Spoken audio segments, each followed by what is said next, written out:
Summoners, it's been a while. It's been a good week or so. Yeah. Yeah. It's good to have you back. It's good to have everybody back. You know what? It's time to start it up again. IPL5 qualifiers. We're halfway done. We've gotten 1 and 2 for the EU and NA under the belts. Now we gotta get 3. Now you gotta get 4 done because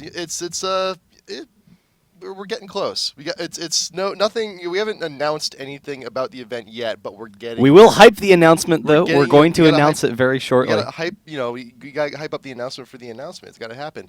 But with that, starting up qualifier number 3. Yeah. We have the NA. We have the EU.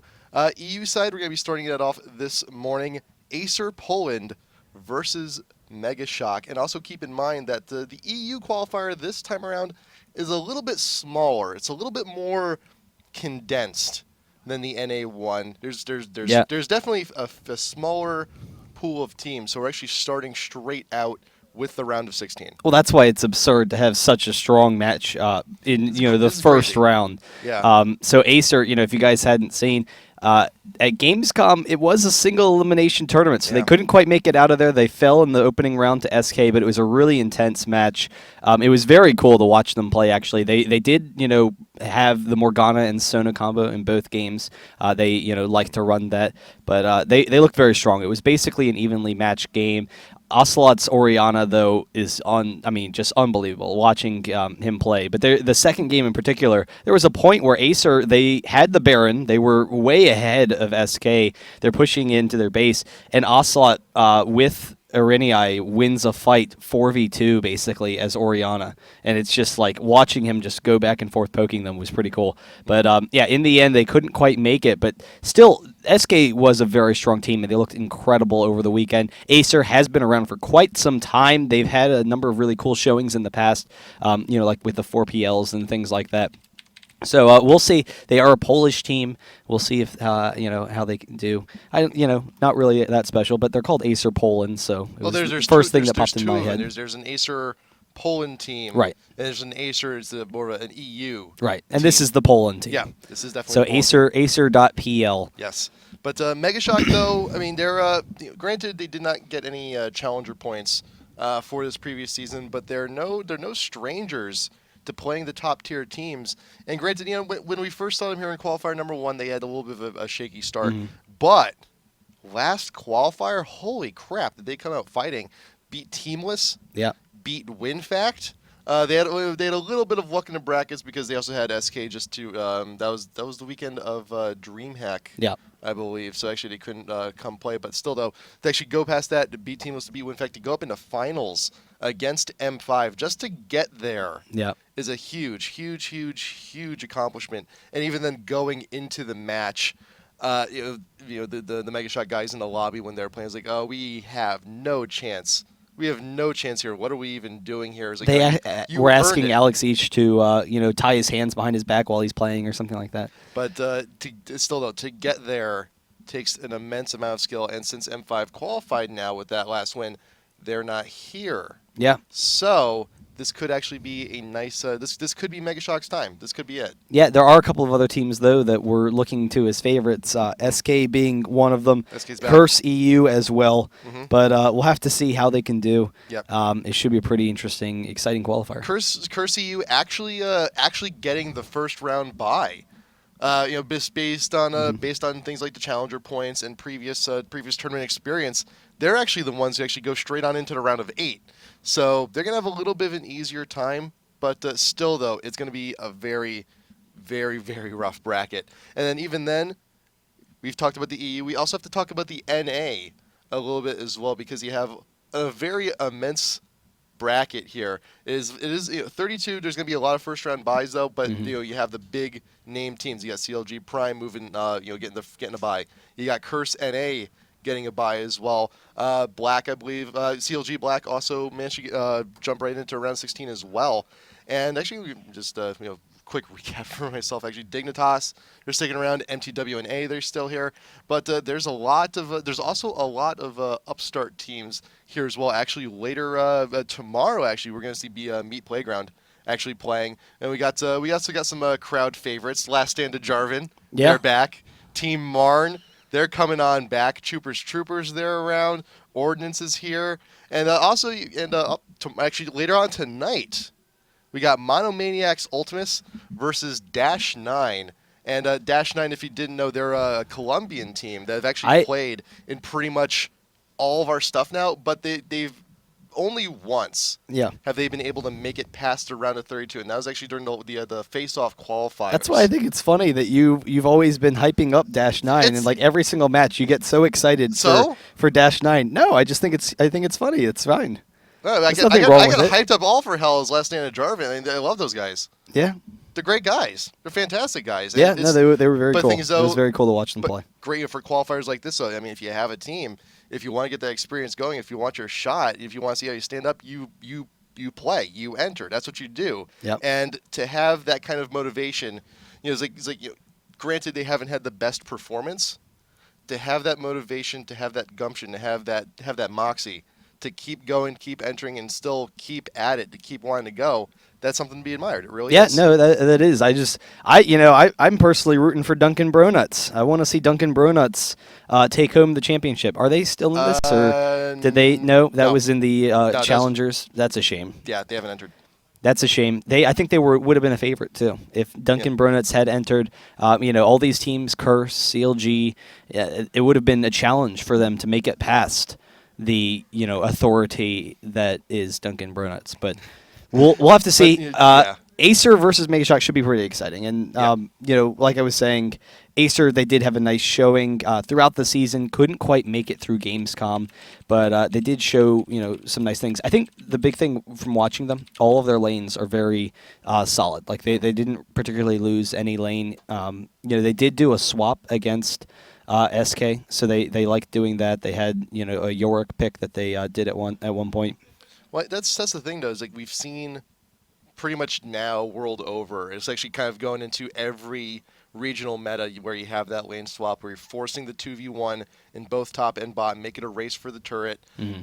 It's now going into the Season 2 finals, do you think we're going to continue to see that? Oh, hell yeah. Yeah, no, without a doubt. Everyone's looking at the lane swaps and seeing how strong they can be. And the big thing is that it gets you through the early portion of the game and keeps you even into the mid-game. And we're starting to see a lot more. The game's always been a very snowball-oriented game. If you get any sort of early advantage, you can parlay that into a quick win. So early aggression, that easily wins you the game. However, by doing a lane swap, it looks like you're being aggressive early, but it's actually kind of passive play. It's exciting to see the lane swap, but it tends to mean that you're very safe in your lane because the 1v2 is always going to play very defensively. You're not going to look to give up any kills, and so it's very unlikely to give up kills in the 1v2. And what happens is the game, it turns into more of a pushing-oriented game as opposed to a fight-oriented game. So through the early, first 10 minutes, it actually tends to reduce a lot of aggression.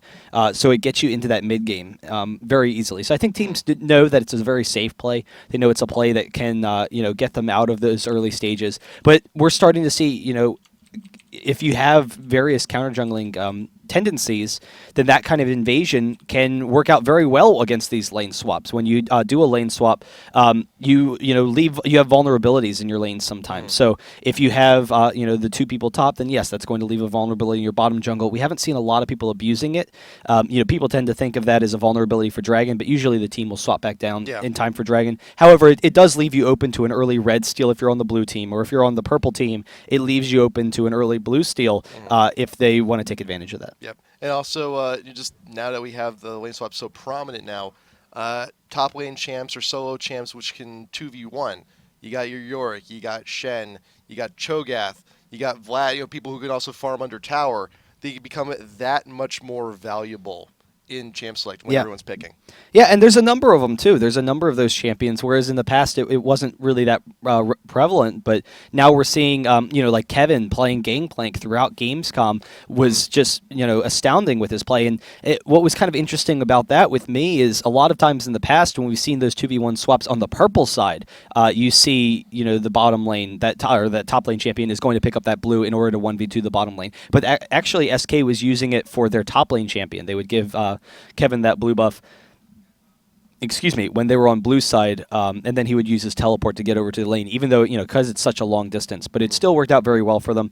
It was kind of interesting. Though, in one of the games versus M5, Kevin actually, he went York, and he was going for the blue buff. And he couldn't do it. He messed up with the blue buff, and it reset on him. Oh. And so he went to lane a full level behind with no blue buff, and he had to burn his teleport, which was just not a good situation. Well, when a buff resets, I mean, that's just rough. Yeah, but it was as a laner, not as a jungle, so it's like it's devastating, and that's something that you have to practice those kind of situations over and over again, and be ready to take advantage of them. And I don't know. I was actually I was in solo queue this weekend, and I was playing Jack's top against a Darius who was actually past blue level 1.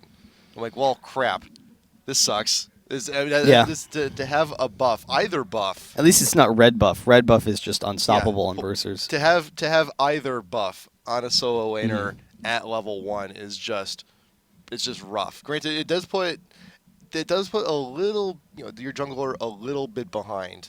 But the whole idea is like we just want a lane with this buff to just spiral completely out of control to make up for the loss that the jungler is going to be taking for the team. The worst I ever faced was I played against a Renekton one time, who I don't remember who I was top. I think it was like Singed or something. But Renekton, I think I might have been a Jax or something. He came into lane level 2 with a red buff. He had his team help him out, get the red buff at level 1. So he came into lane level 2 with red buff, jumped out of the bush at me, and just stunned me and chased me down. And I was like, wow, what the hell was that? So, What's this guy, Rengar?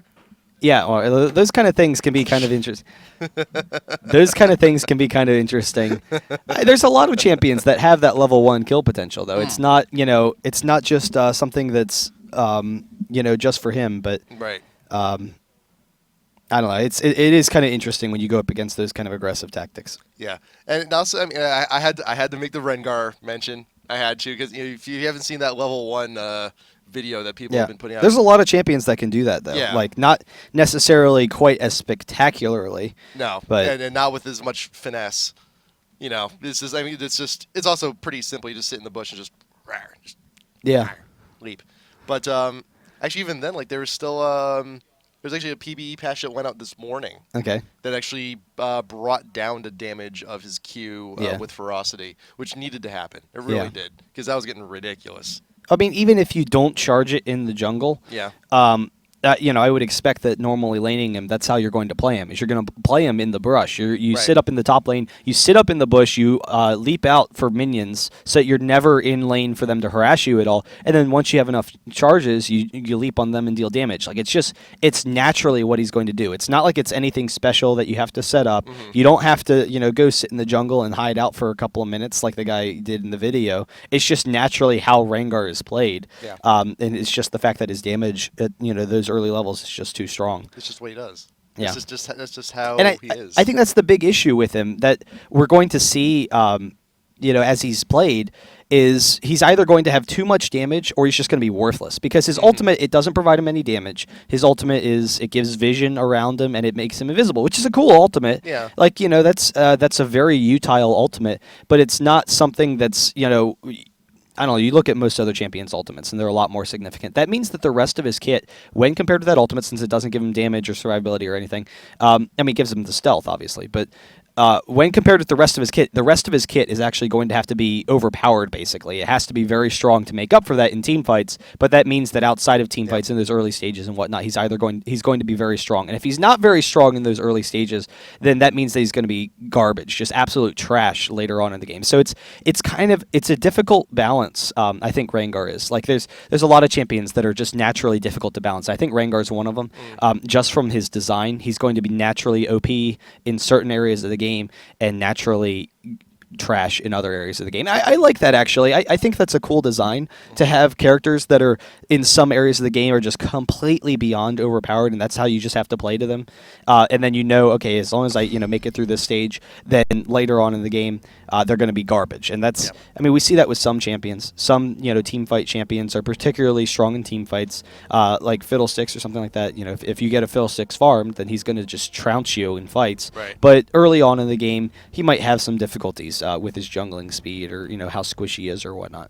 All right, and with that, I think we're just about ready here. We are in Champ Select.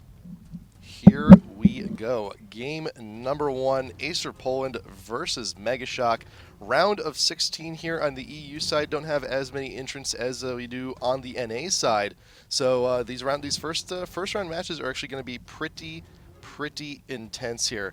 So looking over the bans already, Diana and Morgana actually being the first 2 out. And you know what?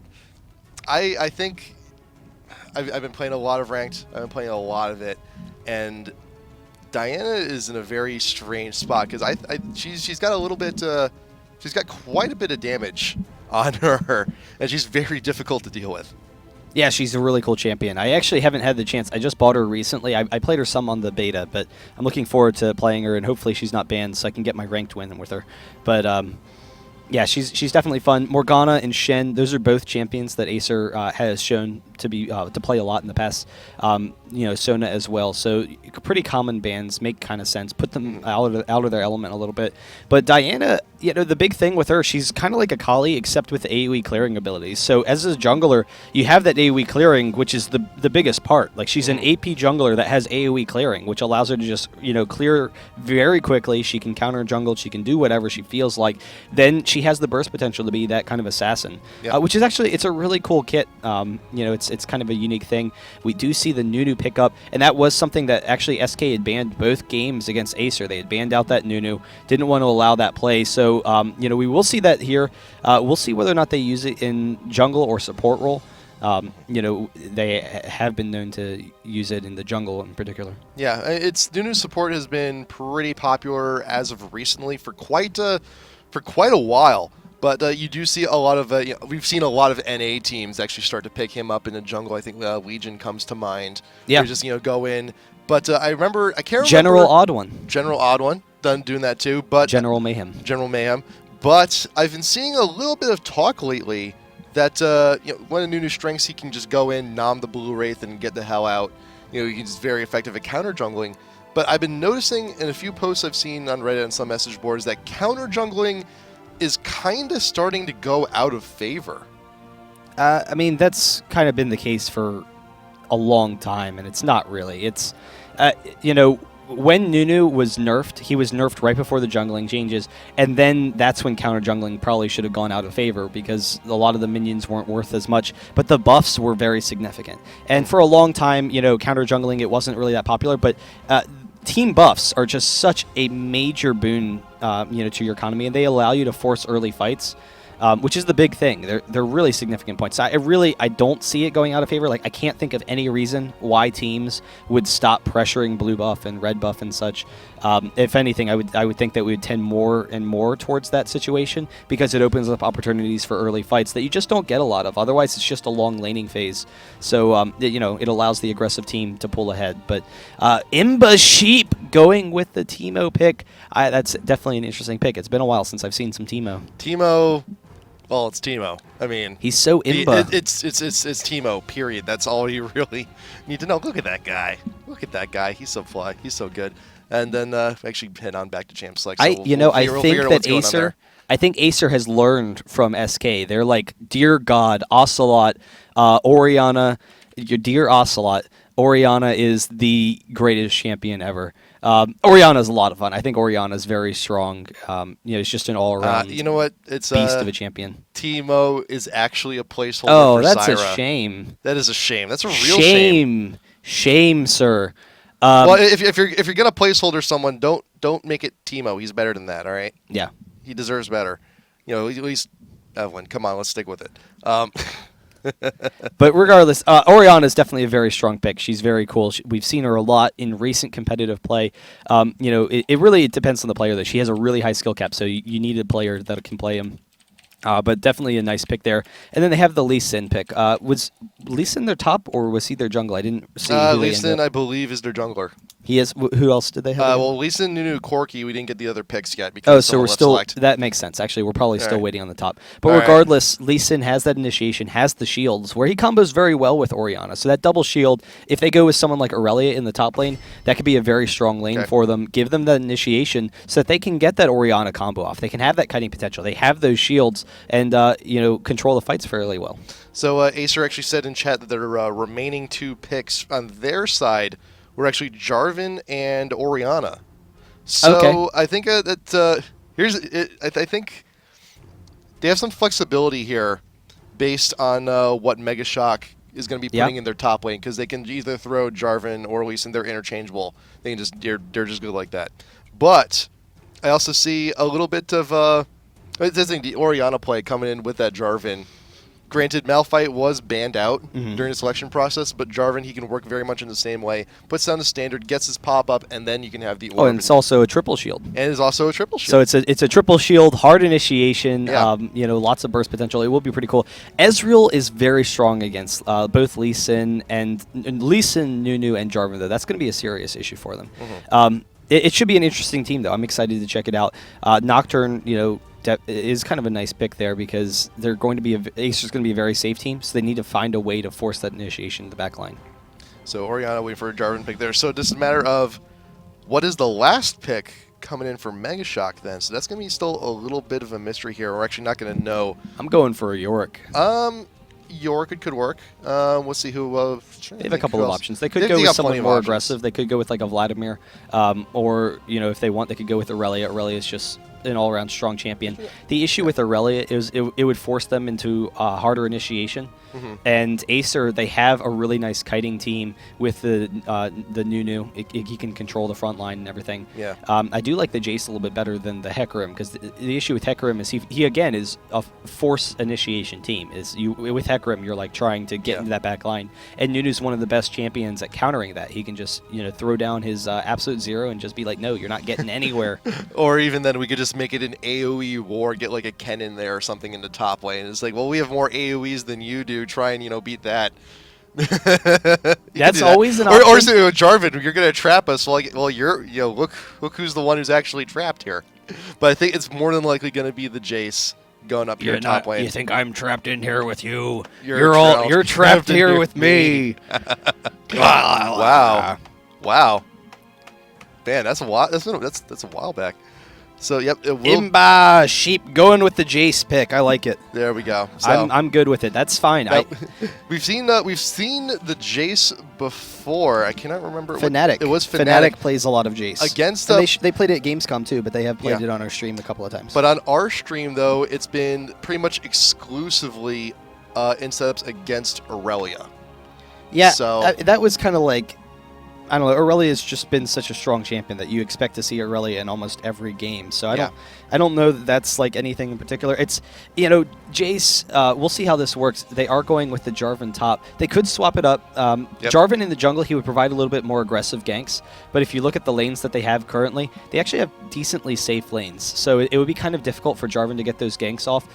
Whereas Jarvan in the top lane, that is going to be kind of an even matchup. The nice thing with Jarvan is that he can force that. He has that burst where he can force an initiation on someone like Jace, and then just back off. But we'll see. I'm not really sure. I feel like Jace is going to have an advantage in that lane. Like Jace, as a ranged AD, will clearly do very well against almost any lane matchup. But then also having the knock away. But Jarvan does have the double dash, so he can use his EQ combo to jump onto Jace. Jace knocks him away, then he throws down the Cataclysm as well. So that could work out pretty nicely for him. Let's see now. Actually, just thought of this as well. So if Jarvan ults onto Jace, and Jace does the hammer slam, will it actually knock Jarvan outside of his own ultimate? Yeah. Well, no reason it wouldn't. So, no, it's just, I've never seen it happen. So this is kind of funny. It's like, you're trapped. It's like, no, just get out of my prison. Just get out of here. So you can just hold on to it. It's just trying to bait out the ultimate. I like to imagine it turns into like his own little bunker. Like it's D-Day or something like that, like the shores of Normandy, and that's Jace is just like sitting inside the ultimate from Jarvan, like a little turret. Yeah, But I mean, yeah, we'll see. It is kind of interesting. ACER, they have a really strong kiting team, and they have a team that's designed. They have both good initiation with Lee Sin and Jarvan. They can just dive into that back line and get some quick burst damage down. But they also have a lot of kiting potential with the Nunu and Orianna pick that allow them to keep their back line safe. In particular, Corki and LolPro. He's 2,800 ELO, so right behind. Pharrell and Lord, the two of them are basically neck and neck. I think actually Pharrell and Lord is like 2,900 or something. I can't remember how ridiculously high he is. But so they will be able to keep Corki very safe in the back line, and then Corki gives them a nice mix of damage so they can kind of burst people down. But MEGASHOCK as well actually went with a kiting team and kind of a poke team. And that's kind of the benefit of Jace is there's not a lot of poke champions that go into the top lane. It was Nidalee for a while, but going AP Nidalee is kind of tough. Like that's a tough prospect. Yeah. Jace, he can go an AD bruiser, standard AD bruiser build, but still have that poke damage with his Q, which is actually really cool. So because they know that ACER has a really strong kiting team, but also initiation, MEGASHOCK, they kind of go the exact same way. They have Sona for the movement speed, allows them to kite very easily, but then they also have Zyra to pick people off or poke people down, Jason Ezreal for that long range poke, so they can try and wear them down, but they also have great single target burst if they grab anyone with Zyra or anyone gets into their kill zone. Yeah, plus also those ults coming in from Sona and from Zyra, it's pretty much that 1-2 combo. You get one, you get the other, and plus also Corki.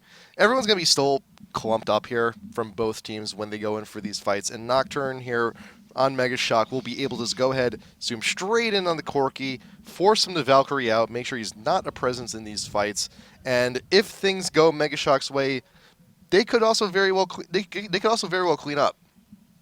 Yeah, no, that's definitely the case. I think the big thing for Nocturne, though, is, in team fights, he's basically going to be suiciding anytime that he dives into the back line because ACER, they have a team that's very good at, splitting the front. Him diving in, it will draw their attention so that instead of being able to control the front line as easily, they're going to have to fall back onto Nocturne. And in that mayhem, it could open up an opportunity where if they clump together onto Nocturne, that might open up an opportunity for the perfect Sona and Zyra ultimate.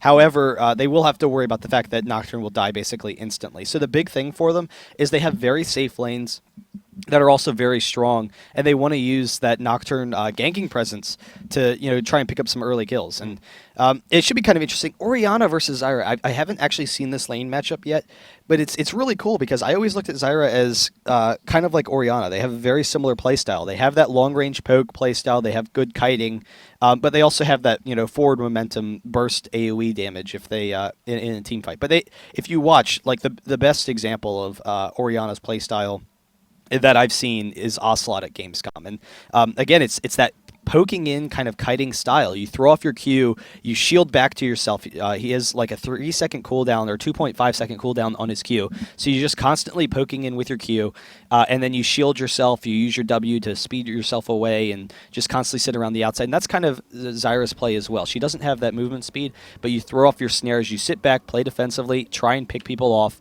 And then if you want to, you can go in with that full initiation. But the cool thing with Zyra as compared with Orianna is outside of Zyra's ultimate, she actually has the burst damage to 100% to zero someone just with her snare into the Q combo. And with the plants, she has that damage. Orianna doesn't really have that damage. Orianna has really nice harass, with her shield and with the passive damage that she gets on her auto attack. But the burst damage from Zyra is definitely a little bit stronger.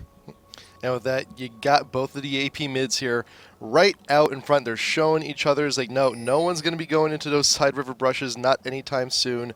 But it looks like right now both teams are more than content to go ahead and get their point defense on. If they're going to get invaded, if either team's going to get invaded, they just want to make sure they know about it. Goats is also setting up. He's going to be starting the red. But it looks like Reborn will also be doing the same. So Wraiths, 2 red, not too uncommon for both of these junglers. And they may see a quick level 2 from either one of them. Yeah, I think both junglers will probably sit back for a while, though. And it's level 2s, they have that level 2 potential. And that's actually something when you used to see like Jarvan, you would expect a level 2 gank every single time. Nocturne has that potential, Lee Sin has that potential. But it's completely fallen out of favor. And the big thing is teams, they're able to play pretty safe. They're able to be very defensive. And if you mess up on the level 2, it throws you about a full level behind. just because of the fast jungling. So it can really throw you behind. Teams kind of tend to shy away from it. Though I do know some people who are, trying to get back into that. And I think the big thing is top lane in particular. If you have a level 2 gank top lane, if you have an exhaust, then you can get a kill almost every time on your jungler. They don't have exhaust for either of these guys, but that is a very devastating gank. I think we'll start to see more and more of it coming into the Season 2 championship, because it's kind of something that teams have stopped preparing themselves for. Like, you start to see a lot of top laners, and they don't even care. Like, if they just kind of sit there and they're like, whatever, if someone comes to gank me, I'll flash away. But if you have red buff and exhaust along with the ignite, there's no getting away from that. Like, that is an easy kill. So, we'll see if people start going back to that. For the most part, though, most junglers are going to sit back, play defensively, and just get their early levels in early gold, get their gold pretends and whatnot. Reborn saving the smite, wants to get that quick blue, wants to get the quick level 3, and Nocturne Goats did actually start the blue instead, so he wants to make sure that when he finishes his path, he's going to be up there near top lane. He saved his smite as well, so both junglers want to get that quick level 3, and you do see Reborn, he is there, level 3, making his way up to top lane, but Goats did get his double buff, but he's actually going to be going for the Wraiths instead. Yeah, so they definitely have that ganking pressure. The lane is pushing against Jarvan, though, so Lee Sin's not really going to have the best opportunity here. It is going to push back a little bit, but it's actually going to be a really slow push. So for the most part, Lee Sin, he's not looking for a gank. He's looking for that counter-engage against Goats, because he knows that Jarvan is really far up. He does seem to be moving over into the jungle, though, as we see Nocturne is mid as well. Nocturne going in on Orianna won't have the range, so he's going to back off. But this actually opens up an opportunity for Lee Sin. Since he saw Nocturne in the mid, he can try and catch him in the jungle or something, or maybe just come mid. You see Reborn camping out in that bush, wants to see if he can't make an interception here. But cowTard is a little bit in a bad predicament there to Q. The wave will not hit its mark, but seeing as Jarvan has been pushed up all this time here in top lane, you do see Goats actually getting in position. Sawi is none the wiser, but you do see Reborn with the vision just barely caught the Nocturne. Yeah, I'm kind of surprised that Goats actually didn't try and rush that, because he saw Lee Sin down in the mid lane. He knew that Jarvan was really far up. They probably could have gotten some nice damage off. Enough damage, at least, that Lee Sin couldn't reciprocate. But we do see Lee Sin with the Q, not really doing anything, but he is way out of position here. So actually the fear, along with the red buff, and actually ImbaaaSheep is trying to chase him down. 760 is very low. There's the jump, the shield, the flash, the EQ from Jarvan protecting him. The ignite just barely picking him up, though. And Sawi will get over that Baron pit. But there's the first blood, and unfortunately it does go to Jace, so a double buff this early in the game on an already aggressive laner, that is absolutely devastating. And we were talking a little bit during Champs League 2, giving one buff to a solo laner is a pretty bad situation, considering something at level 1. To give for a jungler to unfortunately give the double buff to a solo laner, the lane's pretty much gone now. Yeah, no, there's not a lot that Jarvan can do. The big thing is Jarvan, he has a little bit of ranged farming abilities with his E and Q, so he can kind of sit back and play defensively. Then he knows once he hits 6, he has that kill potential with Lee Sin. They could try and get a kill, but Jace is actually a really safe laner. He can get away from those kind of ganks, and just the constant harass that he's going to be providing. He can max his Q now. He can go for that ranged harass, but he can just constantly zone Jarvan, and so he's going to naturally pull ahead and farm. Jarvan should be okay at getting back in this game, but we'll see how far ImbaaaSheep can pull ahead because of this.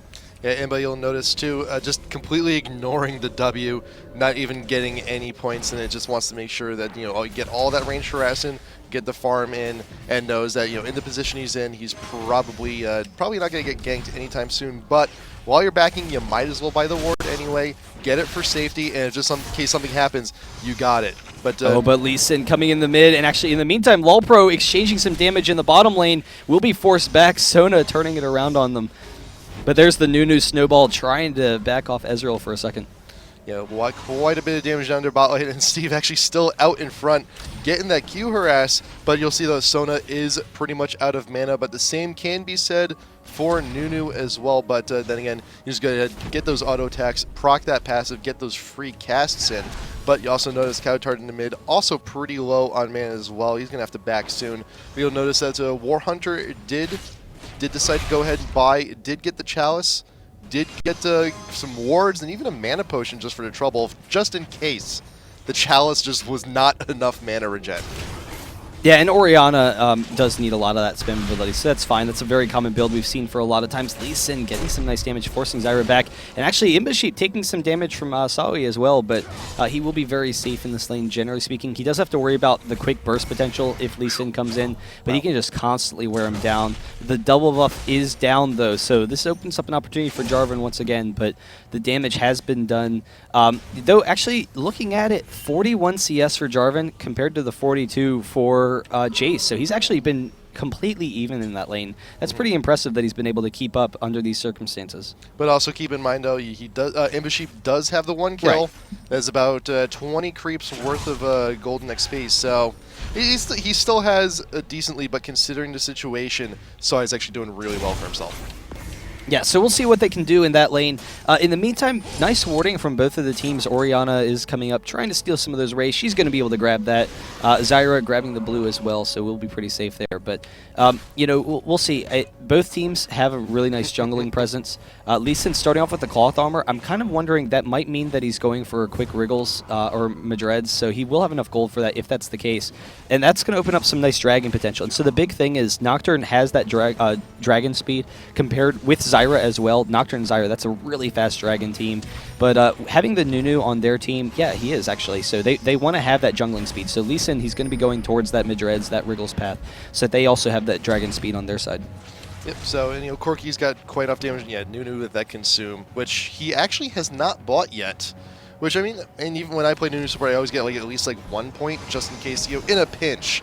I just find a minion and just snack him up just so I don't die to any harass. But he's leveling up the snowball first, actually, instead of the not maxing out the blood boil first, actually.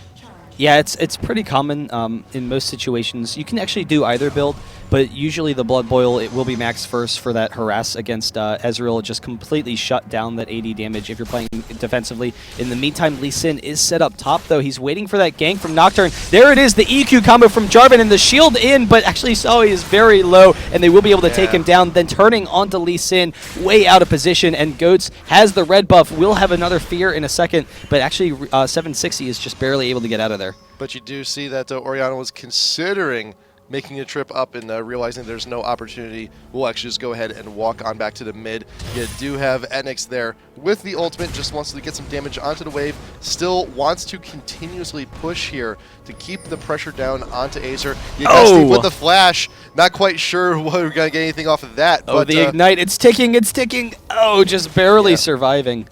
There you go. Steve did ding, but I think just didn't actually purchase the ult.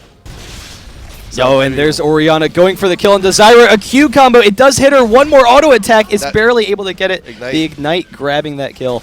But really nice job. And the damage from Orianna is very nice. But it's cool. And actually the Cataclysm underneath the turret. ImbaaaSheep getting caught out. Not too bad. Not too bad. That's exactly. Those 2 kills are exactly what ACER needed to to really get that motivation going, to get that morale up. So we got too quick. It's not too bad. 500 gold deficit at this point in the game is pretty much nothing. So they're doing all right. They're doing all right. Yeah. And we never finish up on this, but real quick back. You were talking about the Nunu consume, and it actually reminded me Hotshot. We've seen some lanes where that Nunu consume can be very strong early on. Hotshot, I think in the OGN, he went with the Nunu, but you go for the fast consume so you can actually counter jungle some as the support to get an early goal advantage.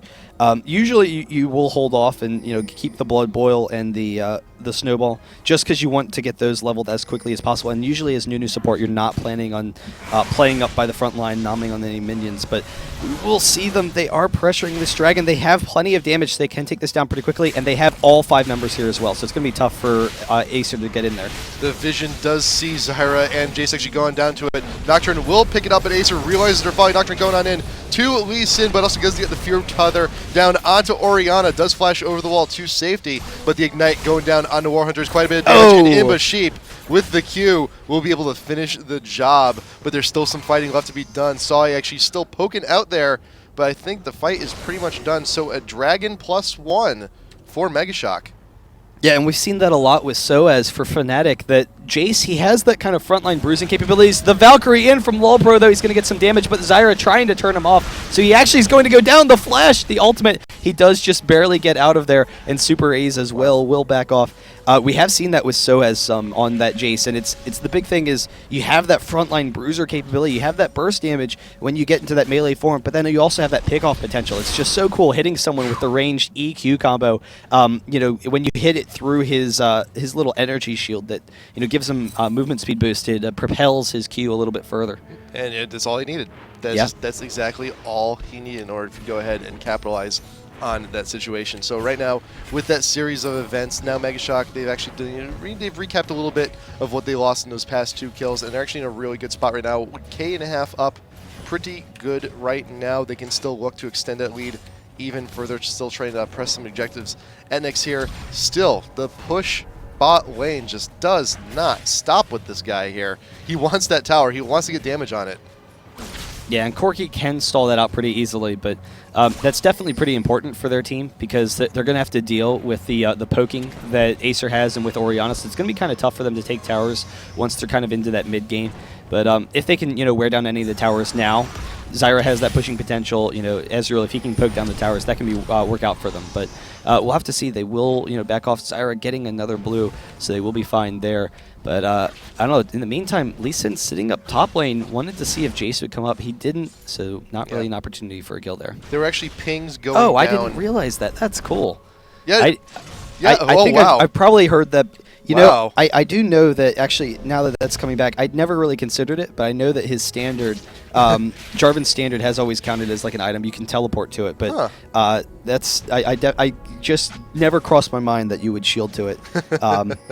That's neat. I know it's probably neat. an obvious thing, if anyone's ever tried it. Wow, Orianna almost picking up the kill there, getting cowTard thrown over the wall, but we'll be able to back off. Still huge chunks of damage in exchange, but Orianna, though, with the combo, with everything, is actually doing pretty good in the damage exchanges there. But also, we saw this from a little bit from the Singapore Sentinels during IPL Face-Off with Jarvan actually over the wall with the standard getting into the brush, and you can actually get in there. If the river's warded, you can get there undetected, provided the bush itself is not warded. Jarvan's in a terrible spot, though, because Nocturne, he saw Lee Sin walk out of that ward, so he knew he could get out of there, almost picking up the kill into ImbaaaSheep, but ImbaaaSheep just barely getting over that wall, and Nocturne with the follow-up, the ultimate. But there's the kick, the EQ combo, just barely getting him out of there, and 760 pulling him out. We'll try and pick up the kill onto Jace. Jace is very low, but can't quite finish it off, so they're going to turn around, and he should be able to get out of there. Reborn does get caught with the Nocturne Q. Fear tethers go down the shield just in time. But look, Zyra is here. Orianna was looking to help, but Ignited can only do, well, you can't really do a whole lot there. Yeah, so they will back off. And in the meantime, MEGASHOCK getting some nice damage in that bottom lane. But Zyra has done pretty well so far in this game, and actually going for a triple gold pretend, which we've seen on a number of AP mids. The big thing with Zyra is she doesn't really need a lot of damage. They are tracking down Lee Sin, though, in his jungle, and actually, if ImbaaaSheep can get in there, can't quite catch up to him. But MEGASHOCK, they are getting a nice push down bottom. So the big thing with Zyra is she has enough burst damage, she has enough survivability, like everything, that you don't really need to get any early items. A lot of times you'll see like a Chalice into an Abyssal Scepter build, but those gold pretends mean that she's really focusing on that later game. And they know it's a safe early game. Like, they know that with ACER's team, they're not planning on just, bullying them around early in the game. So they know they can kind of just sit back and farm. Or in the case of their bot lane, they can just sit up and farm. They can sit up. They don't have to be back at their tower. They can just comfortably just go. I'm like, I don't know where you're going with this. You have the lean back, or you can just go ahead, lean forward very intently past the river. I'm last hitting all the lowrider bot lane. Yeah, last hitting all of the minions at your tower. That's what MEGASHOCK's been doing here bot lane. Yeah, and etnex just rubbing his dirty shoes all over ACER's couch. Pretty much. It's like, yeah, thanks for letting me into your side of the river. This is a great place. It's not too bad.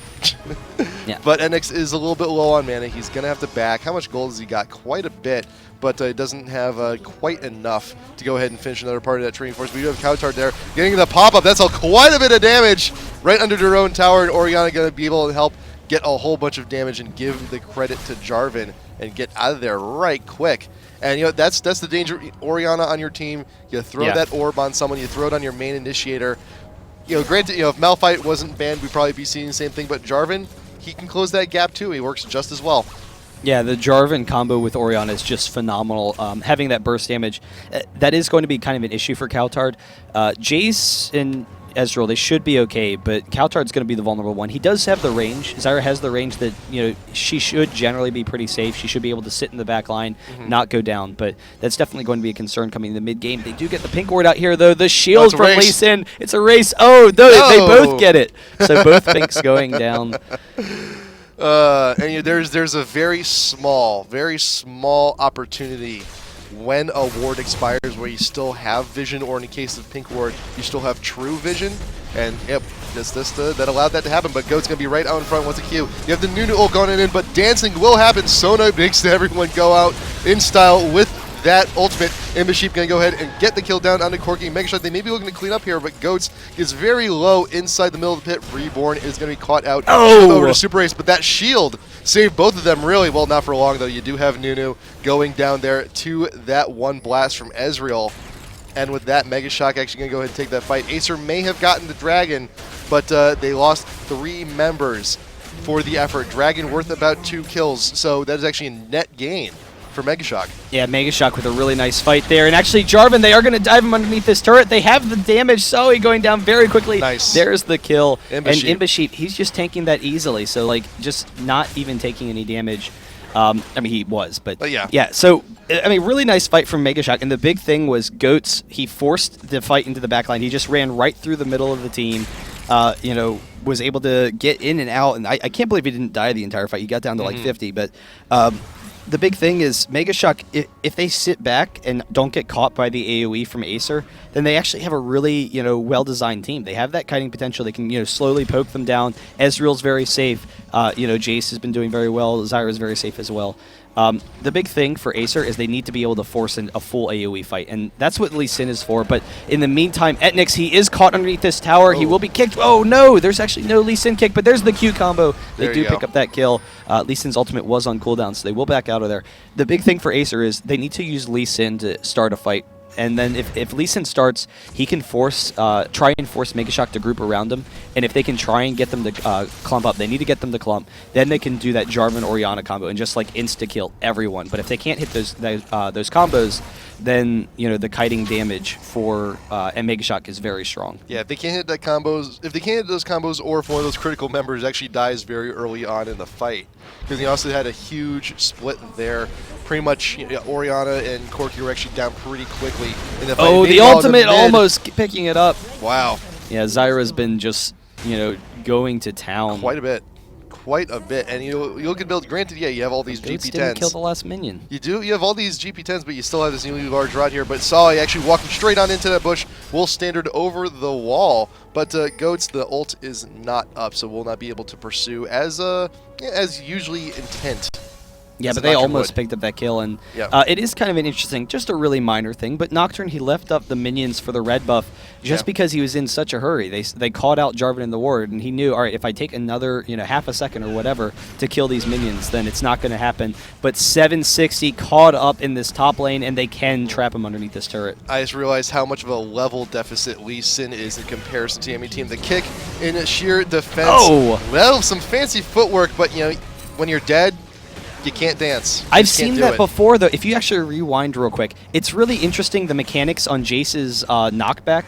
It actually, it goes based on where you targeted, not based on where they are. So even though Lee Sin, if you watch right there, he already had hit the knockback. What? So Lee Sin, he actually hit him in the opposite direction that would make sense. And that's actually just because of the way Jace's mechanics, they proc. It hits the knockback when you target it. And so he targeted it right before Lee Sin hit the shield.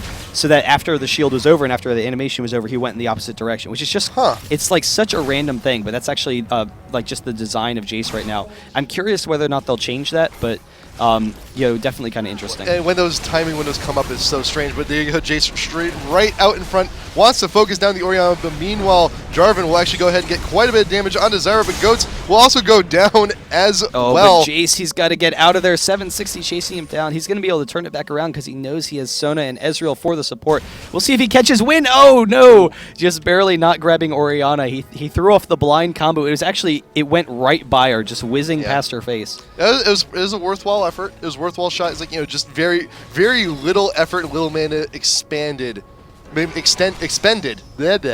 Little mana expended to go ahead for that attempt to try and get a kill, try and get something. Lolpro is trying to make something happen here, though. ImbaaaSheep is trying to retreat. Nice hammer back, but still, though, the pursuit. And use the Valkyrie, actually, to pursuit over to try and close the gap, so we'll not be able to use it to get over the forest wall into the river and continue pursuit. So ImbaaaSheep will escape off of that one. Yeah, so forcing the flash, that is a nice job, though. But we'll see. It is a 5K gold advantage, actually almost 6K for MEGASHOCK right now. And ACER, we have seen how strong they have been in the past, but it just goes to show what kind of a team MEGASHOCK is. They're looking very impressive. We'll see, if they can keep it up. They have a very safe team, and that's the big thing, is it's going to be very difficult for ACER to hit their combos because of Ezreal's kiting potential, because the movement speed that Sona gives the team and everything that they have. But I don't know, if they can hit it, the frontline burst is definitely there. And then actually in the longer team fights, if they can keep Orianna and Corki alive, then their kind of kiting poking potential is very strong as well. Orianna definitely usually wins those long team fights, or you expect to at least. You do have Steve with that Oracle's looking to go ahead and clear anything that may be. And Oracle's a fantastic item to have when you're in a dominant position like this. You reduce the vision of the enemy team, and you can just go ahead and go wherever you please. Also noticing right now here that Sawi and Warhunter here, recognizing how vital the Jarvan Orianna combo is in order to grab those kills, in order to still be relevant in this game. You see them actually sticking relatively close together. They're not ever too far apart now at this point in the game. They're always within arm's reach, but now you have a full 5 here from both teams actually congregating on the mid. But with that Oracles, that will be a lot of reduced vision here for ACER. Those wards will not be doing a whole hell of a lot, but it'll still give them a little bit of data, a little bit of something about what MEGASHOCK is doing. But Dragon is back up. MEGASHOCK, they have congregated up here. They're going to try and take it out, but you do have Jarvan, you have Sawi right there on the outskirts, waiting to see who's going to initiate first. Yeah, incredible vision from MEGASHOCK right now. They know they're very safe. They will back off. They want to let that Dragon reset, but actually Goat's coming back in on it. It is very low. He will pick that up, but Jarvan with the ultimate in, the Orianna follow-up, and MEGASHOCK, they're able to pick up cowTard, and that is absolutely huge. Lee Sin does go down. The Nunu ultimate was able to split them away here, but MEGASHOCK, they're actually going to be chasing down the rest of ACER, and there's the kill for ImbaaaSheep, and he is perfectly fine at this point. etnex as well, able to grab the kill there. And so even though they hit a really nice combo, they're able to pick up the kill on cowTard, they couldn't finish up on the rest of them, and then the rest of MEGASHOCK was able to kite around and be very safe in that fight and just slowly wear them down. Dragon plus Ace. That's quite a bit of. That's 3.5 dragons. Yeah, no, it's quite a bit of money. How many Teemos is that though? Because didn't we talk about in the past that we need to have Teemo as the standard unit of measure? That's that's for size. That's for size. That's for size. That's right. That's for size. Yeah. So kind of like hands with horses. Yeah. When you're describing, that's a fine stallion there. Comes from good breeding stock. It's a good 16.5 hands. So we'll talk about Jason and be like, that's a good, 3.5 Teemos. The hammer itself worth 2. It's not too bad. It's not too bad looking. But with that though, MEGASHOCK has just extended their lead to ridiculous proportions. 10K lead here at 25 minutes in. And the game is pretty much theirs for the taking. You do see everyone starting to itemize up here. Death Cap on cowTard with the blue elixir, so that's quite a bit of AP. You got the Trinity Force done on onto Jace. You got the Nocturne with the Frozen Mallet. So we were talking a little bit too about Goat suiciding on into these fights. Yeah. He's going to be significantly more tanky. Also has that Chain Vest, looking to go into the Atmas, the FatMas combo as they call it. But the game may actually end before he even gets it. Yeah, and he is going to be almost unkillable for their team because they have a lot of physical damage. They have a nice mix of magic as well. as well as the true damage from Corki. However, it means that they have to sit there and focus down goats, and that's clearly not going to be a good situation for them. But you saw in the previous fight, even if they can take down Zyra, which is what Acer needs to be able to do, they're so far behind, they can't clean up the rest of the team. So it was a decent fight for Acer, but MEGASHOCK is just so strong right now. So right now, Acer, they need to sit back and just allow this game to stall out a little bit. And they can slow it down some. They have the AoE clearing to do it, as long as they can keep Corki farm. So you saw he split pushed bottom a little bit, got some momentum on that wave. And that's definitely what you need to do. The flash out from SuperAZE just barely backing out of there.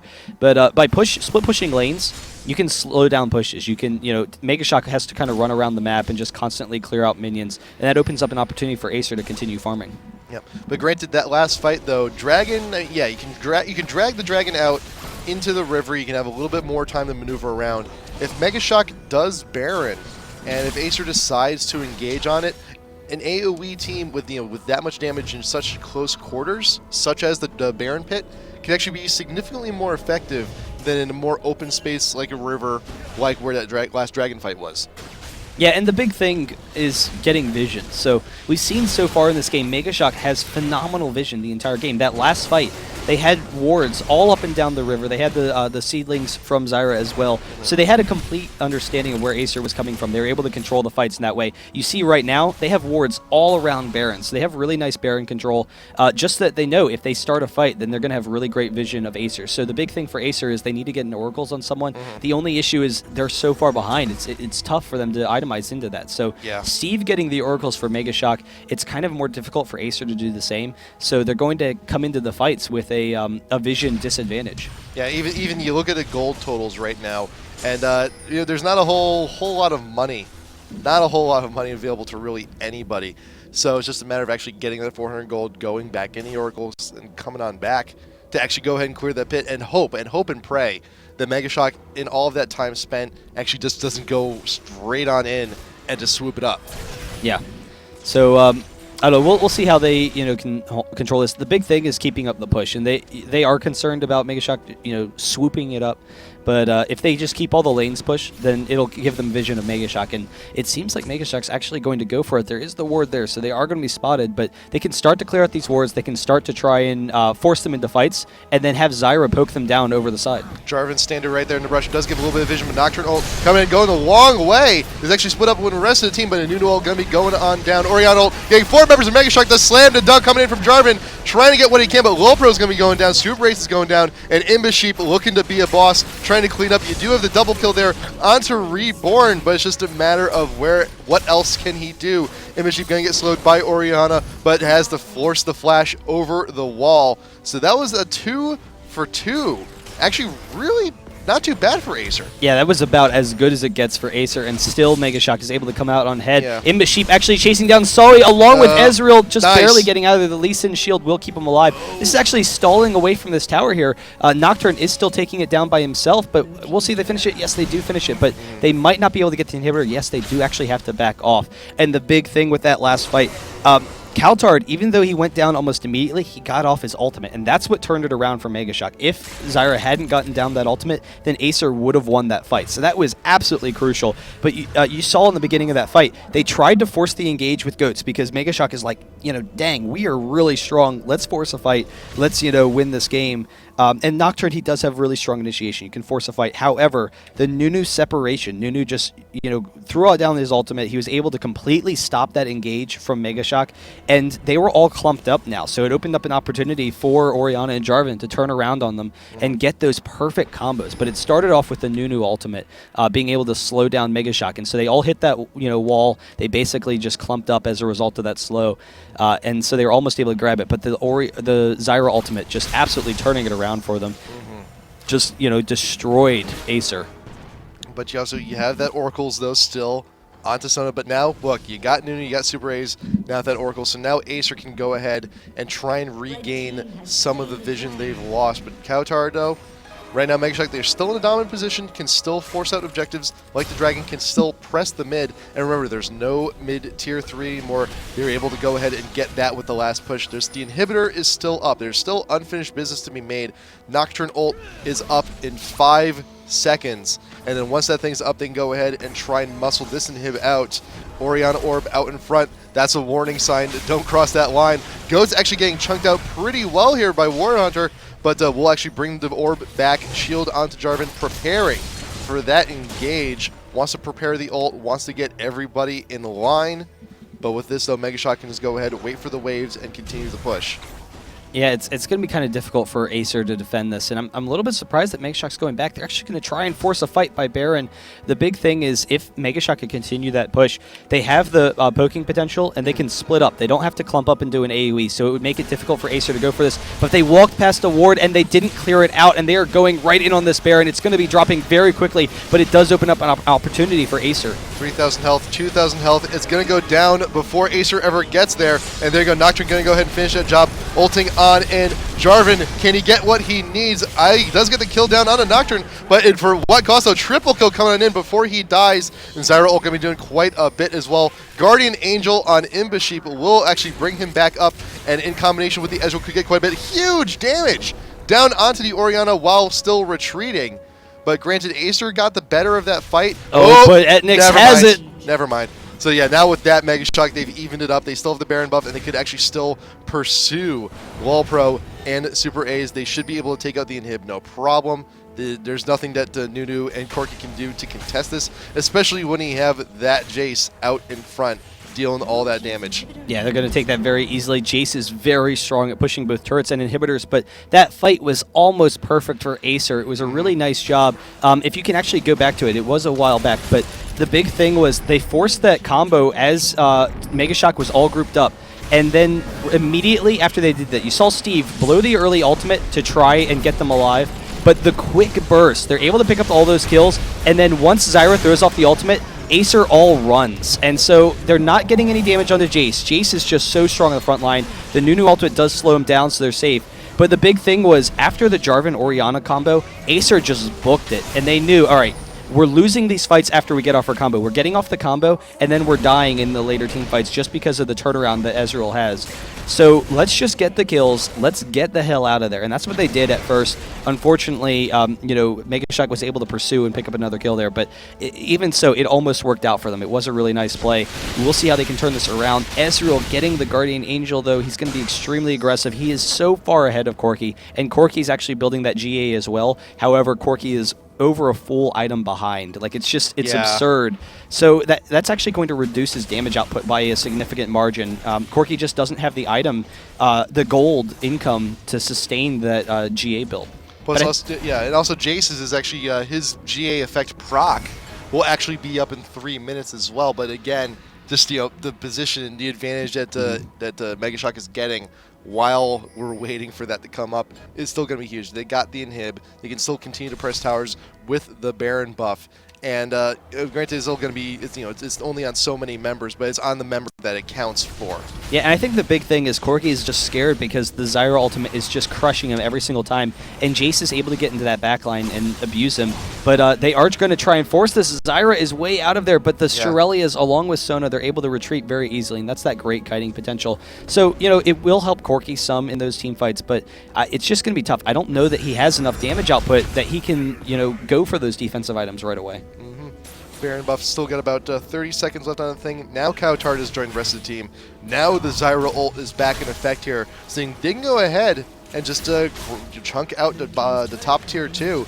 And MEGASHOCK continues the push. Warhunter getting caught out. Sona ult coming on in. ImbaaaSheep going to be grabbing the Orianna kill very quickly. Jarvan's going down as well. And you know what? That's the combo. That's the combo Acer needs to turn his fights around, and it is now gone. So MEGASHOCK can just go ahead and ravage the enemy base. They got a good 45 seconds to do so. That is plenty of time. Yeah, and mid is pushing. Zyra's very capable at pushing Jace as well, so they have a really strong pushing team. They're going to be able to drop this tower very easily. There's not a lot that Acer can do. It drops in seconds, so an inhibitor is going to go down. We'll see. It's going to be very close. I don't know that they're going to have enough to take the Nexus, but they could just stall right here and just continue to push in on Acer. You still got 20 seconds until Jarvan and Orianna come back up. There's a huge minion wave pushing here in the mid, but I think MEGASHOCK may actually have just enough damage here. You got the Nunu ult coming on in, trying to dissuade everyone. Does actually flash out of it, but all the damage here focusing down on an X is going to be more than enough. Jarvan and Orianna will not be coming back, and that is going to be it. Game 1 going to be going to MEGASHOCK. Good job, guys. Yeah, really impressive play, and they had control over the entire game. Jace has been a really cool pick. I'm excited to see more and more of Jace. Check out SuperAZE, playing it more, but MEGASHOCK definitely doing a nice job there. ImbaaaSheep, with some really impressive play, and 224 CS. He was farming very effectively, but 8-1 and 12 was the big story there. Yeah. And Jace is just it's such a strong champion, when played in that effective manner. So it is very cool to see, the mobility that he gives the team when paired with like a Sona. You have the Jace mobility along with the Sona mobility. You can pick up those kills very easily as that bruiser form, but then also have that pick off potential in the range. Yep. I think looking back though, because I mentioned it before, as Lee Sin was still going around defending objectives, defending towers, how I felt far behind he was in terms of like experience and goal. It was a constant thing throughout most of the game. I mean, they were just really far behind at that point. And like at the point where Lee Sin was that far, was like 2 or 3 levels behind Nocturne, it was just because Nocturne had a bunch of kills. Like that's all there was to it. So I don't know. We'll see how ACER can come back into game number 2. The big thing is MEGASHOCK just handed it to them. They played a really impressive game. They knew exactly what they were doing coming in. The early advantage over Jarvan was huge. That killed, that double buff. Jarvan, he could get some early pressure, but that's just brutal. Like Jace got off to such an easy start, and Zyra is a very strong pick as well. Even after the nerfs, we see how strong Zyra is. So we'll see how they can kind of turn this around. What ACER can do if they can maybe pick up one of those Morgana or Shen, but I'm going to assume that MEGASHOCK's going to go with like the same bands. So we'll see what ACER can do. I don't think that they want to allow them to have Nocturne, because I think like even the rest of the team they had more issues with. Like Ezreal was abusive in the bottom lane. The Ezreal Sona combo is very common. Jace did very well in the top lane, but Nocturne, he had the jungling presence, he had the initiation and whatnot that it puts a lot of pressure on your team, so they're not able to adjust for those lanes. Yep. So hey, we'll see the game plan adjustments coming on in to game number 2. We'll be back in just a little bit. IPL5 qualifiers. We're on the 3rd cycle. NA and EU starting today. We got to find out. We got to get those first rounds out. We got to get those first rounds done. Game 2. ACER, Poland, and MEGASHOCK going to be coming up in just a little bit. See you soon.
Summoners, welcome on back. IPL5 Qualifier number 3.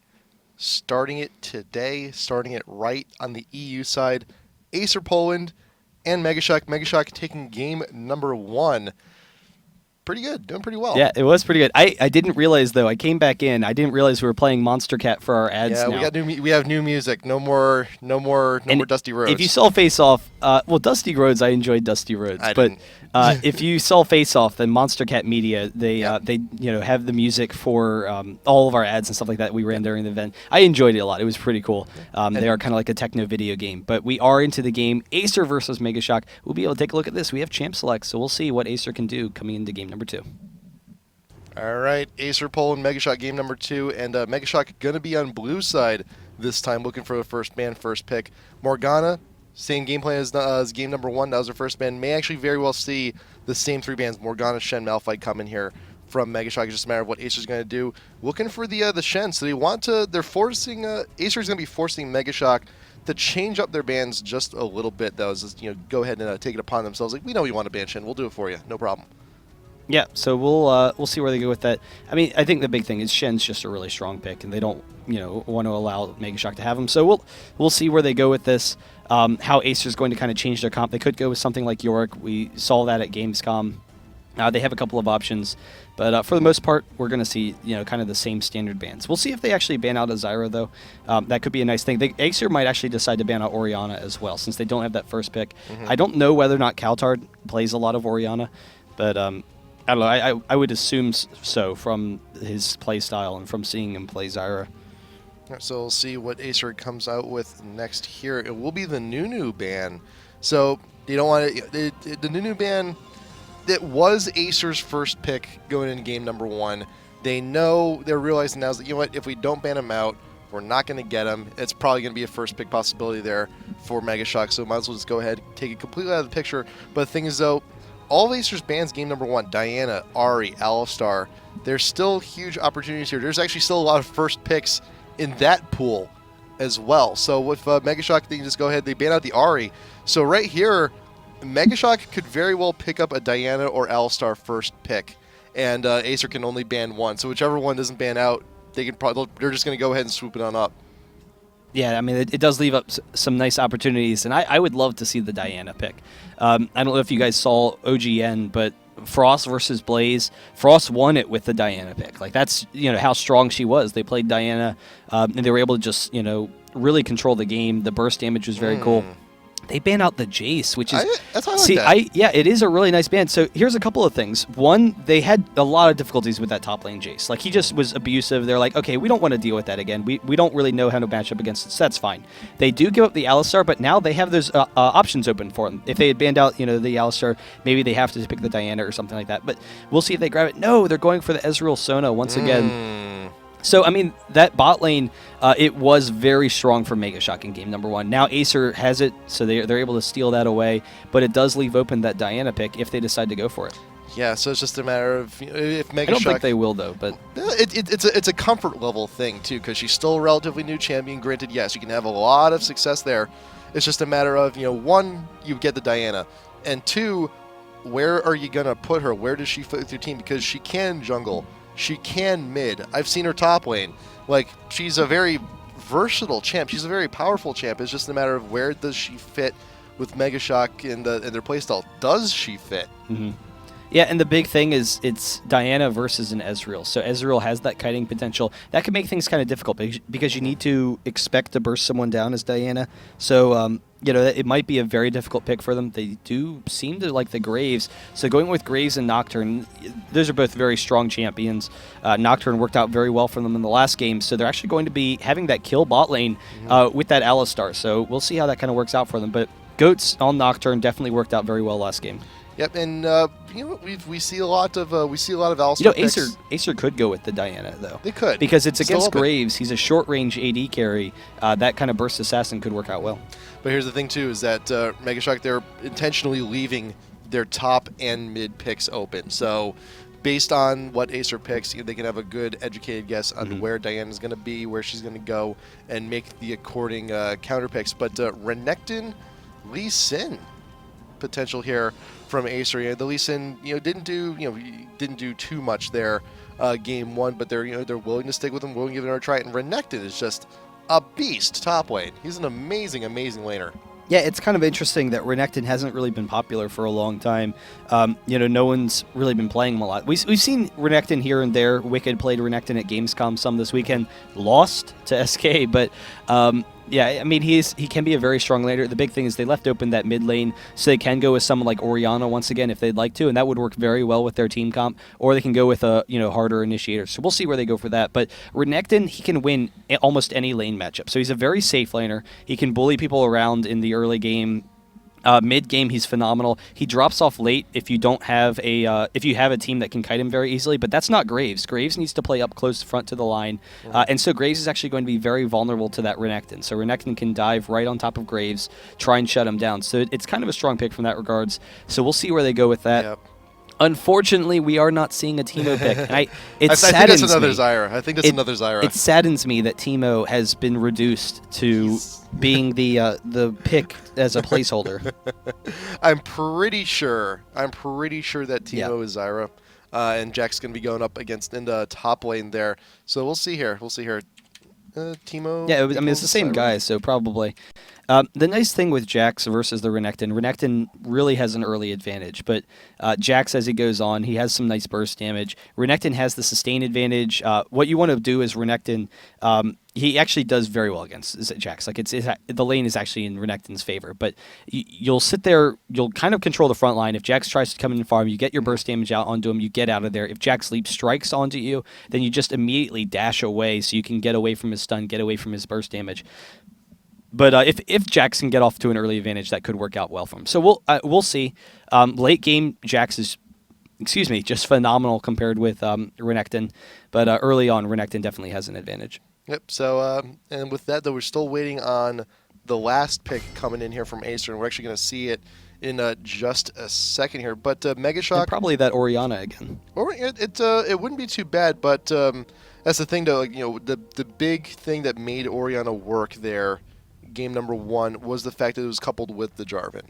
You can actually go, just getting on in, but the thing is he's a good tanky body. Granted, Renekton can clear a lot of ground as well, but the gap closer, I mean, he does have the slice and dice, he can get in there, but remember, though, when Jarvan does go in, it is a pop-up, it is a soft disable. Yeah. No, that is true, but the big thing is now there's not quite as much survivability for MEGASHOCK. They don't have that Ezreal pick to get away from that AoE. Graves and Zyra are going to be very vulnerable, and so that Orianna pick can work out very well against them, but they have a kiting kind of team. So Orianna works very well with Sona, works very well with Ezreal. There it is. So there it is. It makes sense. It was really the strongest pick in their situation. It also is a very strong lane. So Orianna, if they know that they're going to struggle with the Zyra lane, Orianna can tend to do very well in that lane. Yep. But it gives them that kiting potential. Along with the Sona, along with the Ezreal, they're going to be very safe, able to get away from the AoE. Because the concern is, if MEGASHOCK gets the initiation with Alistar into the Zyra ultimate, Acer is just dead. Like, that's it. They are going to go down very, very quickly.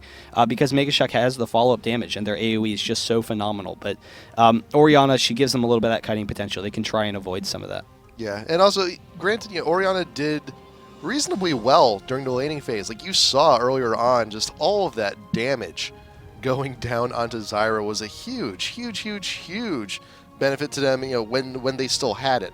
When he still had, a chance there in the early game. It was still one of those things keeping them in, and the fact that you can force someone like Zyra out of lane with so much damage coming on in, it was one of the best things that Acer had going in game one.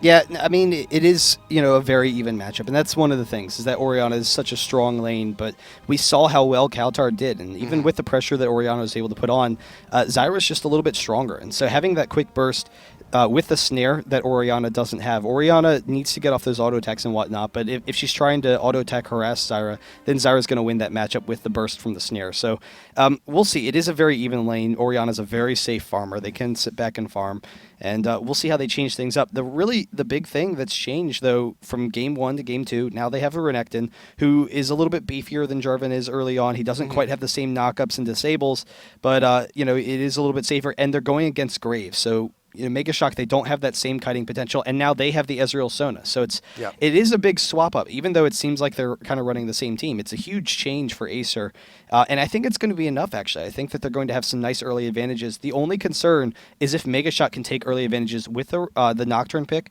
and then also with that kill bot lane. Like if they ever catch Sona out of position, Sona is just going to die almost instantly. That's a serious concern for ACER. Yeah, and you also have the Jax there top lane, which Jax, if he gets any small advantage, he just snowballs so ridiculously well. Yeah, now Jax is just such an awesome champion. Yeah. We have seen Jax kind of fall off for a while. He's kind of coming back. The big thing is his single target damage is really nice, but then also just jumping in the middle of the team, he's generally pretty tanky. He gets off the stun with his dodge. Late game he's very strong, but Yep. I think the big thing is that he's very vulnerable to kiting teams, and that's what ACER has. But I think MEGASHOCK wants to use Jax as like the follow up. He's just kind of like the bruiser. After MEGASHOCK throws off all of their AoE and expects to win the fight, Jax is kind of there for cleanup, and he's really just there to control the top lane. Since Renekton's a very strong lane, they want someone that can match up against them. Jax does a decent job. Like Renekton wins most lane matchups, which is why it's kind of weird that we haven't seen Renekton for a while. He's really fallen out of play, even though he's such a strong laner and has a lot of potential. The big thing is that late game he's so easy to kite, and then all of a sudden he just does nothing. But also, you do have Jax being picked here in combination with the Nocturne, and you saw a lot of those fights. Nocturne just going straight on in, being that first initiator, going on in, suiciding on in. But at least now he's got a combat butt. Now he's got a war buddy with him. Actually go ahead with Leap Strike in, join in with those fights, and try and cause a little bit more havoc and try and choke someone out early on in the fight and try and really swing that advantage. The MEGASHOCK Green Berets. There you go. There you go. Yeah, we'll see how that'll work out for them. It is a very aggressive lineup. Both of the teams are very strong, so it should be pretty exciting to see how they can run things. Once again, MEGASHOCK, they have that really fast dragon potential as well as Baron potential. We saw in that last game, once they had the advantage, they're able to drop it very quickly. But I don't know. We'll see. I think a big thing is just getting that early advantage and whether or not ACER can keep themselves in it. They have very strong lanes though, so they should be able to. Yep. So Ezreal Sona. Let's talk a little bit more about that combo and why does it shine so much? Why is it so powerful? It's just a lot of single target burst damage, and we've talked about this lane a number of times in the past. It's one of the most common lanes in the game right now, just because of the lane harass. The single target burst. If Ezreal or Sona, I think a lot of people still underestimate Sona's quick burst damage with her Q into the power chord. Ezreal, he has the follow up with his Q and everything, but it's just that the potential to just insta-kill someone, along with being very safe and being able to just poke people down. So, Ezreal, he gives you the attack speed slow. It will be a very strong lane against Graves. They can poke down Alistar as well, so they do have a lane advantage there. It's going to be very difficult for Graves and Alistar to get advantage there, but there's the Riot Graves skin. I haven't seen this yet. Picking it up at Gamescom, so... Oh, yeah, that's right. Yeah, that's. I guess that's where MEGASHOCK got it. So we'll see once it comes to the Americas, but it hasn't quite gotten here yet. But I don't know if they can pick up Sona, then they could pick up a kill. But the concern is that Ezreal can just shut down the damage some with the attack speed slow. Yep. But you do have Lil Pro there using the superior Ezreal skin. No pulse fire for him. You gotta get that Striker Ezreal in. What is it about that Ezreal skin that you? It's soccer, so that's cool. But football. So few people have it though. That's the thing. Like if you have it, it's like, man, I've been around for a while. I've been around for so long. I have Striker Ezreal. You know what? I guess it's just because I've been playing the game for so long. All those old retired skins just kind of like mixed together for me, and so I don't like. I remember when they released all of those for the World Cup, and I don't remember it as being like. I remember it was a cool thing, but I don't remember it as being the greatest thing ever. So it doesn't click for me. It is for me because that was way before I started playing. It was like I didn't get a chance at those World Cup skins. I didn't get a chance at the Olympic skins. It's the same thing for the Olympic skins and then the King Rammus and UFO Corki. Yeah, that was beta, right? Yeah, those were both beta, and actually Corki wasn't. Corki, or I guess it was. Maybe the game was technically still in beta. It was like that weird period where it was still open beta, but the game was actually really released, and they just called it beta because it wasn't finished and they didn't want people to be angry. But I honestly, everyone, whenever I play with people and they see those skins, everyone kind of like flips out, and I'm like, really, it's just kind of a skin. And the UFO Corki one just always bothered me because I had a friend who played Corki every single game, and he always played UFO Corki, and when you spawn in with it, it makes some annoying UFO sounds right in the spawn pit, like automatically, like you don't have to press any buttons. And so every single game you'd come into it and it would just be like woo woo woo woo, and I don't know. It always bothered me, but it is kind of cool. I think they're saying that the Riot NASA skins, those are being phased out. Yeah, those are as far as I know being discontinued. I know I still need to get my hands on like a PAX TF because I have all the other PAX skins. I need to get that one. I think that one sells for like $400 on eBay though. So good luck. Yeah. Oh, good luck. Or if anyone else, if anyone out there just happens to have one somewhere in their drawer, because I know I remember actually Atlanta. Yeah, so guys, if you have a $400 skin, feel free to send it to AJ here. No, Atlanta. He's looking for it. I know Atlanta. It's like, man, I had a drawer of like 300 Riot NASA skins, and we made like a pyramid out of them, and then we knocked it over, and then we threw all of them away, and then they discontinued them, and then we were sad. Oh, that is sad. They've made so many Riot NASA skins though. I feel like half the player base has to have it. That's probably not true. But there's so many people. There are so many people now playing LoL for the first time every day, and that's true. There you go. And it is. There's a reason it's the #1 PC game in the world right now because you got so many fresh, so many new players, so much fresh blood coming on into LoL every single day. It is a beautiful, beautiful thing. Oh, but they're going in for the kill. The Ignite going down onto Sona. We'll actually get the safety. No follow-up damage there. Drinking that potion as quickly as he can. But the SuperAZE should be okay for now. But you do see etnex, you do see Steve getting very aggressive in this lane. And Nocturne coming into the mid lane while Lee Sin is setting up top. Zyra getting some nice burst damage there onto Orianna, but they're just kind of zoning him off for a little bit. Nocturne's actually going in for the race, so he's going to get a nice steal there.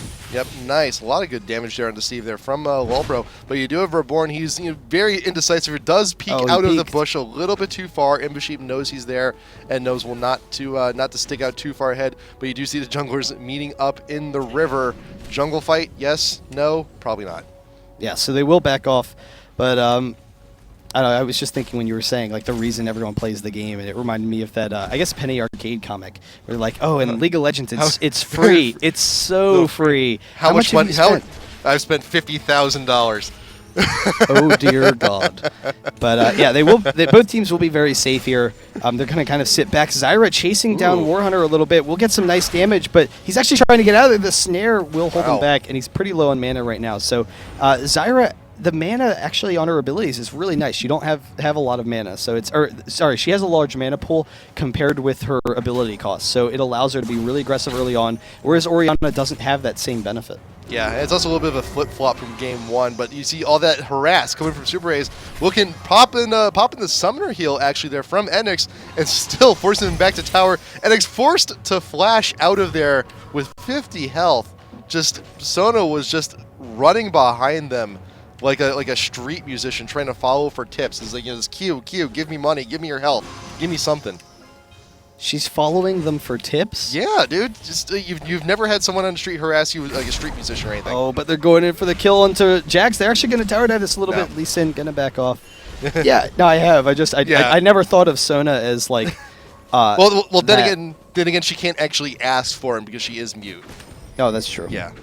Yeah. So she just pokes at you with her Q. Yeah, she just looks you straight in the eye while she plays music. Zyra is actually way out of position, trying to get some counter jungle coming in. Actually coming into the top lane, taking a very aggressive route through their jungle. So getting out of there will be okay. Yeah. So we'll see how that kind of goes. Nocturne dropping the wards. So they are very safe in that top lane despite the pressure from Lee Sin. There are some early advantage for ACER, 200 gold, not significant at all, but we'll see where they go from this. Actually, Steve, he gets the headbutt, stopping Lulpro out. He was thinking about it. He was thinking about that pulverize. It seems like a kind of a trolley thing, but that's actually a really good play on his part because The big thing is it throws off Ezreal's timing. And so Ezreal, he had pushed up to the lane to graze his turret, and he wanted to get back and recall it so he could get back in time for items. There he goes. He gets his items so he can come back. And you want to recall as much as possible so you can keep the lane even and have the items to fight. But it gave Graves an opportunity to push him into the tower. We'll see if he can finish it off. No, he's actually just stabilizing it. So Graves is just stabilizing the lane. But it did mean that Ezreal missed out on some golden experience. It stalled him long enough for that. So it opens up some opportunities for Graves to come back into this lane. Right now, ImbaaaSheep actually has a full level ahead on Sawi as Renekton there in the top lane. So Jax did it back. So this is the opportunity right now for Sawi to actually go ahead and play some catch up. It's just a matter of can you earn a full level before Jax gets back in here. And that's the thing too, is that when Jax hits 6, when he gets that ultimate, when he gets that passive, that extra damage proc every few swings, that hurts. That hurts a hell of a lot. If you ever decide to go in for those trades, go in for that harass. So Sawi needs to get 6 very quick, and does get it. Oh, but Orianna with the ultimate on the cowTard. He wants to get the flash over the wall. The kick in from Lee Sin picks up the first blood, but 760, he's actually way out of position. The true damage, the shield just barely getting out of there, and actually the seedling died the slow, but he can't quite retreat from goats. He does pick up the kill. Meanwhile, bot lane, you do have the headbutt pulverize coming from ACER, but not meanwhile top lane. Renekton pops the ult, doesn't give a care in the world, and just goes in straight on for that kill onto ImbaaaSheep. And that's one of the big things with Renekton is that his 1v1 kill potential is always underestimated. He has a lot of great burst damage along with his ultimate. He's just such a great bruiser, and he can usually win 2v1s also, which is a really cool thing in top lane to be able to win the 2v1s against the jungler. But the quick burst damage taking down Zyra, I thought that Lee Sin was going to get out of there, but even so, it's a nice trade for them. Yep, and he does a lot of AoE damage there with the ultimate, with it procced, and not to mention all the fury he gets, which actually just really skyrockets his damage output when he has that ult procced. Just go ahead, just slice and dice and stun and do whatever he likes. Yeah, so we'll see how they can keep up this pressure. Orianna dropping the ward will be able to come over and get the blue.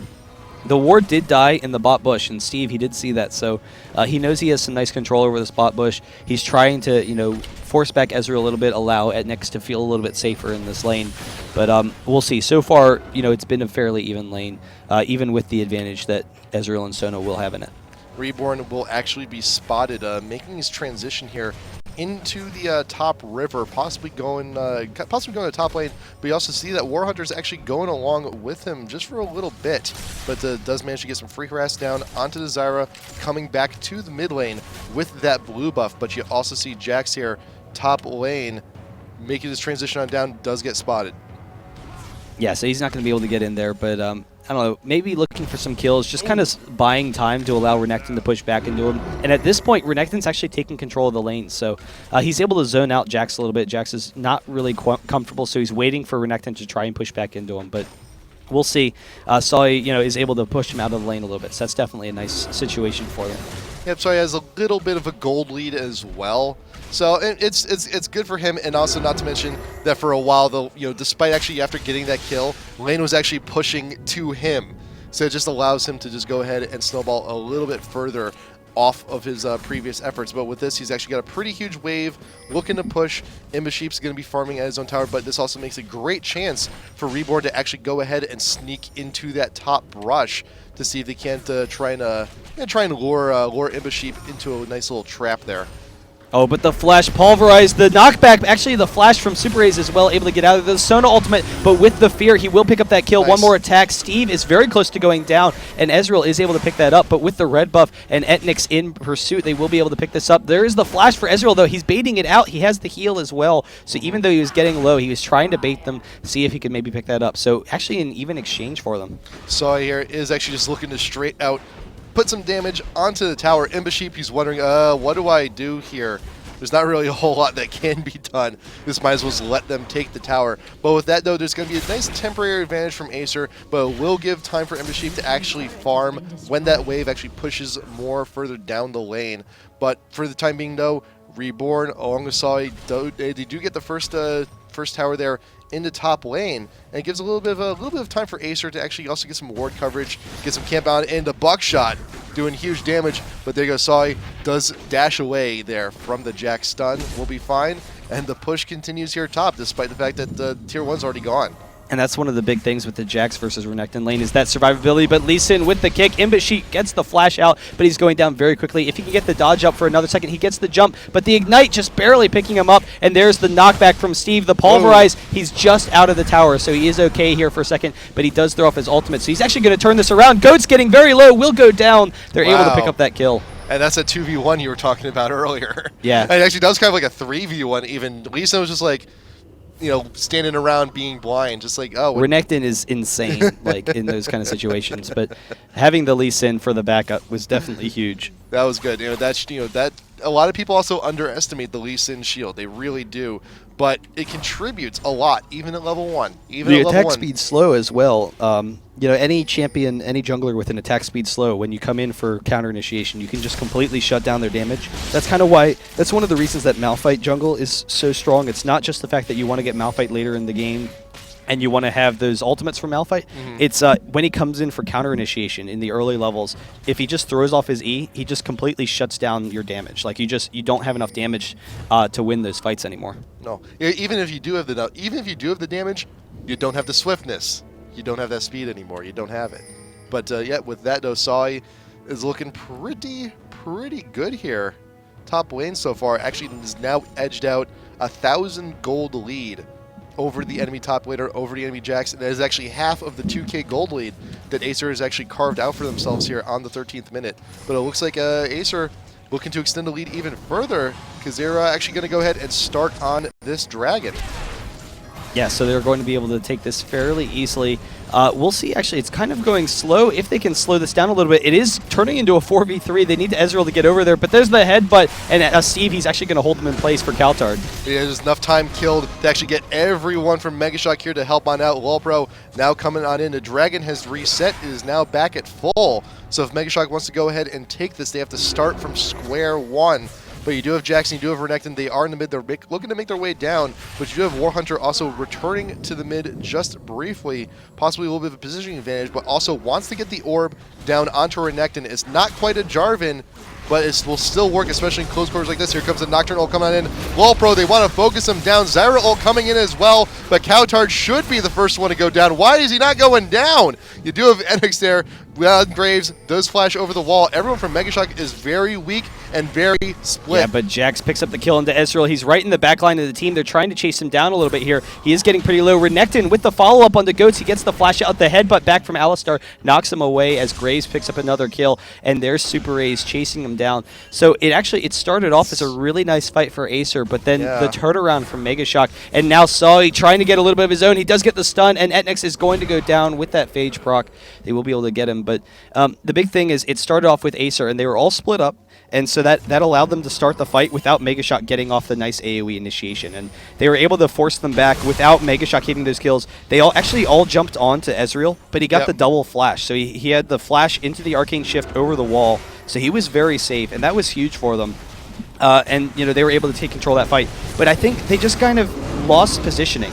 So ImbaaaSheep, even though they're wasting so much time trying to take out Ezreal and he's able to control that fight, the knock-up actually saving cowTard. Wow, I didn't realize that's what did it. Wow. But then the big thing is they're all split. And so you see Renekton and Orianna going to one side while Ezreal is being chased down by Jax. And ACER, even though they started off winning that fight, they just lost positioning. They lost track of where they were. And so Ezreal going down, they lost their AD carry. It allowed MEGASHOCK to come back in and grab some kills, even with how strong Renekton was. So after that, though, you do have ACER regrouping here in the mid. And great to go after that last fight. You did have Renekton still relatively healthy, so you just go ahead and get the damage down onto mid, get a little bit of their push on. But you do have Zyra actually coming on back into the mid. Fast forwarding this as quickly as we can, just so you can go ahead and get back to live. But you do have Lolpro, though, is going to get caught out here in a 3v1 bot. You do have Reborn looking to join, and now the tides have actually changed here. MEGASHOCK looking to go back. The ult coming in. Goat's going to get hugely chunked out there. Reborn taking that tower to headbutt. Nice positioning coming from Steve, but it's a 4v2 here on your own tower. You got the ult from Ezreal. Another 2 quick kills. Nice job by ACER, and they are out of there. Yeah, really nice turnaround by ACER. They're able to pick up those kills, and we'll see. They actually, MEGASHOCK's very close to taking down the mid turret, so if they allow this dragon to go up, but no, they're going to come down, so they're going to stop the dragon, so they will be able to back off. But I don't know. We'll see. It is a very even game still, despite the 2K advantage that ACER has. And it is kind of interesting to me how Renekton's building, because you do see a lot of differing builds for Renekton. Wicked and a lot of people, they actually start off with the Bloodthirster, so it gives them a little bit more burst damage. It gives them more lane control to have that heal to keep themselves high. But in this situation, they were out of that early laning phase. Renekton, he needs to be that tanky body up front, so he's going for that, just pure tankiness, and will be very aggressive in the front line. Yep, so Frozen Mallet looking to be built into, also looking for the Atmas there, so they're going to need the FatMamma's combo coming on in. And when you do have a slow like that, in combination with an ultimate like Renekton's, which is a very, very nice AoE, it's like, well, you're already slowed, you're not getting away from this. Oh, they lost position, though. Oh, you got MEGASHOCK, you got Ghost and cowTard trying to get in on this, but you do have Lee Sin Reborn grabbing up that dragon. Here comes the Zyra ult down, going to get 2 members of ACER, no follow-up. Nocturne does pop the ult and does not decide to act on it, realizing, hey, we saw what happened last time. They have a bit more of a positioning advantage here. It can really end up a lot worse. Pro, he's chasing down etnex. He was able to zone him out of that fight. There's the Arcane Shift. He does hit the Phage proc, almost picking up that kill. He could get him over the wall. The ultimate doesn't get... No, he just barely doesn't grab it. So nice job from etnex changing his trajectory, kind of expecting that to come in. But the big thing with that last fight was Ezreal zoned off Graves the entire time. He was never able to group up with his team. You do have Zyra putting up some seedlings, trying to get a little bit of defense here. And granted, yes, you can deflect this wave for quite a while, but here's the issue. You got Renekton top, you got Ezreal bottom, and there's a lot of effort here being assigned in the mid just to push off a 3-man push here coming in from ACER. And you do have MEGASHOCK there in a little bit of a scramble. They're a little bit confused on where they should be defending, where they should be going, because you do have ACER here with all this. They've just taken control of the jungle completely.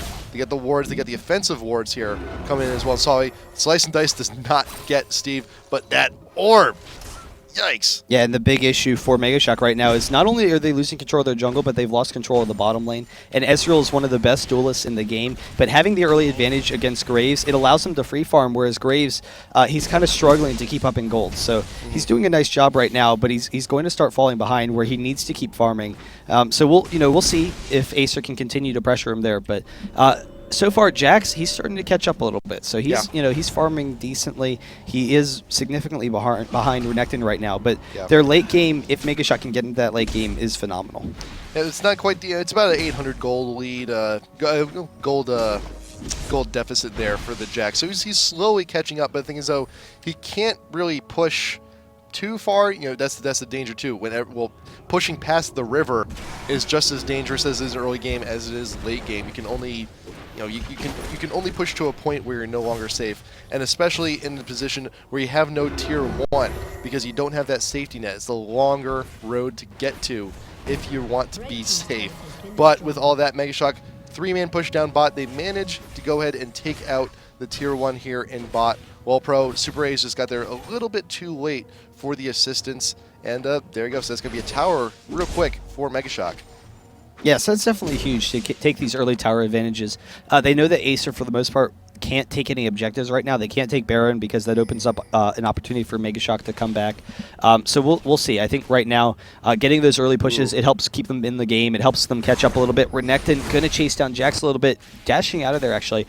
Wants to avoid that stun from Jax, but they are kind of going into a long laning phase, and the big thing is there's no objectives up. Once the dragon's up, they can take that again, but they're kind of hesitant to go after like a dragon or something right now. cowTard getting a lot of chunk damage there, down onto the 2-man push here in mid, and the kick from Lee Sin is going to be doing quite a bit, but nice pulverize coming in. The turret damage is going to be more than enough, and Steve actually picking up that one. Nice opportunity there on the potential dive. Does pop the ult, wants to get a little bit more damage down to Warhunter, but will not be able to get any more. Yeah, just barely surviving there. Goats coming in, trying to zone them off. But there's actually the Sona ultimate. Ezreal's going to pick up this one kill, the Ignite. Nocturne very close to going down. I think he does go down. No! Just barely surviving. So he is going to be okay. Ezreal, he does throw off the ultimate. Does not hit Nocturne, so Nocturne will be safe. So it does stall off a little bit. Ezreal and Sona, they will be able to pick up this tower now. etnex doing everything he can to stall them off. Yeah, it's going to be a little bit of a waste here because he's going to be sitting under tower to harass from Sona's going to be too much. And the tower, will not be able to go ahead and pick up that kill. Yeah, on really, the Pro. really nice job from SuperAZE there. He was just sitting there tanking the turret, always staying on the edge, so he knew he could get out pretty quickly, and it opened up an opportunity for Pro to just kill Graves underneath the turret. I'm still focusing quite a bit here onto Sawi, because the fact that he can just go ahead, push the lane, grab the wolves. This is the advantage right now that ACER has really carved out for themselves. And you also see quite a bit. Warhunter is actually going in and stealing the blue wraith whenever given the opportunity as well. So not only do you have all this pushing going on, do you have this aggression coming from ACER, but you also have that all the jungle creeps, all the important jungle creeps also going to them as well. Yeah, and a complete turnaround for this game. I think the big thing is having a strong top lane that they know can win the matchup. So instead of Jarvan, who has killing potential but doesn't win in the lane harass, they have Renekton, who, he has kill potential, but he also is very strong in the lane harass aspect. And then getting that Ezreal Sona bot lane has worked out very well for ACER. So we'll see how they can continue to pressure it. MEGASHOCK is doing a really nice job, though, of keeping this game even. Despite the early gold advantages, they're not allowing ACER to pull ahead at all. Yeah, in comparison to game number 1, at this point in time, MEGASHOCK, I think around like the 25-minute mark, actually carved out about a 10k gold lead. Whereas now we're almost to that point. But ACER, they only have a good about 2.5k lead here. So it's nothing as severe as what they're facing up against last game, but it's still significant at this point, and it's just what they can do with this advantage for the time being. And as we mentioned before, everyone's kind of reverting back into a late laning phase here. Everyone's got their assignments, but you do have right here an Oracles being purchased there for Steve. So, it worked out really well for them game number 1. Might as well buy it again, get that ward coverage down, and try and gain back some of the advantage. Yeah, so they will be very safe here. Etnex doing a really nice job because of how strong Graves is at pushing back minion waves, can farm pretty easily there. ACER will be able to grab this dragon. We'll see if MEGASHOCK actually tries to force it, but they're going to kill it very quickly. It's going to be tough for them to force this fight. You do have the seedling there at the edge of the pit, but Lee Sin is no big deal. Goats is caught out just a little bit. The orb not going to be able to close that gap, but Pro does shift in. He wants to get a little bit more damage. The tower is actually still up to tier 1 here, but Goats is taking quite a bit of damage. Headbutt pull price coming from Steve, popping the ult as well. Nocturne ult coming on in, but Reborn actually acting like a Nocturne there. You got Graves. He's going to be focused down from the Renekton as well. Double kill coming from Lee Sin. Sona ult keeping Zyra still just for a little bit, but does go down her own. Sawi with the ult under tower. Quite a bit of damage down onto Zyra, but Pro may actually get focused down here. Can Jax get that kill? Very close to getting it. Does have to flash out of there, and there you go. Here comes the ace. Wonderful coordination from ACER. Yeah, Renekton is just such a beast in the mid game, and the big thing was MEGASHOCK. They were trying to defend a dragon that they had no purpose trying to defend. They weren't in position at all. Their team was completely split in half, and yet they started to kind of make their way up. And even though they didn't force a fight, Goats and Steve, they were a little bit too far out, so it allowed ACER to get the slow on them to force the fight. And so, we'll see how they can continue to pressure this. But the big thing was they were able to slow them down, force the fight, and then chase them down for the kill. And then Renekton, he can easily tower dive. He can tank the turret very easily. And it wasn't even a fight for MEGASHOCK. Like, it was just a rout by ACER. They were easily able to pick up those kills. Yeah, Reborn still had the Q proc there onto the Nocturne, so just goes ahead and follows up and gets that kill before Nocturne could actually really do anything with the ult. You do have quite a bit of damage coming on into Pro from ImbaaaSheep, but did cowTard get hit with that? Kind of weird. Yeah, I don't know. There's been a lot of weird interaction with ults, like skill shot ults like Sona and Ashe lately. Yeah. So that might have been a part of that. I don't know if they can turn this around though, because Renekton is just so strong at this point. He can just jump right on top of Graves to pick up those kills. Nocturne is trying to stall them out though. Actually, the headbutt, and there's the pulverize, the flash in from Steve as well, trying to slow him for the team. ACER's very low. This is what they need to happen in order to turn this around. 760 is able to back out of Sawi with the jump over the wall, but there's the fear. It does proc. And now MEGASHOCK, they need to be able to rush this Baron. It's very close. They're really far behind right now, but 24 minutes in, they're pinging the Baron. They know they have 1 kill. They know that the rest of ACER, 2 of them at least, need to go back and heal, and they can kill Baron very quickly with Zyra and with Nocturne. Sawi realizes that yes, he does need to go back. He cannot be fighting in his current shape. You do have Steve did get the Oracles once again here, looking to clear out that pit. You do have the orb coming in. Ezreal ult going to be way too early. Oh, a little bit of help. So a little bit of help there, but SuperAZE, the ult is not up yet, cannot do a whole lot, and MEGASHOCK there with the Baron kill. They could be this is their opportunity. They have 4 minutes while that buff is up to try and make plays to make something happen here. And Steve is just walking alongside Sona. Is like, would you like to escort? Would you like me to escort you to the rest of your team? Yes. Yeah, Go beautiful ahead. play by Steve there. The big thing was recognizing the opportunity. ACER, they were just kind of a little bit behind. They weren't able to get back fast enough. So he's able to just prevent them from recalling, and that's huge.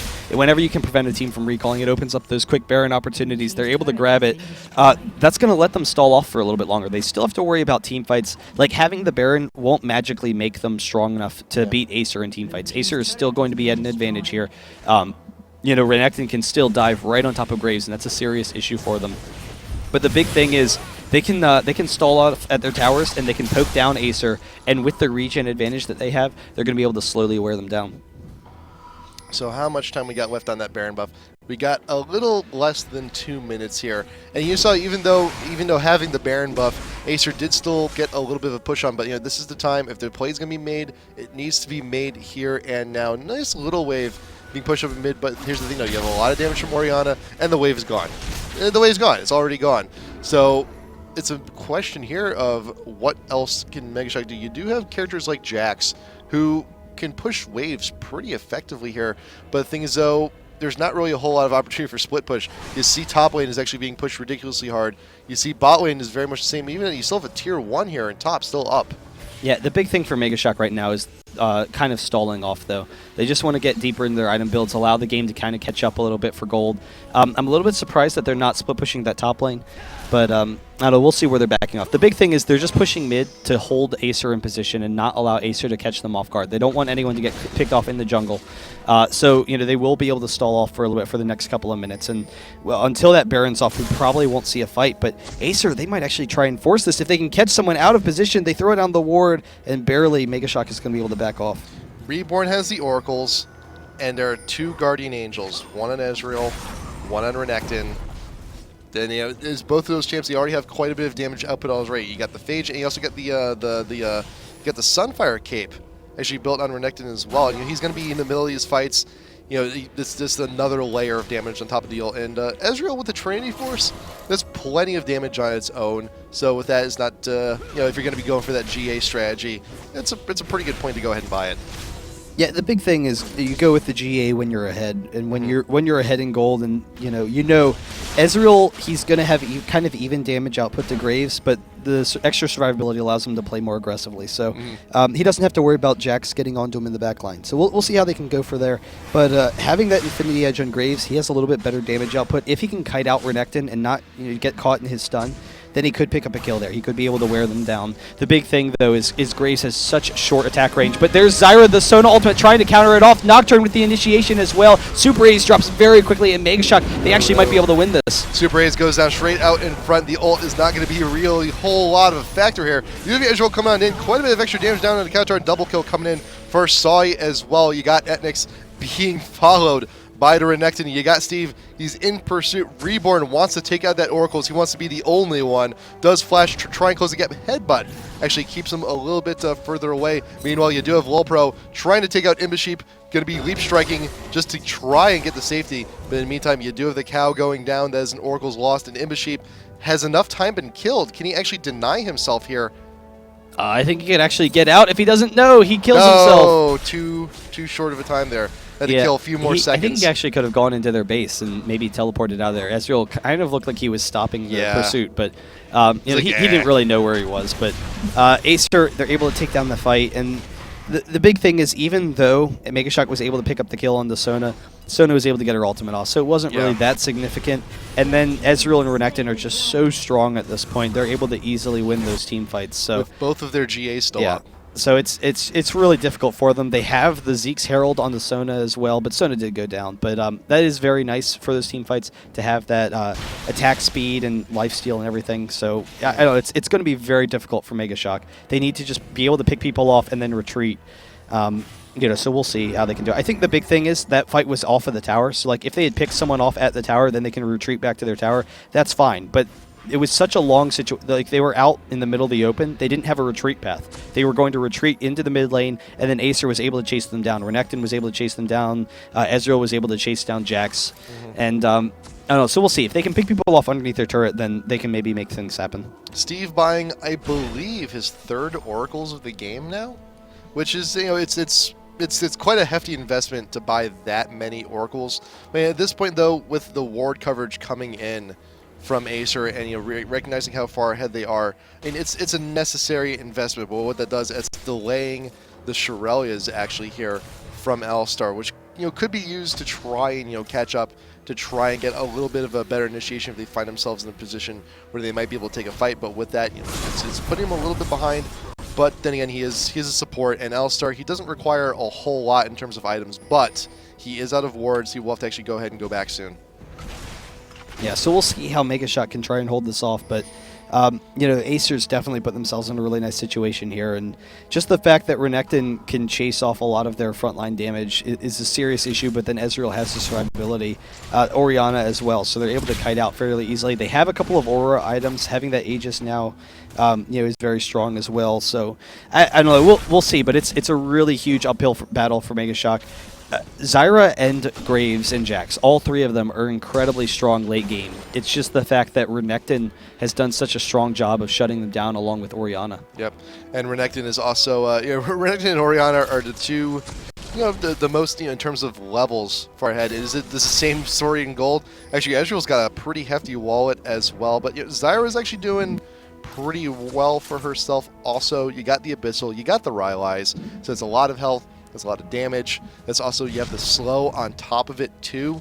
So after that ult pops in, you know, everyone's going to be coming out slowed. It's going to be a huge opportunity if you can get the right ult. If you can manage to also take out someone, super important. Like if you manage to, you know, like that, very much like that last fight, if you manage to take out SuperAZE before that ult goes down, you may still have a shot. Steve, forced to pop the ult, gets a little bit too far ahead of himself. Oh, and Ezreal's chasing down Zyra on the side. Zyra very close to going down. cowTard will back out of there. The ultimate actually just barely able to keep her alive, but this is a great situation for ACER. The Sona ultimate as well. Goats goes down, and they've taken this fight. SuperAZE there. Man, yeah, just gets that Sona ult down, gets all the time they needed. And with this, ACER still with 2 GAs still up. Sawi actually going straight on in, looking for that dive down on etnex. You do have Jax. He's alone on his own at the tower, trying to defend this huge, massive push. And you'd also have Steve looking his catch on ImbaaaSheep going to be going down. etnex going to be going down as well. Ezreal double kill coming on in, and I think this is pretty much over. Yeah, they're going to be able to push in fairly easily. Steve trying to keep Sawi underneath the turrets. Stalls them off a little bit, not going to get a kill there or anything, but they will be able to pick up this inhibitor. I think with the low cooldowns, or the respawn timers, they're going to be able to get back in time. So they're actually going to back off, get that Baron, they get the inhibitor as well. So they're going to be able to grab this and then continue their pressure. And MEGASHOCK has just been absolutely abused so far. You know, we'll see if they can maybe pull out something. They really, at this point in the game, they need to get like 2 or 3 aces in order to come back and win it. But I don't know, we'll see. Yeah, this is the safe play. Might as well just sit back, grab the Baron, and just go ahead for the final push. And again, with the GAs still up, it shouldn't be too much of an issue. Lee Sin actually working for his own GA as well. But you know, MEGASHOCK recognizing this is your only chance. They had to make something happen. They had to try for something like a steal. But granted, the Zyra ult does get everybody. Everybody's already gone. Zyra throws down the ult. It's like, I'm out of here. I mean, everyone was so low, but the heal was able to turn it around. There was no hope for a kill there. You know, so they are very safe. It is interesting to have seen those heals in the bottom lane, you know, just to protect against some of that burst damage, as opposed to like an ignite or something like that, which is a little bit more common. But yeah, I don't know. We'll see. They are very safe. No exhaust from the supports, which is kind of interesting. The fact that neither of these games, we haven't seen an exhaust in either game, I don't think. It is interesting. Well, well, then again, you know, when you have someone like your AD going for that heal, and even then, you have 2 champs which are very good again their escapes anyway. So you have the shift away from Ezreal, you have the dash coming from Graves. Even if they're exhausted, they can still go ahead and clear gaps. So, yeah, you know, it playstyle too. Yeah, I mean, the big thing is the heal. It allows them to be a little bit safer. It's a little bit more of a damage exchange as opposed to the exhaust. But we'll see. They are making their way down bottom. Lee Sin has that GA himself. They will be able to push in, and it's going to be very difficult for MEGASHOCK to defend this. But they do have some pick-off potential with Syra. They can try and grab some people. The only issue is that ACER, they're just too strong at this point. Renekton can just kind of toy with them, and having that regen from the Baron, they can tank the turret for a couple of shots, then heal back up very quickly. Waiting for the minion wave to push on in first, and then ACER should just go ahead and follow on up. Zyraru actually go down Sawi, but the Renekton ult has been popped. Wants to flash in, wants to get all his damage. Here comes Sona ult as well. Goats trying to just get away, trying to pop the ult just so he can actually get in retreat. But Reborn with that kick manages to get a kill for himself. Double kill for Renekton. cowTard's still up. ImbaaaSheep is still up, but not for long. And with that, ACER should actually be able to convincingly take game number 2 here. Yeah, they will be able to push in, take this Nexus, so they're turning it around. It is 1-1. We'll see how ACER or MEGASHOCK, who can turn this around into game number 3. And MEGASHOCK, they absolutely stomped ACER in game number 1. It's really that Ezreal pick, a lot of it. Having that survivability, both games, Ezreal was able to take control of the bottom lane with the Ezreal Sona. But then having that survivability in the fights was very nice. The chase, once again, the hunt. Ezreal's not going to catch him. Can ImbaaaSheep actually deny himself this time, though? I just want to know. Ezreal has the ultimate, though. He's going to pick him off. There's the ultimate. Oh, no, there's a Nexus. So, we'll never know. We'll never know. How many licks does it take to get to the center of the Tootsie Roll Pop? But anyway, so really nice job from both teams. ACER with the turnaround. They went with that Orianna pick once again, which was a very safe pick in the mid lane. Gave them that burst potential, but also some nice guiding. And then having the Ezreal Sona was it. But the Renekton pick in the top lane was also very strong. It helped them turn things around. So we'll see, how they can keep it up into game number 3, and whether or not MEGASHOCK can pull that back. But here's the thing, though. I mean, Renekton. Is he really worth the ban? I don't. Not usually. Well, even then, how do you? I mean, there were a bunch of other champions that were really worth bans that they did ban out. Yeah. So, we'll see where they go with it. It's the big thing with Renekton is you just you play the same way you did. You try not to fall behind early, and then you need your team to be kind of even in gold. If Renekton gets ahead in gold, then he's going to be abusive. But if Renekton's behind, then you can kite him out. You can do very well there. The issue is they didn't have a team that had very good kiting potential. They had Graves, which is a short-range AD carry against the Renekton. So that was a big vulnerability for them. Now we see MEGASHOCK, they're in that second pick spot. So ACER will have the first pick coming into this game number 3. We'll see. If MEGASHOCK leaves something open like the Alistair or something, try and tease ACER with it, then maybe MEGASHOCK can get that Ezreal Sona combo. So we'll see where it goes from there. Game number 3, ACER Poland versus MEGASHOCK. These are the IPL5 qualifiers number 3 starting out today, and we'll be back with that in just a little bit.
Checking for a pulse.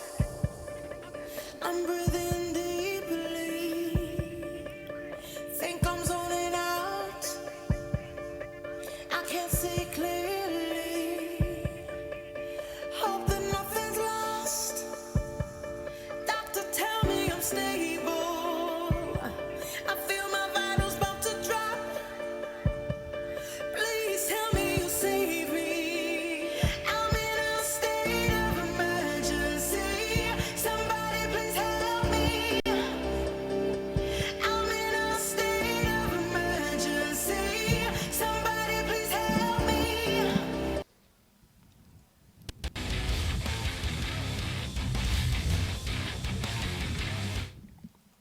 Summoners, welcome on back. IPL5 qualifier number 3 on the EU. Going to the decider. ACER PL versus MEGASHOCK here. Winner here will move on to the round of 8 where they'll face the winner of SK and Salad Supreme, which, if ACER moves on, possible revenge? Rematch, yeah. Possible The revenge? rematch, the reckoning, SK versus ACER. That would be very cool. Part 4.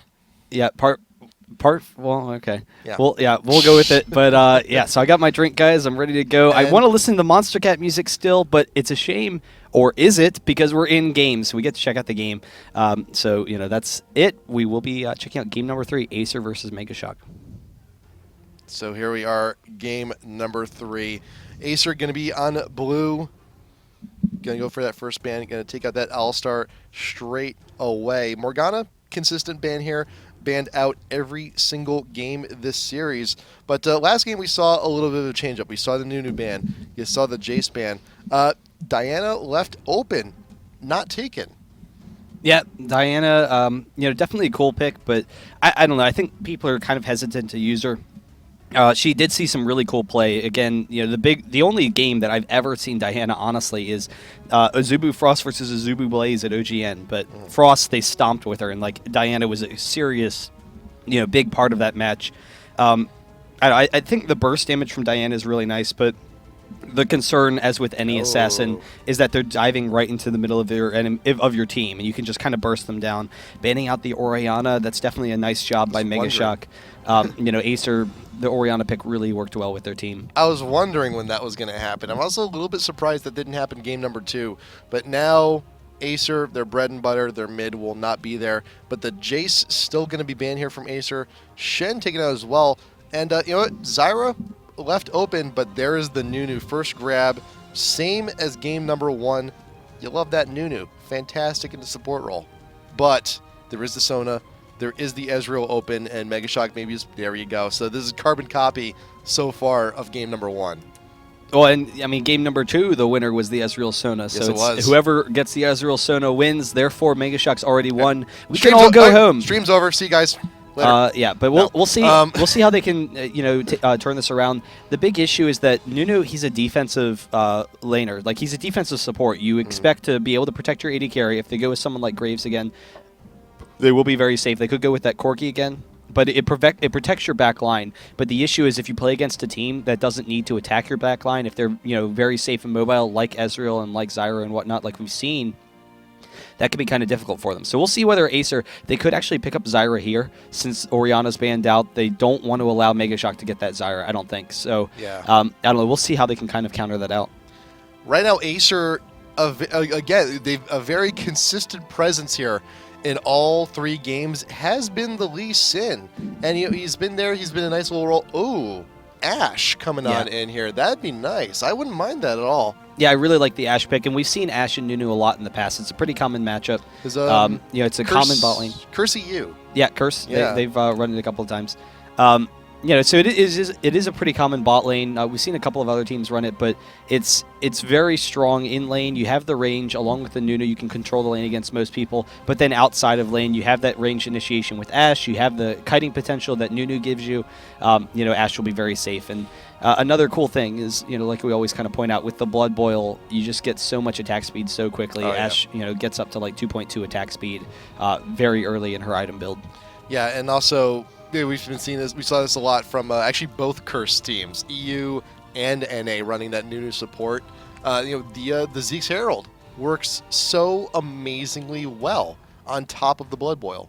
Yeah, no, that is very strong. So we'll see, how they can handle things. MEGASHOCK going with the global team, though, that gives them a lot of kill potential onto Ashe. That's a serious concern for ACER to have that Nocturne with the Karthus follow-up. I would love this Galio pick, though. Here's the concern for ACER right now, or for MEGASHOCK right now, is Nunu can kind of control the front line. It'll be difficult for Karthus to get in the middle of the team unless he flashes in. If he flashes in, though, he's going to be able to destroy Ashe, and that's a serious concern. So if they get the Galio, that counters out the Karthus a little bit. If Karthus flashes in on top of Ashe, then Galio can ult. But Gragas is actually a really common counter as well. Gragas is one of the biggest counters against Karthus. Will work very well. You can just kind of knock him out of there. So that'll help counter out some of that initiation that Karthus has. And also, Galio, Gragas, they both work in these very similar fashions. Galio's like, oh, he's in the middle of a fight. I'm going to go ahead and take care of this Karthus. Gragas, I'm just going to make sure Karthus never gets to that ridiculously fed point. So, either one works, but... Well, he also has the knockout. So he's got the knockout. That's the big thing, is keeping Karthus off of your AD carry. Yeah. And then staying true with the Renekton, going to keep him there in the top lane.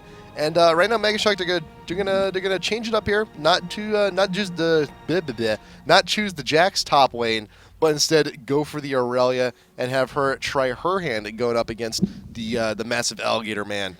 Well, Aurelia is just the best, or one of the best top laners in the game. Aurelia does very well against almost anyone. Yorick would be a very safe pick as well, so we'll see where they go with this. One of the nice things with the Yorick is they could do a lane swap, so we'll see if they go with that or not. Or if they just decide to have Yorick match up against Renekton. Yorick has an early advantage, but Renekton starts to pull ahead after, once he hits 6 in particular, but, around level 5. Yeah. So, I don't know. We'll see where they go with that. But the big thing, the Gragas-Ashe combo is so cool to watch. Ashe, you get the arrow onto someone, then Gragas, knock them back into your team. You can burst people down very quickly. Yeah. That can be pretty devastating. So we'll see how MEGASHOCK can deal with that. Or if they can manage to get one of those combos where they actually Gragas ult someone into a straight Ashe arrow. That's always fun. That's always fun to do. Granted, you don't ever plan on that because it's just a lot easier just to get Ashe arrow in first. They'll run like a mousetrap situation like the game, and they have the Gragas into the Lee Sin kick into the Ashe arrow. I remember playing that board game when I was a kid, and just we always shook the table would always shake somehow, and that would just screw everything up. Something would fall, the cage would come down sooner than I would expect to. I hated that thing. The thing was a pain in the ass. But Ashe Gragas, an amazing combo. Plus, also, you have the Nunu ult still available here as well.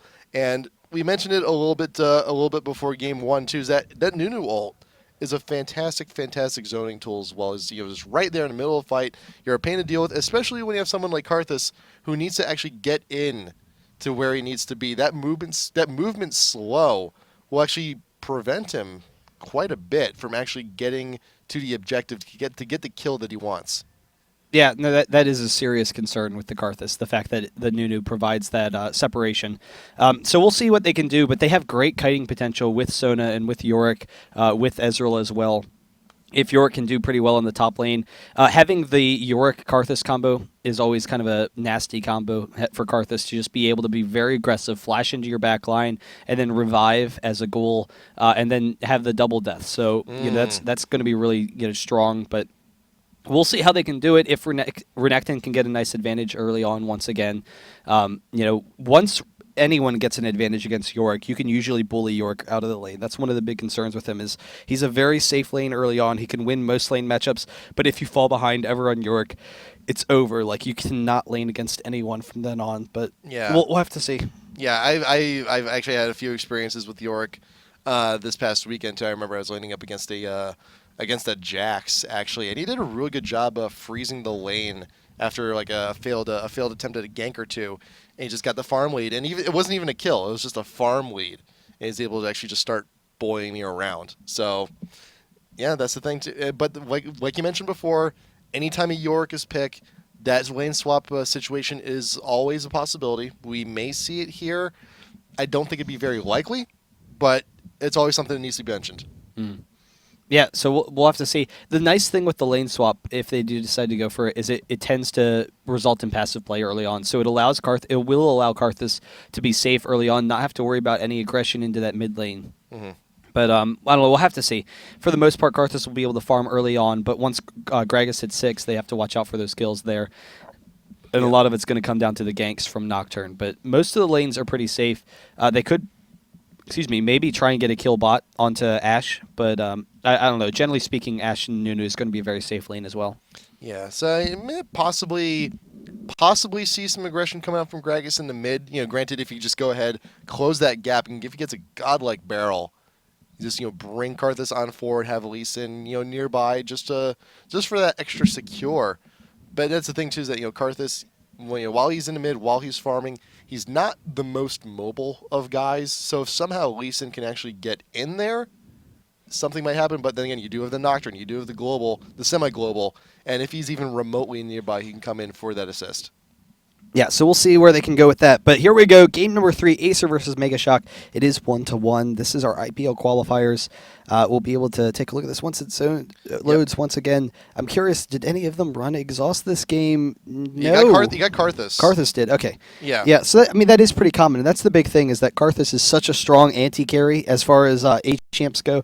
He really is just looking to completely shut down Ashe. So if he gets the slow onto Ashe and is able to chase her down, it doesn't take a lot. It takes like 3 lay waste to kill an enemy carry as Karthus. And once you hit the slow, it's really easy to hit those. So that's always a concern.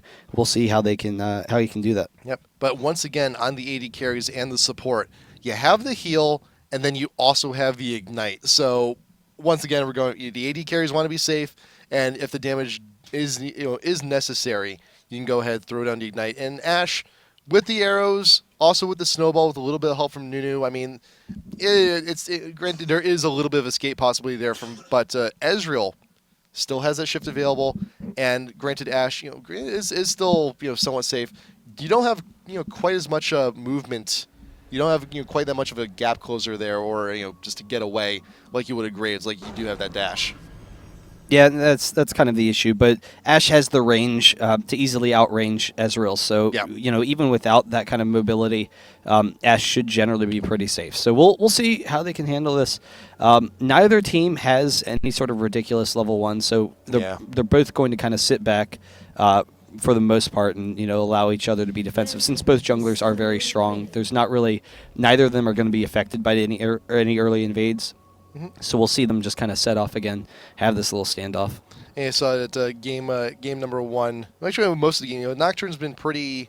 Goats has just been pretty safe. He's just more than content, just sit on back. It's like, I just want to get my buffs. I just want to be 4.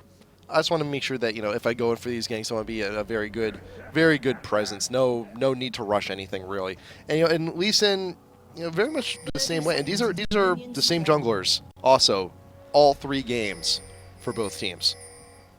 Yeah, and I mean, they're both very comfortable with their junglers. Nocturne's been a very strong presence, but Lee Sin as well has been able to do some nice things. So we'll see. They're actually both starting off the same sides each time. So Lee Sin, he is going to be able to start off. There's some poke damage from Ezreal. Not a whole lot, but if he can set behind Ashe a little bit, that'll be nice. The movement speed actually could allow Ashe to get some quick damage, though. She hits, her damage. She's going to actually take Ezreal down to like a 3rd HP if she gets off the auto attack, gets off the volley, and he's walking right into her. The quick burst, and they're going to chase him down. He might actually have to use his flash. He's very low. The blood boil as well. They still have the chase. Actually, a couple more attacks. They're going to be able to get it. One more attack in the ignite. Not able to get it. They're not able to force out the heal either. Wow. But now etnex, it's actually the perfect timing. So he has to leave the lane. He's going to fall behind. Ashe trying to get the one last volley and stop. No, can't get the recall. So Ezreal goes back, but he's going to really fall behind early on. Yeah. I wonder. I'm sure SuperAZE is like, man, I should have ignited earlier when I had the chance. Even that, with that for a first blood opportunity, just go ahead flash ignite just to get it, just so you can go ahead and secure that. I mean, Ezreal probably would have been pretty safe, but if Nunu had done it, then it would have forced the heal or the flash from Ezreal, maybe even both, and that would have been just crushing early on. So, we'll see. He is still a little bit behind, not that significantly. He's coming back into the lane. He missed like 5 creeps as a result, But, he should be okay. The volley, and Ash gets off some quick damage with the movement speed and the range, is able to wear him down a little bit. But what that does give ACER, though, is they give them the positioning. It allows them to start off a little bit further than the midpoint. It allows them to actually go ahead and get into that further brush and camp out just a little bit to get a little bit more of a positional advantage there onto MEGASHOCK as Ezreal's actually returning on into lane. So they have that, and you saw it right now. I mean, granted, Ezreal's back now at full, but the chunk potential there is huge.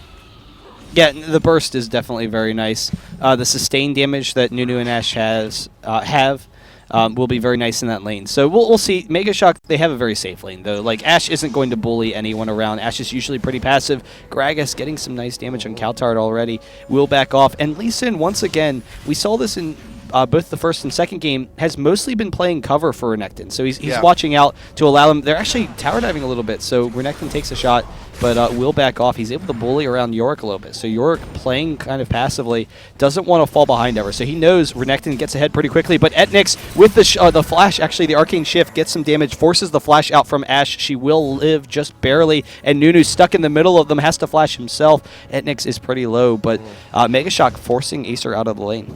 That harass coming in from Sun to just the last minute does pay off quite a bit. So now the power has shifted here bot lane. etnex, he's like, hey, you may have forced me out early, but I still got some fight in me. I still got some good damage.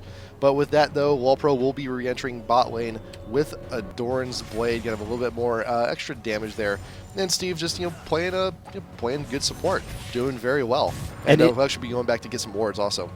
Oh, in the meantime, the body slam. Lee Sin coming in. They get the slow, the exhaust, and actually Gragas is close to going down, 7-60 as well. He actually gets the first blood. One more auto attack. Gragas very close to going down. So a nice exchange. They actually lose their double buff though, so that kind of hurts a little bit. But still, the first blood on Lee Sin is definitely worth it. Yeah, when you have a position like that, when you have when you have two champs actually kill each other, the buffs just vanish into the ether. So no one really gets them in a better situation than what ACER was in game one, where they ended up giving that double buff to the top laner. So might as well, in a situation like this, better it go to nobody. Yeah, and it is interesting to me how ImbaaaSheep's been controlling this lane so far, because recognizing that Renekton's going to be very strong early on, he actually didn't waste any of his mana through the first 5 levels harassing down Renekton at all. He just didn't use it. But now, once Renekton comes back in the lane, he immediately forces him back because he has the mana to just start spamming and being able to spam very quickly. By conserving his mana early on in the lane, he was able to do that and play defensively. So really nice job from him.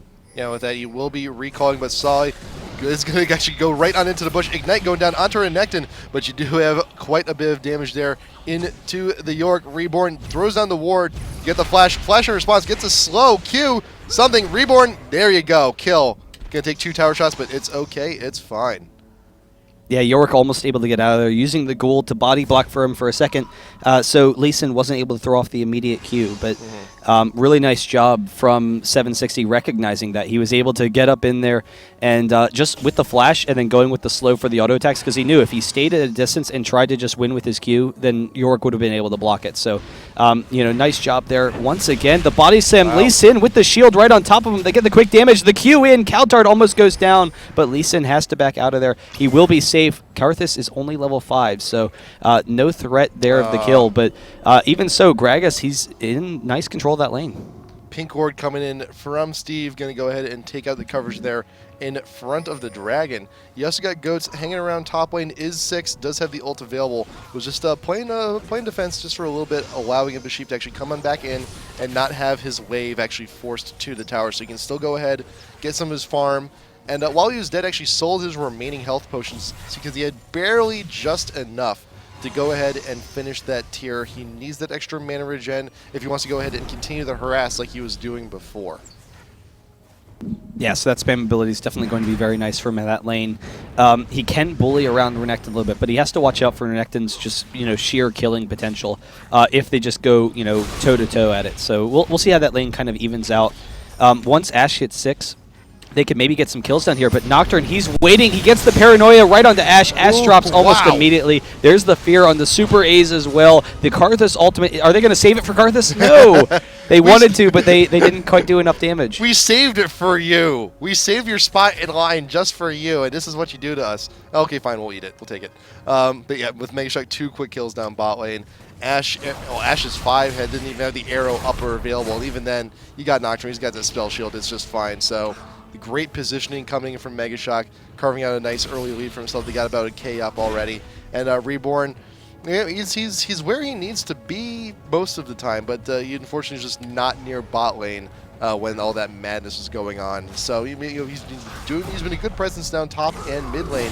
He just needs to pick it up a little bit on bot. ImbaaaSheep getting quite a huge chunk of damage out from Sawi with the ult popped, and that's a lot of resources expended from Renekton just to be on equal footing there with Yorick. Yeah, and that is something you can do with Renekton, though. You can just use your ultimate just as kind of like a heal to stay in lane. Yeah. And so he was getting kind of low. Yorick was slowly wearing him down, taking advantage of that regen and poke.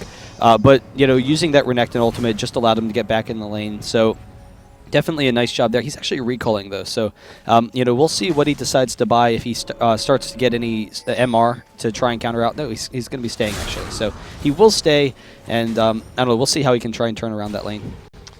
Ghost looking to grab his second red, so he can go ahead and still be relevant in all of these ganks. So he can go ahead and get that slow on in. cowTard, the ult is halfway down on cooldown, so he's still got a good minute and a half until it comes back in. And remember, those globals were nerfed a little while ago, so they're not going to be coming in as often as they used to be. But Reborn, he's actually camping out in mid, trying to get a little bit of damage here. Arrow completely whiffs, but you do also have the barrel up and available, but Warhunter's not going to be using it quite yet. Yeah, so they will back off. I'm kind of curious whether or not this might be a game that we see Renekton go for like a Bloodthirster build. It looks like he's actually going for that Brutalizer, so that's going to give him some quick burst damage. So that means he's looking to snowball against Yorick. He wants to get some kills early on in that lane. If he can start getting some ganks up there once he finishes the Brutalizer. As opposed to like if he was to go for the Bloodthirster, it would give him the regen so that when Yorick wears him down a little bit, he can keep himself at full health. So yeah. We'll see how he decides to continue playing that lane. Right now, it is fairly even, but there is a 1k gold advantage for MEGASHOCK. Having that Ezreal Sona combo in the bot lane has worked out very well for them. Yep. But going back to Renekton, though, it's not too uncommon to have a Yorick build something like a Glacial Shroud where you will naturally build armor, which it looks like he is actually going to be doing. So having the Brutalizer does negate a little bit of that. You do have that extra armor pen, and the cooldown reduction on someone like Renekton, who just does not use mana, is amazing. It's just amazing to have. Yeah, no, it's very strong, but because Renekton is all physical based, having that armor will shut down a lot of his damage. So we'll see how they can, or ImbaaaSheep can continue to control that lane. Sawi is going to try and harass back ImbaaaSheep here, but he's taking a little bit too much damage. ImbaaaSheep's actually going to turn it around. The stun, he's going to be able to chase the flash out, so he's going to have to back off. In the meantime, cowTard trying to chase down, Warhunter trying to chase down cowTard, gets off some quick burst damage, but that's the nice thing, again, is Gragas. You have the short cooldown, so you can just kind of wear down your lane and then go back to farming. It's a party. I got barrels. It's fine. We've got plenty of them here to go ahead and party with. Reborn with a pink ward of his own. Gonna go ahead and clear out some of the wards in front of the dragon. And it looks like ACER, they may actually be looking to mobilize here and try and sneak it real quick. They got some pretty decent ward coverage there. Oh, they're going for it, though. They want to get this kill behind the turret, and the Gragas ultimate is not up to... Oh, there it is! The Ash arrow missing. The Sona ultimate, 760 going down underneath the turret. And the SuperAZE, he throws off his ultimate. He has to flash out of there, though. So a 4v2 turns into a 4v3, and Lee Sin way out of position. Couldn't quite hit the arrow. But Karthus is coming on down as well. cowTard, he's got that wall that could be a pretty huge disruption tool. And all of the preparation that ACER was putting in to try and take that dragon is going to be serving them very well as they watch MEGASHOCK take this dragon while they can do nothing really about it. There's the possibility for the steal. The barrel is actually up. Can he steal it? No, just a little bit too late. The smite coming in from Goats will go ahead and secure that. Yeah, almost grabbing it, though. It's really easy to steal, like, buffs and Baron and Dragon as Gragas, Yeah. but not quite able to hit the timing. They were zoning him out pretty decently with the Karthus wall, so he's kind of scared, to get in there with that slow. So a nice little gold advantage for MEGASHOCK. We'll see how they can continue it. Ashe does not have the arrow right now. Doesn't actually have the mana either, so she's going to want to recall, go buy some items, and, we'll see what they do with this lane from now on. Plus also Warhunter, he's only level 10. That ult is not level 2 yet, so actually Smite actually deals a little bit more damage than what the barrel would. Not to say it's not impossible in ults like Gragas, also ults like Ziggs. His ult are amazing at taking objectives like that, but yeah, it is a huge matter of timing and a little bit of luck too. Oh, but cowTard being chased underneath the turret, the exhaust as well as the slow. Lee Sin does get the shield out of there, so burning a couple of summoners, or forcing a couple of summoners off from Karthus, they will be pretty safe there. Yorick, he is pushing down the top. He's actually making his way down bottom though, so he doesn't want to allow them to get any early advantages. Ashe getting some nice trade with Ezreal, so he can continue to farm there. And Reborn really seems like the scapegoat here. Like every time that something's going to be going on around tower, I always see him tanking it. And his shield just also never seems to be up, unfortunately. So hopefully we'll be seeing him build a little bit of health, possibly to a Phage or something. He's got the wriggles, so when those objectives like Dragon come back up, Acer's going to have a little bit easier time to grab it. But then again, it's a matter of positioning. It's actually a matter of winning fights too, to try and go ahead and get those advantages. Sawi taking a lot of damage here from Yorick here top lane. Just those ghouls are becoming a little bit too much of a pain. Steve with the flash ult down at a low pro. The Ezreal ult gets a nice little chunk, but Karthus. Oh wow, the heal. The summoner heal just barely. Oh, the turnaround, and Ashe hits the arrow on the Ezreal. Lee Sin, he wants to pick up this kill if he can hit the Q. Oh, just barely not able to, but he has the slow, he has the couple auto attacks, one more ultimate, but the heal, etnex turns it around, and so they're actually able to pick up this kill. Yes, the burst, they pick up Lee Sin. Shield on cooldown. You just could not get to Nunu, in time. I even see Warhunter actually just getting in position just to see if something was going to happen, but yeah, unfortunately, again, Acer not going to be able to connect on that damage. Yeah, and so Renekton is going to have to back off. Yorick really just abusing him right now, but Renekton does have the ultimate. Oh, the steal from Gragas. There we go. That's what I like to see. Yeah, able to steal it fairly easily. See, so I think Renekton is trying to bait in Yorick right now because he still has his ultimate. He wants to see if he can get Yorick to bite, maybe try and pick up the kill underneath the turret. Yep, and also now Gragas, he's level 11. That is a level 2 ultimate. Does significantly more damage when you want to go ahead and steal objectives like that. Ah, wonderful throw. Beautiful. That was a work of art. It really was. But Sawi actually getting a little bit too far out. ImbaaaSheep waiting full health. The ignite. Popping the ult. Sawi's just trying to get away at this point. But the ghouls are going to be too much. And ImbaaaSheep doing pretty well for himself now top lane. Yeah, Sawi kind of baiting himself out there. Just a little bit too aggressive. Lee Sin going to run in, but Yorick has control of that lane, so he will have to back off. Ashe is comfortable farming down bot though, so keeping up with Ezreal despite those early kills that Ezreal has. He is ahead of gold because of it, but even so, they're able to exchange damage very well. It is a very strong lane, so we'll see once they start getting out of the laning phase if they can start picking up kills. They have a lot of quick burst potential with the Ashe and with the Gragas as well. Yeah, but I am consistently worried here about Reborn because those last few attempts just did not go as peachy as intended here. So, and usually when you see Lee Sin start to fall behind, sometimes you'll actually see them start to build up some levels in the shield. Just so at the very least, hey, if I can't make something happen here, at least I can shield someone who can, and also you can be a little bit of a better gap closer as well. But he's still actually looking to level up the wave. Still wants to get a little bit more damage, and he wants to be in those fights. Yeah, so we'll see how they can hold it off. MEGASHOCK, again, forcing a long laning phase. They're taking advantage of it, so they have a 3k gold advantage here. Nocturne is coming down to the bottom lane, though. They could force a fight with the Sona ultimate. It is up. Karthus, the ultimate, is not up for another 30 seconds, so they won't have that at their disposal. Pushing the wave, and Steve and etnex is go ahead as soon as that hits the tower. Gonna be something heavier. Meanwhile, top lane, once again, Renekton being abused by this Yorick, will not be getting away. So they get the kill, but Lee Sin has gone in the bottom lane. The Ezreal ultimate, Lee Sin kicking into Sona, almost picking that up. The knockback, and Lee Sin will get out of there, breaking that fear from Nocturne. But meanwhile, in the mid lane, gonna go real quick and see what was happening there. But you got cowTard actually wandering back on into lane. And you got Gragas looking to do dance. Still has that blue buff. 1, 2, 3, 4. And the ignite. Oh, just a tip right there. Just doing a little dance. Doing a little dance. But yeah, we'll see. How they can continue to pressure this. MEGASHOCK, because of the advantages they do have in the bot lane, they could maybe take down this turret with Nocturne there if they decide to go for it. Nocturne is ulting in onto Ashe though, trapped underneath the turret, and they knew he was there. They saw him previously with Lee Sin, but not quite taking the defensive measures that they needed to. Yep. So with that, MEGASHOCK is going to go ahead and back a little bit. Buy up. Actually, how much money does Ezreal have? Quite a bit. Just has enough. Just enough to finish that Trinity Force. Perfect timing on that one. So we'll see. We'll see actually if they can go into. Might actually even be able to go into some of that Guardian Angel play we've been seeing. 4K lead. It's pretty decent enough. I think it wouldn't be too bad of a choice. Yeah, no, it would be okay. It would protect against some of the burst damage that ACER has. He wouldn't have to worry, quite so much. But generally speaking, he's going to be pretty safe. But we've seen, them going for the GA pretty early. So that's definitely, a nice call if he decides to go for that.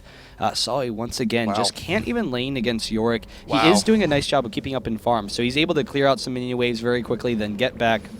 The AoE farming for Nectin in that respect is very nice, but we'll see, how they can continue this lead. It is a 4K gold lead for MEGASHOCK right now.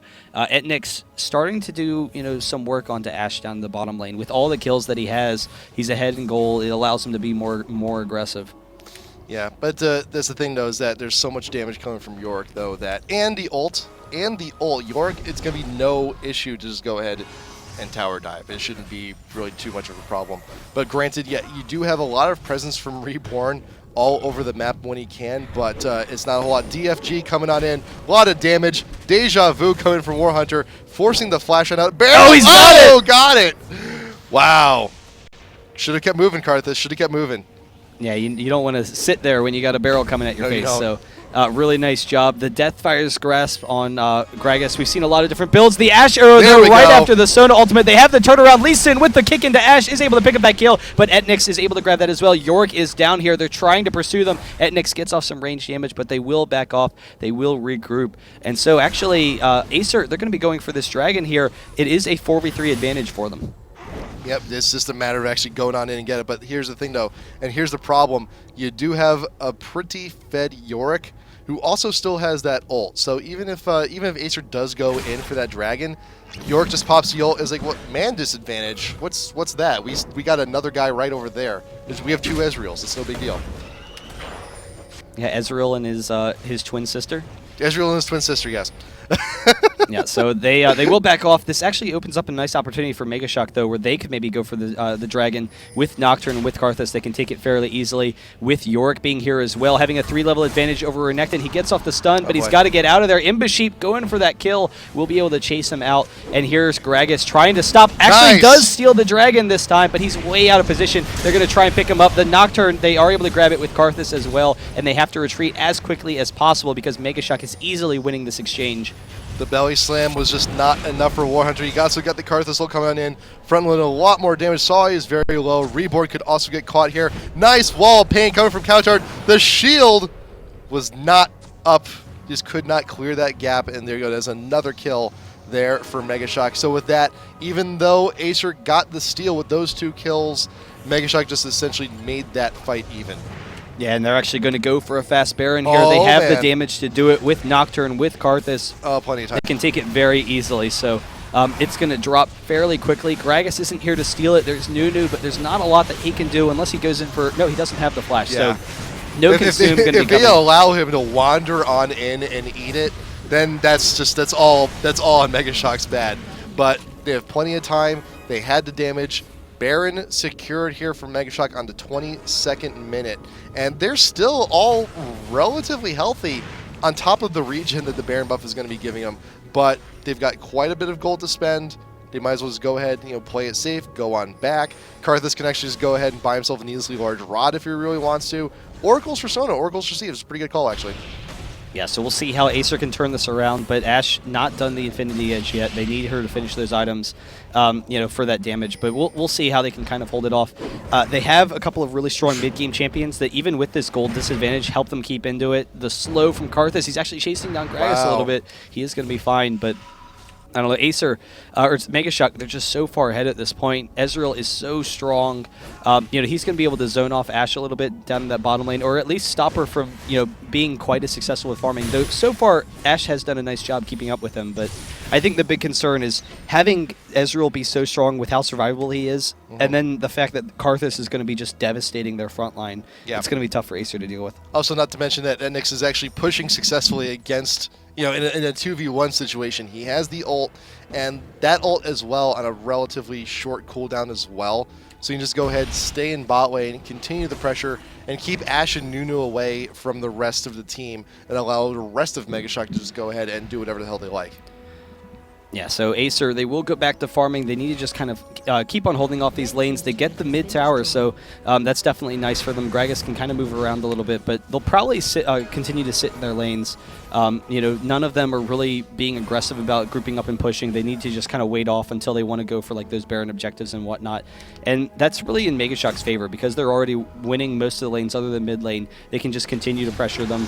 Yorick in particular can just sit top all day and continue to shut down Renekton. Yeah, see, Acer, you see Ashe, you see Nunu, they can't even recall at their own tower. They actually have to step back because the threat is always there. And even now, Renekton, 3-level deficit there with the Yorick, but here comes Greg. He's going to try and do something here, but the Ashe Arrow coming on in. Steve is actually going to be going down, but Acer still looking to try and fight this. Warhunter, can he get it? Yes. Yeah, the double kill, but in the meantime, Nocturne with the engage is able to pick up the kill into Ashe, and after forcing them back off the turret, they're able to take down 4 members of Acer. So just huge advantages for MEGASHOCK. They can push down this mid turret. Karthus will be able to take that.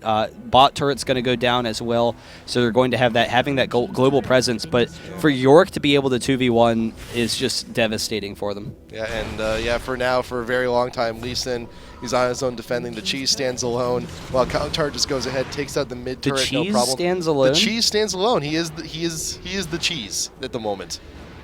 What is that? What is that from? As old like kids game. Like, okay. Like elementary school, like level. Cheese stands alone. Never. No. No, I don't Okay. remember the cheese. Never mind.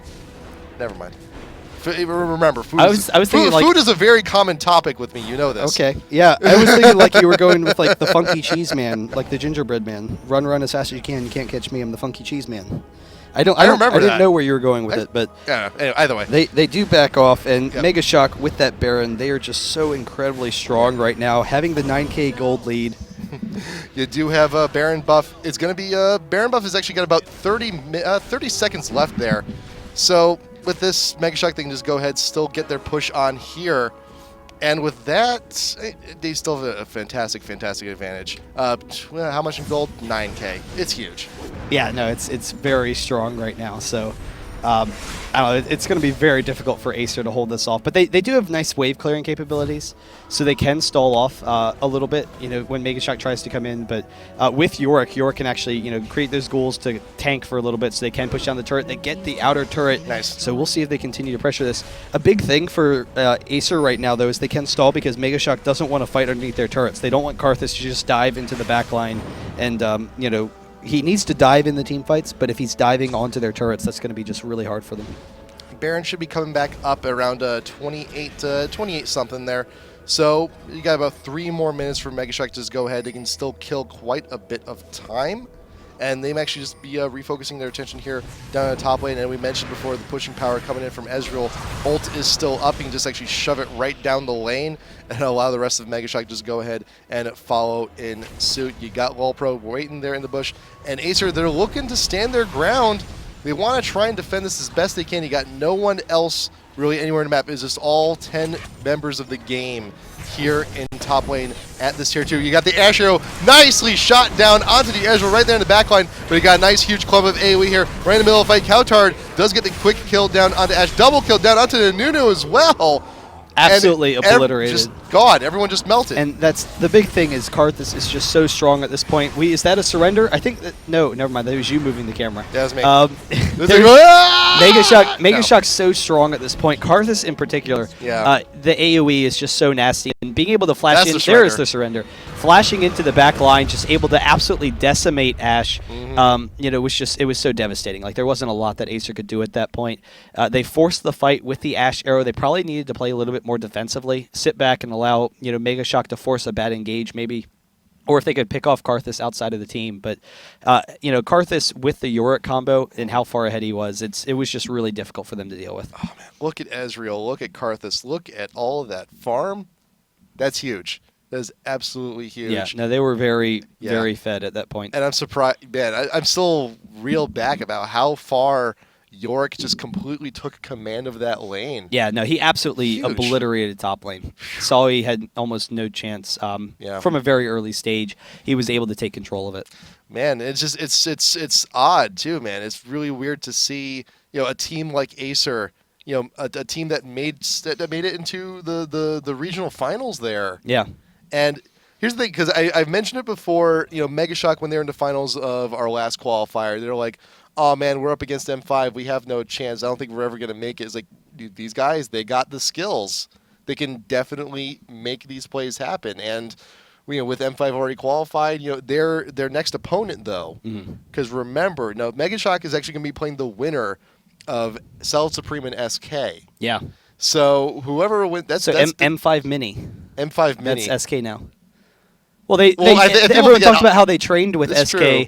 Yeah. in order to beat CLG, and how, you know, M5 was like SK is going to beat CLG, so SK's now M5 Mini. I think we'll see if we can't get Ocelote's approval for that to see if he's okay Probably with not. that. That's not going to happen. But, yeah, we'll see. I mean, they're very strong teams. MEGASHOCK has looked very strong in the past. Yeah. But yeah, definitely another nice win under their belt. ACER, you know, we'll see how they can continue to do, and they're not going to be part of the Season 2 championship or any of that. But you know, they can continue to try and strive for that Season 3 dominance. You know, and with the EU side of things for our qualifier here for IPL5, we have less teams in the EU qualifier than we do in the NA. So the first round fights for the EU side are all going to be top tier, very entertaining matches like we've seen here. And actually, if you come back tomorrow, we actually got the team formerly known as Existence, now known as Smart People, going up against Eclipseus Solaris. Okay, cool. That's going to be interesting. That'll be fun. We saw FNATIC versus Existence a couple of weeks ago. That was a fun match. Yeah. It was, you know, a decently close match, but really some nice play from FNATIC. They were able to win that. But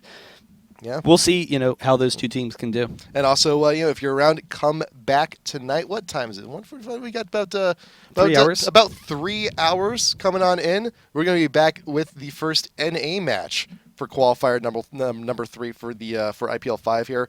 Monomaniacs Ultimus versus Team -9. -9 being our only non North American coming from Colombia. So willing to play on the ping, willing to play. They've been on a lot of our qualifiers, a lot of our tournaments, and finally we get to see them here on stream. But for that though, hey, MEGASHOCK going to be moving on in round of 8, and we are done here for now. So hey, we will see you guys next time. And remember, Facebook.com/IGN Pro League.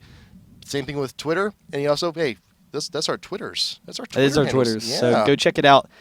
Thanks, guys, for tuning in. Definitely some nice matches. MEGASHOCK looked really impressive. ACER did too, but not quite able to turn it around. So, yeah, we'll take a look at that, and we'll be back for the rest of the week. Hey, we'll see you guys in 3 hours, and until then, later.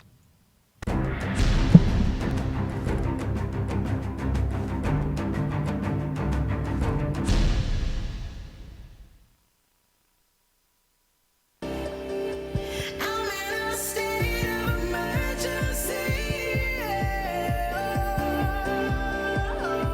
I'm in a state of emergency. Somebody please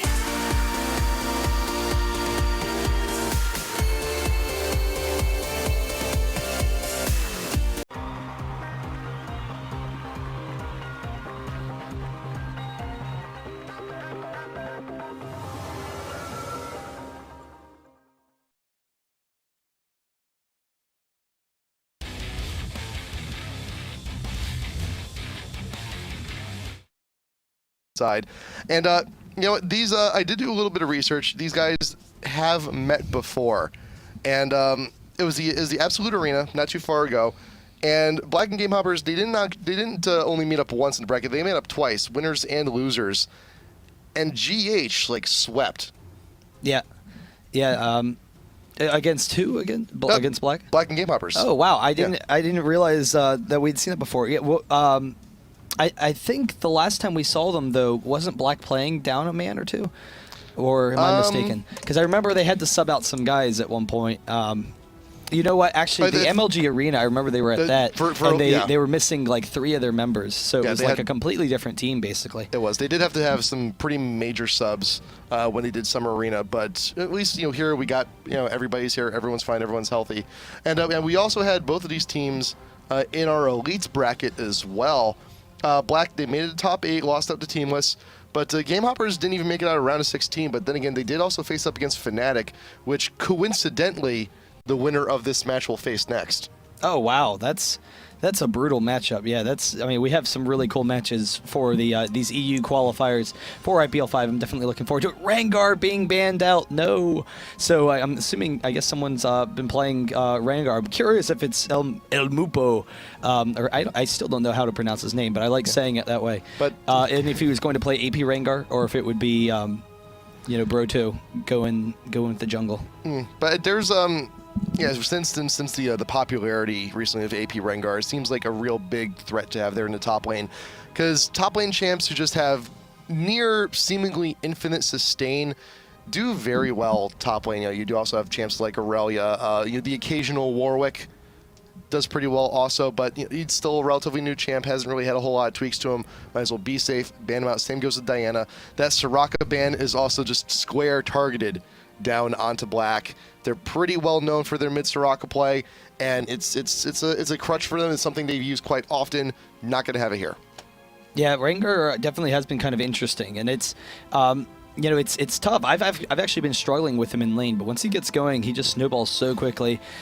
His heal, it's difficult to sustain him in lane. It gives you a nice boost because of just how much it heals. It's like 20% of your HP, but it has like a minute cooldown basically, because you have the cooldown of the actual ability, but you also have to build up those stacks from your other abilities. So it actually takes a while to get off. But yeah, definitely some interesting teams so far, and I'm a little bit surprised that they left open the Alistar right off the bat, that GameHoppers did, but they grabbed the Nunu. That's definitely a comfortable place for them. Theoretically, Black, they could have picked up the Alistar and Nunu, which have been 2 of the strongest champions in the game for quite some time. Nunu, in my mind, is the best support in the game. I'm sure most people would agree. A lot of people would agree, at least. And the best, if Black did decide to go for Alistar and Nunu, it's still such an ambiguous pick, because you're not going to know until the very end, until you actually get into the game, who's jungling and who's supporting, because it's not very clear cut on who does either. We're still not even quite sure. It could be another support pick. It could be a support Alistar. Yeah, it could be. It really depends on the situation. And against Nunu, that is it's not really the biggest possibility, because Jungle Alistar is just so strong, and particularly since you get it against Karthus. And Jungle Alistar is one of the best champions, out of the jungle against Karthus, since Karthus is so vulnerable. He can get in those ganks. Skarner is definitely a cool pick, and we've seen how popular Skarner has been recently. Skarner is just so easy to play. I was joking with some of the players, and I had played in the past with this guy named Skarnel Trump, and they were all like, "Oh my God, I hate that dude. All he does is play Skarner." And this is on the NA server. But yeah, so some cool picks. We'll see where they go with that. Skarner, early game and mid game is phenomenal, and he has that single target pickoff potential. And then going with the Galio Sivir. So very unusual setup. We haven't really seen this kind of a team for a while, but it's incredibly tanky. Sivir, will have some nice backline damage. The only concern is how their damage scales into late game and whether or not they fall off. But we have seen Sivir being used quite recently too, for push-oriented comps to try and go ahead and force up the towers very quick. And she's also an amazing split pusher. Always has been, always will be. And she does still pair up very well with the Alistar, if that is still indeed support. But like I said, that's what we're saving the last pick here for. Black knowing, they got their game plan. They're looking to go with it. I've actually played games with Sivers in the past, like in ranked, where you have a team fight on one side of the map, and people just ignore Sivir. You drag out the team fight for a little bit, and Sivir takes 3 turrets, takes a base inhibitor, like all by herself, just really quickly. And the mobility that she gives her team is phenomenal. phenomenal. But we'll see where they go with that. So probably going to pick up the support here. Probably a Sona, I would think. Makes the most sense to me. Oh, Sona's banned. except that Sona is banned. So yes, Sona would have been a strong pick. Tarek? They could go with a Janna. Janna would give a little bit of protection. Tarek would work. I think Blitzcrank's probably where they're going to want to go though, because Blitzcrank Sivir would be pretty strong, but it also gives them that backline, pick off potential against like Karthus or whatnot. It would be kind of difficult, but we'll see where they go with it. Right now, GameHoppers, they have a really strong late game team, and if Black can't take any early advantages, then Cog, Karthus, Aurelia with the Nunu support and Skarner, that is just such an absurd late game. It's going to be very difficult for Black to penetrate past Nunu into the Kog'Maw, so he's going to be dealing ridiculous amounts of damage. And then Karthus and the rest of them can take care of business. It is a support Alistar. They're switching up. There you go. So yeah, pretty much in the bot lane with Alistar and Sivir, every time a Pulverize happens, it's pretty much a guaranteed full damage from that Boomerang Blade, which can be an absolute nightmare to deal with. Yeah, it is very strong, and the benefit is they were kind of concerned. I mean, you look at the supports left, and Blitzcrank and Janna Lulu. Those are the options. They wouldn't want to go Lulu with their lineup. Janna could work, but Janna's really for disengage, so probably not. They could go with Blitzcrank, but they didn't have the best backline penetration. They have a little bit with Alistar, and if Galio flashes in, yes. However, they didn't have a means of disrupting Cog and Karthus, so they wanted to have that Karthus, his global presence a little bit countered out by Nocturnes as well, and Nocturne still will be very strong for those ganks. So we'll see, what kind of pressure they can put on him with the teleport. It's been such a long time since we've seen Galio. It really has, but Galio, I think Black acknowledges right now that if they don't end the game early, they're pretty much going to lose this thing. So you do have the Galio with that teleport, either top or bottom. He can be wherever he needs to be to just help spiral lane completely out of control while the opportunity is still abounds. And it's gonna be rough because you do have Aurelia top lane, and she gets pretty tanky, she gets pretty sustaining. You also have Kog'Maw bot wisely picking up the cleanse, so it's gonna make those ganks a little bit more difficult. But if GameHoppers gets a little bit too overzealous, that could be a dead cog pretty often. Yeah, and the cleanse, it won't go through the Alistar knockup or anything. It's really just there for the Nocturne. The Galio as well. Later in the game, the cleanse is going to be perfect because if Galio is able to initiate on Kog'Maw, that is like a free win for Black. That's going to be their end goal, to shut down Kog'Maw really quickly. But it'll be kind of interesting to see. The Yorick pick, Yorick has been one of the strongest top lanes for quite some time, and Yorick versus Aurelia is a pretty common matchup. Yorick wins it early. Aurelia, once she gets a little bit of damage, though, can just easily kill Yorick repeatedly, and it can be a very difficult lane where Yorick just dies again and again and can't really do anything. But however, Yorick later on, he does have that tanky body to poke in, kite around, and then the best part yet is along with Nocturne, set up those ultimates for Alistar and for Galio. And Yorick has some pretty good targets too. I mean, he can ult Nocturne or Sivir. He can ult either one, and it'd be really still a fantastic situation for him. If you throw Nocturne in, he's going to be going into Middle East fights, and if by perchance he dies, you still have that. And plus also, Nocturne and Sivir, they both really benefit from all the attack speed buffs coming on in, especially from the Sivir ult. So they can still, even as a ghoul, get plenty of damage, and they don't necessarily have to die in order to get everything you need. Even if Yorick and Sivir just push a lane by themselves, you ghoul Sivir, and it's all of a sudden a 3-man push. With that ultimate, towers are going to be going down super, super quick. Yeah, no, Sivir's pushing potential is phenomenal. The only concern with Sivir is her short attack range, and that does make pushing against Karthus difficult. It's the pushes from Sivir, they're going to be occurring when turrets are undefended, or if Black can zone out GameHoppers with Alistar and Galio, because of the threat of initiation is so massive, they're going to be like, dear God, let's back up a step. But Sivir, if Karthus is defending, then that Karthus wall will just absolutely crush Sivir. and that's going to be a serious issue. And then the follow-up, Karthus Wall into the Skarner pool, take down Sivir very quickly, missing out on that AD. The rest of their team doesn't really have the damage to win fights without Sivir being alive. So Sivir does have some decent survivability with the spell shield, with the ultimate as well. And then the passive, the ultimate and passive, the movement speed that you get is just so phenomenal for team fights. However, if GameHoppers can ever burst down Sivir, that fight is basically over for Black, because they won't have the damage output. They're going to be incredibly tanky. That if they could potentially win it as that kind of bruiser team, but Sivir, they need to protect her. Yeah, but hopefully the spell shield and the cow will be more than enough to keep her safe, to keep her from going down. Because and that's the thing too, is that Sivir is. Both of these are very similar comps. They're both protect the AD comps. I mean, that's usually how most Kog'Maw comps go. But yeah, with Sivir and her attack range, you do need a protection that's a little bit more up close and personal. Alistar provides that. Galio provides that. Last ditch effort, pure emergency button. York, to a certain extent, also provides that. But there's still the aggression there coming in from Nocturne. You can still get those early ganks along with the teleport from Galio. So. Yeah, hopefully it's sufficient. Hopefully it's enough. They could go for the lane swap too, because they are on the purple side. Yeah. Always napraen could start on the red buff. Regardless, he did go with an exhaust. So exhaust on a jungler. If you go for an early gank top, level 3, you get the blue and the red. You go for the early gank top, or even just the level 2 with the red. Red buff along with the exhaust is like a kill on anyone. And top laners, they don't defend against it well enough a lot of times. You see people leave themselves vulnerable. So it's really an underestimated kind of gank. But even with the flash, it's so difficult to avoid. So we'll see what kind of pressure they can put there, because they could send their 2v1 up top. Yorick would actually be in a better situation against Cog and Nunu than Aurelia would be, because Yorick has some of that range farming. Nunu is going to be the issue. Nunu's going to chase him down if they decide to go for that swap.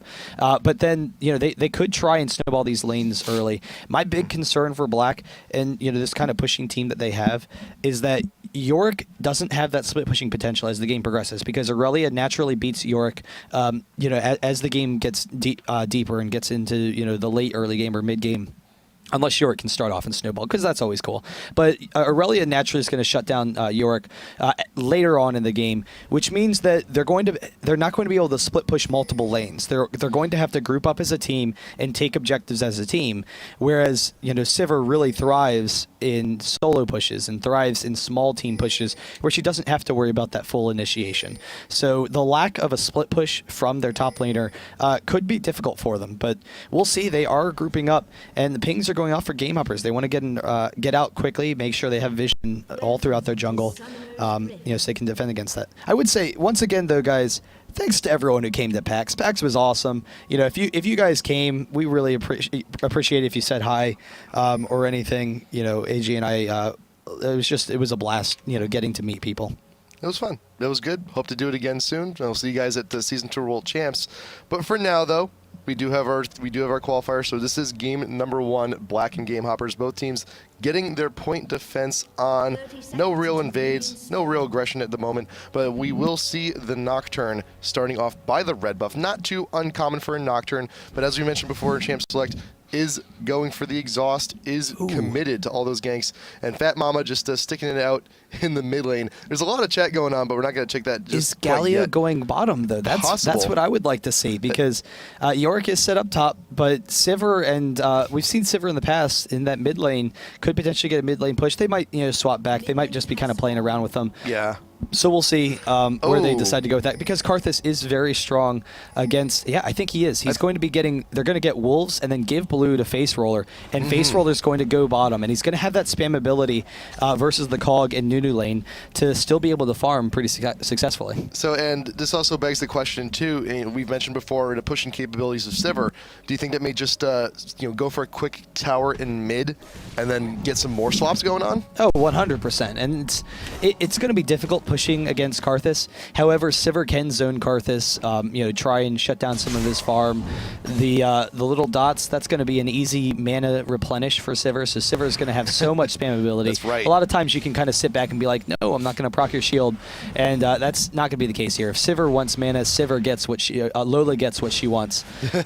So we'll see how that works. Karthus should be able to counter push, but if he doesn't have the early mana sustain to just constantly AoE out those creep waves, Sivir could actually push pretty decently into him. Yep. If you're not quite sure, if you haven't played a whole lot of Sivir, she does have her spell shield. When it does get popped, if it does get consumed and does take a spell, she actually regains mana off of it. So that's going to help immensely because she's not the most she can get pretty mana hungry. In the meantime, you do have the fear going down on a skirter, does walk right back into the bush, does flash away, pops up the shield, will be getting away just barely, but you have all the other lanes collapsing in here. FatMamma trying to get onto the ramp, does flash out, is still exhausted. You got napraen, does take quite a few hits along with the Sivir. Everyone will be just fine. Yeah, and really nice decision from Black there, not pursuing the Skarner because he was pretty low. The Ignite going off from Alvik. He's chasing out El Muppo. We'll be able to get some early damage, and the early Ignite's usually a nice thing. Even though it doesn't do a lot of damage, it will be up pretty quickly. But Nocturne and Alistar, they got the damage off on Skarner. They forced him to burn the flash, but they recognized bot is moving up, so they had to get out of there. They would have died otherwise if they had tried to tower dive or anything like that. And Nocturne doesn't have flash. That leaves him vulnerable. If he's aggressively counter jungling, you usually need to have a flash for that so you can get out of those situations. So he didn't have a good, easy free win escape method. But in the meantime, Sivir actually OP'ing over the walls, trying to get the race. I'm not sure if she got it or not. Yes, she did. So she was able to pick that up, even though Karthus was coming in trying to prevent her from doing that. So nice job there. Alvik going to be buying himself something nice. FatMamma right out in front. And look at HawkDon. He's very low on mana already. Sivir is still not going to be that too much of an issue. Also, bot lane, look at Faceroller. With that blue buff, can just go ahead and spam everything he wants. And for the moment, is actually beating out Kog'Maw in CS. Yeah, he's doing a really nice job, but Skarner is set up down bottom, so they have to watch out. Fluumis going in for the snowball and will hit it. Facerollerx is going to take some damage, but he did get the shield off, so he's okay. Yep. Using the flash, and so actually, he probably could have gotten out without the flash. However, it would have shut down his lane. He would have had to leave, but he wanted to stay in lane because he still had that blue buff. He was still fairly high health, so the preemptive flash very early on, he's fine. He can sit in lane and still farm, so the gank doesn't really affect him that much. And with that gank, he's playing a little bit more defensive. He's not quite sticking his neck out as far as and rightly so, because Roto was actually still there in the lane waiting for it.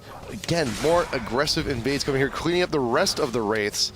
Alistar and Nocturne going to do that together, and that's the thing too, when you have an AD and support in mid, your support on occasion is really free to roam because you're such quick access for the rest of the other lanes. And actually FatMamma's going to be coming down bot with napraen trying to get what they can. Their rallies is a little bit too far. The Fear Teth is going into headbutt. Nice flash out just in time. Wanted for that headbutt to come on out, but the snowball going to be hitting napraen very low in that bush. The minions could have gotten some extra free hits on him, but he did wisely get back into the bush. And once again, no kills quite yet. Yeah, so they all have been very safe. Galley has to play a little bit more defensively. Now that he's out of mana, he's going to really struggle. He wants to just try and push the lane really quickly and then get back. So he has an opportunity to get back without missing much CS. And so the lane has equalized. He is going to go back now. He might have to burn his teleport, though, so we'll see whether or not he does that or if he just kind of walks down. Sivir preventing the recall from Karthus. So doing a really nice job. And that's the thing. Karthus has run out of mana very early on, and this is where the push is going to start being successful. If they went back now, then they're going to miss out on it a little bit. So we'll see if they decide to keep pushing or if they go back. And yeah, Faceroller did use that teleport.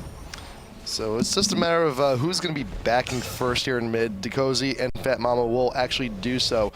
You do have a tier being built onto York. What is Sivir getting? 2 Dorn's Blades. Pretty good pickup along with some extra potions just to stay a little bit alive a little bit longer there in the mid. Alistar starting to ward on up, working for the Heart of Gold. Probably going to be throwing one of those wards down at the tri-ramp to keep an eye on the Wraiths because it's pretty easy for Sivir. Just go ahead, throw Boomerang, and take out the camp. Yeah, so they can push very quickly. They have been pressuring their bottom jungle quite a bit, but the blue is about to respawn. So we'll see whether they pressure that, because that is an advantage of having the 2v1 mid, is they have a little bit more pressure on that top blue. Karthus can't really do anything about it, so they should be able to steal that fairly easily, and that's going to really hurt HawkDon in that mid lane. So we'll see where they do that. The Chalice on Galio is really nice, and actually they're all moving up. So yes, they are very aggressively going for this. Galio as well wants to make sure that GameHopperS hasn't prepared for them, isn't setting up to prevent that blue steal. The ward right and BerryNice in the brush. Broto gonna do something about it. Muppo's also made his way in, does have the ult. Nice pulverized there from FatMamma. York coming on down, trying to get as much damage as he can. Exhaust onto Muppo, trying to get away. Broto also in retreat. You do have the ghoul coming in from napraen, but that ghoul will go down. Galio with the ult, getting damage onto fluumis. The ult being popped by Sivir is in pursuit. Gotta kill the Nunu. 1, 2, 3. Can you get it? Yes, first blood onto the Sivir in the jungle. Yeah, and she has plenty of health remaining. They are still fighting. Karthus is getting very low. They're trying to burst him down, and HawkDon does go down, but he still has his ultimate. Aurelia over the wall is able to pick up the Sivir as she flashes, and they do chase them out. Were they able to pick up the blue? Yes, HatPerson was able to grab that blue. Yep. So successful fight all around, a 2-for-1 exchange. They're able to grab the blue. However, MrRallez has been able to farm as a result of it and is pushing down the tower, and that's exactly what he needs to be doing, trying to get any hits he can on the tower. If they're going to be roaming, you take the tower, it'll help them snowball a little bit away from them. That was a really good assist there, right? Nice to pick up the kill on Sivir from Muppo, because granted, yes, Karthus died, but he actually conveniently still gave vision in the area while he was dead, allowing Aurelia to go in with the surge and just keep Sivir stunned and under lock. Yeah, and it's interesting, HawkDon actually not using his ultimate because he recognized, all right, they're all pretty high health. We're not going to get anyone else that we wouldn't have otherwise. Right. He didn't blow it early. He was kind of stuck in the middle of the team, trying to prevent them from stealing or quite getting away freely. But an even exchange, pretty even exchange. Black has an early lead because of it, though. The spell shield, there it is. So just free mana all the time. diqozoY saying thank you. However, that could set up a gank later on. So yes. Sivir will have to be aware of that. Now that the spell shield's down, it's a 30-second cooldown, so it's a 22 seconds. So it's a long cooldown. So she's going to need to be safe and protect herself against Skarner. And again, like most champs with shields, like Morgana and the rest, specialty shields like that is not usually the first thing you level up. It's usually the last, actually. So the high cooldown on that is going to remain for the majority of the game. But like we were saying earlier, Black, they want to win this game early. So hopefully the shield will give Alvik is out. going down. One more attack. The Karthus ult will have it. Oh. But there's the headbutt back underneath. So they're able to pick up the kill. FatMamma coming in there, able to take down Aurelia. Yeah, fluumis and Rally still looking to push out the Galio. The Bulwark can only do so much. He's being forced right back to his tower, is half health, drinking the potions, wants to stay relevant. But here comes Broto, also is level 6, does have the Impale, can grab that Galio, and he will pull them backwards into the lane, not quite into the brush though, but it's going to be plenty of time for Kog'Maw to go ahead and get all the damage he needs to grab that kill. Nice 3-man gank down bot. They should be able to take the tower off that. Yeah, and it was nice to see Kog'Maw repositioning himself further down the lane to make sure that he maximized enough time for Facerollerx. So Faceroller didn't have an option to really use the flash and try and get out of there. They were able to take him down very easily. He will be vulnerable to those ganks because they are going to be constantly pushing up against the tower, so he's not going to be able to get a ward in the brush. And that means it's just going to be tough. Whenever the lane pushes back, he's going to risk that Skarner ult. So we'll see how he defends himself against that. Galio, doesn't need a lot of items to be successful, and we have seen a lot of AP Galio rather than that old tanky build, just because his damage doesn't really scale that well into late game, so they want to maximize the damage early on. But right now, Black, they're going for that dragon. Karthus is pretty low on mana, so he probably can't defend this. diqozoY right there in the back, FatMamma and napraen out in front, taking the bulk of the damage. But here comes the Karthus Wall of Pain right in the middle of the entrance. The Sivir ult going on down. Nocturne does finish, but here comes Galio. Teleport onto the ward. It is back up. Broto, will he be able to get out? Galio ult is up. Not going to need it quite yet. And there you go, napraen attempting to kill steal. But diqozoY will actually get it. There's actually no assist on there for the Nocturne. Yeah, and napraen was actually fighting with Cog for quite some time. Cog winning the exchange. However, napraen was able to zone him out, so he wasn't really involved in the fight. The snowball, though, they're able to chase down Galio, and he does have the range farming potential, but that snowball is just so devastating with the blood boil. Yeah. There's the first tower. They're able to take the mid turret. They're still pushing, though. There is no one here to defend this. They can take the second turret very easily. It is going to drop. There is no way that they're going to be able to get there in time. Sivir ult was used in the dragon fight, but it's not really too much of an issue. You got Nocturne, you got Sivir, that's plenty. Oh, but they're just barely. They're gonna leave it up though. You nice pulverize coming in from FatMamma. Muppo still in pursuit. You got the Leois coming in from Karthus, but here comes Kog'Maw down from bot lane. Wants to help out, wants to get a kill on Elstar, but you do have Nocturne getting very low and does fall. FatMamma will you go. The snowball not gonna be enough to take him out. 90 health he's getting away with. But Karthus does not have the ult, unfortunately. Yeah, and they're going to be able to take down their mid turret as well as a result of this. I thought they had enough time. They thought they had enough time putting themselves a little bit out of position there. The pullback from Skarner onto Galio. He's going to drop very quickly. He throws off the ultimate, though. If Sivir can get some damage, Skarner almost going down. Broto just barely getting out of there. Wow. So we'll see whether or not this stalls out the push, because Sivir does have some nice clearing capabilities. Yes, it seems they're actually backing off. It's the dangerous thing to be like in the back line when you're facing up against someone like Sivir, because you have that ricochet, you have the boomerang blade. Those are two fantastic abilities. Just hit anyone on the back line, and the boomerang, not even the boomerang, just the ricochet on its own, like one shot of that could have actually been enough to take out Broto. So might as well play it safe, fall on back. Just it's like, okay, fine, we lost a tower, we lost nearly two, but it's better that than having potentially lose more champs. Yeah, so that was to GameHopper's advantage, but Black, they've set themselves up for success as the game progresses. They've set themselves up to take that mid tower really quickly. They can try and snowball these turrets, looking at the farm, Sivir is doing very well on farm, and she is going for that Infinity Edge, it seems. Alvik chasing down the Muppo is actually able to get off some nice damage. He will be forced to back off. Once his ultimate's back up, it's a pretty short cooldown. He'll be able to sustain a little bit and sit around there still, though. Muppo actually stacking potions, wants to stay in lane, wants to sustain, but he got some help coming on in pretty soon, plus Skarner with an Oracle. napraen is setting himself up. I think they're looking to just go ahead and finish out the tower, but here comes Karthus, wall of pain, Muppo going on in for the engage, Fear Tethers going down onto the Aurelia, but Brojo in the middle of everything trying to get that damage with the Karthus. The AoE does quite a bit of damage, and there you go. Nice kill. Alvik is still gold though. Will he be able to get something? It doesn't look it, but you do have Elstar down bot lane. Sivir getting very low. The ult will be enough to finish the job. FatMamma still with the ult on, trying to get back to tower. The snowball and all of that damage, a double kill for Rallies. Yeah, and Faceroller was able to take down that mid turret, is pushing into the base, gets as much damage as he can so that they can try and poke it down and take it later, but they do lose their outer turret. A couple of kills, and all of a sudden they lost a 2k gold advantage. They're going to lose their top as well. So from a 2k gold advantage, all of a sudden GameHopper's, they pull ahead in this game. So it's going to be about 500 gold advantage for this. So that's absolutely huge for GameHopper's. Are they going to finish it? No, they're just barely not. The next minion wave should actually take it, yeah. Hey, they're too late. They're a little bit lazy. Like, you know what, just we'll let them take care of it. I don't really feel like getting up right now. Nocturne, though, with the ult, wants to finish the job on the Broto. Fear Tethers do go down, wants to get rid of that Oracles real quick. Exhaust also, Spell Shield, just in case. Does not want to be slowed, but Broto with the shield and the extra movement speed. Galio's coming from will behind. Get the safety. Galio coming on in. Does he not? He 2-1 now, he has the ult. But it's just a little bit too late on the draw. Could not get the positioning, could not move there fast enough. Yeah, just not quite in time. It would have been nice to take down that Oracles since Skarner actually just bought it, and that'll give Skarner some nice map control. But Cog and Karthus are setting up in the top lane, so they actually want this counter initiation. They want Aurelia to bait in the Galio ultimate and then turn it around. The wall off from Karthus, they're trying to chase them down along with Aurelia. Alvik getting very low, has to flash out of there. Muppo is pretty low as well, but Cog, he wants some kills. He's chasing down napraen, can't quite get in range. The Karthus Qs are taking him down, though. He has to turn back into them. There's the Galio ultimate if they can pick up these kills. Nocturne does go down, but so does Karthus, and GameHopper's is going to be able to chase them down and win this exchange. Alvik, he's a little bit too slow there.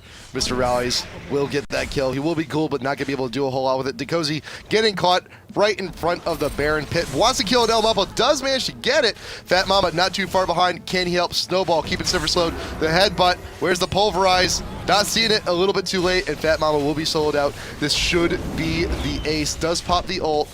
Just slow damage, keeping him slowed. Skarner right out in front. Should be enough. There you go. No ace, though. You did have Nocturne and Galio. They are back up. And that fight is about as bad as it gets for Yeah. Black, because Cog is just getting really farmed, 7-0-2 right now, and Karthus as well. So it all of a sudden, GameHoppers, they take a 1k gold advantage. However, all of their gold is stacked onto their hyper carries, and they're just going to be so incredibly powerful. It's going to be very difficult for Black to deal with them. And we'd already kind of discussed they don't have a good means of dealing with Karthus and Cog in the late game. Cog has such attack range that it's going to be tough for them to engage back onto him, and then if they engage onto Karthus and whatnot, they have a very short range team, and they're all going to be sitting right in that Karthus AoE.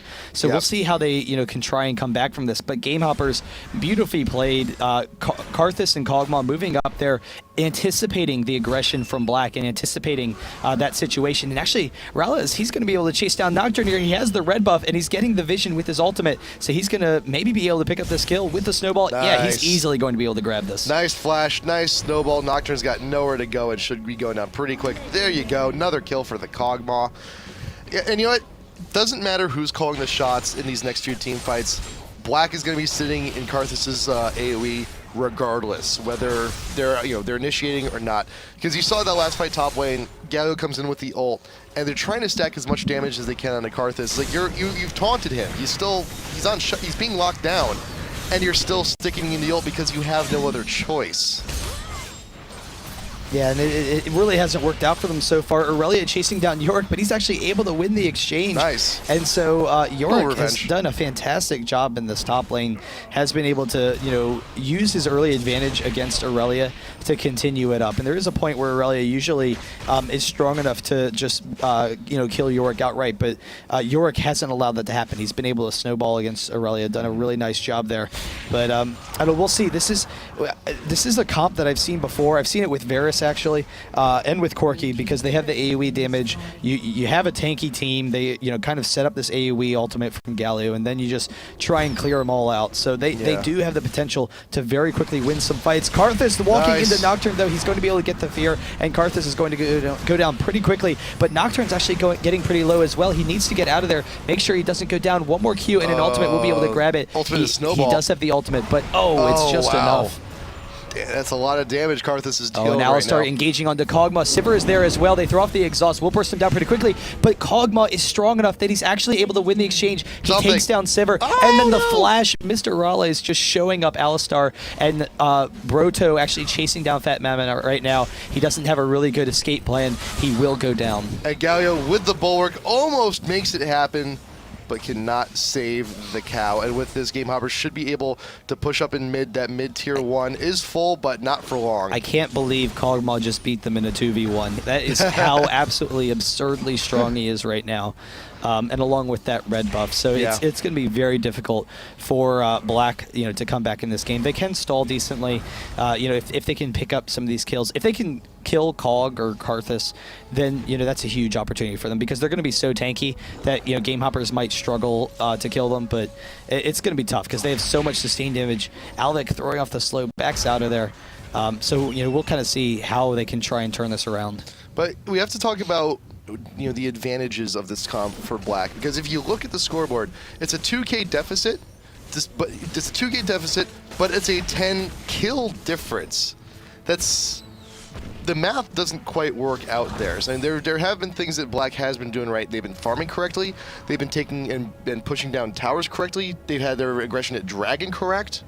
So if they can go ahead and keep the the advantages that they have going, they should be able to pull it out for a little longer. But as we've discussed, though, GameHoppers, they do have the superior late game team. Yeah, without a doubt. I mean, Black has put some nice pressure around the map. They have 4 turrets now, so they have taken quite a chunk into GameHopper's base. And if really they're just looking for one fight, and that's kind of the goal of their strategy, is to take one fight and then be able to take down the base. diqozoY actually using the shield, so it is down for a second. He's kind of vulnerable. They want to play defensively for a second, but they've set themselves up where one team fight they could steamroll the base, take a tower, maybe even get an inhibitor. better. So, that is the benefit of what they've been trying to do. I'm waiting for Broto to get the Impale because whoever he gets is going to be disastrous. You got Sivir with some defensive boomerang blades to keep the pressure off of Sivir very, very low here in this fight. Broto on the tail end, on the end, does flash, does grab Alvik, should be melting before he ever gets a chance to ghoul, and that is what GameHoppers wanted. You do have the teleport coming in from Facerollerx. You got the ult. 4 members of GameHoppers caught in that. You got Nocturne ult, nice pulverize code from Alistar, but the damage just isn't there because diqozoY went back to base. And well, they couldn't deal with it because diqozoY was already low. They had poked them down. Black knows this game is over. There's the DC. I'm sure they've got a surrender vote going. There it is. It is over, and that's they were, even though the gold was pretty even, they were just so far behind. Like you compare the two team strategies, and GameHoppers was just vastly superior in those fights, and Black was never really able to get their team fight synergy working like they needed to. Yeah, unfortunately, the comp just did not work out. Some of the early fights just did not go in their favor. Well, but you know what? It's a series. It's only game 1. There's still 2 more games to go. But you look historically, though, between these two teams, GameHoppers quite often, nearly almost every time, ends out ahead. Yeah, GameHoppers is definitely very strong. They're right up on that top tier of teams, and it's interesting with the talk of World Championships coming around to try and compare the NA and EU teams. And GameHoppers, looking at them, they look like they could match up against almost any NA team. And TSM actually was saying that they thought Facerollerx's team, alternate, was just as strong as any of the top NA teams, was, one of those top teams. It's just that a couple of the other EU teams are that much better. They're so powerful right now. Yep. And that's going to be kind of interesting to see whether or not that proves true and how these teams match up, because Moscow 5 has looked absolutely dominant. They look so powerful, but it's been a while since we've seen those head-to-head matchups in a live environment. Online's a little bit different. You have advantages going, one way or the other, and people are kind of holding back some things. So we'll see that in the future, but right now, Black versus GameHoppers. GameHoppers coming off to a really exciting start. Yep, and we will see game number 2 in just a little bit. We'll see what other strategies Black may have up their sleeve. We'll see if the Soraka still gets banned. We'll see if they can into Soraka mid. Leave it open. It's a good crowd pleaser. We want to go ahead and see that one. Yep. But we'll see what these teams do. Black and GameHoppers EU game number 2 for IPL5 qualifier number 3 coming up in just a little bit.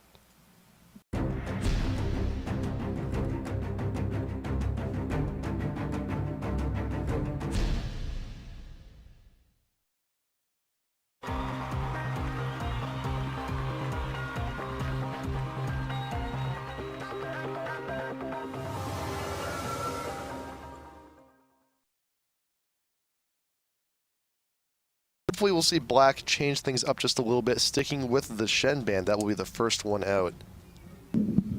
Yeah, so that's a pretty standard ban. If they don't want to play it, then Shen's just kind of an annoying champion, so they'll get rid of him.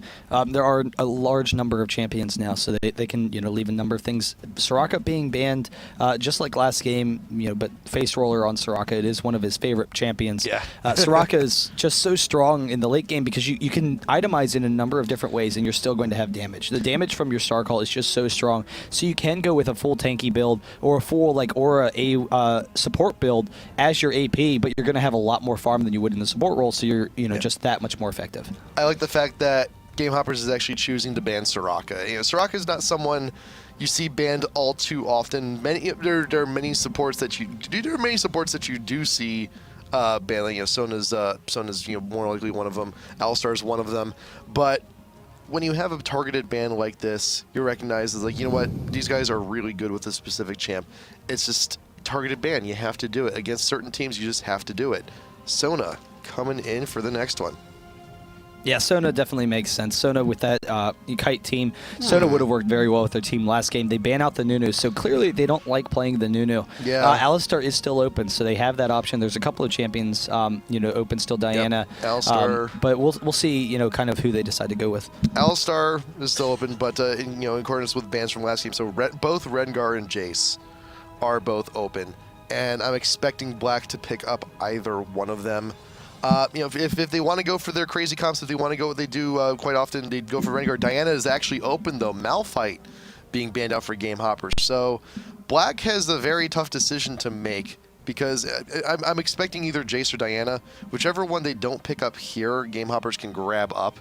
And I think Diana's the right choice, but Jace could fit with the gameplay that Black is going. They're going to go for the Jace. Yeah, but now Diana and Alistar are both available. If Game Hoppers decides to pick them up, they'll probably pick up at least one of them, at least Alistar. They'll want to grab that. So we'll see where they decide to go with that. Rengar is still available, but Jace actually does very well against Rengar if you're going with Rengar in the top lane. Mm-hmm. They could go with Rengar in the jungle. We've seen that a couple of times, but not as effective as maybe an Alistar jungle or as other jungles. He has some strengths to him. His ultimate is still absolutely absurdly ridiculous, but we'll see where they go with that. They go with the Karthus. Sticking with the Karthus, gonna see what else Game Hoppers is grabbing up here. But you know what? Yeah, no. Think about this though. Rengar in the jungle, Diana mid. Actually, no. Diana mid would actually be really good against this Karthus. Just that Q for that endless harass could be huge. Yeah, Diana would be fairly successful in that lane. And then having the burst follow-up, Diana could, quick kill Karthus. And then potentially, if Diana leaves up her ultimate, then she could ult back out to a minion and try and get out of there. Mm-hmm. They go ahead, though, and they go with the Alistar and Ezreal. So they don't want to really commit to anything. They pick some safe champions. Alistar was kind of expected for a while. And, they can go with that. But we'll see where they go. Going with the Rengar. So it is... probably going to be a jungle Rengar. Get Diana too. Yeah, they could go with the Diana. The issue with that team, it would be a very interesting lineup. It would have great early game potential. They could snowball very quickly. However, it would be a team of like assassin champions, and in team fights that could be difficult to handle. If against an Alistar with the Karthus, they're going to be jumping into that AoE, and it would be very difficult for them. Rengar being picked up, Blitz being considered also. But here's the thing though, like if you did have a lot of assassin style champions, I could see Black maybe picking up someone like Janna for the passive, and you also remember have that movement speed boost that Jace provides for her team. So or Lulu even to that'd be great to counter out some of that burst. But yeah, we'll see where they go. I do like the Blitzcrank pick. I think it was definitely a right decision on their part. They don't want to allow the Blitzcrank Ezreal lane, and Blitzcrank will match up well against any of the supports that are remaining. Blitzcrank has that kill potential against them, so that's definitely a nice pickup for them. And so we'll kind of see where they go with that. And it's an aggressive kill bot lane to go along with the Rengar, so Rengar can try and get those kills and snowball early on. So this may be seeing Alistar in the support position once again. Udyr, Shyvana being considered here, more likely one of those going to be going jungle because there's Aurelia still open. Yeah. Going to be going top lane once again, more likely. And Alistar is very strong against Blitzcrank. So when you consider Janna and Lulu, both of them are, have a difficult time against Blitzcrank. They can harass him down a little bit, but not that significantly. And then Blitzcrank, if he gets a hook, they're going to die most of the time. So it's a very difficult lane matchup. So Alistar, on the other hand, Blitzcrank pulls him in. He's going to be tanky enough to deal with it, but he can also dive onto the AD carry from there. So that's going to be difficult for them. They won't be able to abuse the Blitzcrank quite as much against Alistar. So they'll be safe there. And then going with a fast jungle speed versus Rengar. So Rengar actually has really fast jungling speed as well. And we've seen in the past his counter jungling can be very strong. If you go for Wriggles with the Q on AD, you just really quickly burst down the buffs. And the buff camps, you just insta-kill as Rengar, basically. Yep. But I don't know, we'll see. That Udyr, he can be used as a counter initiation champ, though. He's a mobility jungler. He's AoE clear. And with those champions, Udyr, Skarner, Shyvana, you want to just constantly be clearing your jungle, and then you wait to counter gank against Rengar. So they're going to be very reactive in their play. Not only does he have that awesome clear, he's got a very decent level 2 as well. He saves up his ferocity, hops in lane, 2 quick Qs, and that's you've seen the videos on YouTube. That's quite a bit of damage, but Morgana and Graves going to be the rounding out the rest of Black's team here.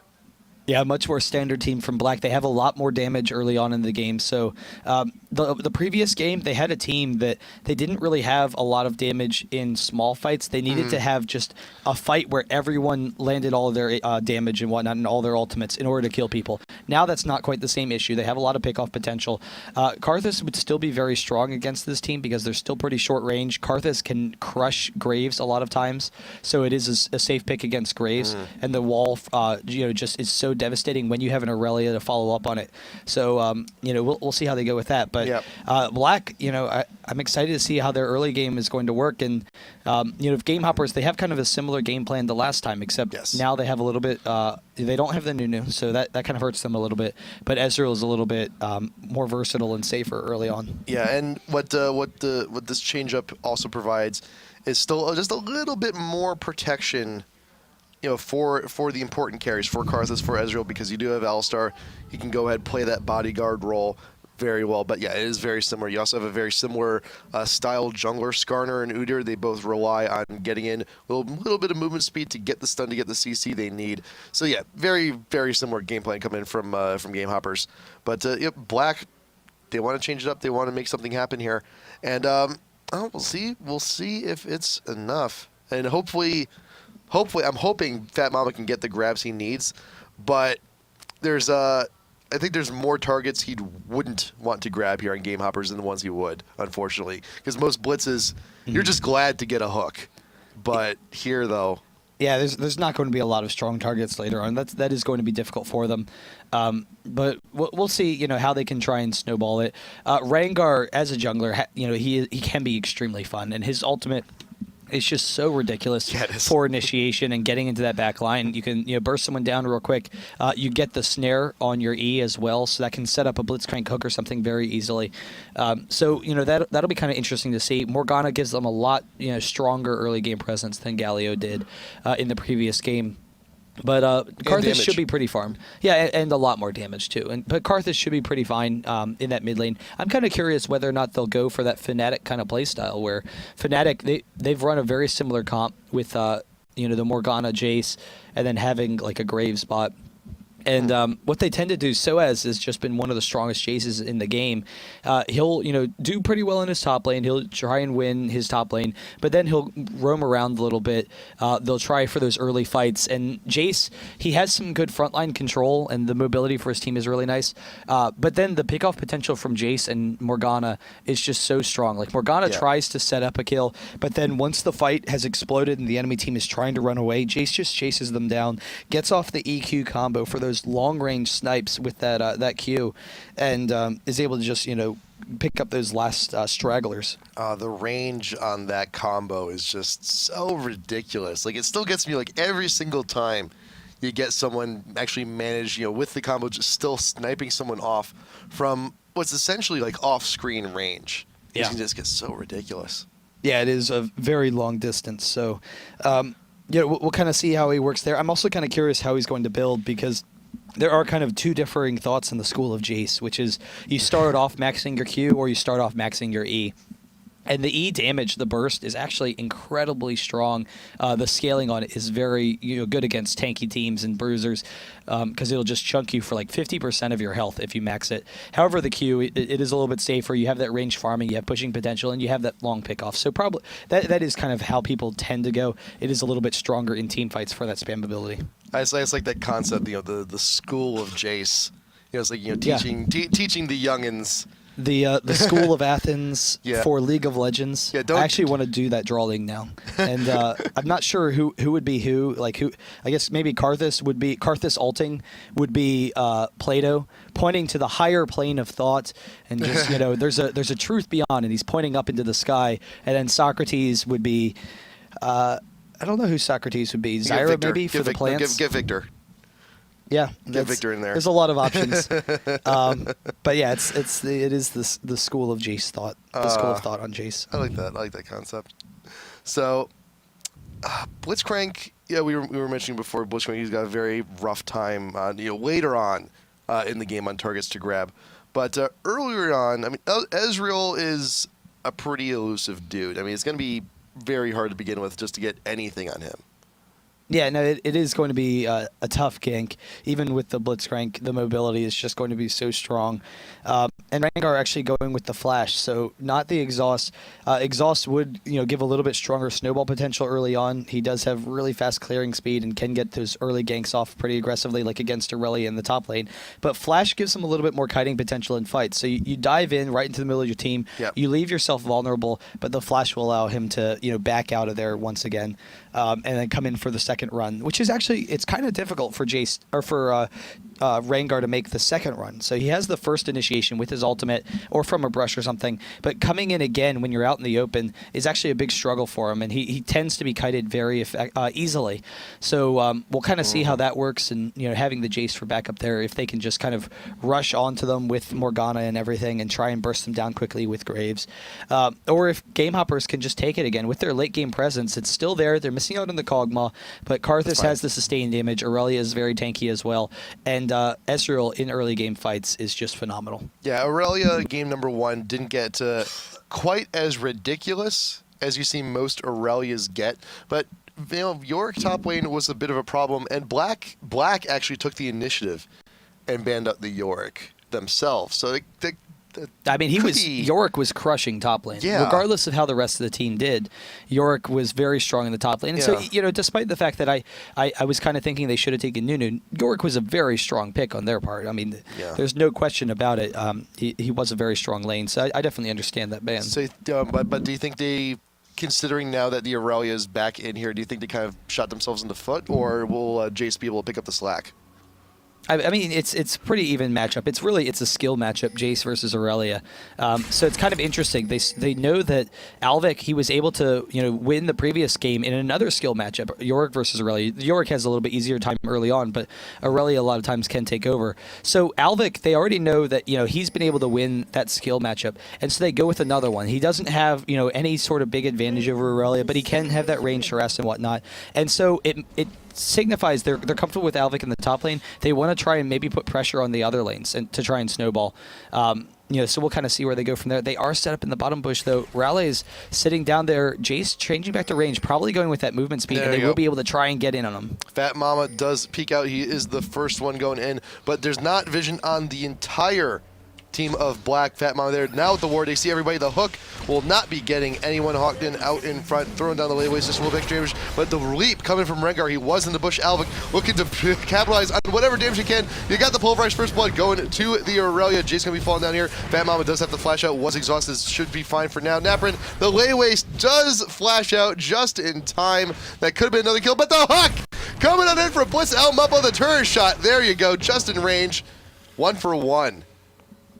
Yeah, and they're lucky they got that one at that. Yeah. Really surprised that napraen decided to engage there because it was a full 5-on-5. And Ezreal and Karthus are two of the strongest damage dealers early on in the game. And the fact that he was jumping into an AoE, he was jumping away from his team. I'm not sure whether or not that might have been a misclick. I think so. I'm thinking the same. I'm assuming that what happened was he was running up the brush, and then a lot of times you kind of click around and you click attack to move yourself, and the second you just target anyone, you're just instantly going to jump on them. And sometimes the Jace, if you haven't played Rengar, it sounds like common sense. You're like, well, of course when you click on someone you're going to target them and jump on them, but you kind of don't realize sometimes how often you use targeting for movement, and it kind of catches you out of position. So I'm curious whether or not that was intentional or not, because he dove right into the middle of the team and was in such a dangerous spot there.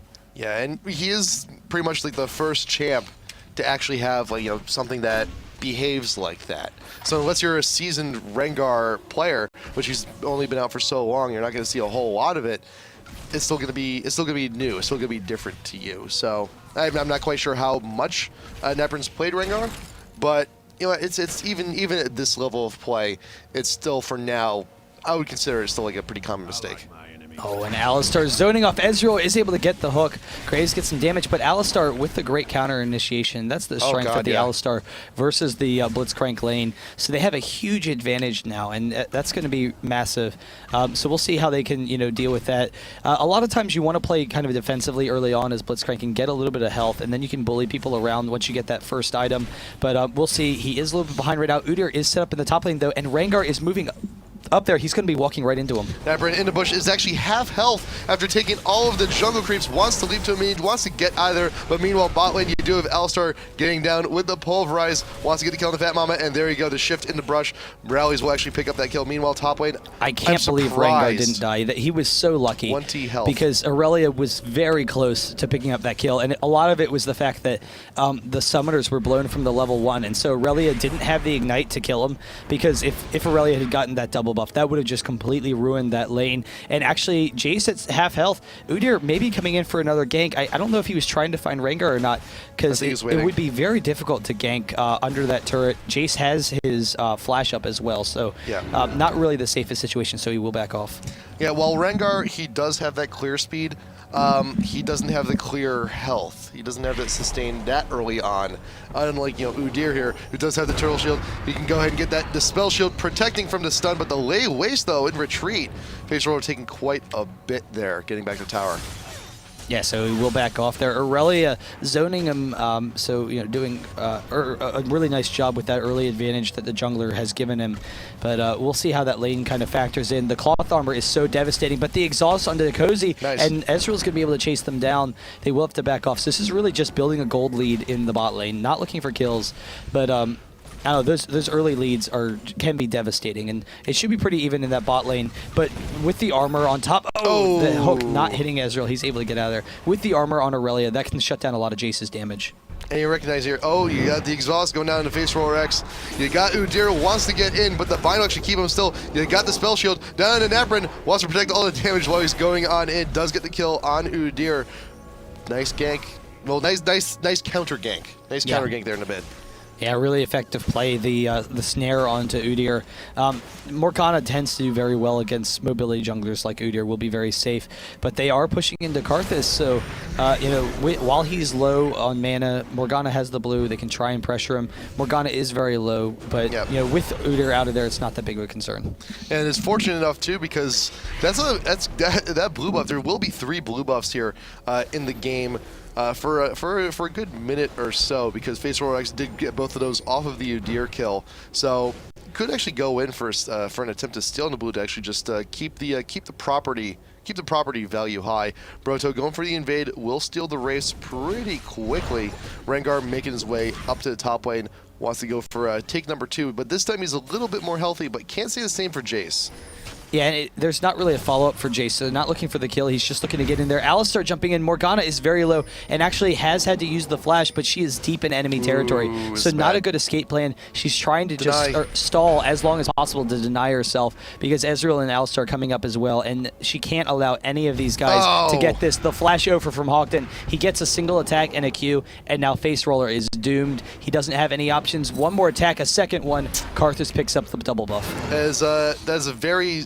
Can you actually get through those turrets with only one of them hitting you? Only one, with one shot? Because I think so. It's a very thin line to get past that. I know you can get through with a flash without taking any hits. I think you might be able to get through with only one shot, but I've always seen 2. It's such a narrow spot. Oftentimes you'll take more. So if you only get hit twice, that's usually a good thing. Like you've usually succeeded if you're only hit twice. But unfortunately, just Facerollerx was just in a really bad spot, could not clear the distance, just could not get away. And also nice flash coming from HawkDon just to get that one attack to make sure that the deny does not happen. And with that though, Karthus refreshing to blue and red once again. So that blue can actually just go ahead and go right to Broto. Yeah, so that's definitely going to speed up Udyr's jungle speed right now. That's going to be huge. Jace is coming up top, but Muppo should be pretty safe in that lane. And Rengar really just putting on some pressure to slow down Aurelia while Jace was back. And so it prevented Aurelia from recalling earlier. So Jace can pressure this tower now, and they might be able to take this down, because Rengar and Jace are both very strong at taking turrets. So we'll see whether or not they can drop it. Yep. The Rengar Q works very much like the Nasus Q. The damage does work on towers, so if you can go ahead and get that ferocity, it works. The nice pull down bot lane onto the Ezreal. The exhaust to follow. FatMamma is still in pursuit. You got the laughs coming on in as well. Fluumis out in front, playing interception, but the ult completely whiffing from diqozoY. Unfortunate, hugely unfortunate. Yeah, really kind of surprising to see diqozoY there. The flash from Alistar can't quite hit, but the pokeback not able to grab Udyr. Everybody's missing. diqozoY, that was very unusual to see, because he wasn't in the best position, but Morgana walking in, trying to get the ultimate, can't pick up Ezreal, so didn't have the vision and took a wrong route, but actually, can she get the stun? No, it breaks. That would have been enough to kill Udyr, but can't quite follow up. And that whole fight, I'm not sure if, like, I was like, is diqozoY having internet issues? Because he was just standing right in the middle of them. He wasn't repositioning himself, which is very unusual for an AD carry, and he really was in a dangerous situation as a result of it. I think I think it may have been there, like, because of the interaction with the Alistar. You recognize, like, you know what? It's kind of like a moot point to try and just walk back and forth, because Alistar, as soon as the pulverizes up, and I can't really clear that gap. Rengar with the leap on the HawkDon, actually going over the wall of pain. Here comes the AoE. The damage should be enough. Facerollerx cannot get it. Oh, he's going for it, though. One more flash along with his ultimate. He gets the pounce, and he has the burst damage. He knew he had the damage. Rengar's cooldowns are actually pretty long on some of his abilities. Yeah. His Q's pretty short, but it's still long enough that, you know, you need to kind of bide your time. So he's able to get back in there. But then again, items, you can itemize to try and just shorten that a little bit. You can get the cooldown boots if you really want. Wouldn't recommend it, but Brutalizer, if you want to make sure you have some, you know, pretty good time to actually get everything and be more of a presence in fights, that's fantastic also. But it's getting around that time though when you know, when most Rengar players would go ahead and start considering buying the bone necklace, because around level 10, that's when you really get your money's worth for the thing. Yeah, I'm kind of curious because he hasn't gone back to buy. I kind of would have expected a Wriggles a while ago. You know, it's a little bit late at this point. I mean, he has been doing something. He could buy both. He could still buy it, but I'm kind of curious if he's going to itemize differently as a result, and go into a defensive build. He does get the bone necklace though, so we'll see if he's getting anything else or how he's going to build. No, so he's not going for the Wriggles. He's just going for tankiness, and so he doesn't need. He's not concerned about that fast clearing speed. He has enough already. Yeah. And yeah, he's just gonna go for that damage in team fights. And with that, Ruby Crystal and the cloth armor could actually itemize into an Aegis, which, remember again, that aura also provides you with a little bit extra damage. So that's that wouldn't be too bad of an option. Oh, it's such a great item regardless. If you can get it around 15 minutes for your team, that's such a perfect timing, because then all the mid-game fights you're going to have it, and the gold efficiency of it is just so high. So yeah, that's definitely going to work out. We'll see. Morgana has gone for the early door, and so an early build. We'll see if he's trying to rush Azonias or whatnot, because that'll kind of factor into how they're planning on playing. But so far, Graves has done a pretty decent job in the bottom lane, and despite the early advantages from Ezreal and the fact that it seems like in a lot of these exchanges, Ezreal's coming out ahead, Graves has been able to outfarm them, and that's just huge. That's despite the fact that Ezreal seems like he's beating Graves, Graves is been able to win the lane. Yeah, I think a lot of that also is a lot of the big contribution to that was how aggressive FatMamma was being in the start of the game. Just going up really close. Like, I don't care if you can shift away from my grab. I'm still going to force you to use it. I'm still going to make you sweat, and even still manage to get a good grab or two. But that's the thing though, that the time for aggression in that lane, it's now past. Ezreal and Alistar, I mean, they're both past 6. They both have their ultimates. They can still do. But they are swarming bottom lane. They have them in their possession. Morgana coming in for the ultimate. Black Shield through the Alistar combo, so perfect play there, and then chasing down Ezreal. So they let Alistar leave, but Ezreal not going to be so lucky, and Alvik actually in a dangerous spot in the top lane. While bot lane is going through a whole bunch of havoc, you got Alvik here looking to defend, but you do have the Karthus. Oh, will it be enough? No! Does not actually die to it. And he's very close to picking up these kills. He's actually running out of turret range, and he doesn't have any mana now. However, I believe his melees are very short mana. Some of them are, not quite enough. Damn. Oh, well. But still, though, it's just, you got all that damage on the Broto and Muppo. You made them work for it, and that's the key here. In the meantime, though, there's plenty of time blown. Black does snag up the dragon, so even if GameHopper's does get this top turret, tower for dragon's a pretty good trade. Yeah, I'm surprised that he left the tower range, though, because he was just trying to stall him. I think he maybe thought they wouldn't run through his towers, but the minions had just moved up in time to block for him. If he was underneath the tower, he probably could have taken one of them with him, because they were both extremely low, and he he could have flashed over the tower or something to stall a little bit more. But yeah, decides to just run out of there. He does go down. He will be very strong. Another hook, and Ezreal is in a really dangerous spot now, so they're able to abuse him some, and they've built up a nice gold lead for themselves. Not to mention the bot turret is like 300 health. So this next wave, the turret down bot should actually go down the ignite, go down onto Ezreal. The ult hits this time, and the ignite will finish the job. Very well done. The minions should take care of that tower, and Graves and Blitz are going to go ahead and spend all of their money. 2K actually built up on diqozoY, so he's that's a BF sword for sure. Facerollerx with the flash and the ult. Nice spell shield. Karth is going to be stunned. Here comes Rengar with the Q, and that's enough. Yeah, and really trying to chase them out of there. Not quite great follow-up. So Morgana has done a nice job so far. The Oracle's onto Udyr, though. He wants to try and take back some of this map control. Not allow Black to, just steamroll them right now, and that's perfectly fine. Udyr, he's not going to be, that aggressive in early fights, and they want to stall this game out. So the best way to do that is getting that map control. Aegis being finished there for Rengar, so yep, it's 14 minutes. Pretty good time for the Aegis. Gonna be a huge boon to the rest of the team, and that you also got Blitz. He's working on that second GP10. He wants that Philo Stone, but lots of good wards. And Morgana, Facerollerx, don't know quite yet whether they're going for the Zonias or for the Death Cap, but buying the needlessly large rod first, though, does give you options later on. You're not, tight casting yourself into a certain item build. diqozoY, you gotta finish that tower first, dude. MrRallez right there in the tri-brush, but the ult, a little bit of a misplay from diqozoY there in bot. Yeah, not quite able to get out of there. Aurelia gets off the Equilibrium Strike, though, and Jace is going down. He does get the flash, but they have the follow-up, so they're able to take him down. Really nice turnaround for GameHoppers. Yeah. And Graves, you actually saw, he took a sidestep when Ezreal started charging his ultimate, but the wall, he was in a dangerous spot. He didn't have anywhere he could go, and so he took the quick step, realized, all right, I'm basically here. Otherwise, he was very close to turning it around, but GameHoppers, they can pressure down this mid turret. Morgana's ultimate isn't up for another 20 seconds, so she's not going to be able to stop them here. Blitz actually trying to clear out the minion wave so they can maybe hook someone back, get a snare, nice. the hook onto Karthus, they get some nice damage, and they're actually able to stall that out, and they're actually turning onto El Muppo. The furious Bola will actually keep Aurelia stunned with that hit, but will actually back off, is a little bit too tanky at the moment. And everyone from GameHoppers is going to go ahead and go back to defensive mode. napraen with that roar clearing out the wave. And it looks like Black is going for some counter-aggression here. Want to take out the mid-tier 1. Should be able to. There's plenty of damage. And you also do have the bind down on HawkDon. This time the tower goes down, but Blitz goes down quick. HawkDon's down quick, but he does still have the ult. Plenty of damage. He can get a lot from this one, but no, cannot capitalize. Yeah, and that's huge for the team. The Ezreal ult coming in, they all do get very low.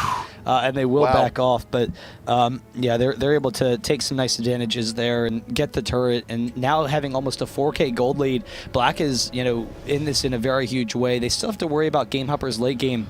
However, they have the range burst and pickoff potential to try and deal with the Karthus. And, they have the damage to overrun them, and now they're starting to get a little bit fed. 3-0 and 4 onto Rengar. That's always a nice thing. diqozoY's getting his damage as well. He's 4-1 and 2.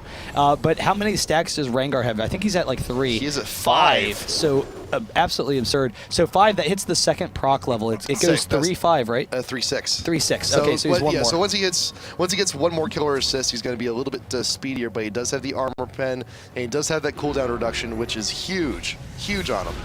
Yeah, but that movement speed could just be so devastating to hit. So we'll see how he transitions. Udyr coming in onto Blitzcrank. They don't really have the range to engage on him, so they're gonna back off. So we'll see how this kind of factors in now, because there's not a lot of targets for Black to take, and they have all the outer turrets. Dragon, I think, is like another 2 minutes. Yep. So they're going to sit back for the most part, go back to a longer laning phase to make sure they keep themselves farmed, and we'll see how they try and pressure GameHoppers. GameHoppers, in the meantime, they just want to continue to try and stall this out a little bit. Karthus trying to get the wall, though. They're trying to maybe force an engage that would be in their favor. HawkDon out in front. He does want to get that damage. He wants to make something happen here, recognizing that Morgana's top, so if any aggression is going to happen, it's going to happen when she's not with the team. But unfortunately, fortunately enough for Black, though, make it on the way back to the rest of the team here in mid phase roll, recognizing I should not be just free farming top lane. You guys need me in case something happens. But Ezreal is a little bit separate way. Rally's looking to clear the bot lane just right quick, but you do see napraen, Rengar, and Blitz. Recognizing that GameHoppers is split, this is a nice time to go and steal the blue. Yeah, so they do have complete control, and when those buffs come up, they definitely want to capitalize on that right now, because they don't have any other team objectives they can force.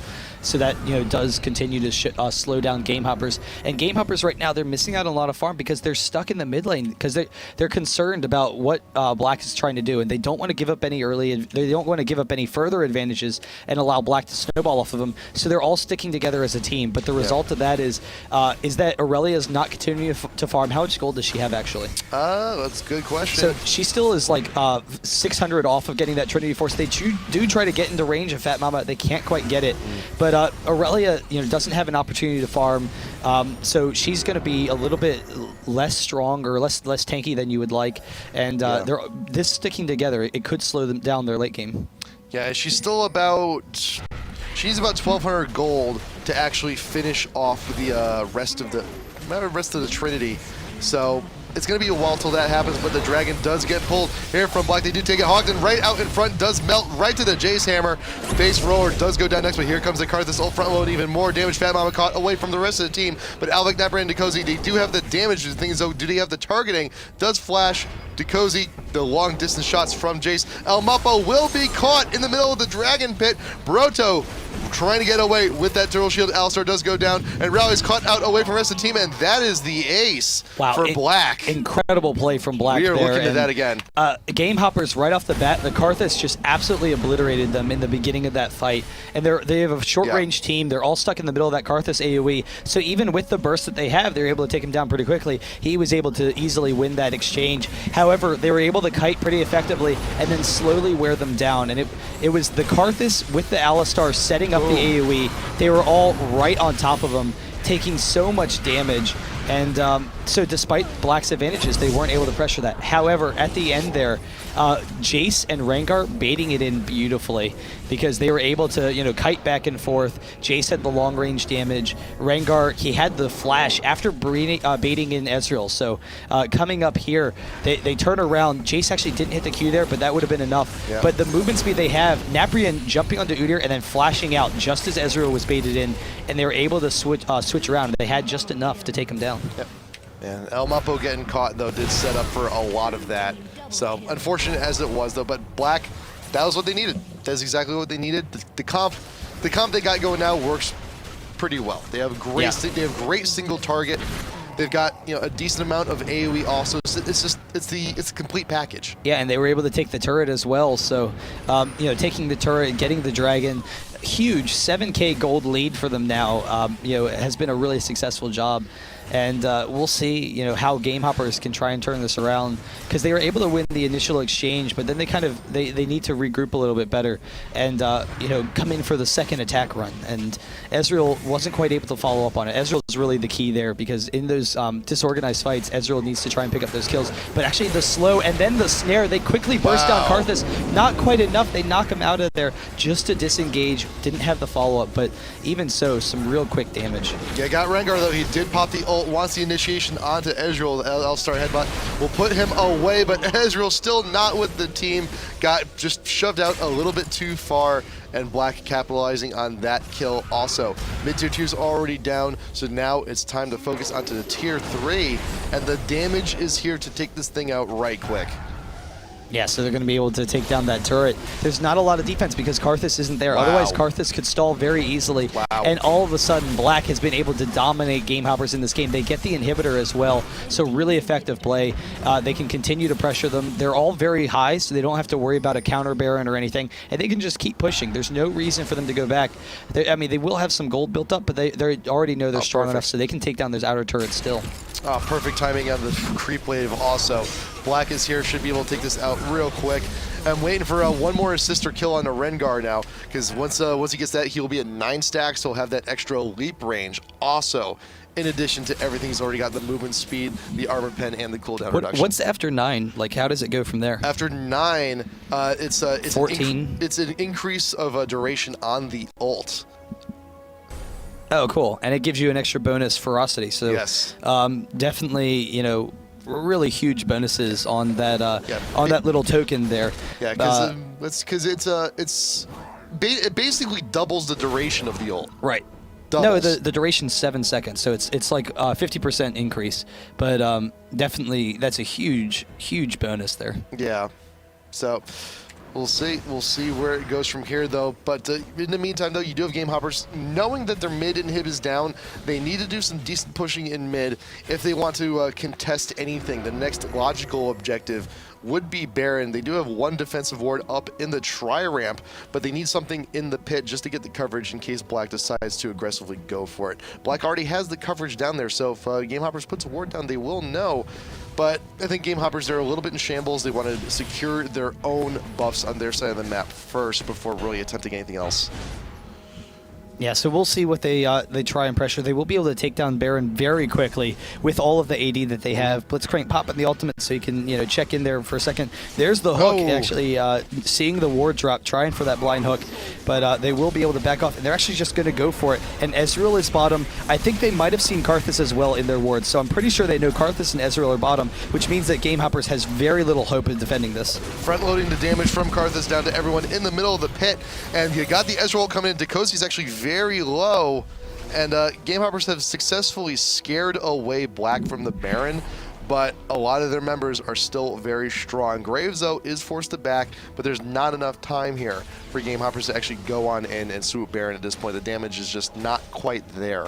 Yeah, really nice job from GameHoppers, front-loading all of that damage in order to really, I mean, they probably might not have been able to fight it anyway, but Black not killing it quite as fast as they could. They were very uncomfortable in that situation. Karthus' ultimate will be down, though, if they force it again, and it will be down for quite some time. So they have a minute and a half where they can still pressure them and be in a really good situation here, and GameHoppers is going to be, hurting to defend it. Yeah, Karthus only going to be down for a while. Ezreal, not so much. I mean, it's a significantly shorter cooldown, but and it also opens up the possibilities for the steal. But for, I think right now, very unlikely. It's going to be a very huge risk opportunity here. But Black looking to start on the Baron once again, recognizing that those ults are down. Oracle's still in the pit, gonna be clearing out everything. You got the ult from Muppo looking once again the front load. Wall of Pain right there in the pit. Baron still getting damage down on the face roller, unfortunately. Broto going in from the side, flashing for the stun on to the Jace.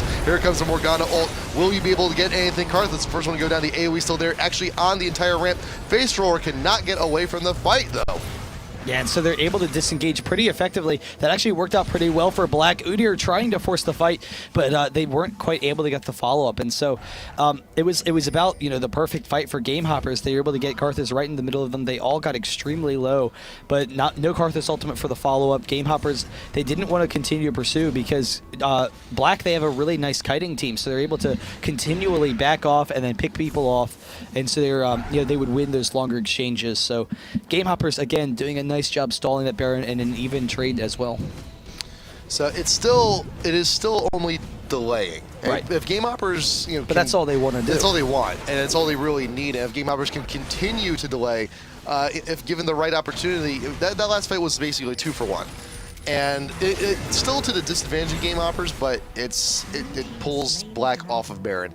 And if this continues, and it brings the Karthus ultimate up again. It It does so many beneficial things for them. Right. So basically, just killing time for Karthus ult to come on back up. So that the third attempted Baron fight may not go as swiftly for Black.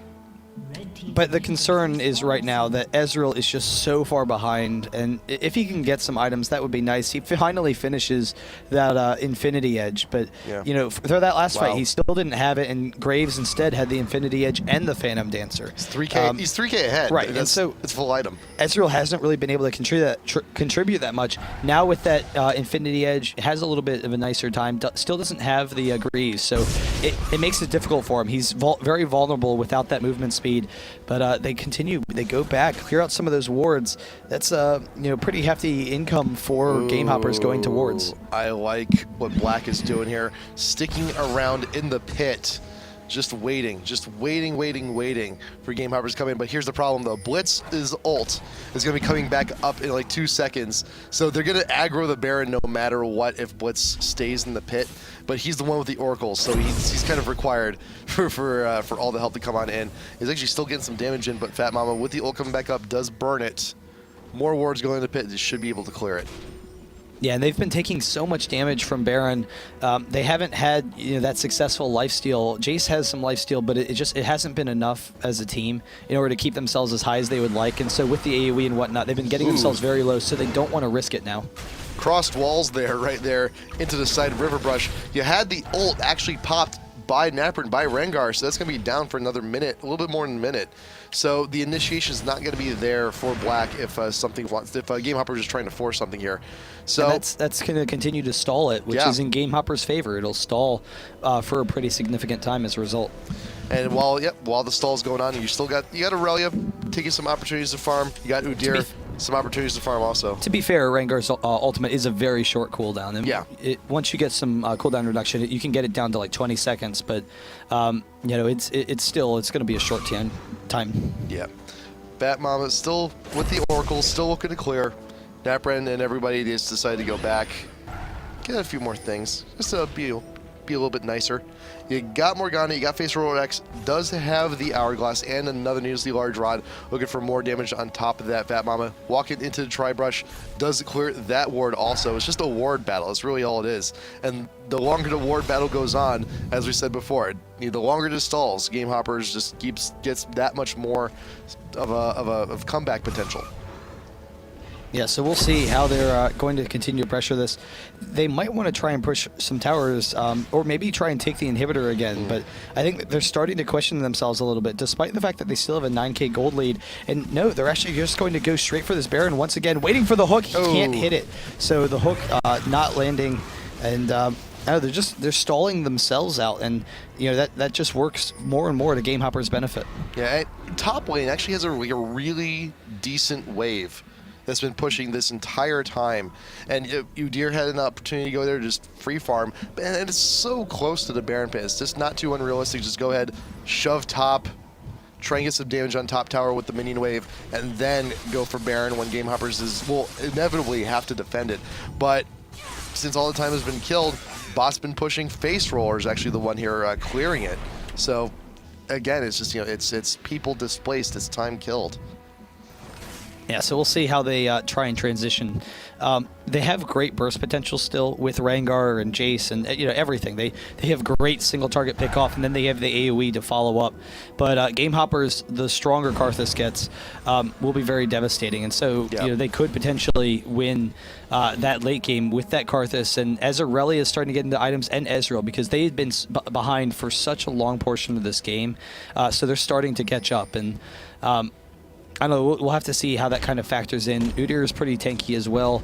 If he gets that SuperAZE, that could help them with that engage. Or if they go, with a Zeke's Herald, that would definitely help their team, considering how many bruisers they have. napraen with the stealth does get the jump down on HawkDon. The rest of the team needs to follow up quick. Wall pain going down, keeping everyone slowed, so there will be no huge blitz hook just quite yet. Muppo is split away from the rest of the team once again though, but FatMamma cannot close that gap. But this is all the pressure needed.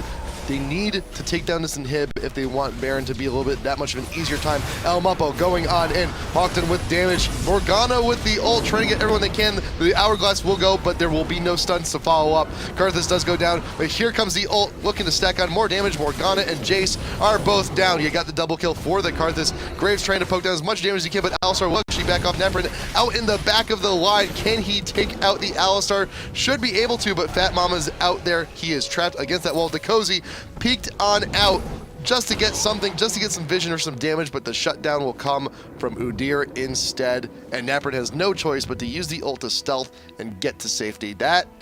That's not too good.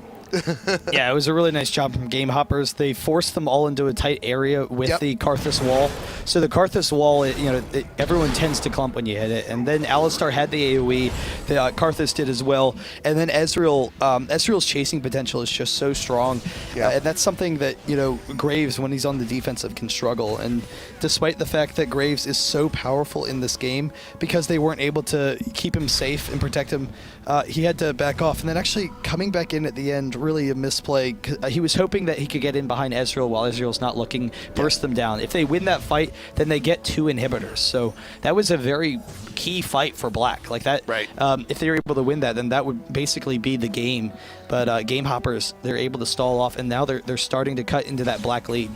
And now with all this time killed, with all the kills and farming coming in, especially from Muppo here, Guardian Angel now purchased. So these fights, Black had their opportunity to force objectives. They had their opportunity to go ahead and just completely secure these fights, but they just they just sat on their thumbs, man, just for a little bit too long, and they're allowing and now GameHoppers, they're now itemizing well, and the GA on Aurelia, that's just, you don't want her to have one of those, and now these are essentially 5v6s.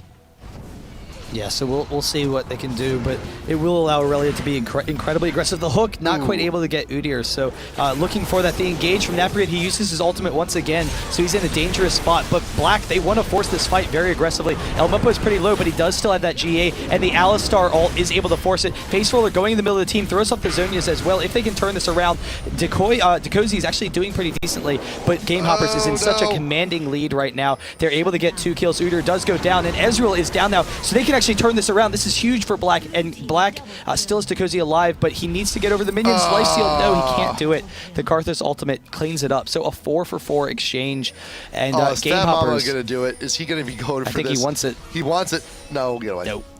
So GameHoppers they're in such a strong position now, despite the lead that Black had. Black is really struggling to win these fights. I'm not sure why diqozoY decided to run from the Karthus ult. You don't run from that thing. And Muppo was so low. Just, if you're going to be using a dash, just go in. You know you're going to die. Just go in and try and get those last, like, 2-3 hits. But, oh well. Oh well. But at the very least, though, GA's on cooldown for Aurelia. Yeah, no, it is on cooldown for quite some time. 5 minutes. So, they can try and force a fight once again. The only concern is that they don't feel like they're just banging their heads against the wall, because that's kind of what the situation they're in is every single fight is going in GameHoppers' favor more and more, and they're just slowly spelling their doom. But Black, if they can force down that inhibitor, pick some people off, that could work for them. And GameHoppers, they're coming down. They're starting to venture out a little bit, so they're feeling more confident. They know that they're strong enough as a team that they don't have to sit in their base and wait for Black to come to them. It's still an 8K deficit, but it's very closely approaching that point in the game where sometimes gold just really doesn't matter as much, because you do have. Whoa, the proper items coming on in. You got Rengar with the leap onto the Karthus, does get caught out. That is what Black needed in order to get back in here. Then waiting and wisely giving the blue buff to diqozoY so he can still spam out all the buckshot, all the ults and everything. That cooldown reduction at this point in the game is huge. Yeah, that's absolutely massive, because they've been so reliant on Karthus' AoE in all these fights, and as a result, Black is easily going to get the inhibitor. The question is if they're going to get anything else, and they might be able to back off for that Baron. They're going to have to watch out.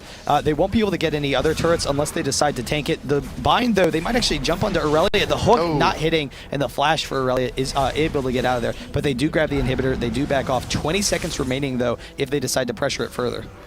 Everyone's falling on back. You got Black going through the jungle. I think they're just going to rush the Baron at this point, because they know Karthus is still down. They know the ult's down.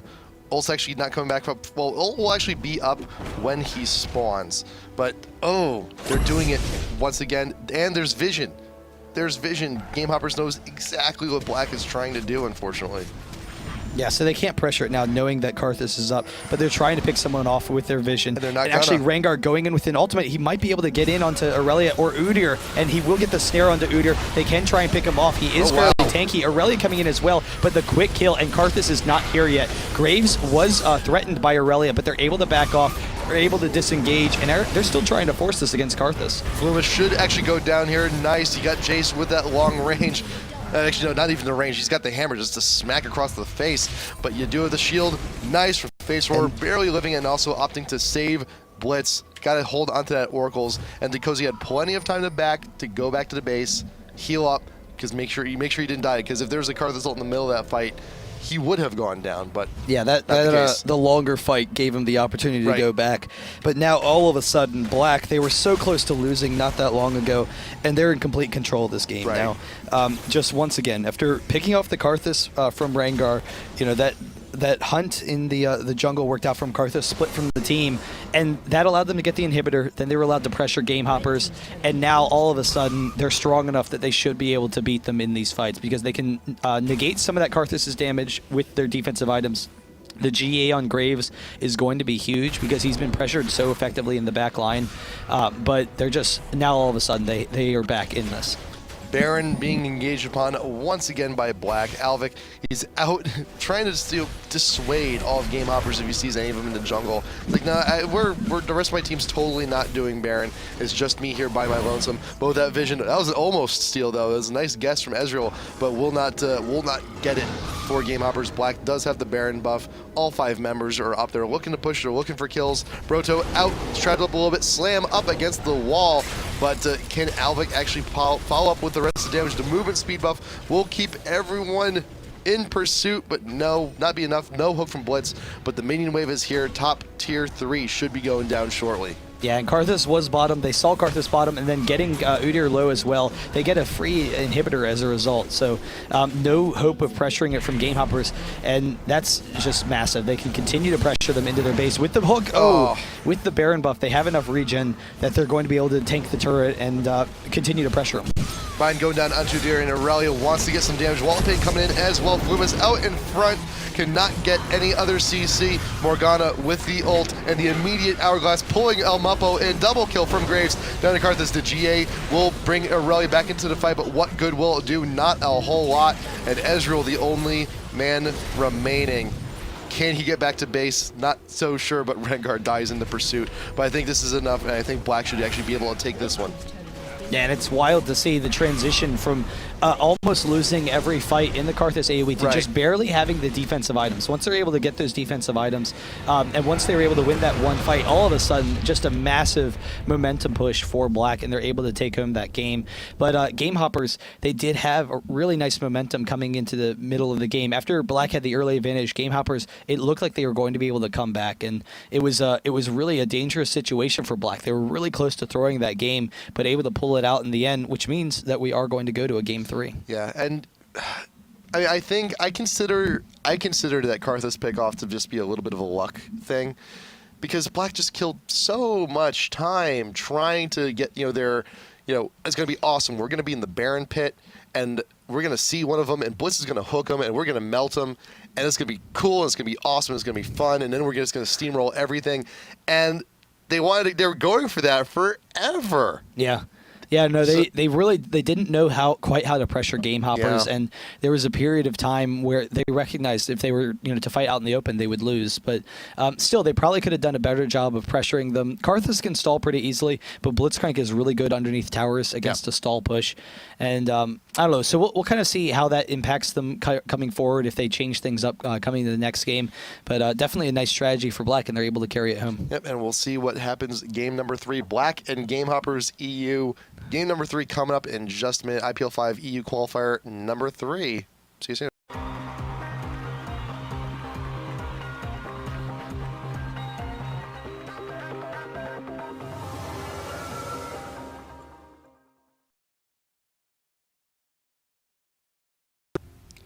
Champ Select is up, going straight on in game number 3.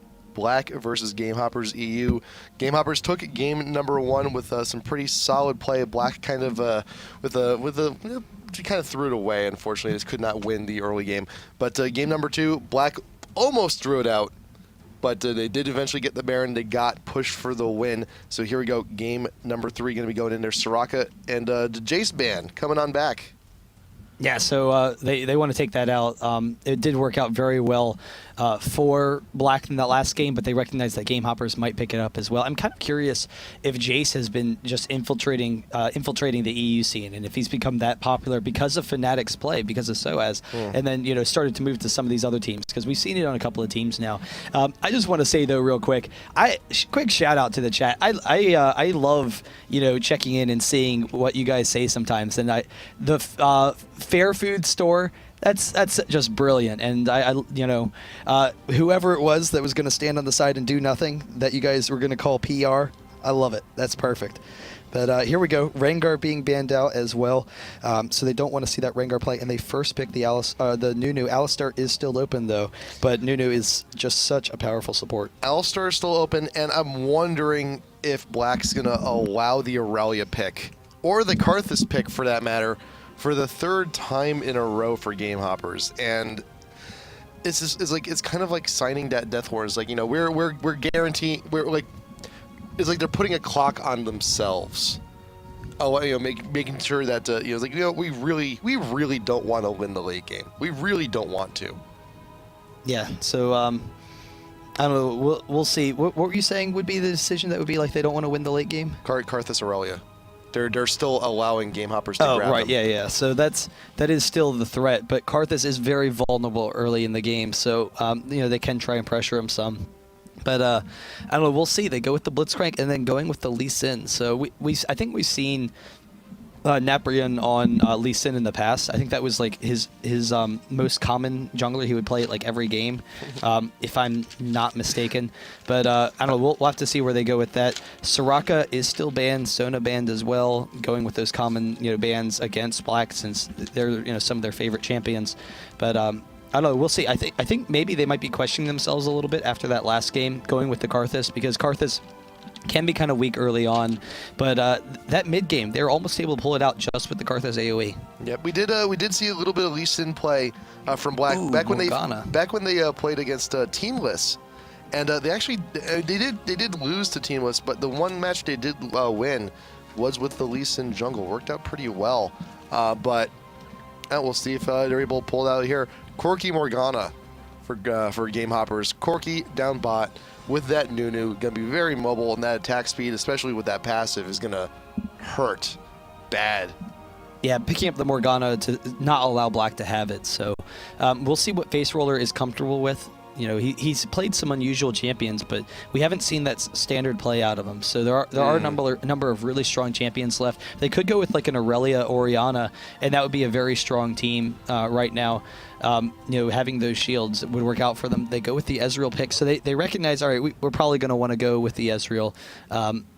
Graves against Morgana might be kind of vulnerable, and particularly against Nunu. Graves struggles against Nunu because his ultimate can just shut him down. Having the snowballs as well can really hurt Graves a lot, so they will go with that. And then grabbing Rumble, and we have seen Faceroller play Rumble mid in the past, kind of like Prawley for Legion. Prawley likes playing Rumble mid occasionally. So they could also go Alvik top as Rumble, obviously. They could, which is more common. Yeah, but I hope that's not the case, because I always love to see something interesting come out from Black here. So I'm thinking of what can we go? Who can we put mid? Maybe get like a Nivea there in the mid. You could try and I mean, you could really go with anyone that you want to run your team comp with. They could go with a Ryze. Ryze would be a really common pick. Gragas as well. Just because Morgana, you can lane anyone against Morgana for the most part. Yeah. But we'll see where they're going. GameHoppers, they lock in on the Xin, so they're going with Xin and Maokai. So Maokai will set up the mid lane for some kills pretty easily, but Xin in the top lane is just such a powerful champion. Yeah, he can be quite annoying. He can be really, really annoying. But it's just a matter of how does a Xin. How well does he fare against a Rumble? I don't think I've ever seen that matchup. He fares very well. He's a great pick against Rumble. And Rumble, any bruiser with initiation works well against him, and Xin has a lot of burst damage. Rumble will win in the sustain damage because his Flame Sorter does so much, but the burst from Xin is very strong, and he can also pick up kills and whatnot. So that's kind of what you look for against Rumble. You just want someone that can dive on him and gets those quick kills. So now we'll see. I think that Ryze would be a very strong pick for the team. They would have a great mid game, great late game. Strong lanes all around, but that would be keeping Rumble in the top. If they want to send Rumble mid, then they could also go with like a Diana or a Gragas or something. If they want to send Rumble mid, then Aurelia is probably the best option for them. They did ban out Yorick. They go with the Galio, so Rumble top, Galio mid. But this, we've seen Black with like really close range team in game number 1, but this is a very up close and personal comp from GameHoppers, though. They're gonna be in your face. Xin right there with the initiation and the twisted advance from Maokai sort of just seals the deal for everyone to be very up close and personal. So I like the pick. I really like the pick. I just hope this time it works. Yeah, and the difference is now they have a little bit more damage. They have the early game strength of Blitzcrank. They have Ezreal as well, so that'll be a little bit safer for diqozoY. But we'll kind of see, because Yorick was really a strength of theirs in game number 1 that they weren't able to take advantage of. But now they're going to have really nice AoE in that mid game. It's not going against the hyper carries of Karthus and Kog'Maw, but the mid game for GameHoppers is incredibly powerful. They're going to be difficult to tank down with Nunu and Maokai holding the front line. And then Morgana and Corki are just going to have so much damage to follow up on it. Yeah, I'm also thinking of future thought here. How vital actually Blitz and Lee Sin are actually going to be in these fights, because those are the only two champs with like really like if things go awry, if things go wrong, that's like really like they're the big like disengage or attempts to get game hoppers off them. Lee Sin kick there for like it's just try and get the ultimates out of the way. And you somehow get a Morgana who's ulti but doesn't have that spell. She's like, no, get out of here. But more likely for like the Nunu or for the Maokai. But Blitz with that silence can do a lot here. Yeah, no, his silence will help out a lot. I don't know if silence cancels out Maokai's ultimate. That would be kind of interesting to know. So I'll have to check on that. I think what it does is that it prevents him from turning it off. That's my guess. I'm assuming it's like Swain's ultimate or any number of other channels or toggles where it prevents it from turning off the ultimate but doesn't cancel it. But I think, I don't know, some champions it does, some doesn't. So that would be nice for them. But we'll see where they go with it, because they have a really nice AoE team, but Galio was never quite able to get rolling in that first game, and GameHoppers was able to take some early advantages. Now if they go with a more standard lane setup and send Galio in that mid lane, that should work out for them. We'll see if that makes a difference, and they can have the 2v2 lane with Ezreal. So they're probably not going to do any sort of lane swaps because they don't have a very strong pushing team. So they won't want to put on that early pressure. Yeah, well, the thing, game number one, Galio farmed really well. He farmed really well. But the thing is, though, you threw him bot lane with a blue buff against a Kog'Maw. And granted he was farming very well, he was actually being pushed in quite often. So he was farming, but Kog'Maw was also getting farmed with like very little threat. Skarner was a constant presence in bot lane, keeping the Galio away, just sort of annoying him and making sure that he didn't get too out of control. But Kog'Maw was still able to farm. Karthus was still able to eventually farm in mid. And the Kog'Maw was really what was so devastating about their team, because Karthus, in both games, we saw the AoE of Karthus was able to, almost win those fights for them. But it was really the Kog'Maw long range able to, pick up those kills, since they Black had a very short range team. Now they have, a little bit more damage early game. Corki's a little bit stronger in the early game. They have that frontline burst, but I don't know. We'll see how they can control these fights. And actually, Morgana going with teleport as well, recognizing that Faceroller likes running that teleport on the Galio. He wants to counter out some of those TP fights and try and pick up some early kills for GameHoppers as well. But it's a similar concept. I mean, it's two very big AoE ults, and a straight teleport can really sway those fights. And it's real. I'm wondering though. I'm curious to see if HawkDon's actually going to be using it to try and like out gank Galio, or only as like a defensive measure. It's like, well, if you can go bot, I can go bot too. Something. It's going to be interesting to see how actually both of the mids use their teleports. I'm assuming he's going to use it as a reactionary teleport to when Galio is looking for a teleport. He looks for one himself, but any opportunity. That would be in his favor. He'll probably try and do that. But so we'll kind of see where that goes. But here we go. Game number 3, GameHoppers versus Black. Some interesting strategies from both teams. And now we can see how that Galio works. Because Galio, he is one of the safest champions in the game early on at farming and whatnot. He can farm very successfully. And then mid-game, he can really steamroll fights because he's just so tanky and has the AoE if you have the damage to follow up on it. However, he does fall off rather quickly. Yep, and with those teleports too, I mean, it's really signing on to both APs. Like, let's just truce, passive farm. There's no real aggression. There's no ignites. As both of the AP mids are just like content with just sitting back and farming. Yeah, so we'll see how they go. Pretty standard summoners other than those teleports. But bot lane, Corki and Nunu is a very strong lane. They will be able to actually bully around Blitzcrank and Ezreal a little bit.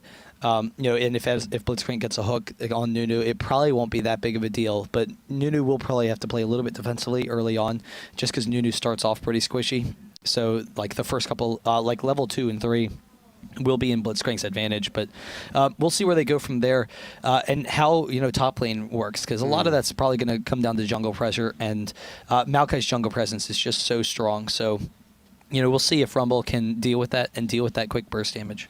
Yeah, we've mentioned this on stream many times before, that Rumble's magic spot, like the area once he starts getting rolling, is around level 4. He has a sufficient he has a sufficient skill builds. He really needs all 3 of those skills to actually start getting into overdrive, building up that heat, getting his real real damage output that he's meant to do out. But he's also got some time because he does need to build up. He does need to get that revolver. He does need to sustain. And early ganks from Maokai and just all the damage and initiation coming from Xin could be more than enough to take out the Yordle. Yeah, so we'll see where he's going. I think that he's probably going to sit back and just try for those fast gold pretends, not put too much pressure on. Yep. Yeah, you see right here that he buys the harpoon first. So he's like, you know what, I'm content on range farming. Well, that's usually true of Rumble. You almost always get the harpoon first because you can't do anything. Like you're just so weak in the first 3 levels as Rumble that you just want to range farm. But I'm saying Maokai is probably going to sit back and get those gold pretends, not go for those early ganks. You know, he could maybe pressure top, but I think for the most part he's going to allow top lane to get a couple of levels since Xin already has an advantage. They do spot out Blitzcrank though, so the bind going off not going to be an issue, but they recognize they're there and they can adjust for it. Black, they want their ward, they got their ward, and now that sapling will just go ahead with all the vision necessary to bind. Nice caught on the blitz, but again, no pursuit. I think they're trying to force Black into like overreacting into doing something they don't want to do, or even at the best, you know, burn out a flash. If you can just do that in the level 1, that's amazing. Yeah, so they are able to, you know, kind of force them back. They don't want to sit around for too long. They weren't worn down. They weren't, you know, taking too much damage, but they just didn't want to stall out and waste their time because they want their lanes to be able to go. And actually, Rumble is going to go bottom. No, never mind. So he's peeking around. He's going to go for the wolves. He is going to be going bottom. He's going bottom. Huh. So Rumble against Corki and Nunu, that's kind of interesting because Corki and Nunu should be able to abuse him very, you know, hard. Like it's going to be such a difficult thing, but they are moving down, maybe coming in for that invade on the blue. Rumble helping out Lee Sin, grabbing it, but Blitzcrank could get this over the wall. The blue does go down though. Maokai is able to grab it and he has the wards. diqozoY just trying to get that damage to force him out of his jungle. And what it's going to do, though, is the lizards are actually still alive. The camp actually does not opt to respawn until the entire camp is dead. So basically what it's going to do is going to set down the blue a little bit further behind, and because the ward is still there from Black, they will have the timer on it, they will know when it comes back up, and they can go in for the steal later. For now, though, Maokai is just, you know, slightly annoyed. He's a little bit further, he's a little far behind. Nothing really too huge to write home about, but it does allow napraen to actually get into position. Nice hook onto Muppo there into top lane, but he only level 1, cannot capitalize on it. And the reason they're going for this, Lee Sin actually coming in onto Morgana forces out the flash. The reason they're going for this lane swap is because they recognize that Xin is just so strong against Rumble early on, and Rumble's just so weak. So, you know, they're going to be comfortable with this. They aren't going to get a very good push. Lee Sin actually forcing out Broto. He's still only level 1. And so this constant pressure on Broto, we had seen it a little bit in game 1, but it helps them prevent Maokai from pressuring Rumble, or really Rumble's the lane that he's going to want to gank to pick up those kills. And so by slowing him down, it allows Rumble to get into his items, get into his abilities a little bit, and be a little bit safer in this game. Yep. And you also notice, you know, Maokai was actually still level 1 in that engagement. He did not go for the wolves, so he actually did not get full experience from that blue camp. So that also sets him behind just a little bit. Yeah, so we'll see how that continues to work, but Lee Sin getting on some nice pressure, and because Xin is in such a dangerous situation and he doesn't have any AoE clearing, they're actually pushing very effectively into him, whereas Rumble can clear a little bit better. Xin, you know, he's in a dangerous spot, so they do get some nice damage on that top turret. Yeah, and also too, once Rumble hits 6, he can just go, oh, nice hook coming down to Muppo, but does actually dash right to an enemy minion, a little bit closer to his tower. If that minion was not there, he would have been dead for sure.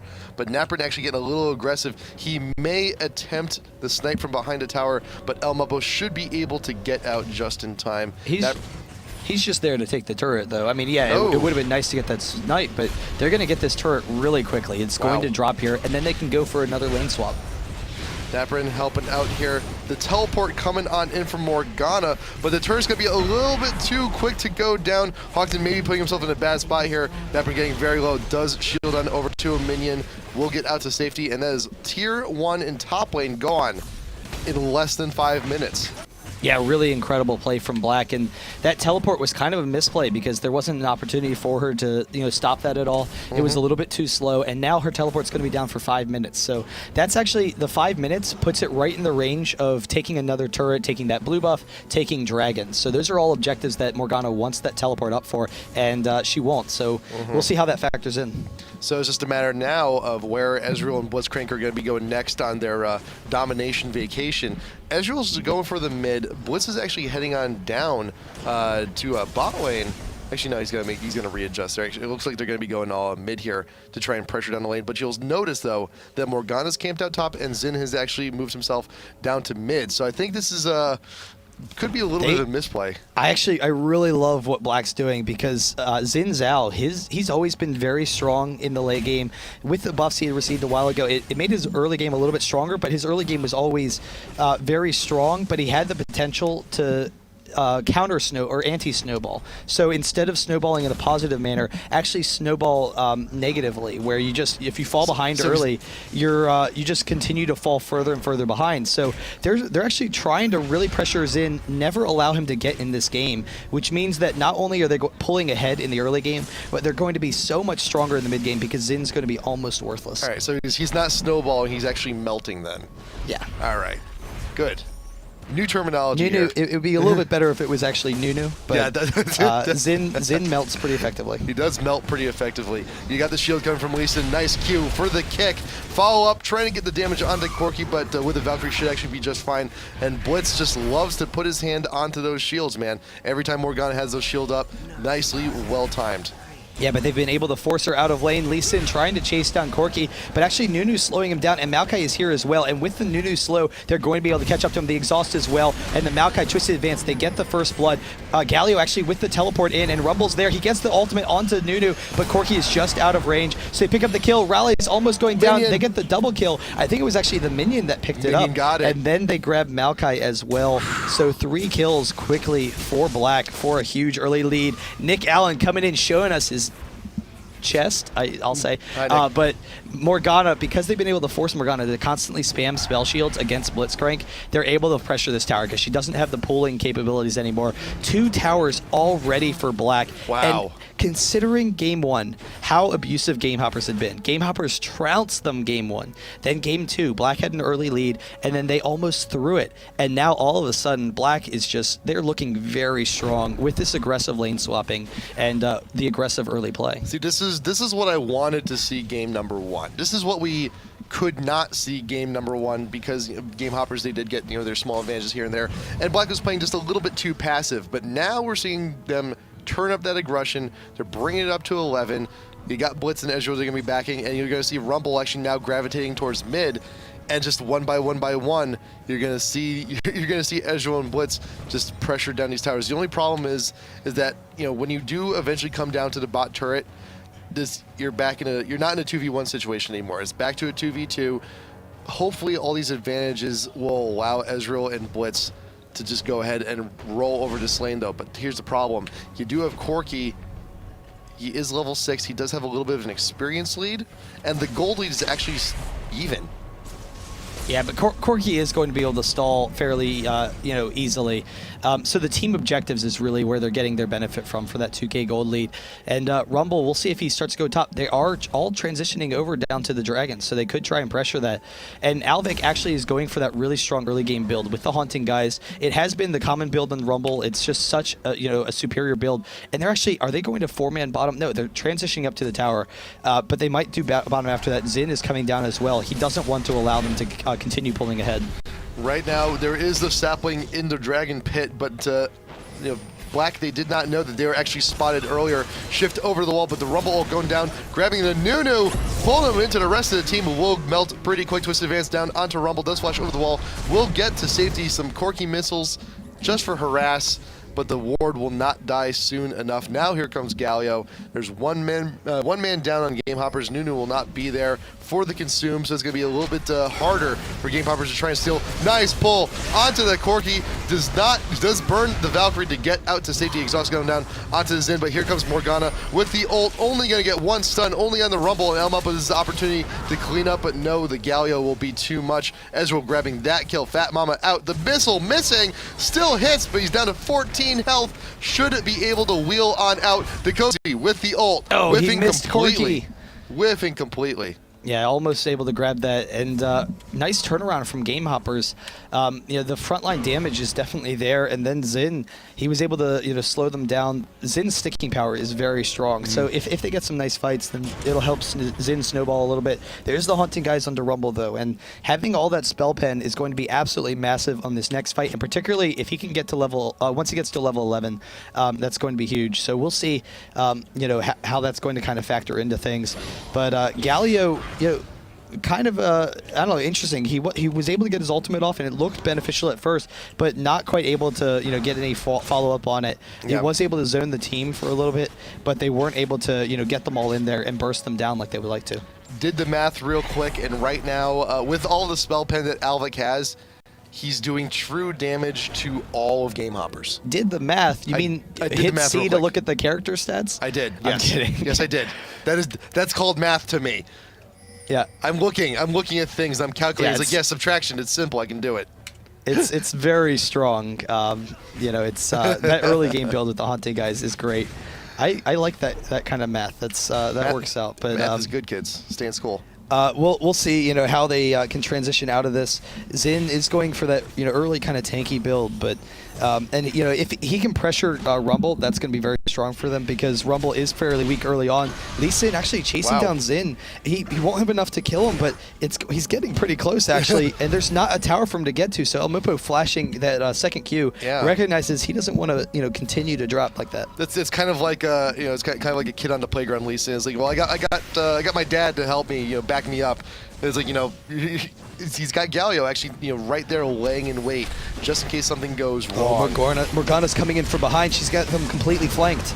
You got Morgana coming in down the ramp. You do have the Rumble ult going on down. Nunu ult coming in. fluumis should be able to get the full proc on that, but only onto Alvik. But he's a little bit too far away from the rest of the team. Will fall pretty quick. Muppo, though, this is an opportunity to clean up double kill from Maokai onto the Blitz, and Broto will be caught out just a little bit. napraen not looking so big now. Xin wants that revenge from an earlier fight, but Galio with the ult only to keep everyone still. But this is a great opportunity for diqozoY to clean up on everybody if he can close the gap. He does have the shift, but it's just not up on cooldown yet. He's still got to wait for a little while. Oh, and they forced out the flash from Corki, and he can just poke them down from a range. If he gets in, the snare actually shutting him down. The Q from Lee Sin, though, he gets the slow, the auto attack, he picks up Maokai.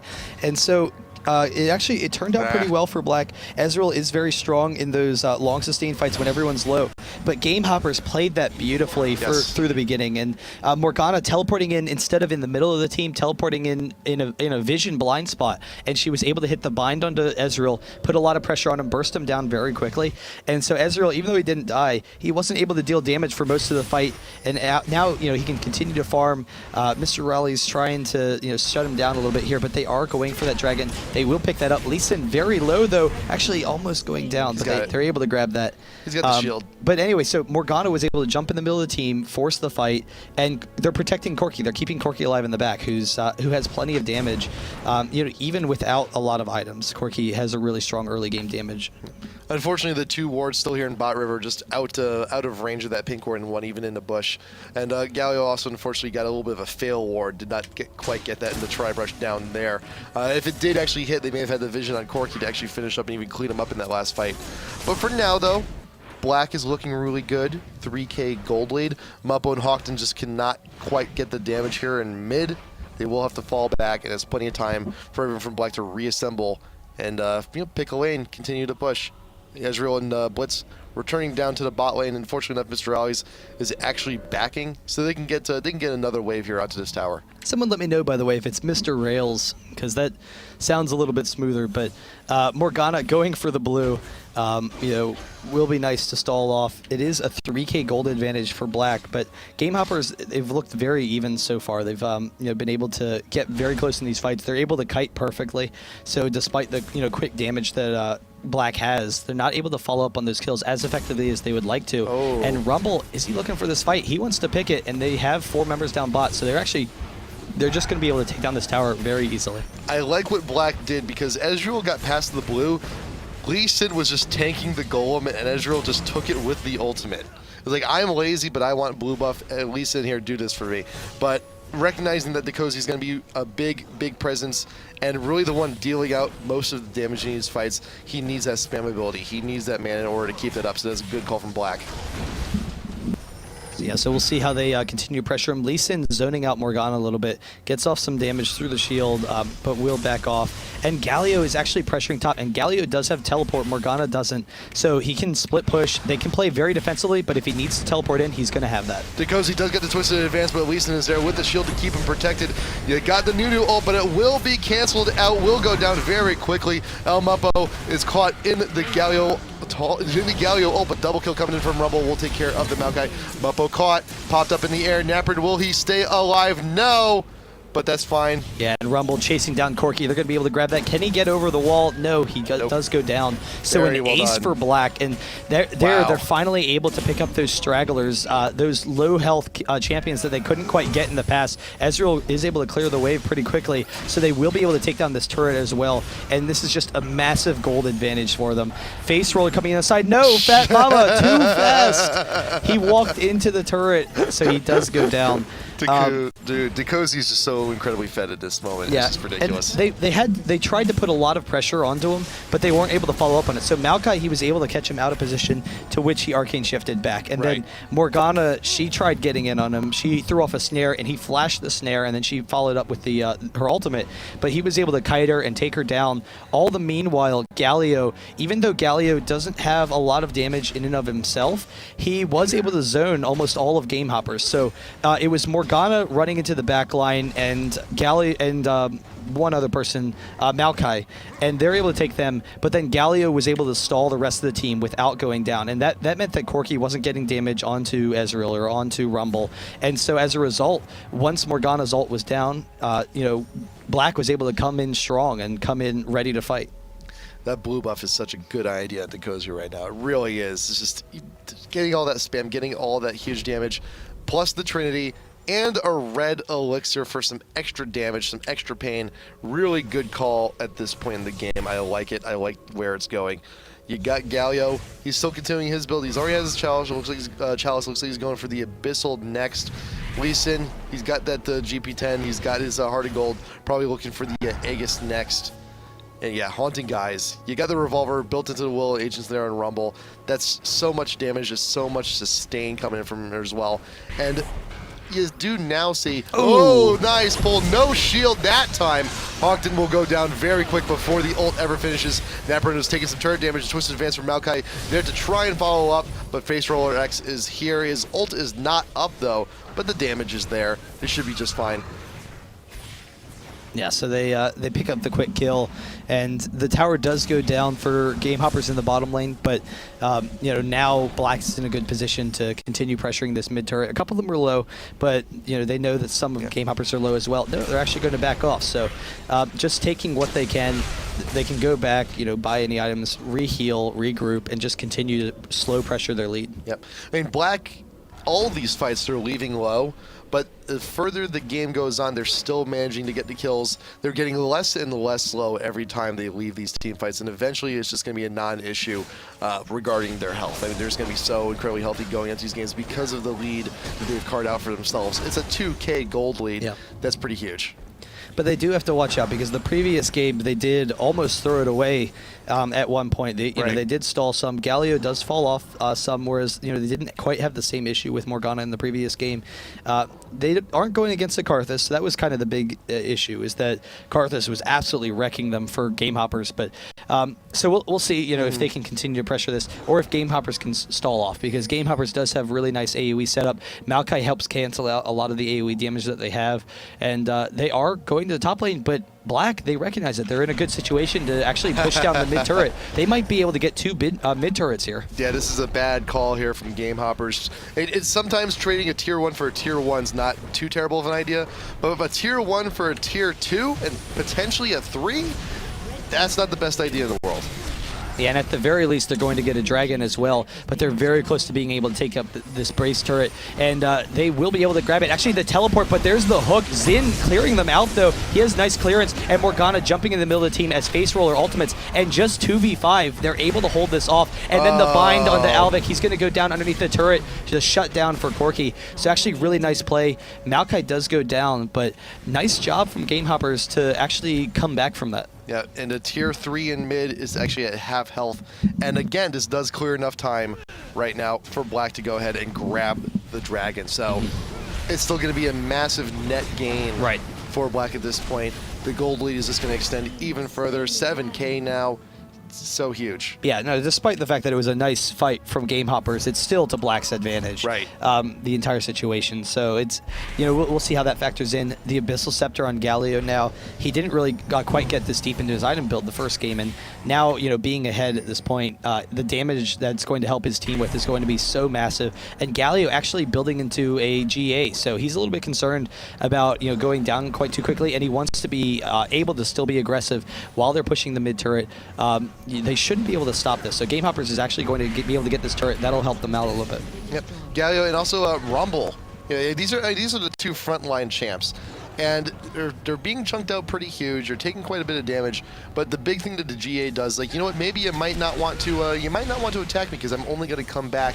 But it's already difficult enough for GameHoppers to go ahead and zoom in on that back line. And Rumble, even with a Xin. And Rumble really is GameHopper's biggest target right now because he has a lot of damage output, but Rumble's actually pretty squishy. So, you know, going with this early game build and transitioning into the GA just works out perfectly for him.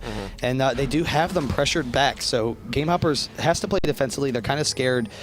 You know, I didn't actually ever realize that Baron had that ferocious, the scream, like T-Rex squeal, I guess. But it's kind of a little bit like the Day 9 Scraw, just a little bit. It's toned down just slightly. I like it. There's all the extra little perks with all the jungle minions and all the neutral monsters. I love it. Yeah, it's those little touches. Yeah, it's a nice detail, but we'll see. Black, they are pressuring down the top turret. They want to see if they can pick someone off, and so Blitzcrank actually sitting over the wall won't quite be able to get it. He does have the oracles. He can clear out these minions, but there's actually the Lee Sin kick onto the minions, and then the knockback onto Xin. He's trying to get out of there, and he does get out of there, but they do have a pretty good position on them, so GameHoppers could actually win this fight as Galio teleports in on the side. Morgana ult not getting everything she wanted, but you do have diqozoY grab the kill onto Xin. He's still looking to wreak some havoc. HawkDon gonna be the next one on the list. Maokai does get the kill on the lead, and Rumble does still go down, but that's the problem. You got the 80 carry, but that turret should actually be more than enough to take him out. So right now it is 3 for 4 here. But diqozoY did everything he could. He got quite a bit of damage down, but it's still a 2v1. Faceroller and FatMamma still have plenty to deal with the Broto, and there's not really a whole lot Maokai can do to try and dissuade other than, you know, take out the creeps and just be a general annoyance to Faceroller and FatMamma. Yeah. But that previous fight was definitely a really nice job from GameHoppers. They were able to, you know, catch Black out of position, and so they were split. It was best the fork where you fork towards the blue. They were able to split them, so 3 of the members were going north, and then 2 of the members were going east. And actually, Galio was teleporting in. But that split, they were all still grouped together. It allowed them to, you know, keep that core together and burst down the 80 carries and whatnot. Galio was able to come in and, you know, clean up a little bit, but. Still, it was a nice job by GameHoppers to force that quick fight. I love that initiation from napraen does, like that geometry involved. Shield to the, you know, shield 90 degrees, kick 90 degrees. Xin was just so far out away from her. Did Ezreal steal it? I think he stole it. Ezreal stole the red from Corki. We're really watching, nice job. We're watching that again. Like, that was just absolutely, like, blind. Like, yeah, that was a really nice job. Wow. Just recognize. I think he was going for the minion waves, actually, but he was able to steal that. He was going for the minion waves. Yeah. What the hell? But, yeah, so that really has to be frustrating for GameHoppers. But, I don't know, we'll see, you know, how Black continues to pressure it. Because even though, you know, these fights are doing decently for GameHoppers, they're actually still coming out ahead, behind on each of these fights. So Black, even though the fights aren't exactly how Black would like them to go, they are pulling further and further ahead slowly. It's just they haven't had that one, you know, game-winning fight yet. So Yeah. We'll see, how that factors in. Yeah, I wonder if diqozoY knows that he actually stole that. It's kind of like strange to him. No, he knows. He saw the gold pop up, and he went. He looked down and went, "Oh, my red buff was almost out, and now it's new." Huh. I'm sure he recognizes that he stole it. It's And he like, also oh, you that have happened. vision on your ultimate. Yeah, but that's true. Morgana jumping in, she hit the bind onto Ezreal. Galio trying to counter it out some, but actually they're crushing Black in this fight. Maokai has to back out of there, and Corki is very low as well. The Ezreal ult picks up Corki though, and that is the turnaround because diqozoY is very strong now. Nice. The hook onto Nunu, and they are able to clear that out. So 3-for-1, and GameHopperS, they just recognize that is over. They're just going to lose a significant portion of their base right now. Black is going to crush them now. That was as good as it gets for GameHopperS, unfortunately. But with everyone now diving on in, you got champs leading the game. I'm pretty sure that's the surrender coming on in, and there it is. Game number 3 going to be going to Black. They will be moving on round of 8 to face against FNATIC. Good job, guys. Yeah, so really, nice play. And Black, they are a big up-and-coming team. They have been for a while. GameHopperS as well. So, it'd be interesting to see who would come out of this. But Black, in the end, they're able to take it. And you were saying earlier how Black, they'd kind of fallen short in the past against GameHopperS. When they've played in the past. So, really nice job. It's historically, GameHopperS is just really just toyed with Black, tournament, throughout both their entire tournament histories. But now, this is the first time Black. It was close. They had a really close call game 2. They just almost threw it away. They got a little bit lucky, really, with that Karthus pickoff. But in game 1, is not like the usual fare we see from Black. Usually, we see something. Some of their way out comps have a little bit more success than what they did. Yeah, it was just rough. Even though York was successful in game 1, the Karthus really was just too devastating. They weren't able to take any early advantages. And, even when you look at that game, Galio, he wasn't a game changer. In game 1, because they had a York already, York's a passive kind of champion, they needed a game changer. And they had Galio. And Galio, he's not really that, insta-win, I'm going to carry you champion. Game number 3, you saw that again. It wasn't Galio so much as it was Rumble's damage and Ezreal in the back line. What Galio was there for was zoning. He was able to get some nice damage off. He was a tanky body, but mostly just zoning, using his ultimate to counter off Morgana's initiation a little bit, and it worked out pretty well for them. Yep. So that's that. Black going to be moving on, playing FNATIC in the round of 8. So for Faceroller, for the win for Black, get a little chest bump for victory. Later. We do have our NA matches coming on up later this afternoon. Not quite sure who we're going to be having playing yet, but do come back in about a little over 3 hours, and we will have that for you. We got qualifiers going on for the rest of the month. Still got to figure out the other teams coming to IPL5, but for now, though, I think we are pretty much done. We do have we do have all the info down there. I think you might want to follow us on Twitter and do all that other stuff too. Yeah, so definitely check that out. Thanks, guys. We will throw up a rebroadcast, and we'll obviously continue with our IPL5 qualifiers. We're all really excited about it. End of November. If you want to check that out on IGN.com/IPL on the right side, we got that nice little IPL5 link. But once again, PAX Regionals, awesome time. Thanks to anyone who showed up, and thanks, guys. Yep. See you next time.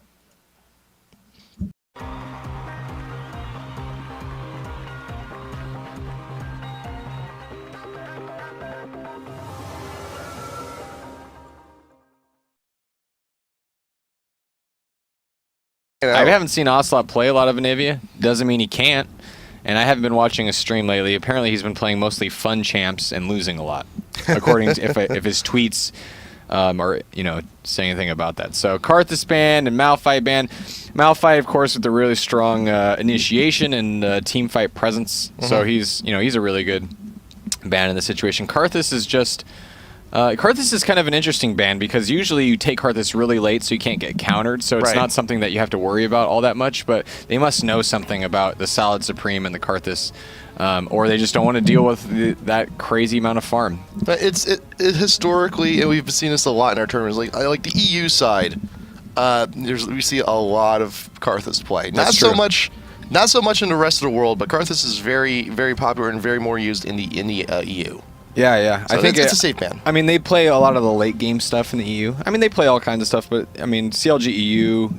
If they're any indication, you can do it. I can do it. It's Friday morning. Any indication of the meta? I mean, they play really slow styles. So We'll see how that shapes up. Sivir. I like this. Me too. I I like like where this this a is lot. going. So Sivir kind of means a push strategy. Yes, it does. Is generally what we see out of Sivir these days. And I'm curious. Maybe we can look at her masteries after, see if she takes the tower damage, the additional tower damage yes. mastery. We'll see how serious they are about this push strat. But Nunu Alistar being picked up here from SK. And unfortunately, Salad Supreme's not going to know which one's jungle and which one's support until that loading screen comes up. So Yeah. it's going to be a little difficult. It's going to be a little difficult. Well, I mean, they'll know until. Well, I guess they'll know by who's playing which champion. Well, But, remember, there's always those last-second switches, That's man. true. It Always. is. You could trip 'em out. being tricky. You can never underestimate them switches. Yeah, so that's a good call. I mean, it gives a lot of freedom,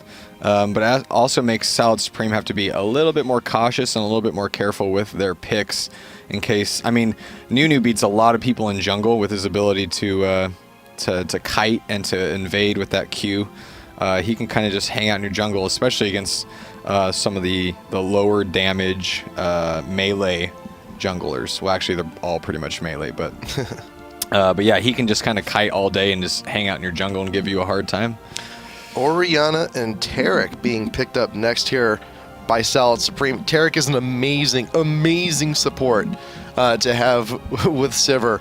Because any stun with Sivir is fantastic. I was like, oh, you stunned him. Well, that's both hits of my Boomerang Blade for free. That's a good point. Yeah, I think, I mean, you don't really see that combination because Taric really isn't known as a really, someone who can really assist in the push. But it allows some really good damage out of Sivir with that Boomerang Blade, like you said. So excited to see that. Ooh, Draven. Is it League of Draven? That'd be nice. I don't know, I wouldn't mind that. But think I'm gonna do a safe pick here. Oh, okay. Yellowstar's just trolling us, man. Yeah, I hope they pick. I hope we see some Evelyn here. They're kind of hovering on it. Evelyn in the mid apparently is pretty amazing. So. What was that? What was that image macro from EU regionals? Like play against M5 mid Evelyn. It was like the Courage Wolf. Oh really? Insanity Wolf. It was one. Yeah, it was. Hilarious. I don't know what you're talking about. I have Okay, no idea. never mind that. You are a meme. I am a connoisseur, meme man. in a lot of ways. So. Ezreal and Gragas being picked up here from SK. Ezreal, you have the distance, you have the range, you have the poke. Not gonna be too much of an issue. Same thing with Gragas. So this is actually a big poke comp in the workings from SK. Actually, you get the snowballs, you get the Mystic Shot, you get the barrels. Yeah, and you got some pretty good disengage on Nunu and Alistar as well. So can see some good poke. I think I would actually like Alistar a little bit more with Ezreal than Nunu, however. But of course, Nunu is pretty good too. So I'll be excited to see Nautilus being picked up. We don't see Nautilus anymore. Yeah, there's a point in time where Nautilus just really fell off. Yeah, he was, for a long time, he was considered one of the strongest junglers because of his ability to have all that CC, just brought a lot to the laning phase. And then people started to realize that he actually dies pretty quick in a team fight. He can get in and do stuff, but he has some of the lowest base armor in the game, which is kind of ironic since he's a huge metal dude. Look at him. You think his armor would be a lot better, but yeah, it's actually quite low, so he gets kind of burned down quickly. And it's really only good for that really quick initiation with the hook in the team fight phase. Yeah, I mean he may have the armor, but he does not have the cardio to back it up. that's pretty much Nautilus' story here. But Renekton, we're seeing a little bit more Renekton recently. Also, you're gonna be seeing him in the top lane. We saw Renekton actually yesterday with the Eclipsia, and it worked out pretty well against that top lane Rengar. Yeah, it did work pretty well. Trades really hard, and so I guess we'll see. I mean, Jace is actually pretty difficult, I think, for Renekton. Jace kind of just mashes on bruisers because he can do a bunch of damage and then knock you away, so the trade is considerably in his favor. Like, he'll always get the last hit on you, and that's kind of a scary thing. And then once you're far away, you can go back into that range mode and kind of just poke at you. So you can't really... I mean, he has the best of both worlds in he has range and bruiser-like damage. So Jace is a pretty solid top lane choice in this situation. Yep. And at least for now, from the looks of it, maybe seeing that Nunu support down bot lane. So that's just a nice indication that SK, at the very least, bot lane, they see the threat coming in from Taric. They know that the stun is there.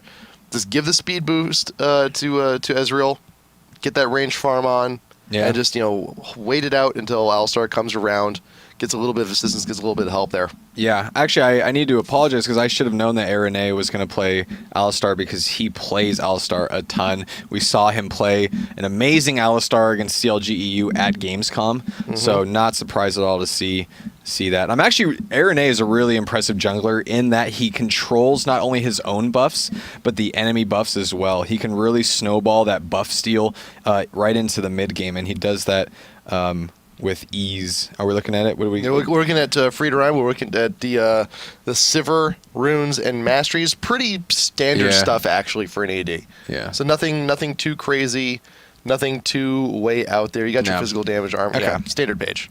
Standard stuff. But, well. I mean, we should have known. I mean, Taric, not exactly the hardest of pushers. Yeah, but well, it's still good. It's still good. No, it's still solid good. page. It's still gonna be a solid page. Yeah. Let's take a look real quick. not that we got the Renekton going 921-0, so recognizing the damage potential coming in from Kevin can be pretty huge. Just want to be able to stay in the lane, get physical damage, armor, magic resist there.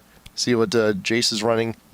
Standard stuff, not too much. Actually, going for the Havoc instead of the Vampirism. It's kind of odd. Yeah, I guess I don't. Yeah. No. To each his own. He knows something we don't with the champion. Like Yes, he it's does. probably. I mean, you probably don't need a lot of lifesteal because you're trading so well. So you just want that extra little bit of damage. Yeah. I can imagine maybe. I can see that. Yeah, why not? But I mean, we're also seeing Gragas here on Ocelote. Gragas is an extremely popular champion right now because of his just insane burst. Yes. AoE burst at that. So he can do amazing damage in team fights. He can poke extremely well. He farms extremely well. He has the mobility to, kind of dash around with that belly flop. And so, yeah, he's just a really solid all-around champion, especially right now in the metagame where so much of mid is about farming really well. Mm-hmm. And he even got a few nerfs not too long ago. The cooldown on his ult went up, among other things. Like that was like the biggest nerf to his kit. But he's still good. He's still good. The way I see it, it basically kept it so you don't get two ults in one extended team fight, really. Yeah. Which with Gragas, I mean, you often only need just one. He's not known to drink just one. Yeah, but that's true. If need be, it would have been there. Yeah, that's true. You would have been there. I mean, also in combination with the Abyssal.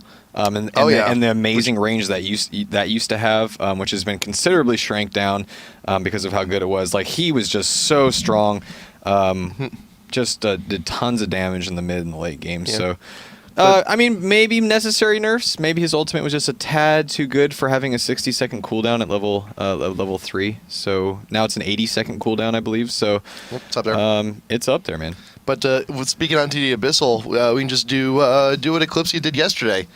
And buy two of them. Yeah, why not? Get one from your top and one from your mid. It's like, well, you know what? Got two of them. Both of us got some magic resist. It's essentially the same range. Yeah. Might as well just start stacking them up. I like it. Abyssal's a really, really strong item still, and especially with champions who like to get in the mix. I like Gragas because he can kind of get in there and do a lot of damage up close. I mean, the Abyssal is still extremely effective. It's not as effective in the old poke Gragas that we were seeing a lot of, but the Gragas that gets in and does a lot of damage close range, it's still going to be a really strong item. Now, did you going off topic a little bit here? Did you watch any of the cosplay stuff at PAX? A little bit. There was a guy who actually dressed up as Vandal Gragas. I did not see that guy. He was pretty awesome. Was he? Did you shake his hand? He had kegs already, so he's kind of like. Really? He was like he had a better priority. I'd rather him hold on to the beverages than shake anyone's hand because that's the important stuff right there. I mean, you don't want to lose that. Yeah, that'd be bad. He looks really cool. He's always been cool. I mean, carrying a keg around like that, it's not easy. It's not easy. It's not easy at all. We've tried. I've failed. I tried and I failed, but yeah, wow, going really aggressive, going ham here right at the beginning of the game. So, and Alistar, I mean, what we've seen out of Araneae is he likes to invade. He likes to get in there, control the enemy buffs. and really just use space well as Alistar, which is such a key aspect of being good with that champion. Yep. Leading right on into charge, Devo and BerryNice are retreating out of that bush. A little bit of vision in the retreat, but Salad Supreme, they know they need to try and defend, try and do something, anything, get as much free damage as possible. And the Orianna Orb is an amazing tool here, because the Orb does give vision. Every time you throw it into a bush, it's like, oh, so that's where you guys are. Get out of there. Just get out. Just get out of there. Yeah. I don't think they knew that Sivir was bottom. SK didn't know, or they probably would have pushed their advantage a little bit more. But Sivir just down there hanging out and kind of just going their separate ways now. But I definitely still expect some really aggressive play out of Alistar controlling the buffs. So we'll see if maybe he goes to red after this and tries to make something crazy happen. But Nice. It starts. It has begun. Yeah. Mortal Kombat. SK Nif didn't even consume that. He just got the vision already from the ward. Oh. Just come on and swoop in, grab the blue wraith, and just get on out of there. Just get in and get out. Let's see. As you do. Are there any issues? Just DCs. Okay. Just standard DCs. We got some time. We can talk about some of these champion matchups here. Talk about some of these champs. Talk about lunch.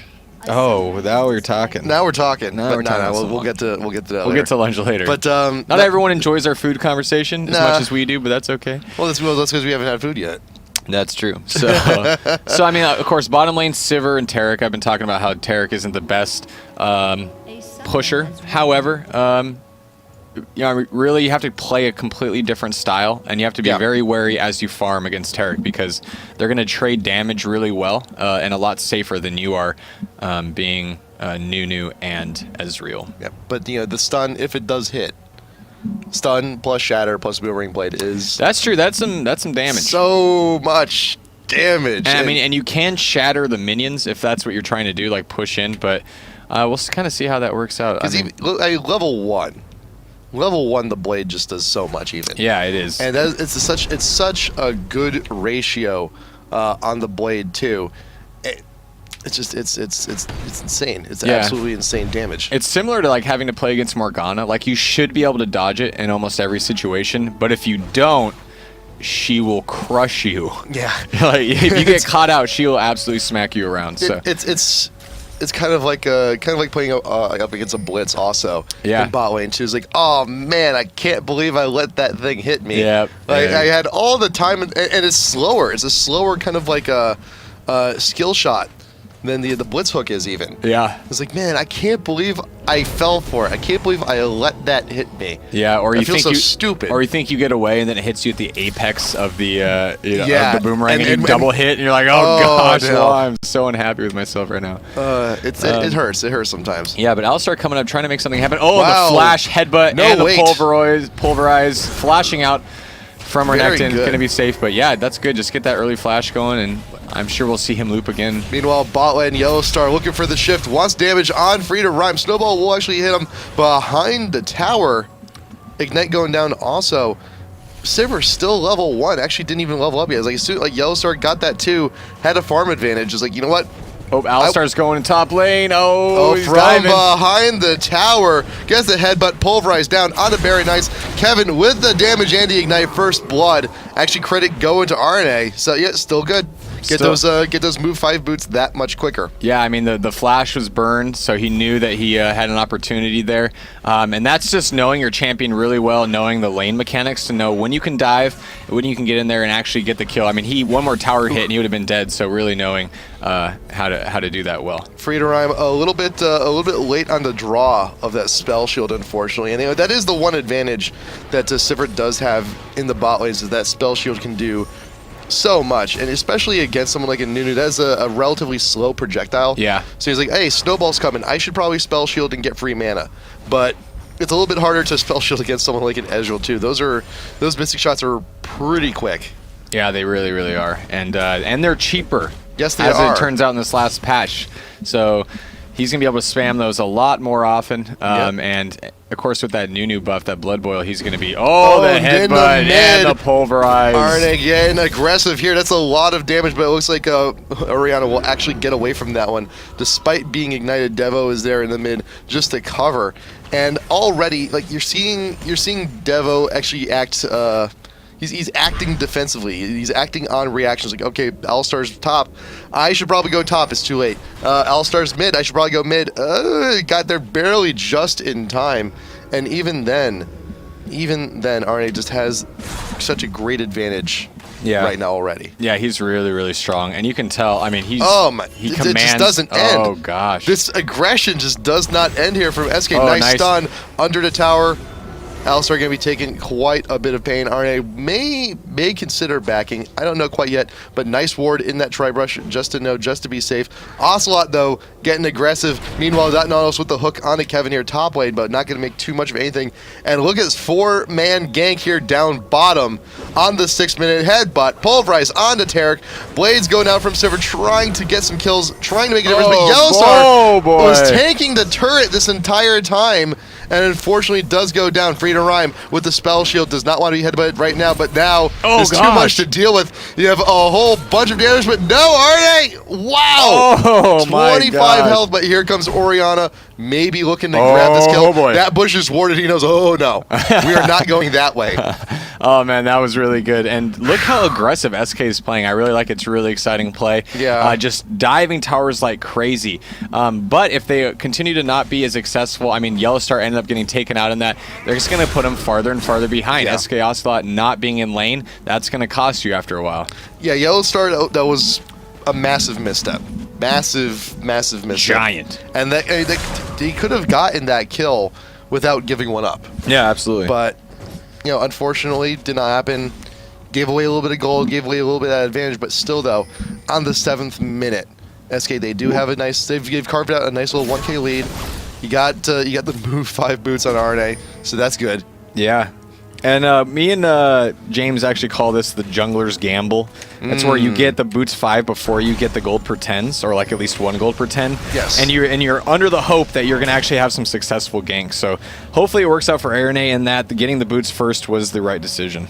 Yeah, basically when you do that, you're looking to be aggressive. You need just one. There's that spell shield we were talking about. Yeah. If you can get at least 1 kill within the first few minutes, you get those move 5 boots, then yes, it's worth it. Yeah. But it was a bit of a risky proposition to actually go for that gank down bot, and even then, the gank in mid didn't actually capitalize into a kill. So we'll see if Araneae can actually get what he wants, what he needs. Blue buff has respawned on Sal Supreme's side, but SK, they've got that timer down pat. They're gonna go. They're gonna try and take it, and got another pause here. This may have been another DC. Yeah, BerryNice. So okay, yeah, I was looking. He wasn't reacting, so that's a little bit unfortunate. Yeah, he's just looking at the minions, just like, oh man, you guys look so good. Yeah. Yeah, he'll be back in a second. But I think the key thing is we're seeing the buff control already coming out of SK, right? I mentioned that Araneae likes to steal those buffs, likes to control it, and with strong 2v2 teams like Alistar and Gragas, and I mean bringing in Jason as well, they're going to be able to really control that top buff, if they can't get some wards, get a good team mobility, and anticipate SK coming in and trying to steal that thing. Yeah, and Orianna is a champ that really, really benefits greatly from blue buff. Yeah. That cooldown reduction more than anything else, just so you keep that orb mobile, keep that orb going. But also keep in mind, too, is that, granted, all this aggressive play from SK is great. Because of the roaming, you're not farming. Araneae has already started to fall a little bit behind in experience. With all this time, spent in the lanes and not in the jungle, Devo has had an opportunity to farm. Yeah. For now, has a level advantage. So, and like I've said before, with that jungler's gamble, with the purchase of the move 5 boots, yeah, needs to catch a bullet. Araneae actually took that blue buff. I'm not sure if that was on accident or on purpose, but remember too, those buffs are very vital. Flash down in the mid. Ocelote looking for damage. There's a headbutt. Waited, allowed Ocelote to actually grab that kill, giving him the credit, getting him farmed. Nice restraint from Araneae. Yeah, very nice. And that blue buff is going to let Araneae clear a little bit faster and continue to be ultra aggressive. Devo oh just my one gosh. step behind. Yeah. Always a step behind. This is what we were seeing out of him at Gamescom, just that really aggressive counter jungling. And, you know, with the disengage properties of Alistar, you can really just go in and take risks and headbutt out and just run. Right. Especially with those boots. Yeah, exactly. As soon as those things kick in, like you're out of there. You're Yeah, done. I mean, I think they're going to have a little bit different situation once Nautilus gets level 6 and has that ultimate to pop him up. But right now, just not the greatest mobility and team coordination out of Solid Supreme, in which case they're not going to be able to counter these buff steals. And, you know, BerryNice is getting chunked out pretty huge by Kevin there in the top lane. Devo is Oh my having difficulties gosh. on trouble. He got the steal from Araneae. He just needs to get out of there. Ocelote is over on the ridge. He's got the belly going over the forest wall. Flash over from Devo. Flash in response from Araneae. He wants the pursuit. He wants the kill. Popping the ult in response to the stun. He's clearing out the CC, and Devo's now isolated from the rest of the team. You have the Orion Orb keeping everyone back, but Ocelote will get the kill onto the diver. And now Toya is in a little bit of trouble. Ezreal with the ult will be whiffing that one, but Sivir is there with her ult, the movement speed, the attack speed, looking to get kills, but Araneae does get low, but will live off that one. That was crazy. Yeah, SK, man, they're playing extremely strong. It's like a minute before the buffs are about to spawn. Everyone is pushing their lanes to get in a position to make that kind of thing happen. They're pushing their lanes. They all group up, and you can anticipate. Well, the jungler and maybe one other person is going to be there. In the beginning, it's like just the jungler is going to be there to get the red buff. Then, as you start to steal those, they start to be a little bit more cautious. Okay, let's send 2 people over in case Araneae is going to try to steal it. And then you show up with 2 people, and they have 4 people there. Yeah. So I mean, they're constantly outplaying and stepping up their offense onto these buffs. Yeah, the aggression is something very welcome. Devo there in the top lane. Oh, nice. Well, gets the hook onto Kevin, but BerryNice is still ignited. Will he live off of this? Just barely. Oh my gosh. He got to the teens. That would have been so much different if Nautilus had ultimate, but still level 5 on Nautilus. So Yeah. really just unfortunate that he wasn't able to get that last little hit there. And I was talking about the level advantage Devo did have, but Araneae got the kill. Yeah. Popped 6 during that fight. He was able to get cleared out of a stun, and you know what? Now the gamble has paid off. Mm-hmm. The gamble's absolutely paid off. Yeah, it's giving them the ability to go in and just poke around in the jungle. So, man, Araneae, I really like his playstyle. It's really about controlling the opponent's buffs. You notice his red is up, but the Solid Supreme's red is down. So it's not even about his buffs so much as the opponent's buffs. Nice. And you would go for another gamble there, grabbing the oracles, looking to clear out all the ward coverage. Is that red actually going to be going to Jace? I think it is. Nice, I like it. So Kevin with that in top lane, that's gonna be an issue. I feel so bad for BerryNice right now because that's just so difficult to deal with. Not just red buff, but whenever any buff is passed to the top lane. Yeah. Whether passed by the jungler or donated to you from the other jungler. Yeah. It's just really difficult to work with. Especially on Jason, how he has that ability to knock you away. So now you're Yeah. going to be slowed and dotted and knocked away, so you can't close the gap. So, and here comes Alistar to the top lane onto Renekton, and he's just going to get out of there. Thankfully enough, though, the ward is there. Yep. Who's getting low? Oh, Ocelote. boy. We're rewinding that one real quick because that was pretty huge. Lots of damage. Ocelote there does not hit with the belly. Trying to bait it out, is trying to get away from Devo. The hook brings him in closer. Oh my gosh. What? Blew him up. Jeez. Oh my gosh. Ocelote, where'd all that damage come from, man? And now Nautilus, 4 levels below Gragas, is going to have to Yikes. get out of there. So That's not pleasant, man. yeah, it's Ocelote's lane now. I mean, you get to that 2 kill point, and I mean, the extreme level advantage coming out from Gragas. It becomes, I mean, 3 levels on Orianna, so that's going to be a serious problem. Oh man, coming from behind once again. A little bit of deja vu from earlier on in the game. BerryNice is being trapped under tower. Kevin looking for the damage, and Ocelote is there. 1 barrel. That's another kill for the Fat Man. Yeah, and that is another unfortunate issue for Solid Supreme. Basically, SK has complete map control right now. If you look, they're warding deep into the enemy jungle. They're really controlling everywhere on the map, and now they're getting to a point where they could, 1v2 perhaps, or 2v3. So they have such a strong advantage and they can just continue to hold on to these buffs. Dead oracles, man. That oracles, man. I know how you love your oracles. I am. It's a love-hate relationship with oracles. It really is. Like it's like, Yeah. man, I spent so much money to take you out on this date, oracles. Why do you have to leave me so quickly? It was such efficiency. Yeah, oracles is great as long as you can hold on to it. Ocelote out in front. You got the Orion Orb keeping everyone still. Nice little club, but Devo cannot get away from that one. Renekton is gone. Also BerryNice leaving the top lane. Nautilus just blows up. Oriana's gone. Oh boy. Jeez. Oh boy. Oh boy. That's a lot of damage. It's a lot of damage, and the thing about Gragas is, he's not the tankiest guy in the world. He's decent. Oh, that was close. Inches away. Inches away. He's not the tankiest, but when you have this big of an advantage, you can literally just zerg your way into the middle of the fight and just do a ton of damage.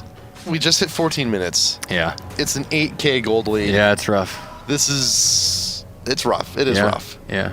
I mean, this is kind of the point where you have to ask, okay, do we continue to try this game, try to play this game out? Do we try to talk about strategy while we're playing this game to prepare for the next game? Is the advantage that big? Or do we think we can turn this around with slow, methodical play? Well, then at this point, this is the point where we look at the gold. Yeah. And we recognize that Ocelote has doubled Toya. A little bit more so. Ouch. Yeah. That's hard. That's rough. That's hard. That's you look at Yellow Star too. How much is he up onto on Sivir? He got a K lead on Sivir, but really the big damage is on that Gragas, and that's just too much to contend with. Everyone from South Supreme, they're looking to arrange themselves mid, with the exception of BerryNice, still looking to free farm down top lane. But with Ocelote, with that Gragas, with all that damage that he's doing so early on in his game, Yeah. just that barrel against a team that has not even really gotten into their item builds. Ezreal coming in, also 1, 2. Now you don't even need the third hit in the combo. That's already a kill. Nice free to rhyme with the barrel. Actually gets trapped up against his own tower, but also with one more barrel, actually missing that one. But Yellow Star will follow up with the kill. Free and easy. Renekton once again fall into the Jace top lane. Wow. BerryNice can even lane against Kevin at this point. Araneae could have just pulverized and killed Sivir there, but Could've. he let the tower kill her. So that Ocelote would nice. Ocelote just being you still have to have your wits about you. Yeah. you may have a 10K lead, but you still need to be cognizant of where the enemy team is. And That's true. Where they can shoot you from. Yeah, especially with the vision on that orb. Oh yeah. Be careful, Ocelote. Be careful, sir. Just be careful. I'm sure he's it's kind of like a Phantom Lord moment, like where he's sitting there, he's celebrating, and then Yeah. looking to do a dance while he's recalling. Never dance when you're recalling, by the way. And I'm not talking like in game. I'm talking like in your room, wherever you may be, because you may die. Oh, Nautilus caught out Jace. Jace, I don't know, Kevin, if you can get away from this with the He flash. should be able to. Yeah, he's with got that speed boost He's too. got the speed boost. He's got the mobility. And that's the thing, though, is that the damage isn't there to follow up. It's a three level lead from Kevin onto over BerryNice. So it's minimal. Free to rhyme using the spell shield, blocking that snowball, but Yellow Star with the damage, a little bit too much to handle. Toya and Valinora is back in the mid, looking to defend, but meanwhile top lane is just getting ravaged. Yeah, Kevin doing what top lanes do best, which is kind of just sit and ignore the fight and just farm up as fat as you can. Everyone. Yeah, exactly. And 128 farm to Renekton 77, so that is a considerable farm advantage at this point in the game.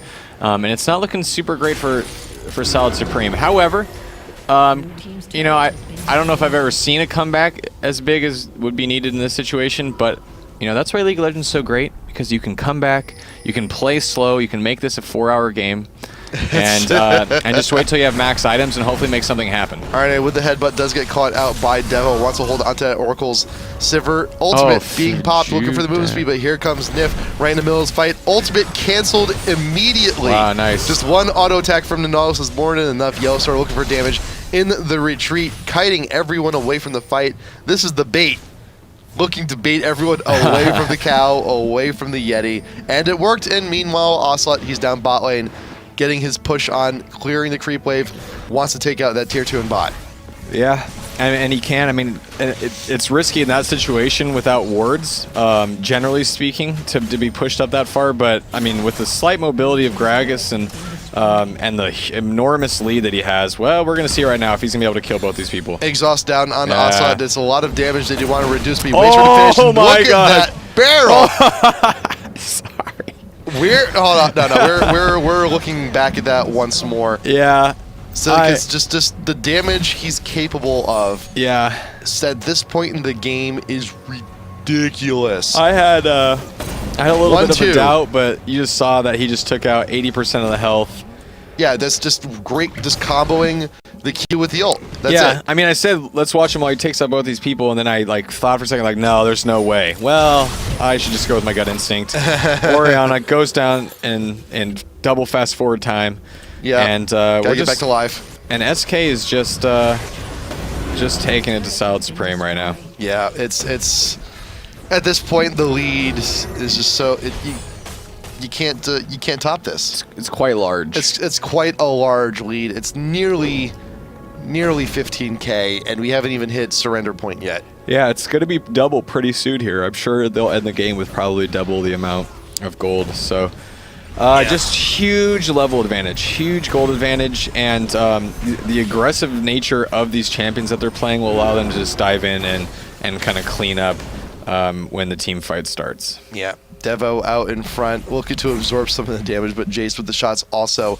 It's difficult for Solid Supreme to even defend their own turret. Yeah.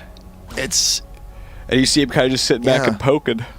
That's all you really do. Yellow Star up top lane there with two other members of SK looking to get the split push on. Araneae is there just to help out. BerryNice getting very low, but Toya the animation for the ult didn't even finish. That's how quick that kill was. Yeah, that was pretty quick. And Gragas with that insane burst damage. Oh, and here comes Alistar with the headbutt out on Nautilus. The tower's doing some work, but Nunu does ultimate.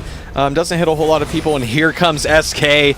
They're just going to romp their way right in here and take this tower and just push them wherever SK wants to push them. Womp womp. Just going right through the middle lane, taking out to tier 3, taking out the inhib.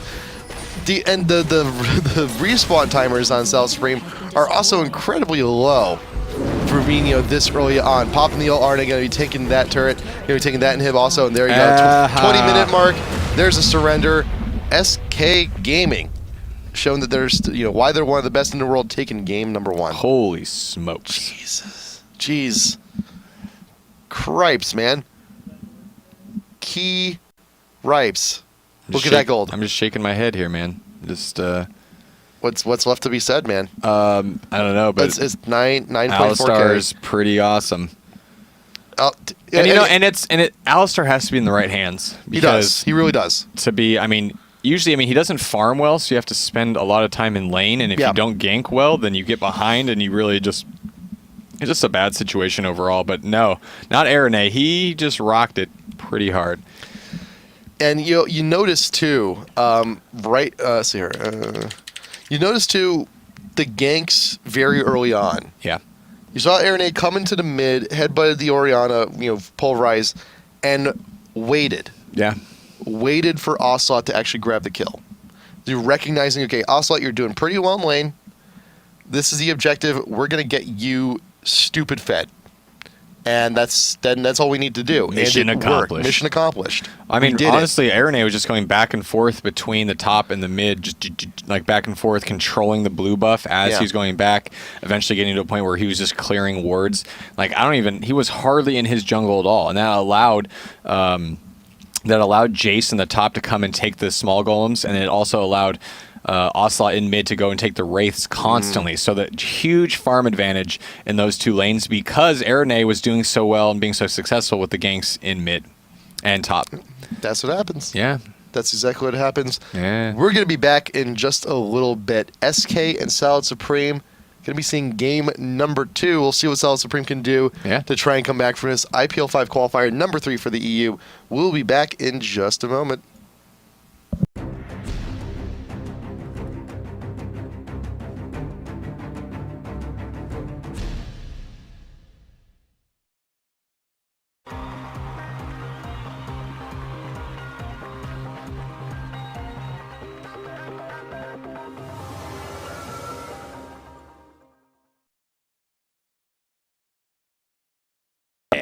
That's good call. Good call. Yeah, I like it.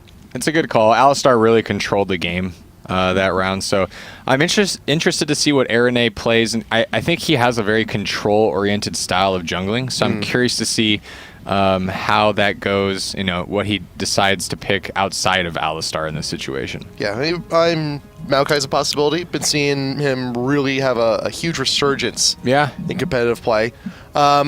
SK may also consider taking Nautilus here. Take it out of Solid Supreme's hands. Yeah, I don't know. I would want them to pick Nautilus, especially how irrelevant Nautilus seemed to be in the team fight phase of the game last time. I mean, of course, they were just so far ahead, there wasn't a whole lot they could do. But Solid Supreme, I think they have a better idea. I think they know that SK is going to control buffs this second game, so I wouldn't be surprised to see a really strong counter jungler coming out of Solid Supreme this round, or at least maybe someone who has a lot of sustainability and a lot of early game damage. I think Udyr would be probably a good choice if they're going to be going real hard into their jungle, so we'll see how that goes. SK sticking with the same bands they had game number 1, Karthus, Diana, and Graves. Graves actually is someone you don't see banned out too often, but you know what? Kind of like it. He's definitely he's still has always been and will probably continue to be one of the top ADs out there because he's got so much damage. He's got a wonderful kit, and he's got the mobility. So I think it's warranted. I think it's warranted. I mean, we don't see a lot of AD bans, but Malphite open. But Malphite is open, so we'll see. Oh, and Nunu. Okay. There you go. Definitely worth a first pick. Yeah, I wonder if maybe Nunu will be Araneae's jungle in the situation because of the strong counter jungling out of Nunu and the ability to, again, I talked about it last Champ Select, but just that snowball, you could just kite for days. For days and days and days with that snowball. So, Malphite has been left open. Solid Supreme, they could grab him here and see if they can't stick with the Orianna.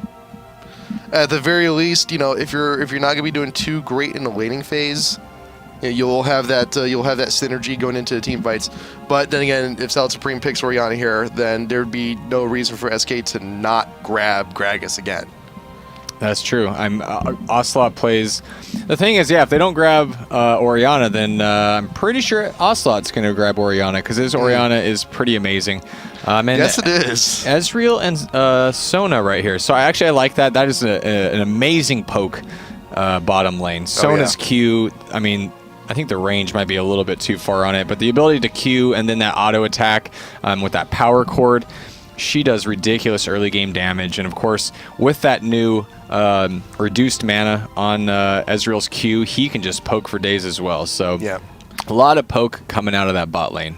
And there was a big kind of like a debate, I guess, between Ezreal players. Like, well, do you level the Q? Do you max the Q? Or, for the damage first, or do you max the W first for the harassment? And now with that mana reduction, now it makes the choice a little bit more obvious, and which one you should be leveling first, which one's going to be more cost-effective in lane, which one will allow you to stay in lane more often, especially when you have someone like Sona who can be aggressive, who has the aura, 40 increased damage. It makes it it makes it a little bit easier to decide. But but that's the thing with the Ezreal, is that he can really be supported by anyone. There's really not a bad support pick for him. Anyone goes with him. If there's like a Soraka down bot lane with him, I was like, you know what? You're going to have the mana. Maybe you should max the Q out. The W out. Yeah, that's true. Yeah, that W, I mean, of course they did nerf it a little bit, made it a little bit more narrow. Yep. Because you could be pretty sloppy with it before. Like, you didn't think he would hit you, and then you got hit, and you didn't understand why, because it was clearly outside of the actual animation of the move. Yeah. It was going to hit you, but you noticed how beautiful Ezreal is, and you just cocked your neck back just a little bit, and that's what hit. That's the part of you that it's hit. Magical. It's magic. Yeah, but we do see Udyr on Araneae, so what I said for Solid Supreme, I guess, also carries over for SK. Just strong early game control jungler, Udyr. He clears so fast with that stun and that bear form allowing him to run faster. He can get away pretty well. Ooh. Oh boy! Interesting. I have never casted a game with that character, with Sejuani. Wow, really? Yeah, never. Like I don't even think I've ever seen her in a competitive match. Have you ever seen her in a match? Period. No, I mean maybe a couple when she first came out.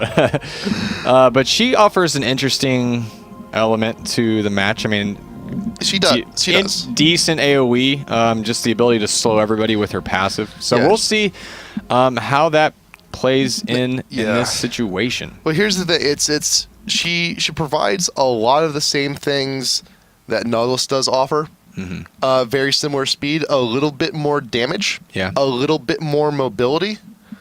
The only problem is that the Sejuani has been picked into the Udyr. Yeah. Odds of Udyr going top lane, not very. No. And his clear time is significantly faster. Significantly faster, and he does more damage early game against Sejuani. The key thing, I think, is if you have good team coordination and it's a 2v1 situation, Udyr's not getting away. No. He has that speed boost, but he still, he doesn't have any sort of teleport, so he's still running, and that the passive and the skills on Sejuani are going to make it so he can't get away. So with the help of maybe Ezreal or of Ahri or whoever this top lane champion's going to be, that could make for a situation for Udyr. But in a one-on-one fight, Sejuani's actually going to get pretty worked in this situation. Yeah, so basically already the theme for this game 2 is very similar to what it was game 1, but unfortunately game plan didn't work out, and that is to survive. Yeah. If Salad Supreme can survive long enough to have a decent positioning going into the team fight phase, they have the potential to destroy. They could score some dunks. They can score some dunks. Yeah. They can charm some people. And remember that Sejuani, she does have one of the best initiation ults in the game. Yeah, maybe the Sejuani pick was actually a troll pick or like a placeholder. You know what? She is one of the weaker champions in the game. She is. She isn't one of the strongest people. You don't see her all too often. Yeah. But with Salad Supreme's play style, I think it's legit. Yeah. I'm pretty sure it's legit. Okay. That's just me. Okay, we'll see. I hope it's legit, and I hope that they have some really interesting strategies with Sejuani. I can imagine the level 1 being okay. I don't know. It's going to be really interesting. Level 1 fight. Level 1 fight. You do have the charm from Ahri. And if you're gonna have a level 1 fight, you're not gonna have enough time because the jungle creeps wouldn't have spawned. Yeah. So Rengar's not gonna get his ferocity. So yeah, I would give the level 1 fight to Salad Supreme just because of that charm. You can also, if Darius really needs to, if you want to secure it, you can get that hook. So there's a little bit more control. I'd like to see Salad Supreme invade, but considering how how wrecked they got game 1, I think it was Maokai. Oh, was Maokai? I'm disappointed. Are you? I mean, I'm not surprised at all. But, I mean, this also poses an interesting question because while Maokai has those extremely strong ganks, he will get manhandled by Udyr in the jungle. So it's gonna be a tough situation for Maokai. So, I mean, as much as Araneae likes to invade, I don't know if I would have chosen Maokai in this situation. Well, maybe Mundo with the kiting ability on those cleavers might have been a good pick to counter Udyr. I don't know. We're going to see. But what I'm really interested in is if Rengar is AP or AD, and maybe once we can look at we will those find runes, that out in just a second. We saw how well AD Rengar fares in the top lane as we watched yesterday with Cursey U. And the answer is no. Not well. It doesn't. No, sure didn't. Who did he lane against? He laned against Renekton. Okay, and he was getting traded on hard. Yeah, it was. And it was pretty bad. So I hope it's AP because of all the talk about AP Rengar and what his potential is. But part of me thinks, I mean, I haven't seen Ocelote play Cass in a really long time, Cassiopeia. I haven't seen Rengar played hardly at all. So it's going to be interesting. Rengar's still in that discovery phase. No, absolutely. I completely agree. But also think about it this way, is that SK, they have qualified for Worlds. Yeah. But there are still tournaments to play before Worlds. And also, You still need the cheese, man. you still need cheese, and still need also the cheese. Running comps like this where you have champs that won't be available during Worlds, because remember during all the qualifiers, Diana was not made available. Yeah, that's true. So there's a potential that some of the newer champs may not be available. I don't for think they Worlds. are actually. I think it's actually not even going to have Diana the entire up through Worlds. So we won't see Rengar. So this is purely for just our tournament, having a good time, just going to stomp it out. And let's see what his rune page is, because I'm actually really interested to know if he's going to go AP or AD. Let's take a look at Kevin's pages here. Physical AD. Lame. So let's we'll see. We're gonna give AD top Rengar another shot. Yeah, let's see. Cursey, you didn't manage to make it work. We'll see if SK can actually make it work. And this Darius is kind of a nasty champion, so I'm interested to see. I mean, a lot of Rengar is getting up close, and getting up close to Darius is usually a really bad idea. Right. But Darius, he does have, once he hits 6, he has that true damage available. Yeah. And one of the best things you can do against a champ that has so much sustain, like Rengar, is true damage. Yeah. That's true. That is true. Because it's true damage. It's a true fact. It's true damage. There you go. Interesting. So, and then in the bot lane, of course, we talked about the poke ability. Whoa. Oh, teleport on Toya. That makes me wonder. That's becoming a little bit more common. That teleport in the mid. That makes, well, if he goes mid, because it's teleport is kind of an odd pick for Ahri, because if you're already in the mid. If you're going mid, once you already are very mobile as Ahri to begin with. Yeah. So it's kind of a moot point to take teleport as Ahri if you're going mid. I wonder. No. I think it could be. I mean, it could be, but I don't think it is. Remember, CLG during Nationals, they did have Sona Sivir in the mid. So is this going to be some situation where like Ezreal and Sona is going to be mid, and then Darius is going to be bottom, and Sona or I'd Ahri's going to be top? To think so. I'd like to think so. I don't think it's going to happen. However, if it does happen, 2 quarters. 2 quarters. I'll give you 2 quarters. Okay. Quarters are a commodity in this place, but they actually are, because Yeah. we have like all of our vending machines and stuff. Like everything's a quarter. yeah, With the exception of Red Bull, those are 4 quarters. Those are 4 quarters, but or a dollar Red Bull. if you have it. Yeah, if you have it. Also, equally as rare Yeah, commodity. but here. we just have rolls of quarters around here. So, so I like the Ahri pick into Cassiopeia. I think who was picked first? Do you have that right now? So Cassiopeia, Ahri was picked First, right? first So here. so Cass and Ahri, that's interesting. We'll see how Ocelote does. I haven't seen him play a lot of Cassiopeia, like I was saying before, so it's gonna be interesting to see how he handles the interesting poke and the dive ability of Ahri. Cassiopeia's kind of fallen out. There's a while she was like one of the best. She's APs. still good. She's still really good. Still good. She's still sexy. She can still work it. Yeah, I mean, in North America, we saw Paradoxical really just like wrecking people with Cassiopeia. Not a whole lot in EU, from what I remember. Not a whole lot of Cassiopeia. Seeing more of the tankier mids like Rise. Cassiopeia she's a difficult champ, and really a lot of Cassiopeia play really depends on how well you can hit that ult. Mm-hmm. And it's a very short range ult. You have to time the ult correctly, otherwise you're not going to get your stun. You're only going to get the slow. It's true. It's tricky. It's really tricky, and it takes very high caliber players such as Ocelote to tame the snake. He's okay. I'm sure we have a lot of SK fans tuning in, so thanks for tuning in, guys, and watching the IPL, checking us out.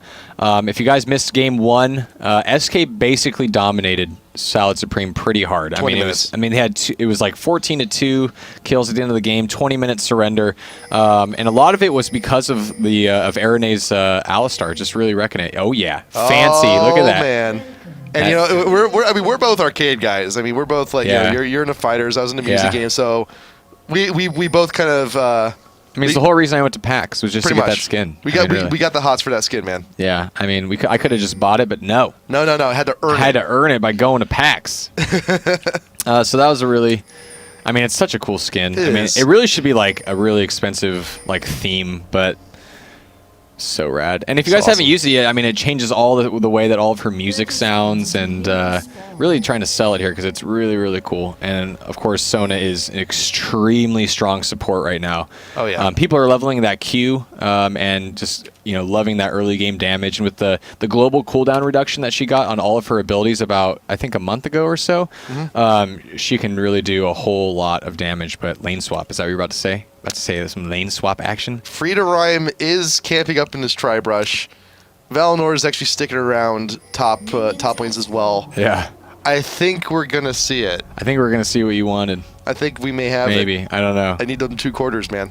We're going to see. I don't know. Wait. I don't know if I'm going to give it to you if Ari goes mid, but We'll see. We'll see.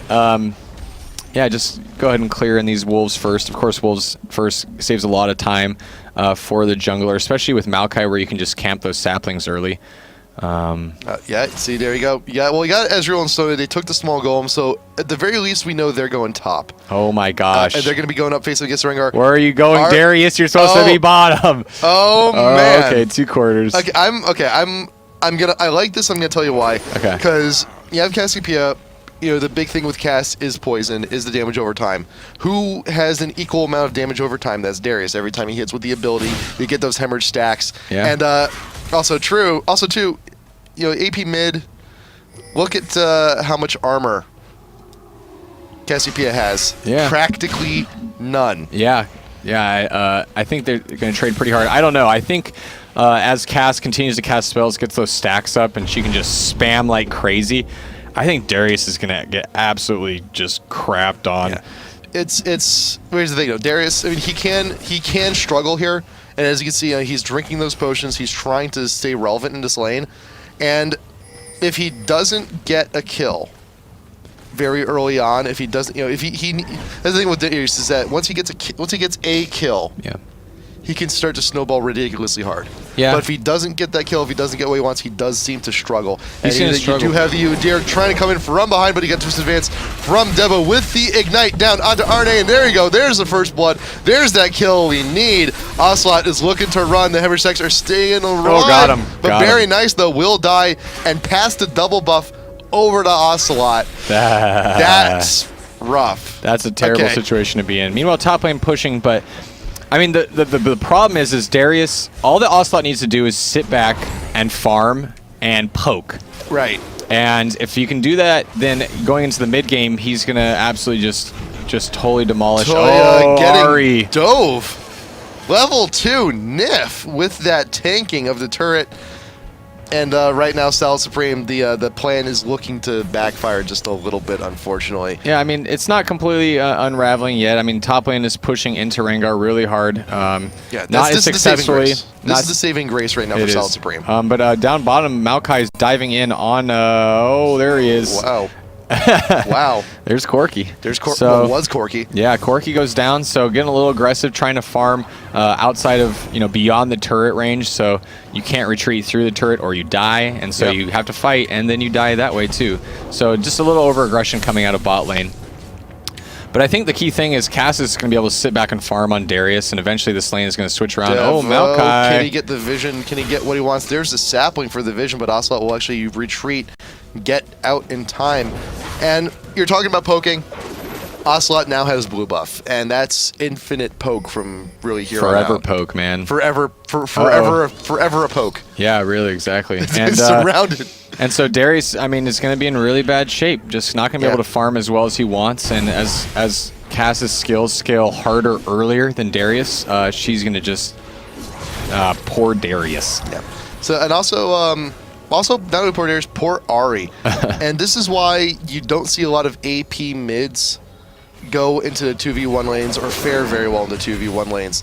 At first, you don't have a whole lot of resistance. You don't have a whole lot of armor.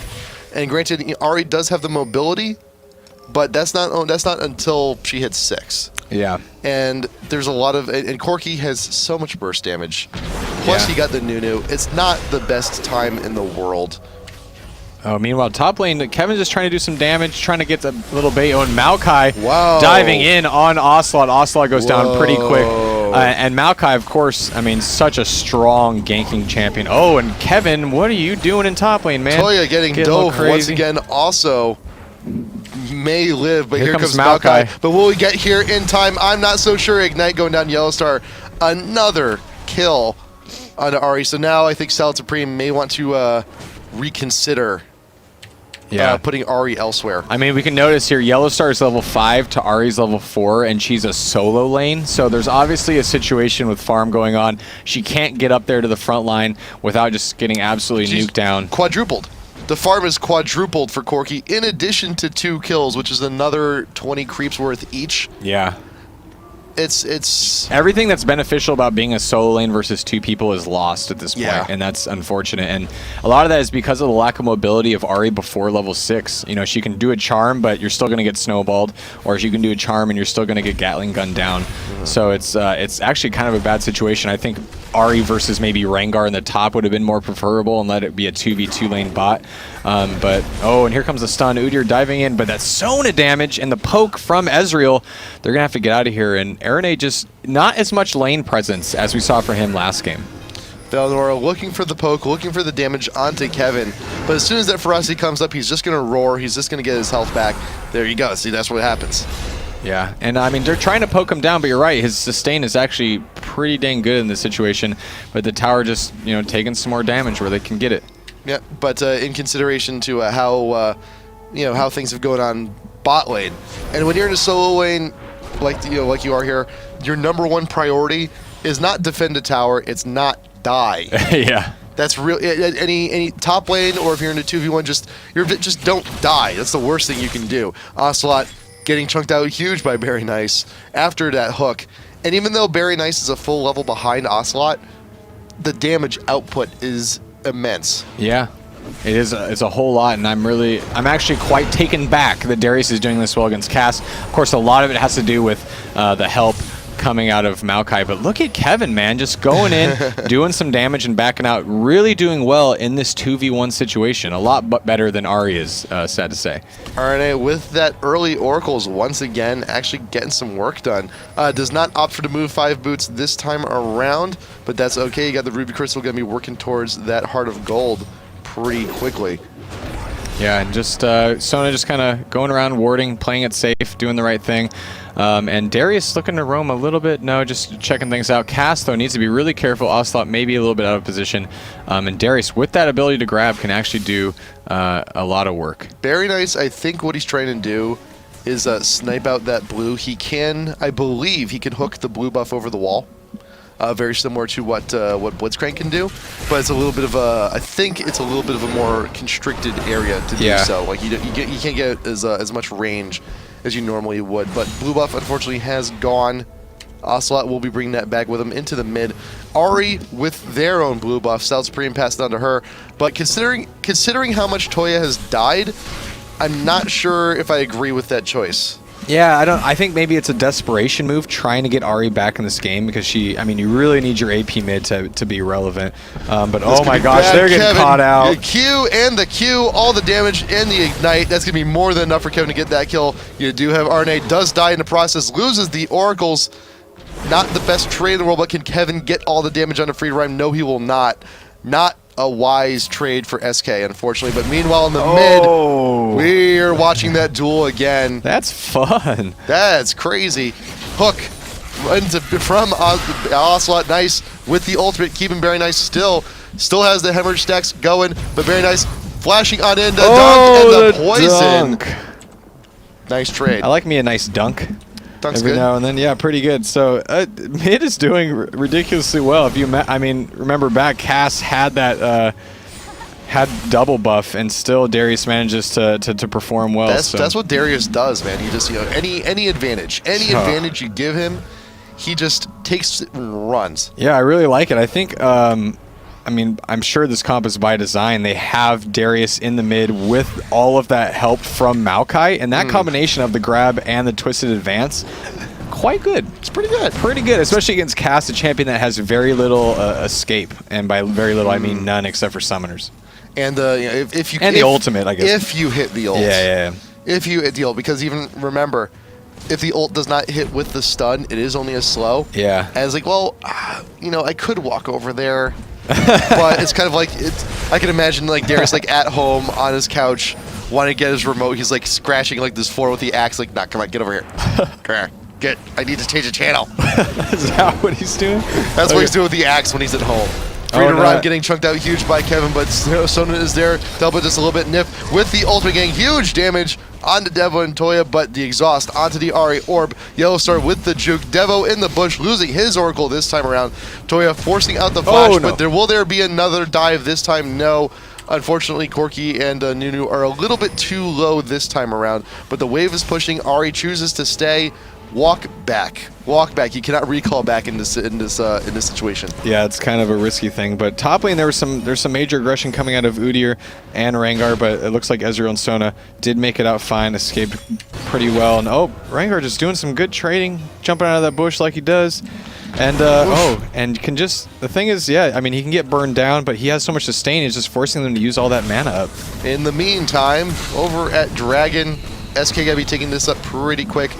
Uncontested, no issue, and KCP as a champion is really great at taking Dragon really quick.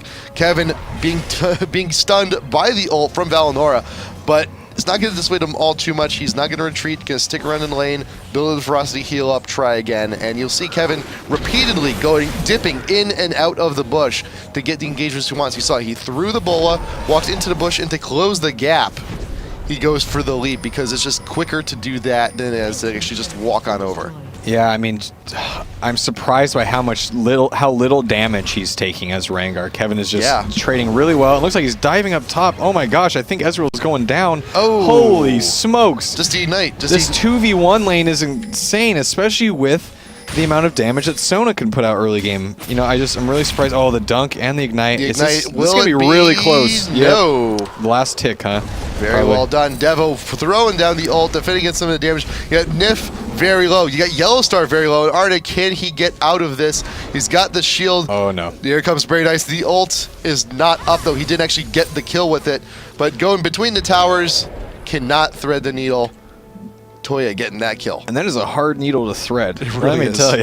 Yeah, it's really difficult. But this is exactly what Solid Supreme needs. They need to just catch people out and take advantage of the crazy aggression that SK has. They're playing so aggressive, doing countless dives, tanking those turrets, going in the enemy jungle, and they need to pay for it for being that aggressive. And it looks like Solid Supreme did some conversation in between games. It was like, hey, we know how to do that. We ward well, and we can also control our own jungle and not just feed them buffs the whole game. So things are definitely better now than how they were game one. Yeah. And these unconventional lane positions from all these champs for the early game, you know, you look at the end result in comparison to the last game, I think you can consider this a success. It's only a 3K deficit as opposed to an 8K deficit. Yeah. And you also have, you know, a mid lane. You have BerryNice, who actually performed very well in the mid, and you did deny Ocelote a sufficient amount of farm, and things essentially ended out even. But the problem is that going into the mid game, there's going to be a heavy reliance on Darius. Yeah. And if he goes down, that's basically the bulk of your damage out, because there's a very huge gold distribution error within Solid Supreme, because you do have so much more gold on Darius than you do the rest of the team. And you know, SK is pretty obvious on who they should be focusing. Yeah, it's interesting too, because thinking back, I'm like, man, Ari got absolutely worked in that bot lane, but I mean, she's 2-2, so she's still in this. I mean, she does have atrociously low farm, 80 below Corki at this point, so yeah, that is going to be an issue. So Corki just, I mean, 138 farm by 15 minutes. That is spectacular. Yeah, Corki, that is a really good farming ratio. So Corki was hitting those farms, put a lot of pressure, and a lot of that was because Ari wasn't doing well in lane, couldn't have that presence that she needed to have. And because of the lack of presence, Yellow Star is now the most farmed in the game. Yeah. He's the most fed in the game, and I like the item choice. Yeah.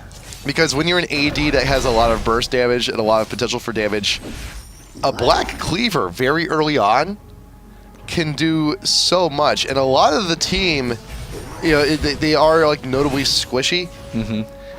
And when you have someone like Kevin, like Rengar, looking to get this kill on free run, going for that dive, it's not going to be too much of an issue for Kevin.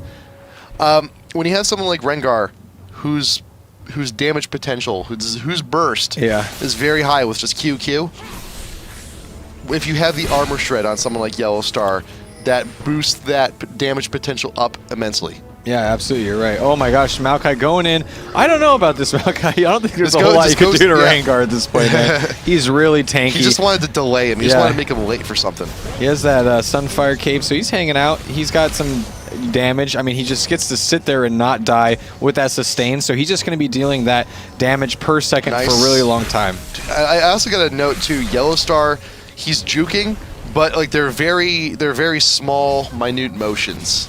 Like he's getting away and juking these skill shots with just by mere centimeters, but he knows he knows how far he needs to lead in order to evade these shots. Devo going with Twisted Advance down onto Ocelote, but again regretting the decision immediately.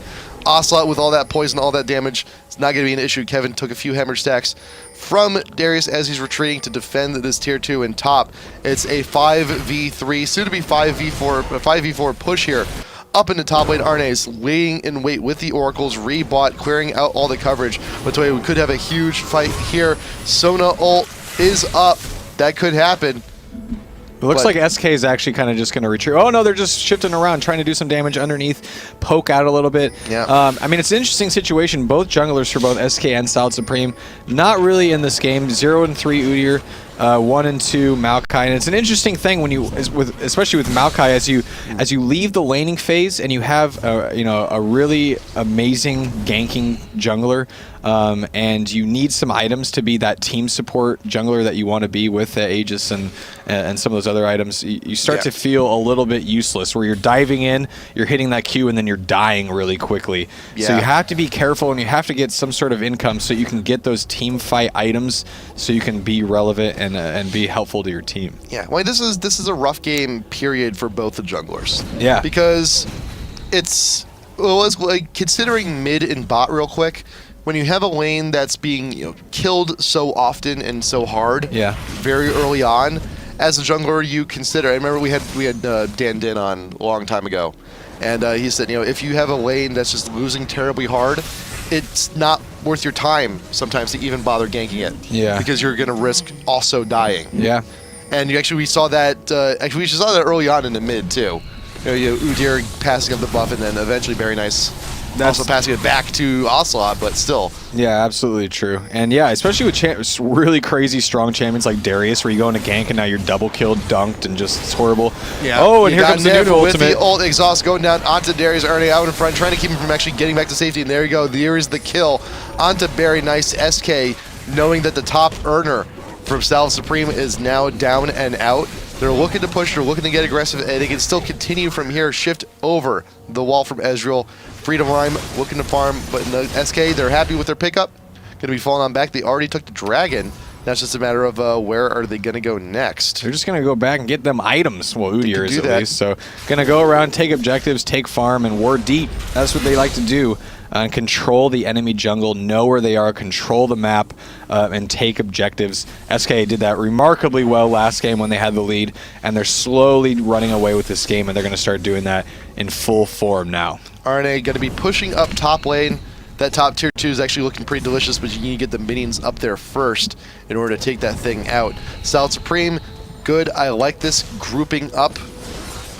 Yeah, if you're going to try and take one out, you're going to be messing with the entire team. This is what they need to be doing right now. Yeah, I mean, they did such a good job early game of catching out SK when they tried to play aggressive with those words. Yeah, Maokai just walked over a word. I was like, okay, you better get that. But yeah, just catching them out and taking advantage of being out of position. And I mean, right now, they're kind of split up. We got Nunu walking around. We got Rangar over here. So hopefully Cass is mid, so hopefully they can... Yep, nice grab. Nice hook over the wall. BerryNice getting a lot of damage, but could not juke the ultimate. Ocelote looking to duel, has full hemorrhage stacks, does flash away, will be out of range for the dunk from BerryNice. Good, does a good fight. I like that fight, but SK with all that time, the wave has been pushed.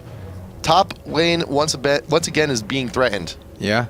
That's true. I mean, I like that trade for SK a little bit more because it makes Darius irrelevant and Cass irrelevant. But Darius is all that TSS has right now. Right. So, I mean, SK still has Corki. Who's As you can split pushing, by the way. Exactly. So he's split pushing. He's just dominating with that insane amount of farm. And, I mean, they can go and get him right now, Darius and Maokai, maybe Ari, but you're going to take a lot of damage, and you risk trading and losing Darius in the process. Yellowstar with the missiles on the retreat. Ari looking for damage, but Yellowstar, he does have enough mana. He can Valkyrie away at any time.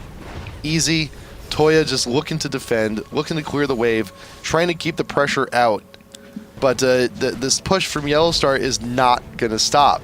It's not going to. No, so Bloodthirster and Black Cleaver on Yellowstar, so Yikes. I mean, he's just getting those stacks up for that Bloodthirster, so he's going to be just a beast in about 5 minutes. Oh, and Rengar out of the bush, 2-on-1, he doesn't care. Sona ultimate, taking that tower damage, and just DDR in his way out. He's fine. As he does. He's fine. Look how tanky he is. I know, It's dude. remarkable. Look at that. He's got the Sunfire, who's getting hurt right now. Yellowstar actually got quite a bit of damage down onto Toya, and that's it. Ari cannot defend her own tower. It's deja vu. Yeah. It's deja vu from bot tier 1. You know- Devo looking for the twisted advance. Whatever minimal damage you get on Yellowstar, BerryNice coming in. Can he get the hook? Something, anything. He can get in range. There you Nice. go.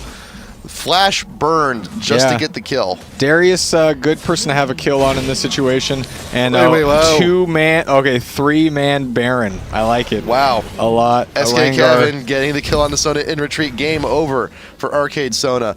But Kevin, I'm sure South Supreme they're doing with Kevin top lane is like, where did that Baron buff come from? Yeah, surprise. What? Surprise! Yeah.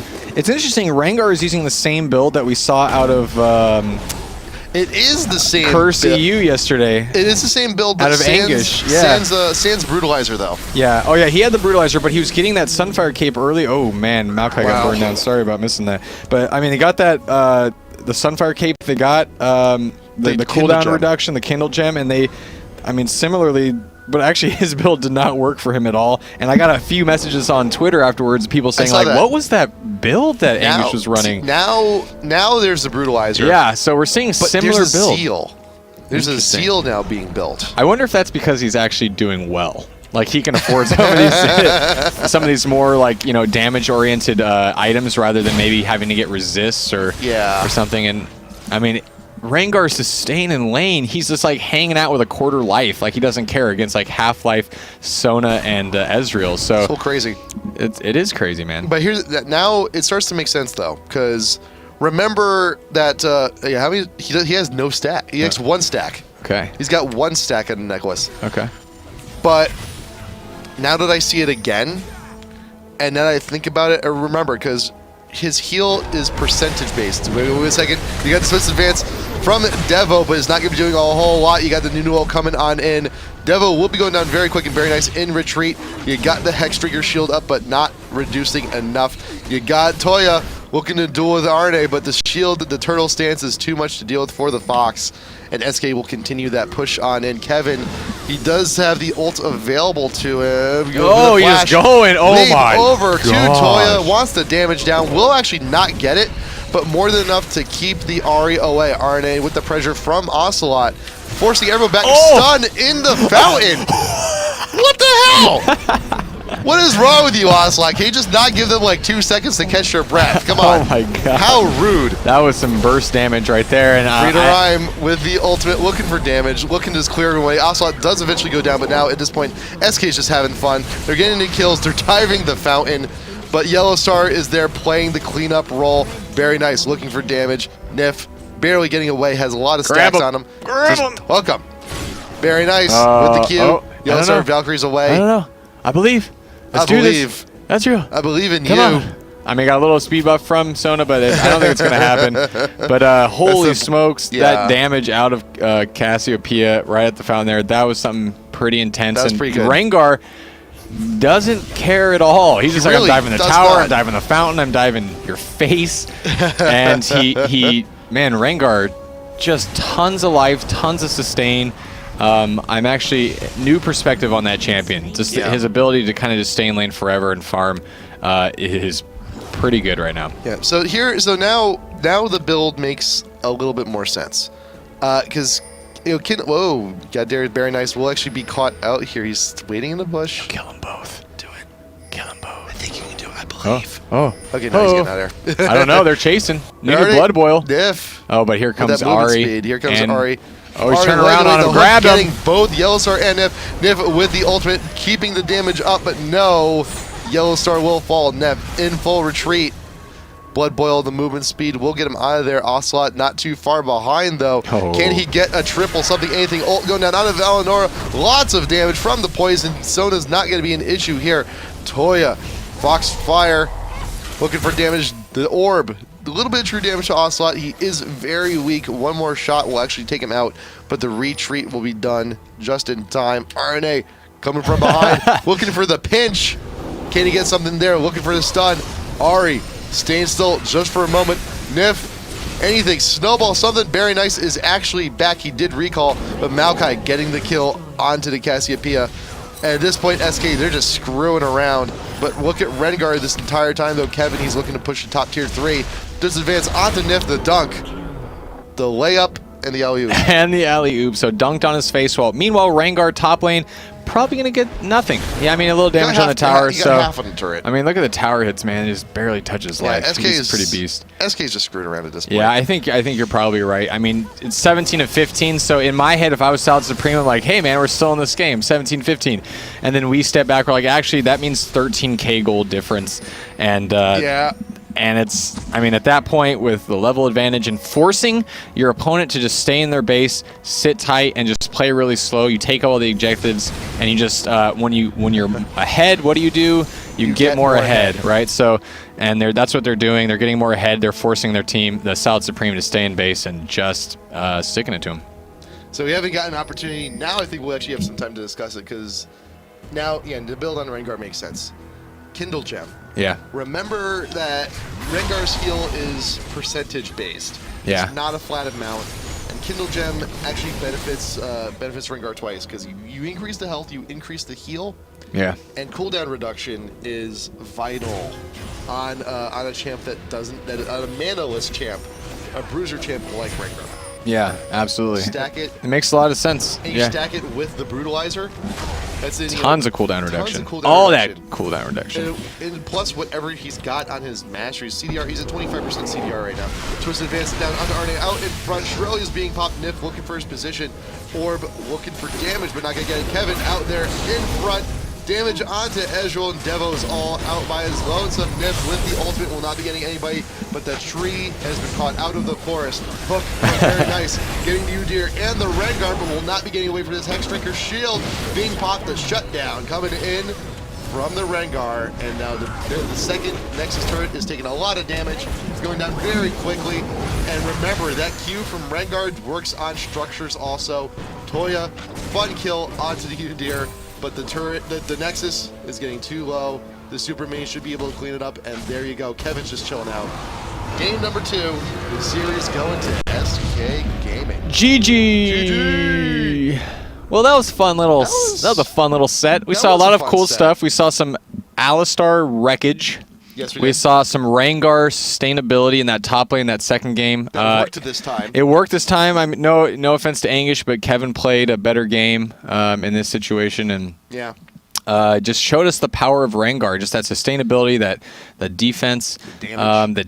that damage, and that ability to trade out of the brush, interchangeably. That was really cool. Some cool ideas out of Kevin with Rengar, and I can definitely see Rengar being a really good top lane champion. Yeah, it's. I think it's pretty much established, because in order for if he wants to get that maximum use out of his passive, that one bush. The bush placement is wonderful, and it's weird too, because you play Rengar in the jungle. He's somebody, he really needs his 6 to actually get the train rolling, to get the damage he needs, get the ganks he wants. Mm-hmm. But if you're just going to be sticking in the lane, using that heal to sustain, that's not too bad. It's not too bad at all. Not too bad at all. No. So, and it was just, again, a very ridiculous game for SK. But I got to give it to South Supreme.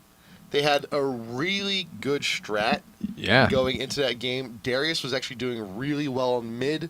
You had the Ezreal so doing really well top. It was really that Darius Maokai connection in mid was. there, yeah. But Ari did fall immensely short in bot lane. And Yellowstar got a little bit too crazy in that bot. A little. He's the most fed in the game. He ended up the game 6-3-5, 12.5K. And Rengar not too far behind. Yeah. It's huge. It's huge. SK is showing us why they are one of the best in the world. I mean, Solid Supreme, of course, not like the most established European team, but they get progressively better every time they enter our qualifiers. So, I mean, eventually it's going to get to a point where they're the best in the world, and it all started right here at the IGN Pro League. So yeah, great showing from Solid Supreme. Really looking forward to seeing how they do in qualifier number 4 if they choose to sign up for that. And speaking of which, signups are open right now for qualifier number 4. Just go on our website, it's there, and IPL.IGN.com, and sign up if you think you can take out SK. You're like, hey, Rengar top lane, that's actually pretty bad. You should see my Evelyn top lane. It's amazing. Just stomps out Rengar, even that doesn't make any sense. Pretty good. Yeah, you could try your hand at it. So, yeah, jump on our website, again, IPL.IGN.com. And while you're there... IPL5 tickets on sale now.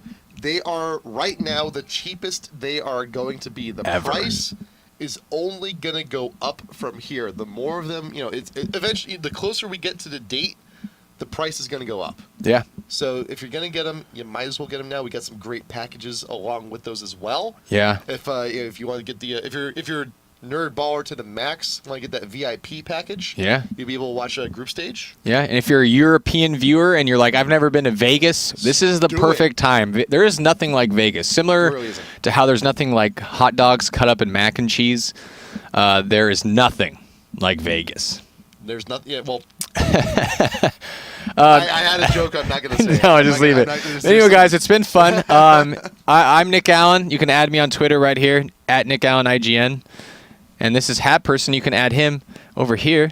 And yeah. And also, if you want to take a step below that, Facebook, Twitter. Yeah, I feel like a weatherman. I've never. I'm trying to point out the cloud draft thing. Yeah. So check all those things out. We put out tons of content. This guy has a new show out. It came out today. Yes. It's called Homework. So check that out. It's about interesting strategies that you can do with your friends in team games. And if you don't have any friends, you can find some friends in the comments. Yeah, exactly. And try that stuff out. So only interesting strategies on this show. None of that boring Rengar top, Yorick top stuff. Well, I'm just kidding. I don't know. After this match, I'm considering it.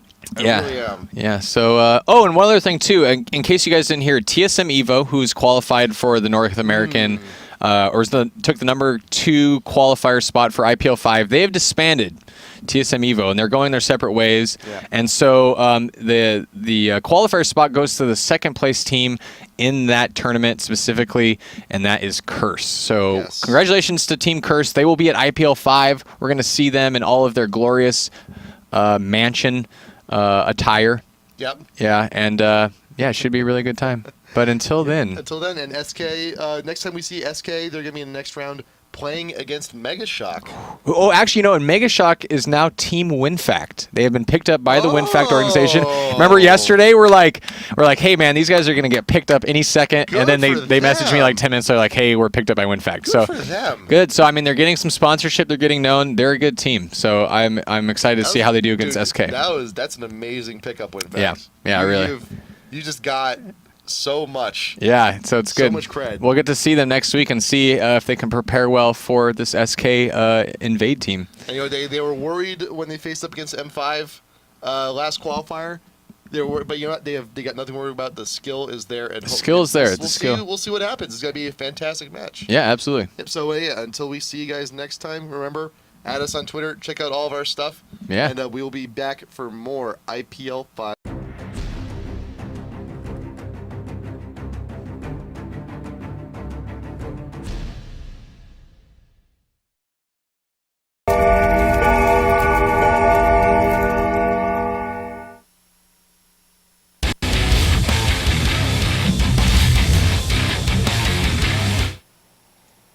Hey Summoners, how are you doing today? James will be in just a second, but we got IPL5 qualifier number 3 for the EU starting up today. Black versus FNATIC coming on in. There's James. How you doing? I'm doing pretty good. I woke up. There you go. I'm good. So I thought I had another. The timer says 10:59, so I was like I thought I was just in time. But here we are. We're in the lobby waiting for all of Black and FNATIC to come on in. What? That's the number one thing. I am healthy. I'm not dying. I'm happy I'm not dying. It was a nice long weekend. We got to check out some cool wall matches. OGN finals was this previous yes, it was weekend. And we also had the Southeast Asia qualifiers go on too. And did you get a chance to watch those? Sentinels didn't make it. No, Sentinels they didn't make it. A little bit of a misstep. I think. Joker's did some solid play, but I think it was more the misstep of the Sentinels on that one. Yeah, it was interesting watching because even the caster called it out, and he was like, "That's unusual. They let through the Joker's two favorite champions in Shen and Vlad, and they're just going to see how they kind of do against it." But it was kind of interesting. I will say, though, I loved the OGN finals. I haven't been able to watch all the games. I'm taking a look at some of the rest of them, but the ones that I did watch were very exciting. I like the strategies that they brought. Diana, how much play she saw, and how CLGEU was really pushing her after we had seen the Korean teams push her. I liked the intro, how they're like, CLGEU has not practiced Diana at all. We haven't seen them use Diana at all. No scrims, no nothing, and first pick. Yeah. So, no, it was a really cool pick. My favorite part of last week, though, was when I went to the doctor and I was like about to pass out, and the doctor's like, "Hey, you know what? You look like Paul McCartney." He was an Asian gentleman, so I don't know if that's just because we all look like Paul McCartney, but I was pleased with it. But regardless, this should be a fun match. Black versus FNATIC. I'm really excited for this morning match. We are getting right into the middle of the best EU teams for these IPL qualifiers. It's really cool. Nick was telling me that the FNATIC manager was actually lying to FNATIC and saying that this was the last qualifier to get them to step up their game. So hopefully they're not watching the stream and they just heard the secret. Well, here's the... They could have some stuff down the line. That's absolutely true. This could be their last one. They could have some events down the line planned that we don't know about yet. That they and a lot of teams, especially because registration and everything was going on around the time season 2 championships for EU were still on the horizon. So that is why the EU bracket is actually so condensed.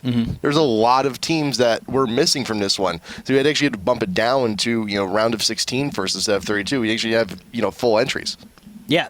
So it is a little bit smaller, more condensed, like you said, but that just means we get to see the coolest matches. There's actually just a few matches left. So SK versus MEGASHOCK, that's going to be really cool to watch. Eclipsia versus ELO Blade. We had seen ELO Blade. I was excited to see them versus Alternate, but that's Frauenlord's new team and all that. Well, that part of the bracket is very strange because you had Teamless kind of became ELO Blade. Absolute Legends Omega dropped out. Navi disbanded, and you had a Navi member now on ELO Blade, and then you got Frauenlord going to ELO Blade. So naturally, Alternate's not going to be playing. So ELO Blade then moves on. They got a free ride to round of 4, and they're going to be playing. It'll be interesting if Eclipsia dropped out too. Then ELO Blade gets a free forfeit ride into the finals. That would be. I doubt that would happen, though. Eclipsia, they did beat Curse EU, so that was a pretty cool match. It should be exciting to see how these teams match up. So the winner of this match will actually be playing up against the winner of SK MEGASHOCK, and that's going to be amazing also because MEGASHOCK, especially in the qualifiers for IPL5, have actually performed pretty well. Last qualifier, they actually made it to the finals against M5, and they performed as best they could. M5 is M5. I mean, it's not discount them anything. They're pretty amazing right now, but they're still you still have this qualifier, you still have the next one, and I'm expecting a lot. I'm expecting a lot from MEGASHOCK. Yeah. Just a quick question, AJ. You're not a football fan at all, are you? Nope. Okay, so football season started up. I know this is we might have a big EU audience here. So it's the same for American football versus the rest of the world football. So it's basically the same thing. But anyway, I was watching, and I'm a huge sports guy. LOL sports, anything. And one thing that I always think is funny with the NFL is they'll have like slow-mo of player reactions, and then they'll play on like some heavy metal. And I want us to do that for our tournaments, and I'm sure it's the same thing for soccer. So like you'll have Aerosmith Dream On playing, and every time and we'll have like guitar riffs going, and then a slow-mo of Reginald just like fist pumping coming across the screen. If we can get the music rights for Aerosmith, oh well, of course, then I'm sure there's a lot more money we can spend across the board. But that's we're dreaming until we get to that point, until we can have enough money to buy. We'll just ask. We'll ask them if they can lend us the rights. After Revolution X, I don't think they're actually going to be doing that for a while. Yeah. They're not going to. No, they already tried. They already had a little foray with video games before. I don't know. We'll see. Yeah, We'll see. I thought it was a interesting thing, but regardless, we're just waiting for a couple more guys. Should be pretty fun. I'm curious whether or not SuperAZE has been still playing a lot of Jace. As far as I can tell, he has. I love Jace. Jace is like really starting to ramp up in popularity, and he's such a cool champion. He really is. He's one of my favorite top lanes, and XPK's always looked really strong in the mid lane. So I'm kind of curious how Black is going to deal with them, because when we've watched Bacon Lovers or Crazy Cool in the past, Faceroller in the mid lane. He's always played kind of an unusual champion, so we always talk about the Soraka mid that he's done in the past. Yep. But he likes roaming a lot, and he had a playstyle that was very similar to Extinct with Curse, in that he likes leaving the lane and roaming in order to help snowball the other lanes. However, XPK, he is just so strong with lane control. He puts on so much pressure on that lane that might actually shut down those roaming opportunities. So because XPK is such a strong laner, he's going to be constantly pushing Faceroller into the tower if he's playing champions like Ari, and then constantly threatening him where maybe he doesn't feel comfortable. Now all of a sudden, without that help, that pressure on the other lanes, I'm kind of curious how the rest of them will respond. If Alvik in the top lane is going to be comfortable matching up against SuperAZE, when SuperAZE has been known to be so dominant with his play on Jace and any top laner, regardless, and then the bottom lane as well. So all the lanes are all very strong lanes for FNATIC. They are known to try and push all their lanes pretty aggressively, so they get pushes going across the map. And as a result, that might actually put Black out of their comfort zone. They might be a little hesitant to try anything, and that happens a lot of times. You see, Curse NA is a perfect example. A lot of times when they're matching up against like even teams, they try really aggressive early game strategies and they roam a lot. But then when they match up against a team like TSM or whatnot, they just completely collapse because they recognize these strategies aren't going to work against such a solid team, and they're under so much pressure in the lane. So that's going to be kind of interesting to see. But a lot of teams now have really been going for a lot of heavy push. Yeah. You've had a lot of lane swaps to try and take out early towers. You've had full-on aggression. You've had, in some special cases, CLG NA comes to mind, where they just get very aggressive in lanes, even using promote. Is this something we're looking to see as we go into Worlds? Oh, of course. I mean, it's going to be the number one thing that we're going to see going forward is these pushing strategies. I think the most exciting thing for me about the CLG split pushing strategy, I absolutely love it. I think it's the coolest thing ever. They've always been known to split push a lot. That was one of their biggest strengths. They were known for poke teams, kite teams, and split pushing. And even recently, when they're running standard comps, they split push. And there's a couple of things that split pushing does.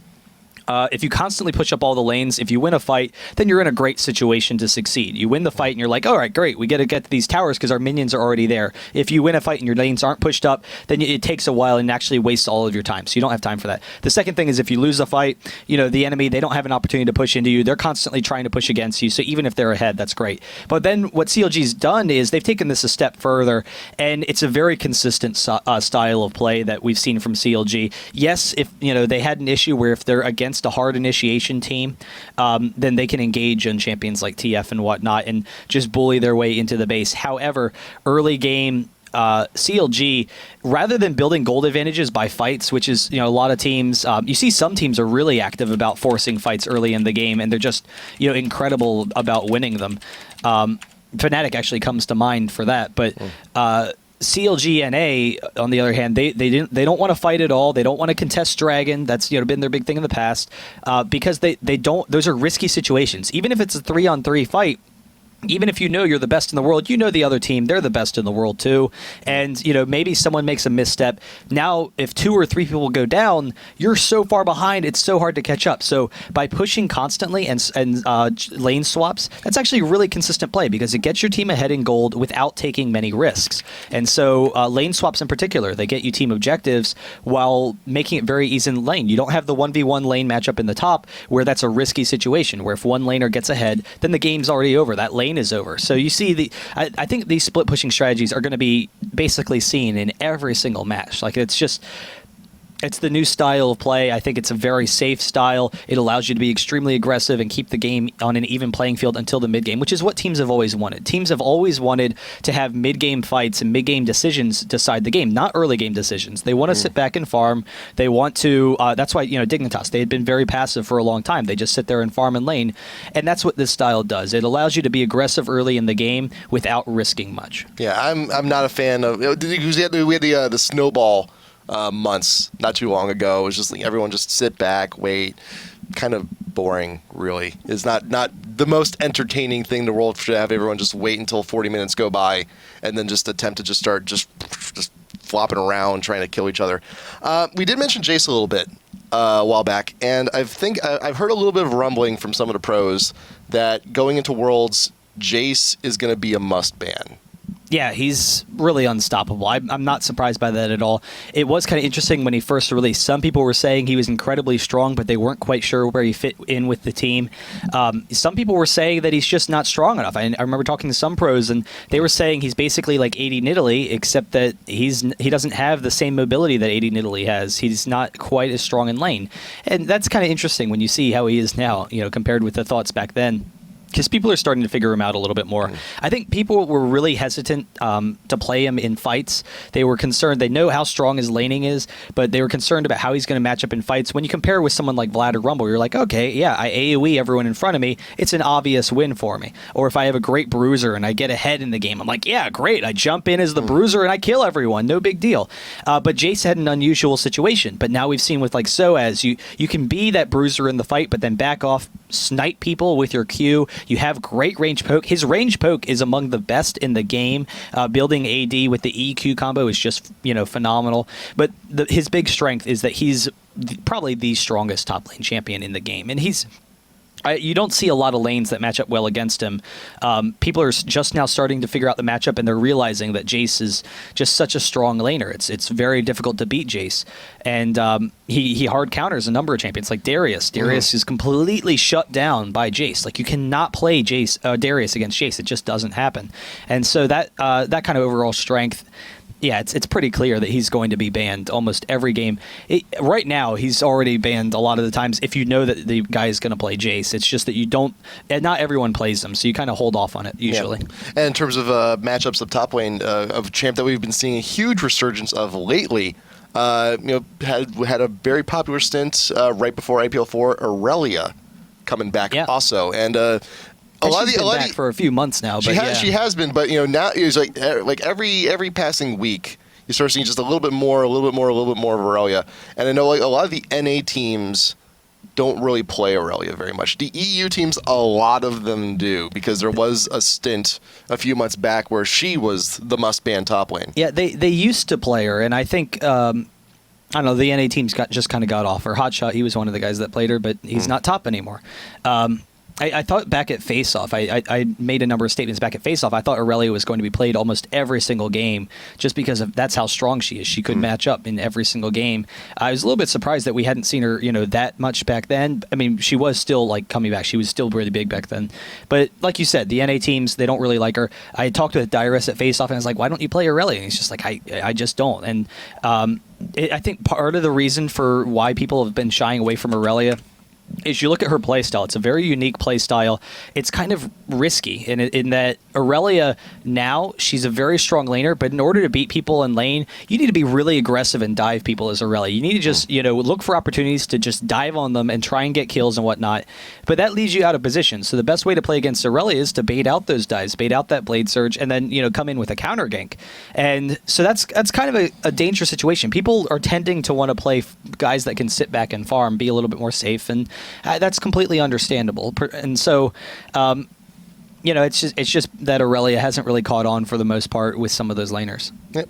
And then, if you're sitting back to range farms, like, I wonder, looping on back, I wonder who can range farm pretty good. Oh yeah, there's that Jace guy. We've been talking about this entire time. But you know what? With that, we got everybody in the room. Here we go. Game number 1, Black versus FNATIC. This is IPL5 qualifier number 3 for the EU.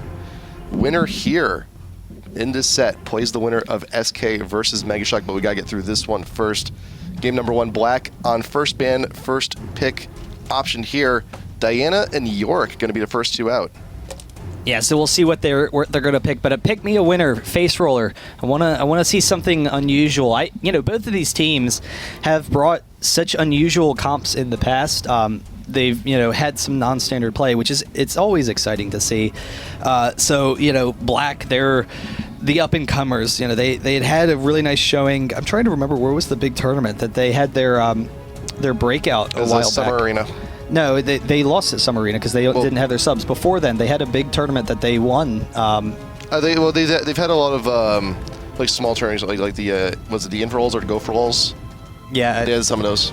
Okay, I don't remember. There was, I guess maybe it was just the qualifier for the Summer Arena, but yeah. So I mean, they've been trying to make their breakout. They haven't had their full team together all the time.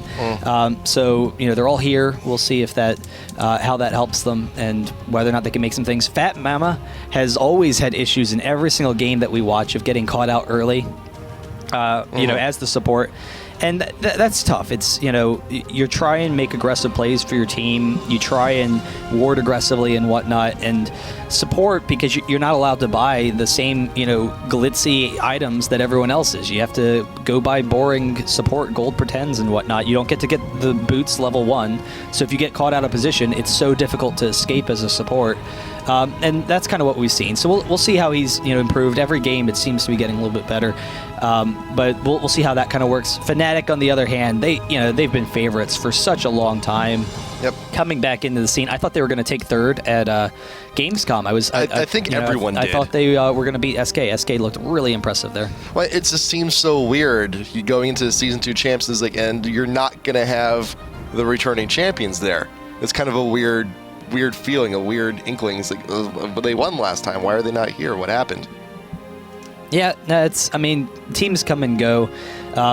You look at the teams back then, and I'm trying to remember some of the other teams. There was like GameHoppers. AAA. No, there. Sorry, Lowland Lions. Were they there? Maybe. No. I remember there was some Gamed maybe Game.de. Game D was there. Yeah. Just a bunch of old teams that just don't exist. AAA, like you said. Epic, they basically just created themselves for that tournament. But it was a weird time because there weren't any tournaments leading into the World Championships, so there were hardly any teams coming into like a month before the World Championships season 1.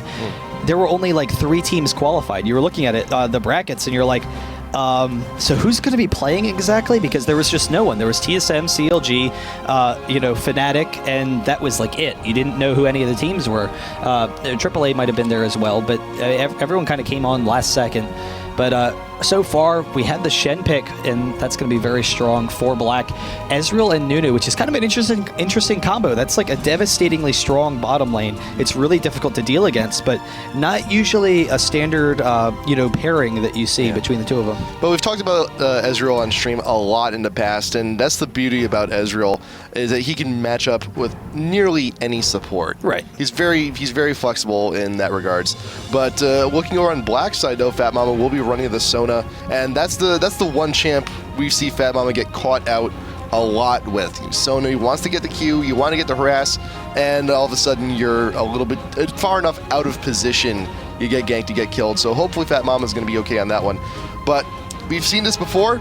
Cursey U wasn't wasn't really very successful with the Rengar top lane, but Black has been. And last time we saw Black run Rengar top lane, it was actually in a 2v1, and he did amazingly well.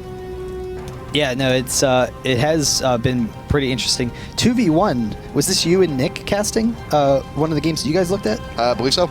Oh, cool. Who was playing? It was Black. They were going up against, let me look at my notes, GameHoppers. Oh, that's awesome. I'll have to go take a look at that game. I was catatonic for Thursday and Friday, basically. But Lulu being picked out as well. So they're going to be Nunu jungling, and then seems to be grabbing that Aurelia as well. I'm assuming that Aurelia is already picked, even though the color scheme is looking kind of off. We've shifted over to Black side, so that is an Aurelia pick. So, Lulu, there's still a little bit of options here, because you could send Lulu mid. Lulu's support could be Nunu in the jungle, so there's still a little bit of confusion about where everyone in FNATIC is going to be going at the moment. But Black, they're going to make their last 2 picks. Still need the AD and the AP carries, so we'll see who they pick in just a moment. Yeah, so they have a number of options. I don't know. We have seen Faceroller play Galio a couple of times. I don't know, what else he has in his pool. Oh, I like the Mordekaiser though. That'll be exciting. So We're talking about that push. yeah, it does allow them to counter push the lanes pretty easily. It should. I don't know. They need pickoff potential. They need someone to insta burst because that's what Rengar does. Rengar feeds off of insta killing someone, and then try and snowball the fight from there. So we'll see how that can kind of work. Rengar versus Aurelia will be a difficult lane matchup, though. Aurelia is one of the stronger laners that can match up against Rengar. So we'll see how he kind of controls the lane. That's going to be kind of interesting. You can, figure out those lane mechanics. I do really like the Ezreal Lulu. That's been kind of a common lane that we've seen in the past. The harass from it can be very strong. It's a very strong dueling lane. It just has, so many options to them. So we'll see how that kind of works. And it also allows them to pump up Aurelia. They could go with like an Orianna right here.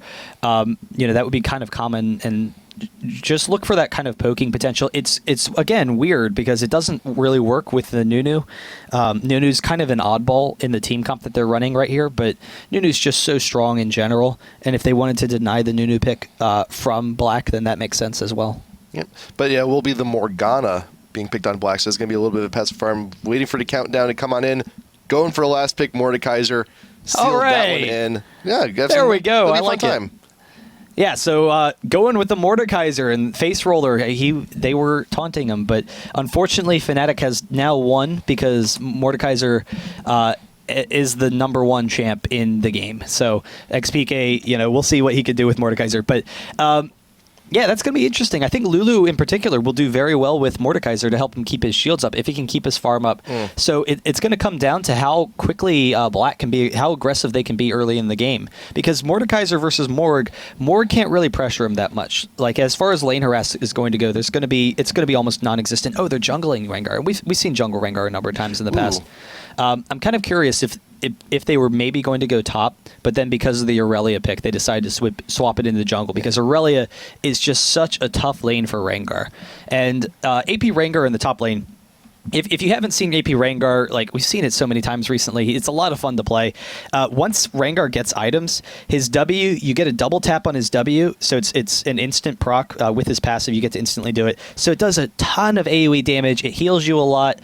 With Deathfire's Grasp, you're looking for instant kills along with your Invis ultimate. However, in lane, his cooldowns are very long, and the cooldown on his heal is almost like a minute when you consider that you have to spam abilities in order to get his heal active again. And Aurelia is just such a strong laner. In that time period when his heal is down, Aurelia can just chase down Rengar easily and just, bully him out of lane or even kill him early on in the game. So that's a tough matchup. So, it makes sense to send him in the jungle. But we'll see, what kind of pressure they can get on with that jungle Rengar. Because we have seen it some in the past, and it's been pretty strong in counter jungling. With the Q, Rengar can instantly kill minions. And then also the ganks can be really cool with the ultimate. I'm looking at XPK's runes for Mordekaiser, and this is just very kind of cool. like it's a very nice organized mess. I am surprised at the health per level though. The health regen per level. Well, it is Mordekaiser. I mean, he does use health to actually use his abilities. Right. So it seems, and also you're going to be in the mid against a passive farmer like Morgana, and you're just going to be spamming those abilities to just try and out farm.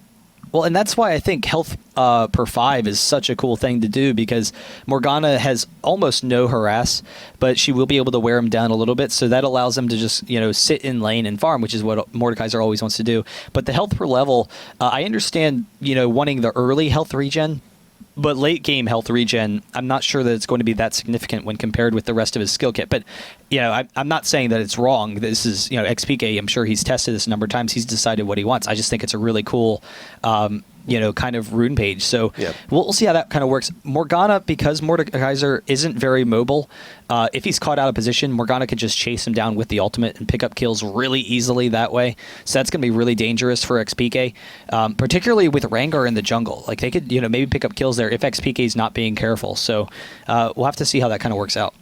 I do think Black's going to be a little bit concerned about their own jungle. Mostly when you see a Mord and a Morgana, first off in the mid, one of the common things you will see those champs in mid do is loop on back around, grab the wraiths, or even if they don't see their opponent in lane, they'll swoop on in and steal the enemy wraiths. But also on FNATIC, look, you have Nunu. With that consume is a very good counter jungler, and since this is going to be a passive lane in mid, those Wraith camps, when those get picked up by the mids, that could be the deciding factor on who outfarms whoever does it with such frequency. Mm-hmm. Yeah, and Morgana is a little bit safer in that regard. That's usually one of the strengths of Mordekaiser. Mordekaiser, you expect him to hit 200 CS in 20 minutes. Like, that's just what Mord does. He just power farms. But Morgana is a little bit safer in that regard, particularly when she hits blue. So we'll kind of see. If Mordekaiser gets off to a nice start, though, he can maybe bully Morgana around a little bit because she has to, use mana in order to farm, whereas he's just kind of spamming. Yeah, he's just there. Yeah, it's going to be kind of an interesting thing. I want to see how XPK is going to build because I know we've talked about this in the past, but Mordekaiser builds have really evolved a lot, and now with the nerf to Abyssal Scepter, I think that you can still do Abyssal Scepter on Mordekaiser because it is kind of a common starting item. You go for like a DFG and then go for the Abyssal Scepter after that. So it'll be kind of interesting to see what he does in this situation, or whether or not he wants to be in the middle of their team, because the disables from Morgana and Shen and Sona and whatnot, along with the damage that Corki has and the true damage that Corki has, that could actually they could insta-kill Mordekaiser almost before he's able to get his shield regen going.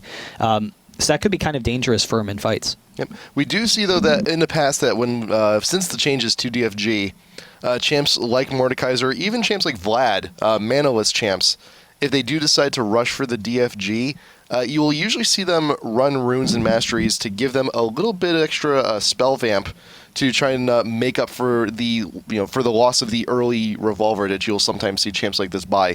And we saw XPK's runes and masteries earlier. There is no spell vamp whatsoever. It should be a standard opener of the revolver, but from that point on, there are plenty of options though.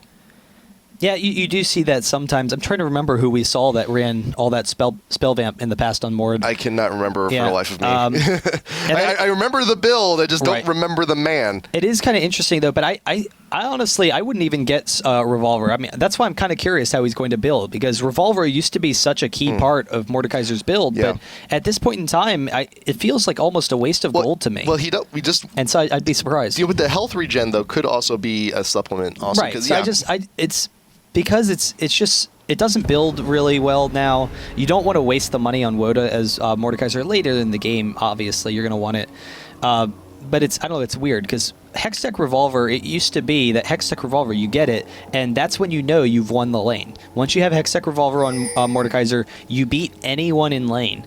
However, it sets back his team fighting potential. So I'm curious whether or not it still stays in the build. Going to be seeing the jungle Rengar here from Black. Not top lane like we've usually seen Black play him, but we'll see how he does. They're moving in for it. All right, let's see here.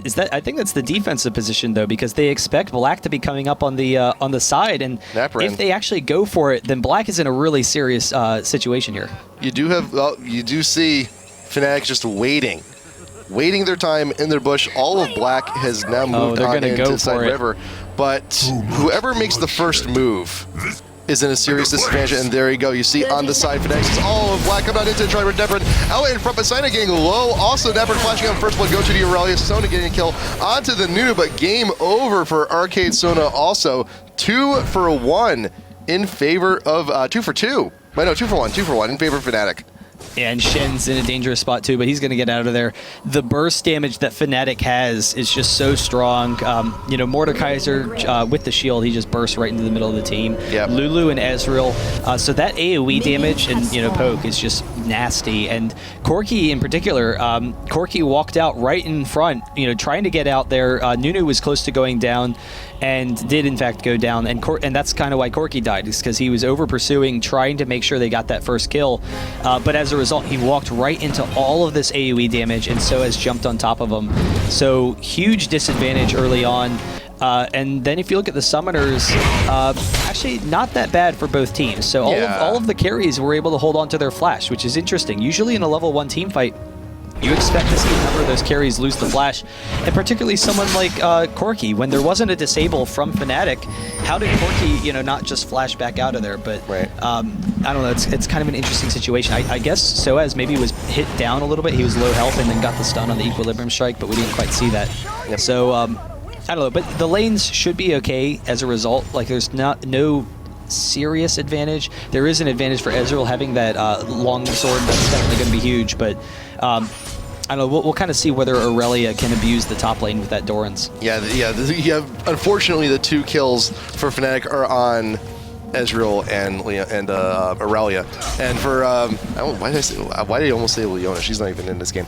But for Black, the 1 kill happened to go to FatMamma, happened to go to support, and that will get some boots. That will get FatMamma a little bit of a movement advantage. Maybe, hopefully, not get caught out as much in the bot lane. But that longsword, that's going to be an early phage for the Ezreal, and just Doran's top lane to start is very rough to contend with. Just be honest, you want Leona in every game. Leona is cool, and Iron Stylus, he's even cooler. So you're just like looking for Leona in every single match that we watch.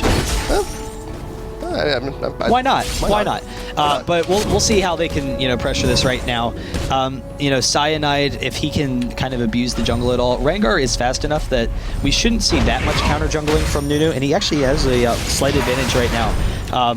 So that's kind of interesting, but I don't know. We'll see how Cyanide progresses. Cyanide does have that double buff, is looking to walk around, trying to go look at the harass Alvik is taking that early on. But despite the first kill, diqozoY and FatMamma are still looking to push this bot lane. The rest of Black, they're taking quite a bit of a beating in the remaining 2 lanes. So for now, there's a little bit of a saving grace for Black in the bot if they can manage to get this out of control. Let's also take a quick look at napraen. Does have the double buff level 4. Cyanide is actually still level 3. So Rengar, once he hits 6, he is very deadly, but now you got Cyanide here coming to the bot lane. Exhaust going down onto the Corki, but there you go. FatMamma, we were talking about this before, getting caught out a little bit too far. All the rest coming in, and the Ezreal will get the kill onto the Sona. FatMamma, that's don't just get a caught. long lane, though. Lulu has such great chasing power, along with Nunu. The Blood Boil with the Pix combo is just so powerful. Corki just barely avoiding that. Very fortunate there. diqozoY actually needs to back off. He's fortunate WoohooLunu doesn't have any mana right now, otherwise he might be going down. But I don't know, it's interesting. The Lulu and Nunu combo, Nunu's not usually the best ganker, but that movement speed for chasing people down is just devastating. And actually, I think it's cool how in the top lane, SuperAZE with that early lead, normally Shen would be expected to win that lane against Aurelia through the first, 5-6 levels or whatever. But look what Aurelia has. Aurelia with the Dorans has been able to just bully him around. And usually Aurelia is not strong enough to dive on Shen, and he can just slowly wear her down with the harass. So we talked about this before. We talked about FatMamma getting caught, and we've established this too that with Nunu, with Lulu, that is a lot of slow. That is a lot of chase there in the bot lane. For most lanes, like the danger zone seems to be seems to be right when the river ends. Yeah. So you're right here, bot lane like this right here is like the big threat zone.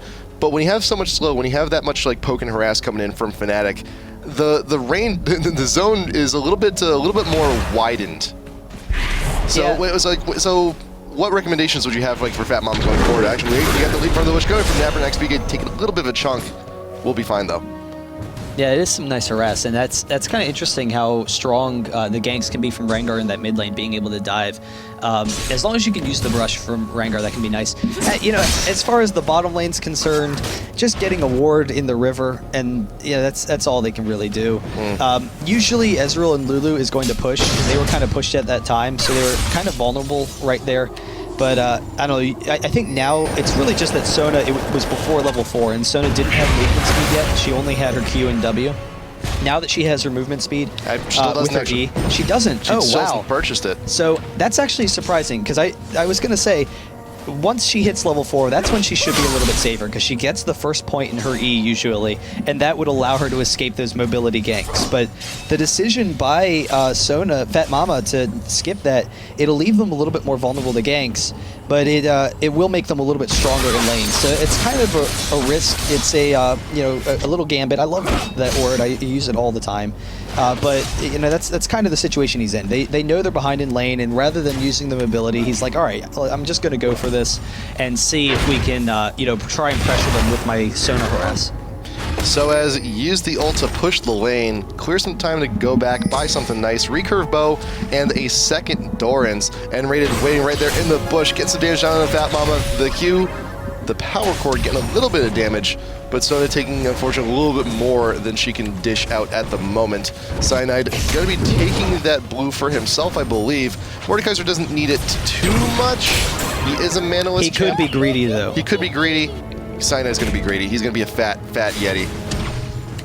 Yeah, he's going to grab that pretty easily. So we'll see, what kind of pressure Nunu can put in.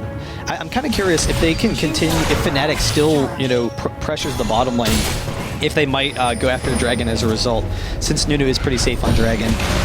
Nice. And Ezreal gives them the kind of speed that they're lacking with Nunu. So, I do want to take a little bit of a closer look on top lane, and as the game goes on, that creep lead is just starting to widen ever so much more. Because now you have both the champs top lane hitting 6, you do have the waypoint Oh, diqozoY, go for it. Woo! Trying to get away. The nice Valkyrie in pursuit. The Ignite will be more than enough for diqozoY to get that kill. And Rated wants the kill on the FatMamma, though. Support fight with a little bit of assistance. AD carry. Nice ult from FatMamma. Very hard to see on that skin, unfortunately. One more rocket. One more something. And he flash for the kill. diqozoY bringing it back here in the bot lane. Yeah, really nice job there. And Lulu was out of mana, so Sona baiting it in. XPK is coming down. Sona is way out of position and will surely go down. Alvik. Soa is going in for Alvik. Will pick up that kill. Oh, and no. XPK flashing in, uses the ultimate to pick up FatMamma. Will be able to get it with 1E. He doesn't actually use it, but the ult is fine. he's got it. So Corki will be able to back off. But what it does is it actually kind of evens out the lane. So, yes, it does help Nunu snowball a little bit. However, Corki and Sona, they were trying to push the lane into the tower to prevent Ezreal and Lulu from coming back and, from denying them a lot of experience. But they weren't able to do it in time because of the Mord pressure, which means that Ezreal has that nice, fat, juicy wave coming down bottom, and he's going to actually stay even with them. So rather than pulling ahead, yes, they get 2 kills on Corki from the previous fight. That was awesome. But because Mord went down and pressured bottom, it actually stabilized the bottom lane for them. And I've seen a lot of talk about this recently, is specifically with the Arcade Sona skin. And you saw it in that last fight too. The ultimate And how is, cool it is? well, that's beside the point. The ultimate is a little bit difficult to see at times, and a little bit difficult to see in some of that chaos. Do you think that maybe even picking the skin, maybe actually working to Black's benefit here in the future? Yeah, I mean, yeah, there can be slight advantages from skins. I don't think that any pro player, sees Sona ult come out with a different skin and thinks, oh, well, that's, I mean, maybe there's a slight advantage, but I think that FNATIC, they're strong enough players that they, can see the ultimate coming out. They can dodge it and whatnot. It's just a hair trigger reaction anyway, so you're not usually looking for the outline of an ultimate so much as knowing where it's going to be placed. But Morgana coming in at XPK, napraen is here as well. The bind, XPK with the Ignite will almost surely go down, and they do pick it up. So nice play there. But you do have Aurelia Soa's coming down from the top lane, looking for a little bit extra damage in the mid, just looking to cover the lane also. She's got such a huge lead on Shen already. It's okay, she can take a little bit of a vacation there. We got Cyanide here waiting in the bot lane, the snowball going down to FatMamma, all that harass, plus the ultimate. Those slows are a little bit too much for Sona to handle, and she will go down yet again here in the bot lane. 4 deaths already on FatMamma. That's incredible, the movement speed that they're able to get Cyanide in range to ultimate, because that's one of the things that I was kind of wondering coming into this match, how Nunu's going to factor in, because usually you have Nunu, he gives great separation in team fights. The Blood Boil is kind of wasted on Ezreal. It's not as effective as it is on other champions, but his ultimate, it's there to separate a team fight, and Mord doesn't want to separate, he wants to be in the middle of your team, so that means they're using it not for separation, where you're like, oh, I have these backline champions I want to protect with my ultimate. They're using it to slow down the other team. They're using it to prevent them from leaving, which is an unusual use. It's not how you usually see the Nunu ultimate, which means that with the Blood Boil and the Lulu speed boost, he actually has the movement speed to get in range and do that. And you also notice too that the Nunu building the 3rd GP10, also getting the lucky pick. So that is a huge investment. FNATIC's expecting this game to go pretty late. We'll see how Nunu builds from there. We'll see what, and that lucky pick is a little bit of AP. We may see some more AP items built on Nunu later, because if they're going to be using the ult in that way, remember that ult was like a 2.5 AP ratio. It is something ridiculously huge. Yeah, and maybe later in the game, but right now it's just standard. Alvik actually exchanging with SuperAZE. SuperAZE was going in on it, which is kind of surprising because Shen was at full health, so I'm a little unusual. Again. Cyanide, once they push up, they're going to actually be able to easily tank this. Lulu, the ultimate is up. She doesn't quite have enough mana to use her full combo, but if Nunu can get in range for FatMamma, no, he's going to back off. So that is going to be a free turret for them, though. There's not enough mana on Wulunahu, so they're going to be okay. Facerollerx. He's going in with the ultimate, and Shen has the taunt as well. The follow-up, Nice. Ezreal is going to go down. The flash taunt actually trying to pick up Cyanide there.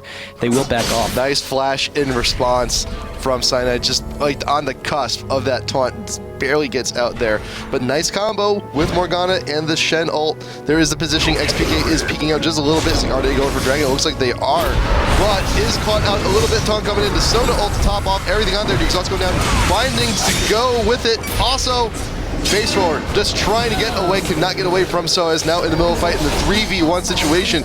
napraen is ducking in and out of the bush, wants to get that leap flash over, but diqozoY is caught out of position by Cyanide. The auto text from the Nunu should just be more than enough, and the snowball. Ezreal bringing napraen very low, bullet throw onto the Nunu. Cyanide, can he get away from this?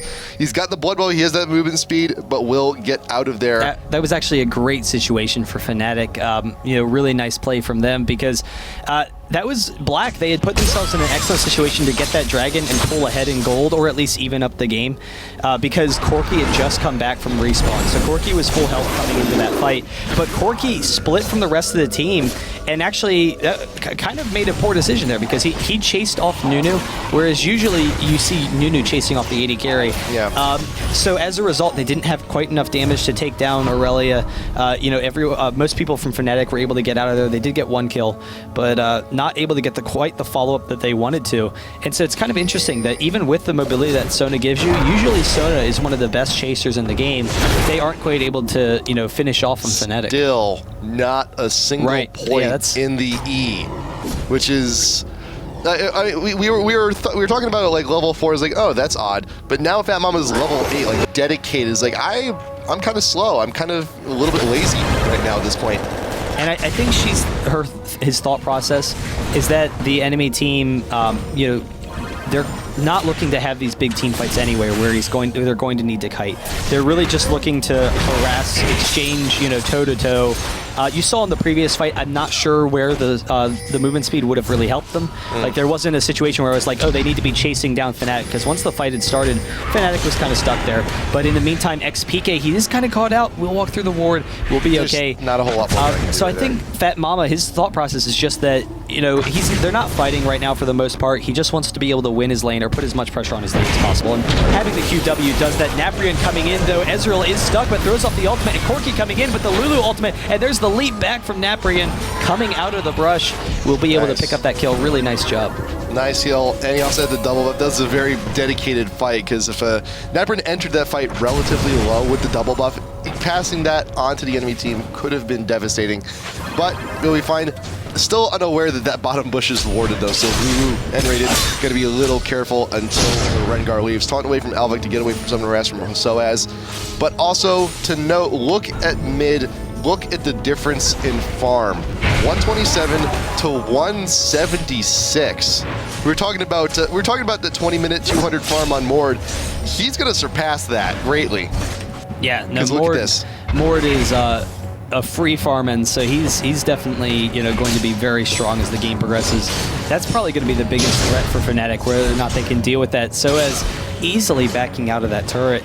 Because it's just, I'm not sure, I thought they would have enough damage with the Corki combo and all of the disables, but because Mord is so far ahead in gold, it's just going to be tough for them to take him down. If they can't burst him down, then they're going to be able to easily turn around those fights. Bullet thrown down onto SuperAZE. Alvik, will he live from this? No, but SuperAZE will also go down in the process, never getting the shutdown on the Aurelia top lane. So 1 for 1, a little bit more going for it. A little bit more in favor for Black, though, because they did get the free assist. But yes, there is a dragon being attempted here from FNATIC, despite all the chaos going on top of it. FatMamma peeking out in front, does have the ult up.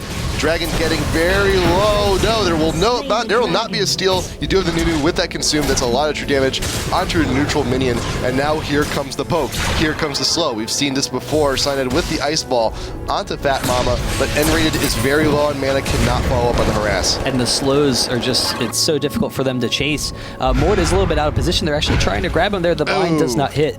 But the previous fight, XPK completely zoned Faceroller. He wasn't able to get into that fight. They were never really in position. So we'll see, how that kind of progresses once Faceroller gets a couple of those items. They are trying to pressure the blue here, but it is down. I think it's down for another 3 minutes. I think he got blue around 16 or 15:30 or something. So XPK out in the mid was pushing up the lane. Never again, a little bit of free damage on the Mordekaiser. Facerollerx looking to commit. There's the ultimate. Gonna get that second partisan. Wait for the next bind plus the ignite. napraen will get credit for that kill.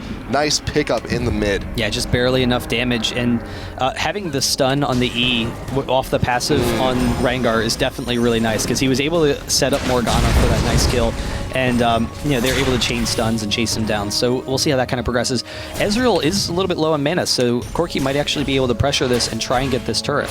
However, you do see Cyanide did pick up the Oracles to already clean up the somewhat lacking ward coverage of Black, especially in the bot lane. And you saw it multiple times, Cyanide getting in by sneaking in through the brush because they are not warded to begin with. And just now, FatMamma realizes, hey, we should probably ward those brushes. Oh, crap, you got Oracles. Yeah, and the Oracles, it will allow them that map control so they don't have to worry about the aggression from Black. Particularly Rengar. You really need a long ward distance to protect from Rengar because of his gank potential. He can come down the lane very easily, so he's really difficult to ward against. But I don't know, we'll see how that goes forward. And, despite the advantages for XPK in the mid lane, Morgana is actually probably even with him in gold because of the 2, 1, and 3. They're probably about even 1,000 gold behind. Well, actually, the dragon, yeah, that would make the difference. Yep. And a little bit of farm, but even so, it's not that big of an advantage for XPK. So Morgana is in a nice situation with that Zhonya's where she can try and win some fights for them. XPK has picked up the DFG. That is quite a bit of extra burst with his already huge kit. Faceroller, though, opted for the early Zhonya's. I like that call, especially when you have so much slow, so much chaos going to be going in the middle of these fights from FNATIC with everything that Nunu and Lulu has to offer. So that's going to be a very vital tool, especially for that initiation or counter-initiation for the later team fights. Yeah, so we'll see how this is going to kind of progress. But one issue that Black is facing, other than Sona going down again, is that Aurelia is in such control of the top lane. The movement speed is so tough. They just, if FNATIC decides to chase them, then they're able to do it. And if they decide to leave, they can do it easily. So it's kind of unusual because even though they don't have the best initiation, FNATIC has the movement speed and the chain slows where they get to decide when the fights are going to happen in these small exchanges. So Black really needs those larger exchanges to be successful. But one of the struggles for Black is going to be that Alvik is just really struggling against SuperAZE in the top lane. SuperAZE is 60 CS ahead of him. He had the early advantage. And that means that Alvik isn't going to be able to split push like you would normally want to see from a Shen because Aurelia is going to just be shutting him down in that lane. We also see a small deviation in the Rengar build than what we've seen from Black in the past. Usually, what Black has done before, they'd go from Kindle Gem to Brutalizer to the necklace. But you see right now, napraen, he's looking for a presence. He's looking to be a little bit more on the support side and also recognizing he needs a little bit of income. So you have the Aegis plus the Heart of Gold. That other Ruby Crystal, the third one he's picked up because he needed one for the other items also, should probably be the Kindle Gem. But just now, cooldown reduction is such a huge thing on Rengar, and only now is he starting to build into it. Yeah, but early in the game, it's really, if he thinks he has enough burst to win those small fights, diqozoY Valkyrie with the Shen taunt is able to kill that turret, and Shen just barely not able to grab Ezreal. He is very low, though. But N-rated, I'm not sure that he has a good escape path. He does flash, but they should be able to grab him. But the slow, he almost gets out. diqozoY being able to pick up the kill there.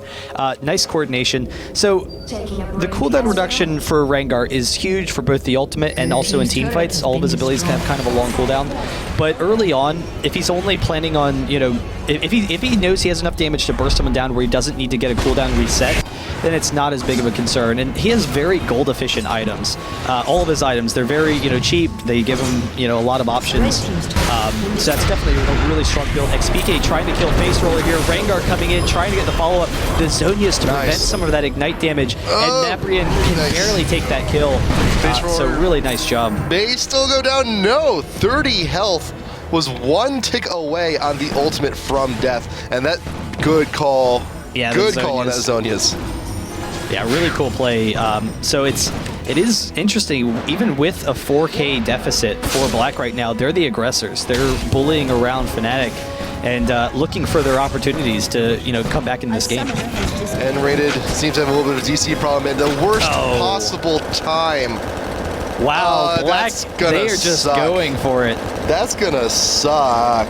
They're like, oh, N-rated's DC'd. Let's pick up this free kill before he gets out of there. Though, to be fair, you know, he would have died regardless of the DC if he was legitimately walking out of there. But the reason he walked out was probably the DC.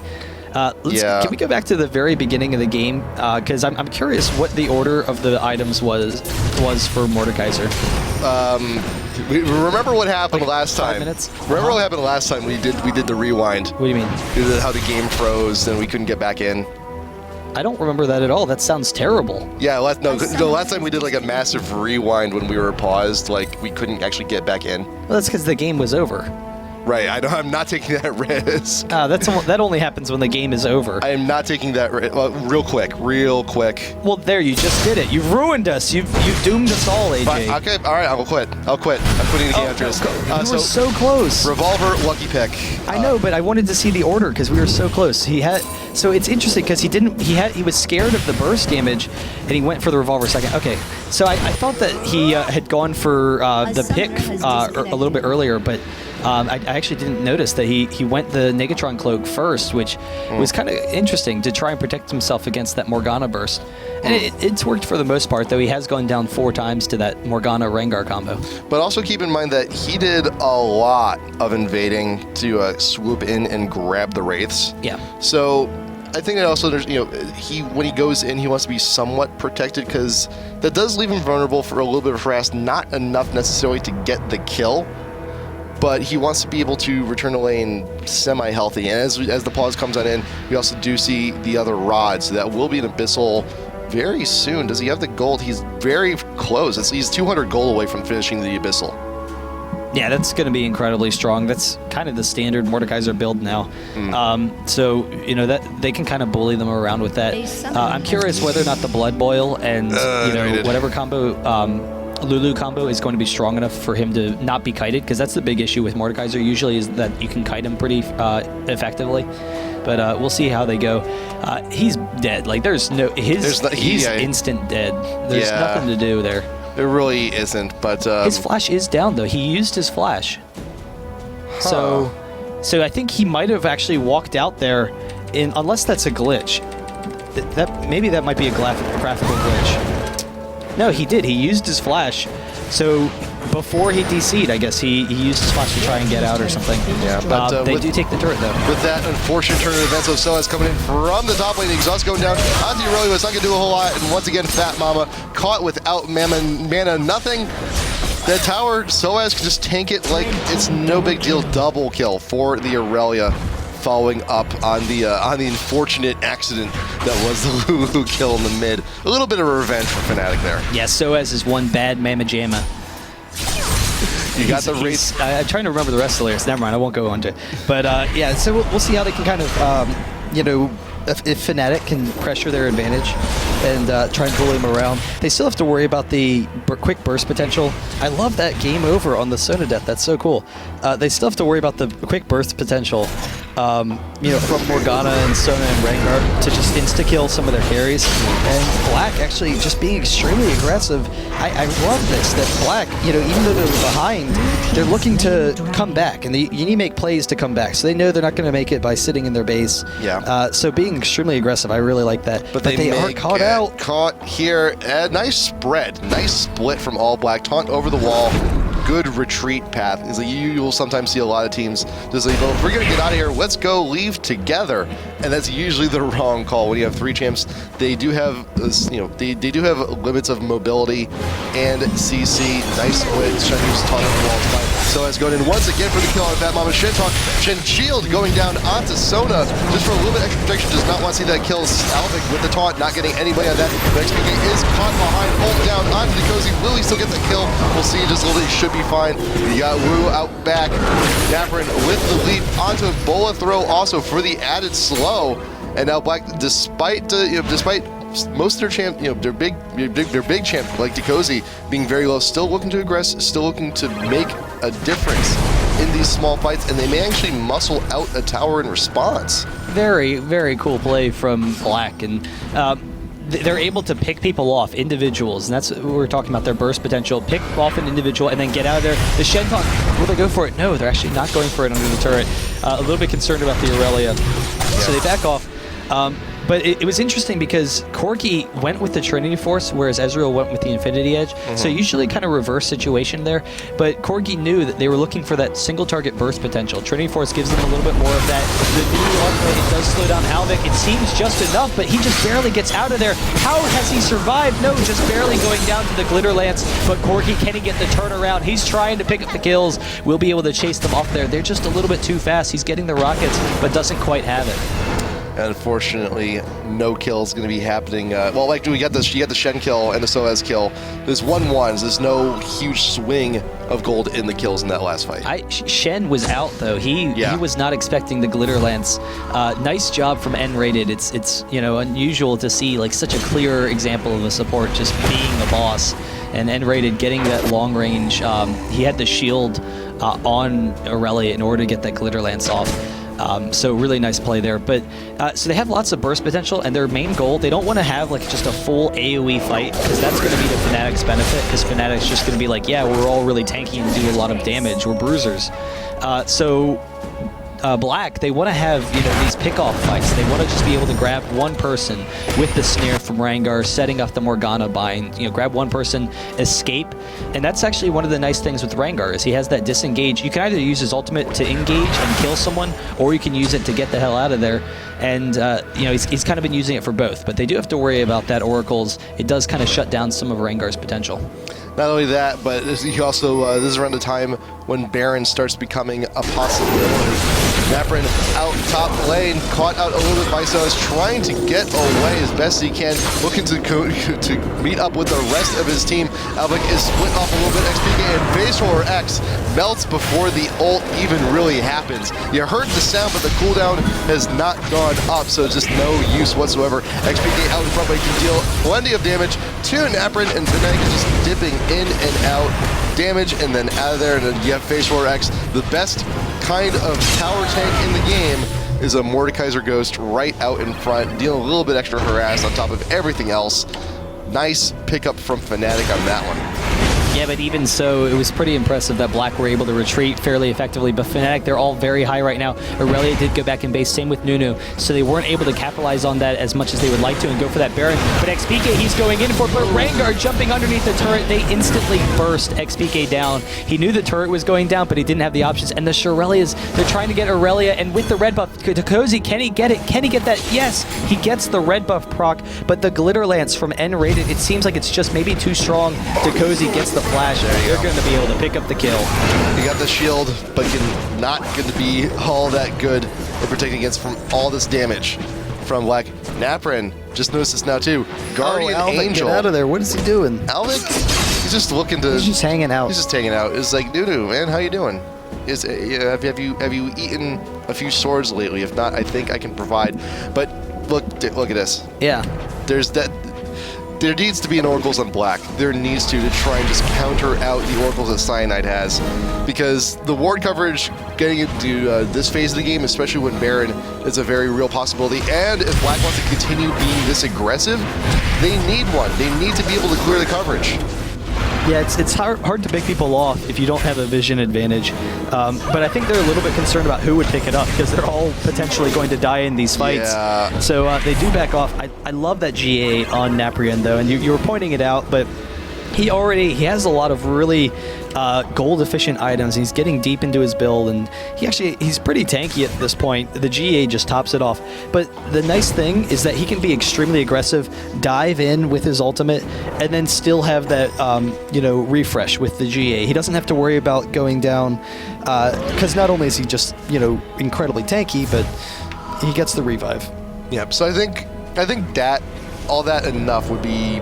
It would make Rengar a very good candidate to grab that Oracles very soon. He has the gold to go back and get it, but there is the concern. You go straight out in front into a fight, and he's going to be stealth going into Liza. Oh, nice! He got my the God, he's invisible. Waiting for it. He is invis. Woo, getting hugely chunked out. Does burn the cleanse and the flash just to get out of there. The ignite damage. Wow, I'm just imagining that from Ezreal's perspective. Can you actually rewind real quick? I'm curious about that myself, too. Because Rengar came in Viz, and this is just the funniest thing to me, because he has no idea, and then all of a sudden, both Rengar and Shen are on top of him, and he just barely gets out of there. That's like the quick reaction time and, cool level-headed play. It's just so cool. Look at this. He's got to be like, what the hell is going on? That's got to be... That's a frightening. I just think it's cool that that's a possible poop your pants moment. I fear. I just think it's cool that Woolino, had the calm-headedness to get out of there. But Morgana getting caught, the Sun ultimate as well. XPK going down to diqozoY. They're actually going to be able to turn this around. SuperAZE going down in the middle of the team as well. Faceroller. Oh, can they pick him up? SuperAZE gets the GA proc, but he will go down. He has no team to help him, and they're able to force a fight without Ezreal, and that is absolutely huge. So, Faceroller, really nice job there. napraen going in once again. The Shen taunt. Black is turning this around. The Nunu ultimate is a serious issue for them, but they pick up the kill into N-rated. Ezreal's off on the side. They have to watch out. They don't let Ezreal turn this around, but still, they're picking up the kills very easily. Taunt on the side keeps him behind just long enough, and the damage is too much to be dealt with. FNATIC just got completely swung out there. And here's the thing, that Oracles doesn't really help, protect against this Rengar ultimate when you're not with the rest of the team, when you're not with the target being focused here. And now you got FatMamma with the Oracles helping clear out coverage. This Baron should be going down for Black here. The ultimate cannot pick up the steal, and Black has completely swung things back around. I can't believe that they've made this big of a comeback so far against FNATIC. It took like 2 minutes. It took like 2 minutes just to do all of that. But it's been coming for the past 20 minutes. FNATIC has had such a huge early lead. They were able to really pressure them, and they've been such a strong team. They were able to be very successful. They were winning all of their lanes.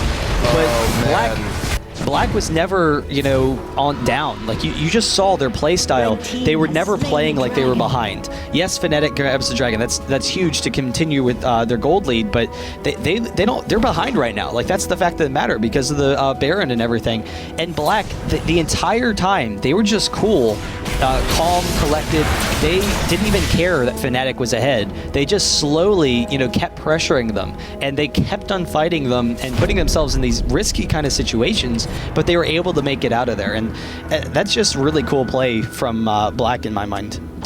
And I hovered over it earlier. napraen Rengar, full stacks on the necklace. Oh, what do you get for the max stacks? You get bonus range on the leap and extra length of the ultimate duration.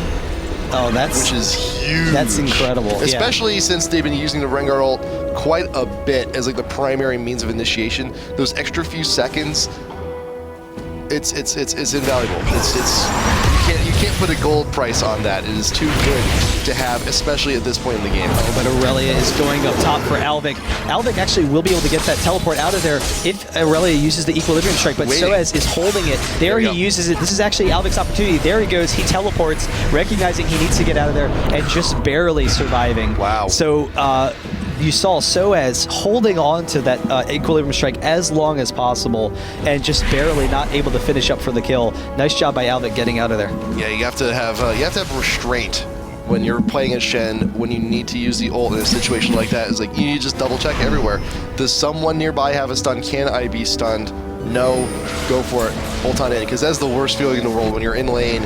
You want to help somebody. I'm kind of surprised he didn't ult sooner, but because it would only be a slow as opposed to a stun. You know, so it's but really nice job by SuperAZE, and SuperAZE risked a bad situation there. Like he risked a 4v5 for his team with Shen ulting in, but he knew that his team would be able to hold off, and he knew he had enough damage that he could just be really aggressive against Shen there. So both teams sitting on back for the moment, looking to farm up. There hasn't been a whole lot of aggression from Black post Baron. And the buff is actually almost gone. They have about a minute left on the thing. So Baron should be coming back up around the 38-minute mark, 38 and a half. So there's still a little bit of time. There's still an objective or two that can be forced out. If with the right push, Black should be able. They're going to take out the tier 1 in top lane, no problem. They may be able to also squeak out the tier 2 in top. But as you see, you got Black moving on down. diqozoY getting caught out a little bit too far into the lane, but does have a Guardian Angel. So that's number 2 for Black. And the cooldown actually on SuperAZE is not back up yet. We still got another minute on it. Yeah, so they do have to worry about that for a little bit, but they just want to stall anyway right now. Late game, Mort is very strong, but Corki has a significant advantage over Ezreal, so we'll kind of see how that works. And they are pressuring them. Aurelia will be pretty strong late game as well, but I don't know, they might be unkillable for Black at some point. And I think that's kind of the concern for Black right now, is they've been able to pressure FNATIC, and they almost have it even. Like that's absurd to consider at this point that Black has been able to pull it back this far. But there's a point in the game where FNATIC could almost become unkillable to Black. So we'll see if FNATIC can hold off to that point. Yep, so 38-30, count it. That's when the Baron's going to be back. And SuperAZE waited long enough. The Guardian Angel proc is now back. You got the extra life here, earned it back. And everyone's back looking to buy here. Alvik starting onto his own Trinity Force also. Got the stun for Arcade, had the Wits End for a while still. You got Corki, you got diqozoY with the BF, so with the Bloodthirster. Looking to build a little more. Last Whisper looking to be next. Cyanide, this is interesting. You got the Warmogs, and you got a Force of Nature. Interesting. Yeah, I mean, he's so tanky at this point. Like they're all really tanky. But it goes along with the movement speed that we were talking about earlier. He's so fast with that Force of Nature. He can chase them down very easily. He can disengage, but he can also try and get that ultimate right in the middle of the team. I also I like N-rated here because you do see Lulu as one of the pursuit support, looking for those slows. And with that, you're going to be getting relatively close to the team, and I like the pickup of the Randuins. So you add another layer of slow onto everything you're already offering. I like it. I think it's a nice pickup. Yeah, no, it makes her a little bit tankier. There wasn't anyone else on the team that was going to be able to finish it soon enough, and so that's kind of a situation where you want an item on your team, and if you recognize that no one's going to be able to get it in time, you just go ahead and buy it. So that's a nice pickup for them. It would be nice to see a Zeke's Herald on their team. It would definitely work with what they're trying to do, because they have kind of a sustained team. They want to be able to survive the burst from Black and then turn it around. That's kind of what Zeke's Herald's for, is once you survive the burst, helps you turn it around a little bit easier with that team lifesteal and everything. But I don't know. We'll see how they can kind of pursue it.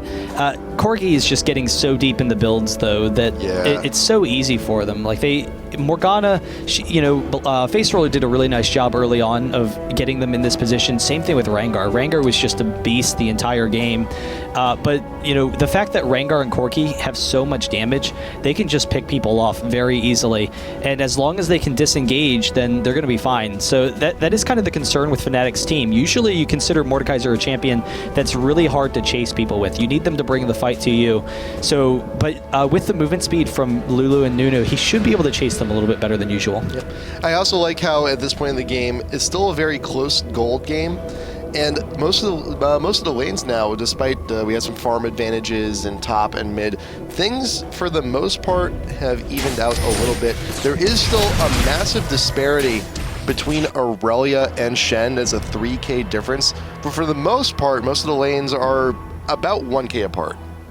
Yeah, it's not that significant a difference in any of the lanes. The biggest one is the top lane, but when you consider that all the gold is stacked on the top lane for Fnatic, it means that the gold is in the hands of the damage dealers for Black. So, it is a pretty even situation. I don't know, we'll see how they kind of progress. I'm kind of curious who Mord's primary target is in the fights, though, because it really is just whoever's closest to him. Yeah. He needs to just pick off whoever, which probably means Rengar. But if he can ever pick up Corki, that would be huge. Like, if Corki ever goes down, that would be a big win. But Corki with the GA, that just makes it so much more difficult for them. Yeah, we saw in the previous fights, Facerollerx was on the brunt end of the ultimate. So I think it's kind of like a disappointment on XPK as far as like, Corki, I wanted you. You were the one. Morgana, I guess I'll settle for you. You're my second place. Corki, I choose you. You got Black mobilizing top lane, looking to push onto the tier 2. Yeah, and FNATIC's way out of position. Yeah, FNATIC is a little bit split, but you also have Shen. Alvik just doing what Shen does best, being away from the team, looking to split push just a little bit. Ezreal going to be clearing some of the minion waves, but the damage is going to be too great. Black will take out that tier 2 pretty easy. And yep, now it's all killing time. It's all killing time for Alvik to keep this wave pushed up. You got Black. They're staying very defensive here in the enemy jungle. You got about another minute until Baron comes back up, and they can create a position for themselves. They get all the lanes pushed. So forcing FNATIC into a bad spot if they want to try and contest the Baron, that would be ideal. Yeah, they are kind of pushing around FNATIC right now. I don't know. It'd be kind of interesting to see whether or not FNATIC feels they could contest that Baron, or if they just feel like they're on the defensive right now. Because I think FNATIC, one thing that Black's done really well has just been pushing all the lanes. So we talked about that previously, how pushing all the lanes, the benefits you can get from that. But if Black continues to keep all these lanes pushed up, then FNATIC might be kind of scared that if they lose one fight, all of a sudden they're going to lose an inhibitor and the game's going to be over. So I'm really curious about how that dynamic factors into the next Baron fight. I'm looking at SideEye's build and progress. So we already mentioned he had the Warmog, he had the Force of Nature, and now he's got the Thornmail. I did not believe that a Yeti could wear 3 sets of armor stacked on top of each other. He's basically looking to just completely shut down Corki. Like, he is going to just chase Corki out of the fights, and the hope is that Corki just can't kill him at all. That's usually the case with Nunu, is that Nunu can chase down the AD carry, and with the attack speed slow on the snowball, the AD carry can't really do anything. But when you consider that he's as tanky as he is and has all of that Thornmail as well, it's going to make things really difficult for diqozoY. So I'm kind of curious to see how diqozoY is going to respond to that, and if they can keep Nunu off of him and burst him down fast enough. You got the Shen ult. Oh, he's going in. Once again, the Rengar with the stealth looking to get the jump. XP getting very low. Less than a quarter health. Cyanide with the ultimate to try and split up the rest of the team. SuperAZE focusing down napraen, but Rengar should be going down here. Due to does have the Guardian Angel that will proc Facerollerx with the Zonias. Looking for more damage on the SuperAZE, and no kill. Nothing. There was a GA blown, so napraen's not going to have that for a while. But in the process, did not manage to put the cooldown for Guardian Angel on any holders of it for FNATIC. Not Ezreal, not Aurelia. Yeah, they are low enough, though. They are going for the Baron. 2 of the members did have to go back. Ezreal's pretty low, even with that GA. And they're being extremely aggressive here. This is a really dangerous situation for Black, but we'll see if they can pick it up. 2,000 gold left. It seems that they've got the Baron. So, yes, nice. They are able to grab it. And Aurelia wasn't able to stop them. They're actually trying to pick up Aurelia here. They got SuperAZE caught out in the brush. napraen getting very low, but there is the Guardian Angel proc. SuperAZE should be coming back in just a second. And Wu out back. His Guardian Angel also pops. Alvik gets caught out, cannot get out of that metal sandwich. Facerollerx with the bind from the river, but diqozoY is on a bit of a rampage, but can he live? He does have his Guardian Angel come in. FatMamma on the Ritual does not have the ult bind from Morgana, keeping XPK still, and Rated still looking to contest. Oh, he gets it. Nice kill onto XPK. diqozoY with the long run. He is still technically trapped. Rengar and Rated blowing up immediately. This was a huge extended fight for Black. Beautiful, beautiful plays. Yeah, and Black, I wasn't sure that they were going to be able to take advantage of that, but they just knew how strong Wow. they were. I was very surprised they decided to force that because they had the Baron. They could have just left immediately. There was nothing that kept them there that forced them to fight. And they just decided, even though they were low health, that they were going to take FNATIC. And they knew that they wanted FNATIC outside in the open because FNATIC's been so successful the past couple of fights because they've been able to retreat into their turrets. And so even though Black was able to take a lead in most fights, FNATIC runs out of there into their turrets and Black can't chase them down. So now that Black had him out in the open, they're like, we're taking advantage of this opportunity. We don't want to stall underneath their turret. We don't want to have to fight them anymore. We're taking this game right now. And Black, they knew how strong they were. I was surprised they were able to turn it around. They had some really nice kiting. They were able to poke people down individually and kite around FNATIC. So Mordekaiser, as a good example, he was never damaging anyone in the fight because he was bound or being chased away. So despite how strong XPK is, he had a very little role in that fight. So a really cool play from FNATIC, and then Corki obviously at the end being able to get out of there. And there's the initiation play once again coming from Black. Rengar ult with the Shen ult. Yeah. Wow. And- I didn't even consider that combo. And Rengar, he just barely survived with that W. The armor Yeah. magic resist it gives him, as well as the heal, he got down to like 200 HP and was just barely able to get out of there. So really excellent play from Black. XPK is working towards his own Guardian Angel. He may have it very soon, but it's just a matter of having that extra life to defend against the incoming push from Black. For now, though, Black is more than content with just cleaning up the enemy jungle of all the objectives. You do have a little bit of split push coming in from Alvik. He should be fine. You got Corki, get diqozoY top lane pushing that wave. So now it is defense time for FNATIC. They just have to pick a lane and make sure their objectives stay up tight. Mid inhibitor is still going to be down for a little while, but you have this wonderful, wonderful split push coming in from Black. Yeah, they are pressuring all the lanes, having that inhibitor down. They have all the power right now, and SuperAZE getting caught out of position. napraen will be able to take him down. He's trying to grab Alvik, though. He's getting very close. With the Ignite, I think he actually got it. Did he get Shen? Oh, No. just barely. Wow. Wow, so with the shield and Look at everything. that. Yeah, he has that elixir. He has a red elixir. No, it was already popped. I know it's already popped, but if he didn't have it, Oh, yeah, that would have right. been a kill easy. But it looked like Aurelia had it there, and they're slowly poking down the turret with the heal that Sona has, with the regen from the Baron. They can just tank that turret and still pressure it, so really nice job from Black. FNATIC, they don't have very good range clearing, and so it makes it difficult for them to stall here, and as a result, Corki gets to just poke him down with that red buff. Might actually go in for it. XPK dropping very quickly, and Corki doesn't want to chase that, but now turning around with the Shen ultimate, will go straight for that turret. Now they have another inhibitor down, and will be able to continue to pressure FNATIC. I'm not sure that FNATIC can come back at this point. It is Black is just completely taking control, with some really impressive play throughout the game. Amazing, amazing play. And just, Rengar, he did it pretty damn well. He has great presence. Alvik, in combination with that, is fantastic. Facerollerx, very solid play. And diqozoY doing work all game. Wonderful, wonderful team coordinated next year. When the game ends, if and when the game ends here, it may not even end here. We're going to find out in just a moment. They still have the push. The Baron buff is actually now gone. So there's a little bit of disadvantage for Black, but they still have the power. They still have the damage. Cyanide out in front looking for the slows. N-rated also not too far behind. Does have the shield looking to get a straight Glitter Lance. Rengar out in front. His GA is back. He does have that extra life. Did Mordekaiser finish his? Yes, he did.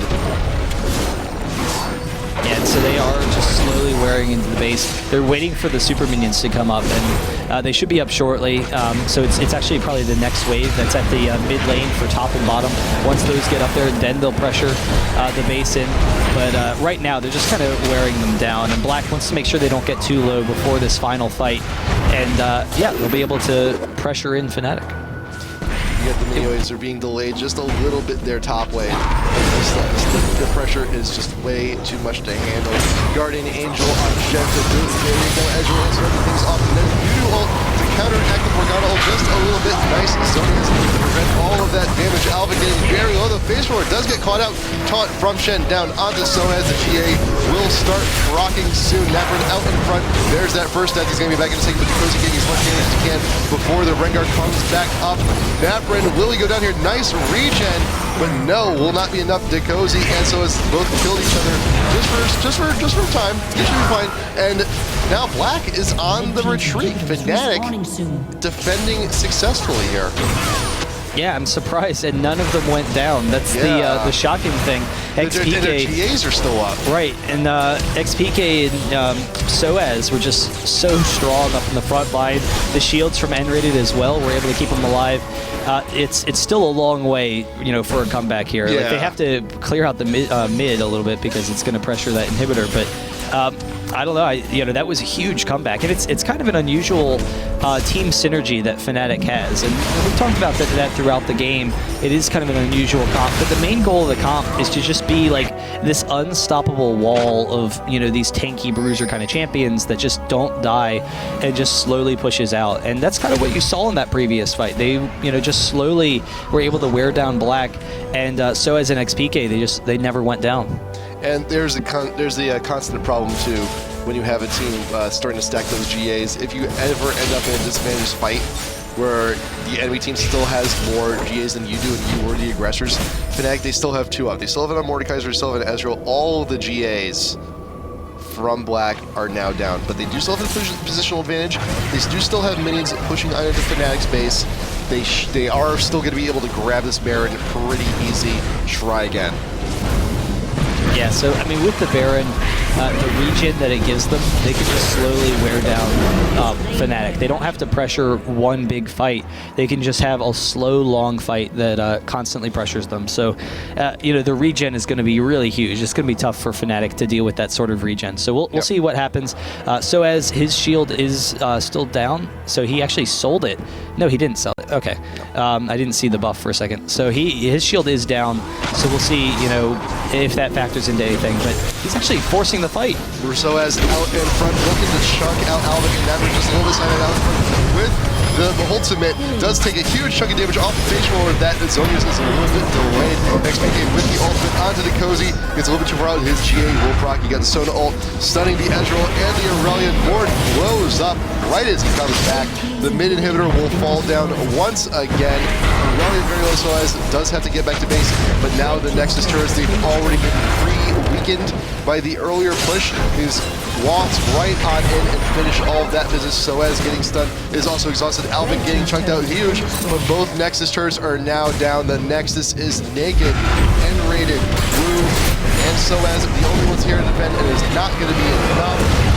Game 1 going to Black after those long series of fantastic team fights and wonderful pushes. Yeah, really nice play from Black there. FNATIC trying to hold off at the end. SuperAZE just with a really aggressive initiation at the end. Took me by surprise, but he knew that if they lost that inhibitor again, then they're just basically screwed. So just trying to force a fight very quickly, see what they could do. But Black, really impressive play in that game. So it's very cool. I'm looking forward to seeing what Black can do. Chest bump for Black victory? No.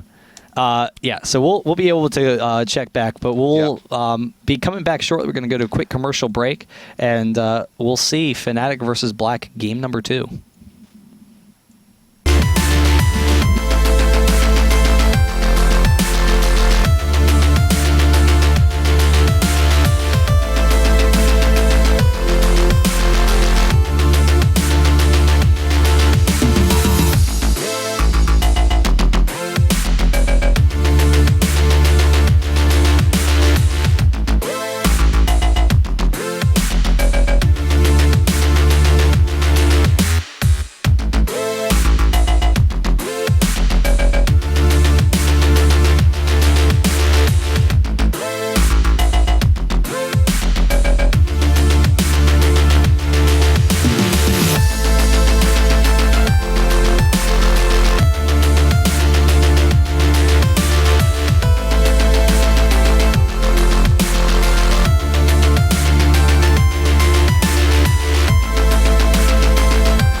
Summoners, welcome on back. IPL5 qualifier number 3 for the EU continues. Black doing pretty well today.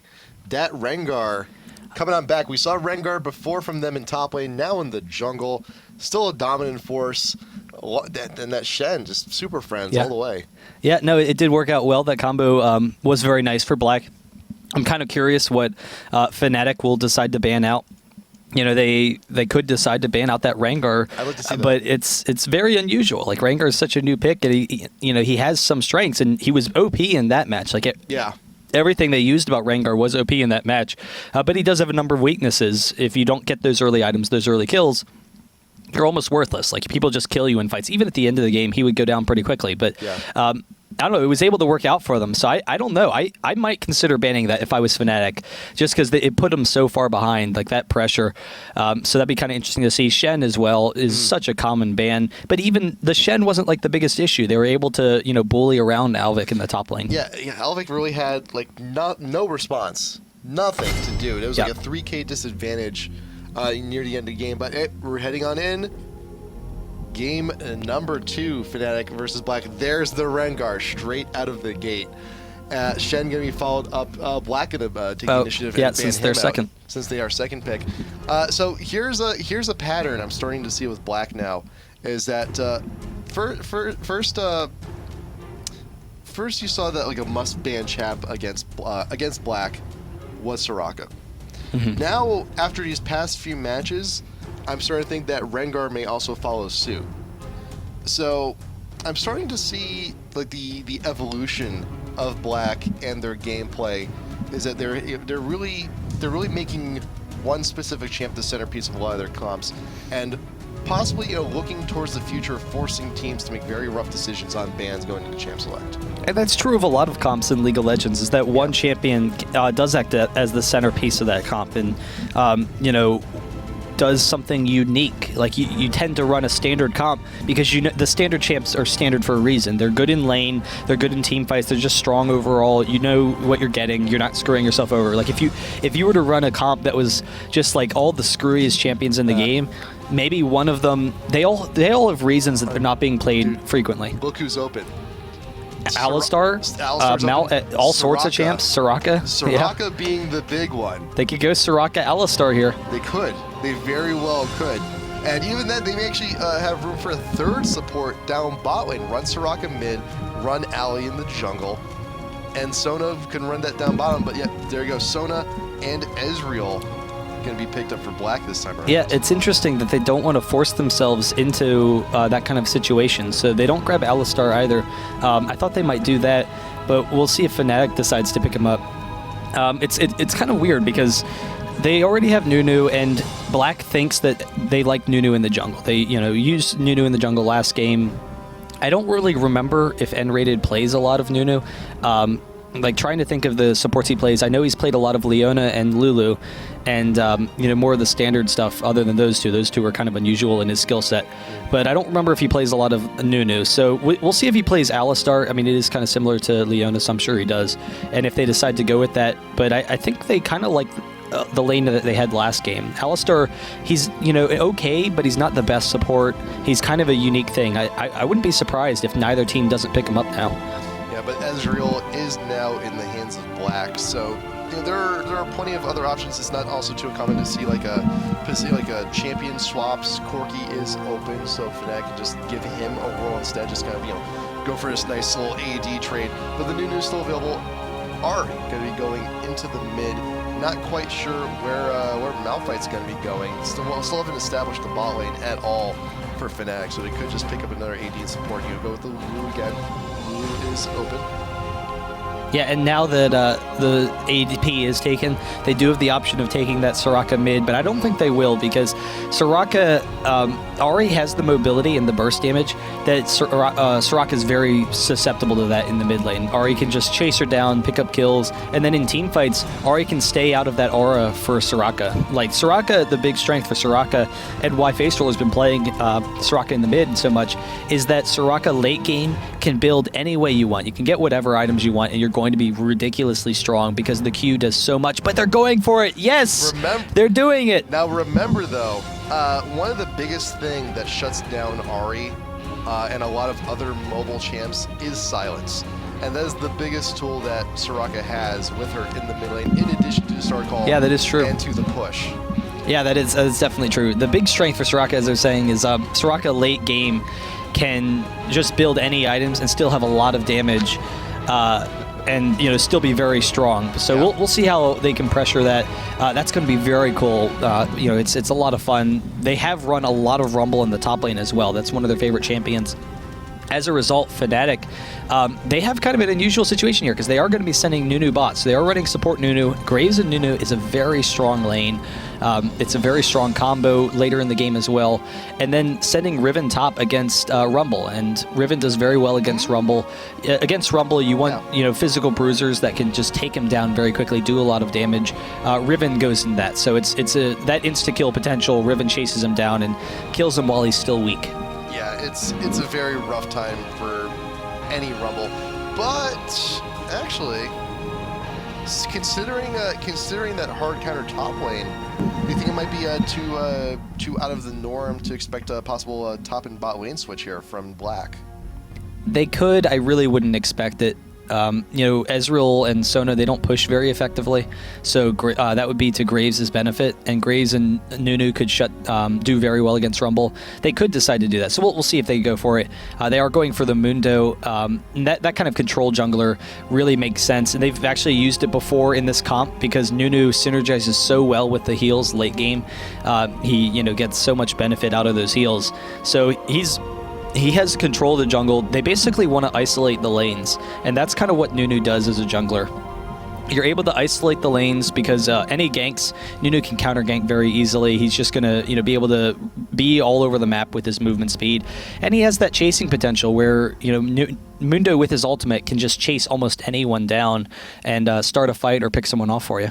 So you counting on down, Facerollerx in the mid. These are just summoners we've seen from him before many times in the past. But Heal and Ghost for that chase, for that sustain in the mid. It's always a treat to see Soraka mid for Black. it is important to note, though, that it is XPK's Ahri. And XPK, out of any of the champions I've seen him play, Ahri is my favorite to watch him play, and I have to imagine his best. I mean, he is incredible as Ahri. We've seen some really cool plays from him. This past top 5, there was a play that I've been holding for a long time where a while back he had had this really cool play where he was ganked mid. It was Kassadin and Nocturne, and he was able to turn it around against them. Just really cool stuff. So it's his best champion versus Faceroller's best champion, and that's such a cool thing. When you get to see those fun champions, and that's actually kind of the thing where if you saw more bans, you wouldn't get to see this kind of stuff. You would see Soraka banned every single game against Faceroller. You would see Ahri banned every single game against XPK. We just took a look at Faceroller's runes and masteries. He's got movement speed quints. Yeah. He's going to have that with him in. But for an AP mid to go 9-21-0 is also a little odd. But that's a lot of cooldown reduction for Soraka. It's the survivability. It's the survivability. It's the ability to stay in lane and just push, and never, ever stop. It's the survivability because we've seen in the past he likes the movement speed quints because he likes roaming a lot and he likes those early fights. So Faceroller, he tries to force those early fights early in the game, and then he just kind of runs around spamming Star Call and trying to pick up kills. But the early tanky masteries will allow him to not die repeatedly against Ahri. Ahri still has that true damage. That's going to be pretty dangerous, but the silence, like you said, it will disrupt her combo so that he can be a little bit safer. But he just wants to sit in lane as long as possible, try and get some harass onto Ahri, but mostly just farm into that mid game. Yeah, and that silence does do a lot, but it doesn't do anything if perchance you happen to get hit by a stray charm. That is XPK's best call. If he can manage to somehow land that charm on the Facerollerx, and it's going to be a little bit more difficult than usually is because you do have that extra movement speed now innate on the Soraka with those runes and with those masteries. But if that charm lands, it could be a bad time. Yeah, but he could actually silence while the charm's in midair, and that would work out. potentially for him. So it's going to be kind of an interesting skill matchup to see. And, XPK, one of the most skilled players in the game, will be a seriously difficult opponent for him. So we'll see how they go from there. I am excited to see how Alvik does in the top lane, because SuperAZE, again, has been such a strong top laner. Was able to take an early advantage last game. But Alvik, his favorite, from what we've seen, is Rumble. They do play a lot of Rumble in that top lane. And Rumble is such a strong champion. Riven and Rumble is always a cool lane because it's a snowball lane for both champions. Both champs are looking to get early kills and snowball as a result of it. So it can go either way. Riven has an advantage for until like level 4 or 5, and then it's pretty even. Rumble gets a little bit of a harass advantage, but every time that Riven tries to get into Rumble just has to run, and there's no hoping for it. There's nothing else doing for it. He just has to get out of there, because otherwise Riven's going to kill him. And while we're heading in, let's also talk real quick about the jungle matchup, because you have Mundo versus the Malphite. And Malphite is a champ that does see a lot of bans. Especially very recently, like just that initiation is just so incredibly strong.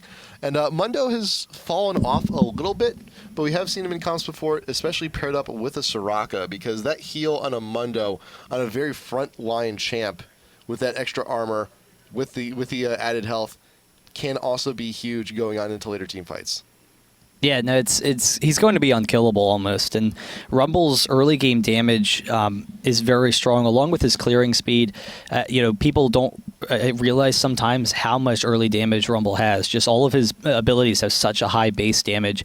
His E, gives him all that AD and whatnot, and he is going for the exhaust. So the exhaust on a jungler, it really opens up really aggressive kills. Like it's very difficult to get away from. Riven in particular will have to watch out, because usually Riven has enough mobility to get out of ganks, but Rumble's cleavers, along with the exhaust and the follow-up damage that both Rumble and or Mundo and Rumble have, is going to be so difficult for Riven. So that's going to be kind of interesting to see.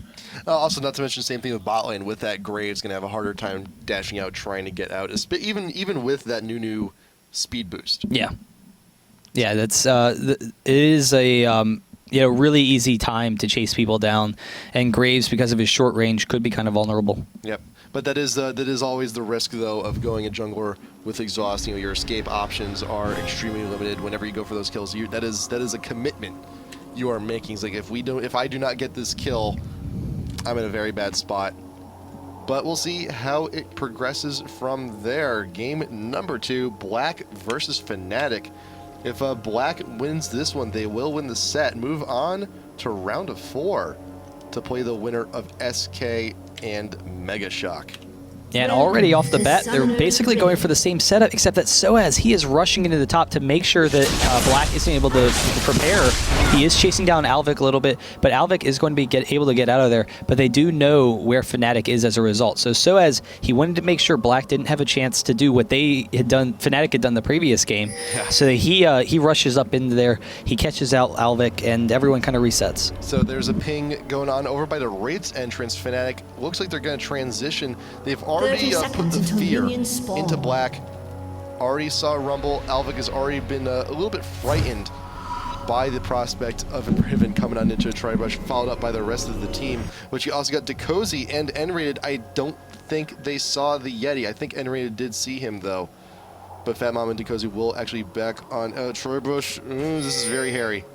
Yeah, they will get out of there, maybe considering to pressure the mini golems, but no vision of anyone except for that ward. So they did see them walking down there. They were kind of concerned that maybe they were spotted out. Maybe FNATIC knew where they were and was going to try and pressure them.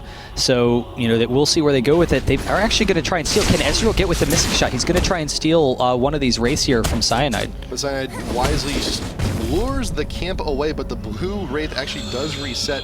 They are a little afraid of Ezreal and Sona coming on in, I think rightly so. And he's behind because of it. So yes, really nice job by FatMamma and diqozoY, because they're able to put Malphite behind. He's not going to hit level 2 immediately now. So we'll see how he, how that affects his jungle. Yeah, I don't think FNATIC expected anyone from Black looking to peek on in. I think they were under the impression that they instilled enough fear into Black. Yeah. With that attempt on the invade earlier, that was like, oh, what are you guys doing here? Why are you not home, in your bed underneath the covers, cowering in fear of us? Yeah, so they are being extremely aggressive. Ezreal and Sona is a very strong harass lane. So they can pressure that a lot. But Nunu, once Nunu gets a little bit of health, as long as the lane's even, he's really looking for, once he gets that first Ruby Crystal, then he can start being a little bit more aggressive and chase them down some with the slow. And SuperAZE already off the bat, that is the strength. Riven easily beats Rumble the first couple levels. Rumble is so weak early, and Riven is so strong, particularly once, like, it's kind of weird because Riven is looking for kills at like level 3. Once she hits level 3, then level 4, when she gets the damage boost, that's when you're looking for kills on Riven. And that's kind of when Rumble is just looking to start laning. Like, he's not even looking for kills at that point. He's just looking to exchange damage. diqozoY and FatMamma once very aggressive here in the bot lane once again, but we've seen FatMamma get caught out before, looking for harass. Also saw game number 1 FatMamma not even bothering to get a point in the E until super late. Cyanide camping out top lane, but Alvik is probably going to be hugging the turret for quite a while, but Riven is looking for the dive. It's very close by SuperAZE. First blood going to Alvik. The scrap shield will protect him from damage from the Ignite and will live off of this. A bit of a misstep from FNATIC on that dive. Yeah, it's a really difficult dive to make. So I'm a little bit surprised they pressured it that significantly, because Rumble can turn it around pretty easily. He has enough damage. But the Mundo coming in was what turned it around. Cyanide trying to get the kill, forces out the flash. So that's, you know, a little bit minor success for them. But Mundo was able to pressure the map, and that's what they want Mundo for. That's what you get those speed junglers for, is to look for those counter ganks. And that was a perfect opportunity. He saved Alvik up top. They turned it around for their advantage. And you know, napraen and his positioning, conveniently enough, over by the top jungle, I think it's something that Black actually expected to happen. It's like, all right, we recognize that, you know, they picked Riven, they want to get her snowballed, they want her to get kills. It only makes logical sense that, you know, Cyanide would be up there that soon to try and force something to happen before Rumble hits 4, before he starts his lane phase, before he starts actually dishing out damage. So good notion for Black to have that positioning of the jungle up there. Yeah, and now with the harass from Ezra and Sona, they've been able to force Graves back, and he's actually going to fall behind on both CS and experience. So he's down by 10 right now, and he would be looking to grab this under the tower right now, but he is a little bit behind, and they're really aggressively killing those minions because they want to just push as much of it into the tower as they can. Faceroller, during Champ Select, he messaged me, and I thought he was trolling. He said, wait and see Wits End Soraka. It's not going Wits End Soraka. He did buy the Null Magic, and if he yeah, it's because he's going against Ahri. He bought it because he's going against Ahri, and he doesn't want to instantly die. So he's going to go with a Merc Treads. He's going to go for Merc Treads, more than likely. Because he doesn't need Spell Pen Boots. That's usually, you go Merc Treads on Soraka. And then he'll go Gold Pretends. He'll get a bunch of Gold Pretends. He's not going Wits End Soraka. I would be so amused if he did, but yeah, it's more than likely not going to happen. I'm like 99% sure of it. Now that I've said it, though, he's probably going to do it. And then he's going to lose, because she doesn't auto-attack. He'd be putting himself so far behind. But we'll see what he does build. He's probably going to go for some Gold Pretends, I would expect. Yeah. You know, there's a Merc Treads. in the past, yeah, it's the Merc Treads. It's just, it makes sense. That's where he wants late game, and it also protects him from Ahri. Yeah. And then if he gets a Hex Tech, then the Hex Tech with defensive items can be very strong in Soraka. You just basically are unkillable, and you run around queuing. FatMamma being forced to flash out of there. You saw the dash come in from Lou on Graves. It is a very frightening prospect to be on the brunt end of that massive gun. Look at how little damage he took. He just walked right up into Ahri's Q, did nothing. And the nice thing with getting those Merc Treads early, not only is there the damage reduction, but we've talked about how he likes that mobility. He likes roaming on Soraka. So rather than going for the fast Gold Pretend, or like a Dorans or whatever, he's going to be incredibly strong early. He's going to be able to fight early and chase people down. SuperAZE chasing down Alvik, can't quite get it. And actually the ultimate from Alvik trying to chase him down, kind of a misplant, but there's napraen. Oh. Is he trying to get him? Can't quite grab him. That cleaver. So barely getting out. Almost landed with that cleaver a little bit. I think SuperAZE could have been lured a little bit further down into the lane before that initiation. But I love the bolts from Alvik on Rumble, because the way this he does them like in retreat backwards.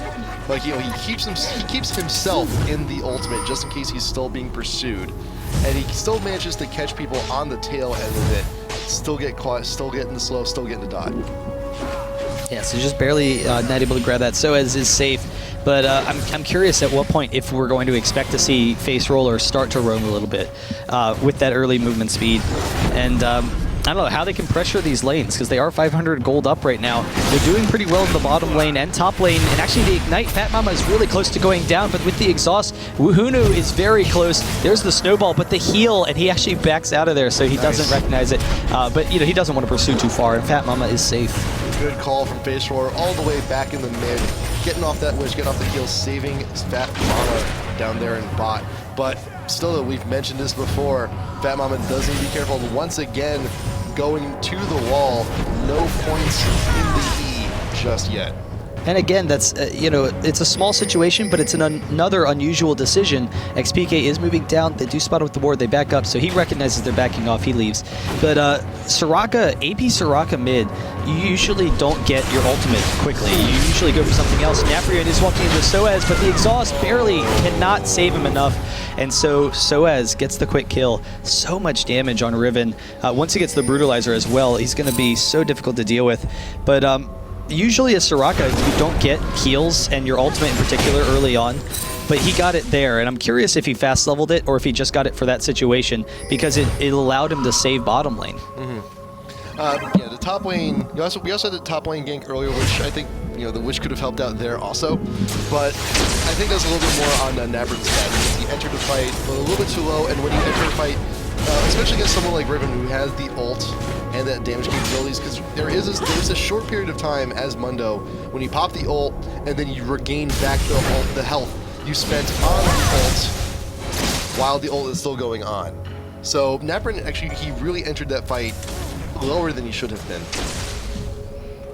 Yeah, SuperAZE just has so much damage. Like the Mundo regen, it can seem like you're not killing him. But if you have enough burst damage, then it's insignificant. Like, the regen doesn't matter at all.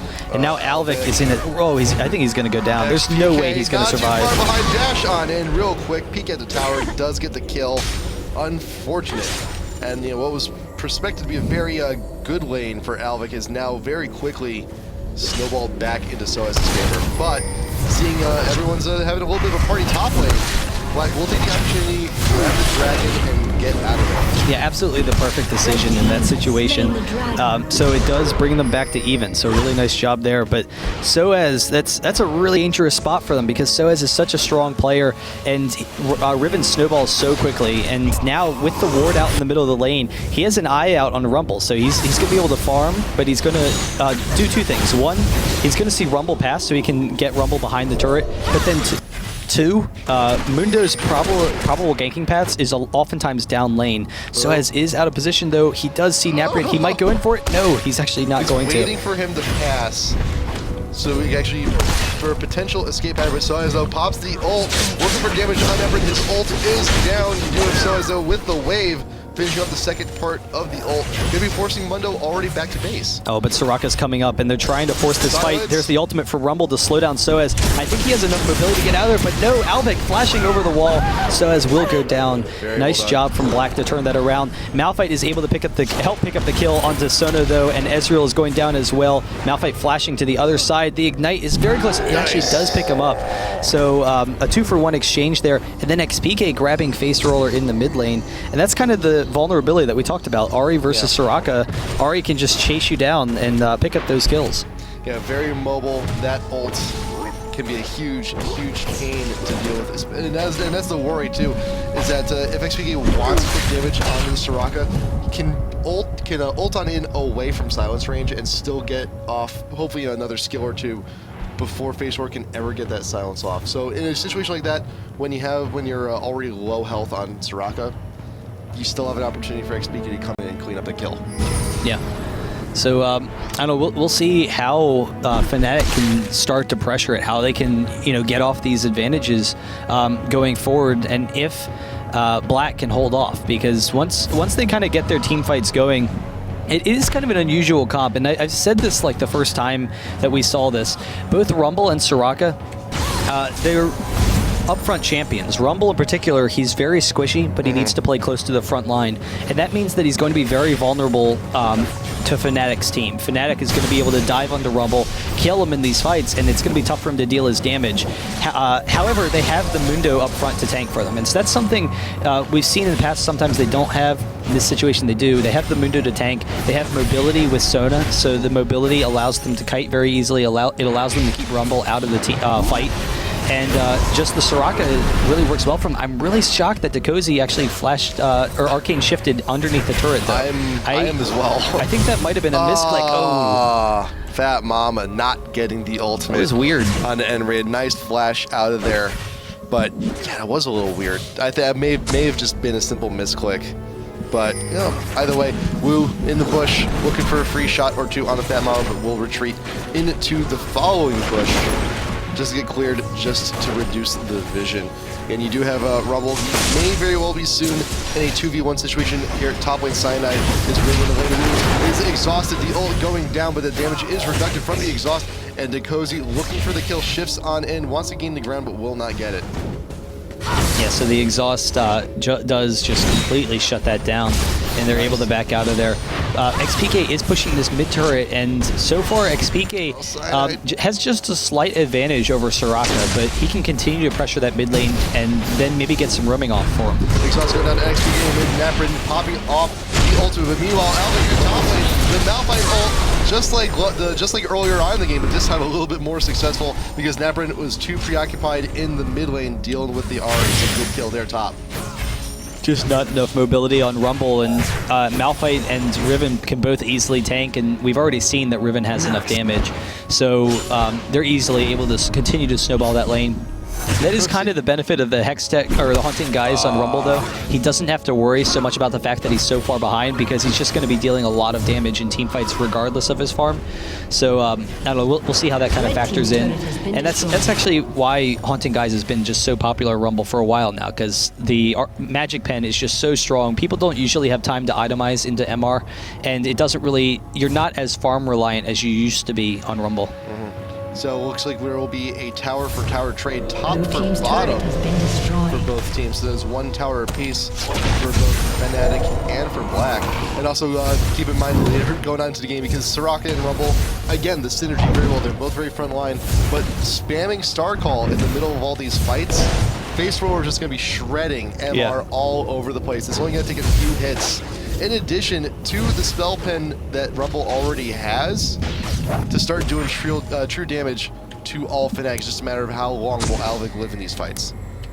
Yeah, it's really cool how Soraka benefits her team in that way. But it is kind of interesting to me though, and I talked with Facerollerx about this in the past about them using Ezreal because they do like Ezreal a lot. He's one of their favorite ADs. They go for Ezreal and Corki usually, and my concern with Ezreal with this strategy has been that Ezreal doesn't have a lot of magic damage. He's a very physical-oriented champion. He has his W and his ultimate, his E as well, but you're not usually looking for his E in teamfights as a damage-dealing ability.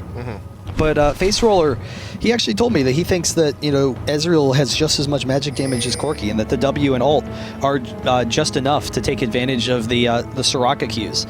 And so, it is very cooldown dependent. You want to hold on to them a little bit until you get a couple of those Soraka stacks. But even so, it will be a huge damage boost in fights. We'll talk about that a little bit more in a bit. But there is a ward actually catching out all of Black, waiting there in the brush, trying to see if they can't find out FNATIC. But in the meantime, there will be another turret going down. Mid-tier 1 will fall. FNATIC grabbing the credit for that one. And Dragon is back up. Facerollerx with the pink ward in the pit will take out the ward in the back. But there's still this one ward to contend with that Black has no idea is there for the time being. napraen dealing with all the minis that have followed him into the jungle. And Ari, XPK looking for orbs, looking for damage while he's distracted. But with that, it is just a very tricky dance going on around Dragon right now. The charm over the wall, XPK not getting anything off of that, and recognizing that one of the main parts of initiation of FNATIC is down. Black will start to drag about how much more to get. Nice. The charm being evaded. Once again, DFG. The damage going down to FatMamma though. FNATIC, are they gonna press this? Are they gonna get this assignment out front? He does have the ultimate still up. He has 3 members of Black, and before she even lands, FatMamma goes down and rated out in front with the ultimate. Ezreal going down. Malphite does fall. Nunu also falling 2 for 3 at the moment. Double kill for the Mundo. And napraen, can he actually clean up the rest of this fight? Blue is there. He does have a double buff. Cleaver, if he can get the slow anything, no. The smoke screen will be enough to keep the Mundo under wraps. And FNATIC, with the 2 remaining members, hopefully will be able to get the dragon before the dragon kills them. Yeah, it's going to be pretty close. They're both very low. I think they have enough time to get it, though. I'm not sure. They're going to have to back up. XP Gate, he's going to go down. One more attack. No. Did Wow. he? No. Wow. But the dragon no. resets. Oh, and he does die. So, yeah. No, that's unfortunate. I'm not sure that Walunu can take it now. He's going for it, but he might get down as well. I think he just barely has it. But that previous fight, it was a really nice fight for FNATIC. Yes. Barely able to grab that dragon. That's a nice little gold advantage for them. But, you know, they were able to... The key turn around point for that was when Riven was able to chase down Soraka. Mm-hmm. And Riven, as we said earlier, Soraka's a short-range champion. She needs to be really close range to get effective Q spam on the rest of your team. But that leaves her vulnerable to a champion like Riven. And Riven was just such a great pick all around from FNATIC, because not only did it work well in the top lane, but it's going to be strong in fights. So even with the heal and the armor buff that Soraka gets from it, Riven, you know, can just chase her down and was able to just beat her right in the face and just abuse her. That's how much damage Riven has. And so Soraka, even though she might have a lot of armor and MR as the game progresses, her effective HP is very low. Her base and HP per level are both very low. And that's going to be really dangerous for Black going forward. And FNATIC, they took advantage of that. I also really like the quick snipe of Sona to start off the fight. Because you can see FatMamma, the ultimate is still up. It was not used at all in that last fight. That could have been a huge game changer, but fortunately enough, like before FatMamma even landed from the Malphite ult, he was already gone. Yeah, and it was because Malphite, he's tanky enough that he was able to force the fight, and FNATIC, because Malphite just ran right at them, they had to retreat, and FatMamma just got caught. Like, she was just a little bit slower than the rest of them to respond, so rather than her being in the back of the team, she all of a sudden fell behind, and they were able to take advantage of that. Really nice play, but I don't know, as long as FatMamma can stay in the back, that's going to be a huge boon to them in fights. And Mundo was able to turn that around, but that's not going to happen all the time. They need Soraka to last through these long fights in order for them to come out ahead. Yeah, there's so many, mostly any other champ other than Sona would have been more preferred to try and get that cleanup. I mean, Soraka would have been fine, Ezreal would have been fine, Rumble would have been fine, but we had the Mundo. The Facerollerx getting charmed. Look how low they're got the Malphite on the bottom of everything. The Wish will not poke you out of this one. XP can gain the quick kill on that, and we were talking about that earlier with that charm. If you don't have enough time to get the silence, you could be chunked out huge. FatMamma is very low on health and mana, and still choosing to stick around here in the mid is still in quite a bit of danger. Alvik with the Rumble ult, trying to keep SuperAZE down, but napraen with the damage will be able to get that quick snipe off. So it's still 1-for-1, but Black is still at a huge disadvantage here. And Black just allowed FNATIC to engage. The charm goes off on the napraen, but he has enough mobility and has enough tankiness. He's going to be okay. He's chasing down Cyanide, almost able to take it down, but Alvik will almost drop in that Nunu ultimate, and Ezreal trying to chase them down and pick this up. So they're not going to be able to get these kills here, but they can continue to pressure them back in the base, and as a result, they're going to be able to push the mid tower and probably get the outer turret.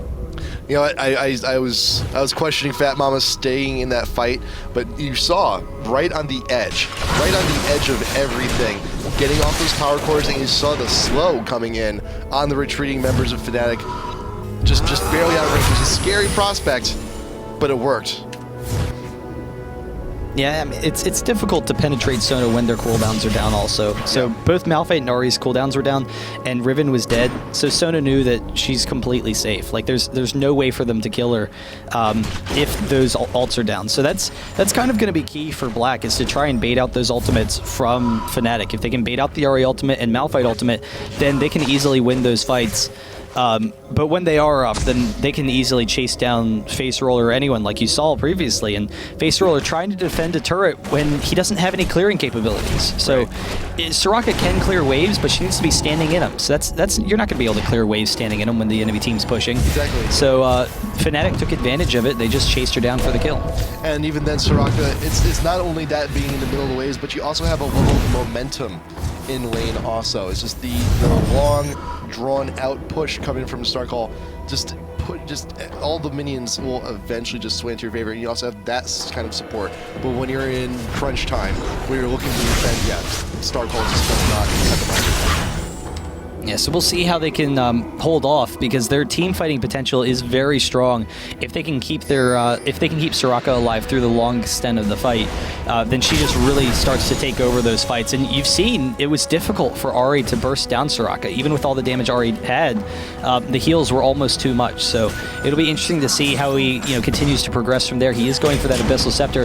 Alvik is still waiting though. SuperAZE was maybe looking to go in on him, and then we'll have to back off though, because he catches FatMamma. He knows it's 2v1. All right, I back off. Yeah, SuperAZE had the ult popped while waiting in the bush. There was ward coverage in the river. FNATIC knew that FatMamma was going to try to make something happen up top lane.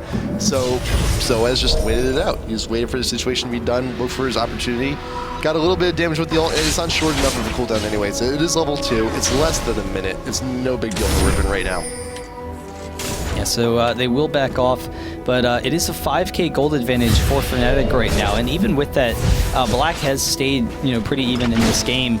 But FNATIC, they have Riven and Graves are both incredibly powerful. Graves in particular, 5-0 and 3.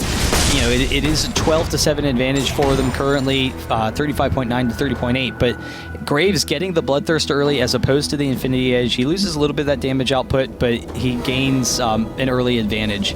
And they know that this is Black's team is a team that needs to get to later in the game. They need to get to late game in order to be successful. So Graves looks for that early advantage. He has the Phantom Dancer as well. So he's going to be just so difficult to deal with. The ward coverage from FNATIC is also pretty dang good. But the Dragon is back up. FNATIC looking to take another one. napraen poking in and out with the cleavers. diqozoY's there also. Now all members of Black are waiting in that bush, but there is vision down by Cyanide with the ult from the pit, getting most of the members of the Black Faceroller still in front. napraen's getting very low. Also, the chunk will be enough, is still ignited, but Mundo should be just fine. Rivet and Soraka are the first two to go down. diqozoY still in pursuit with the shifts, trying to get more poke damage on XPK from a distance. Nice. They got the slow proc also. Can be huge.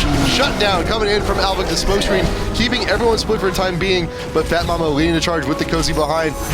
FNATIC, they are in full retreat here. This is Black's fight. Yeah, so they're able to chase them down with that movement speed from Sona.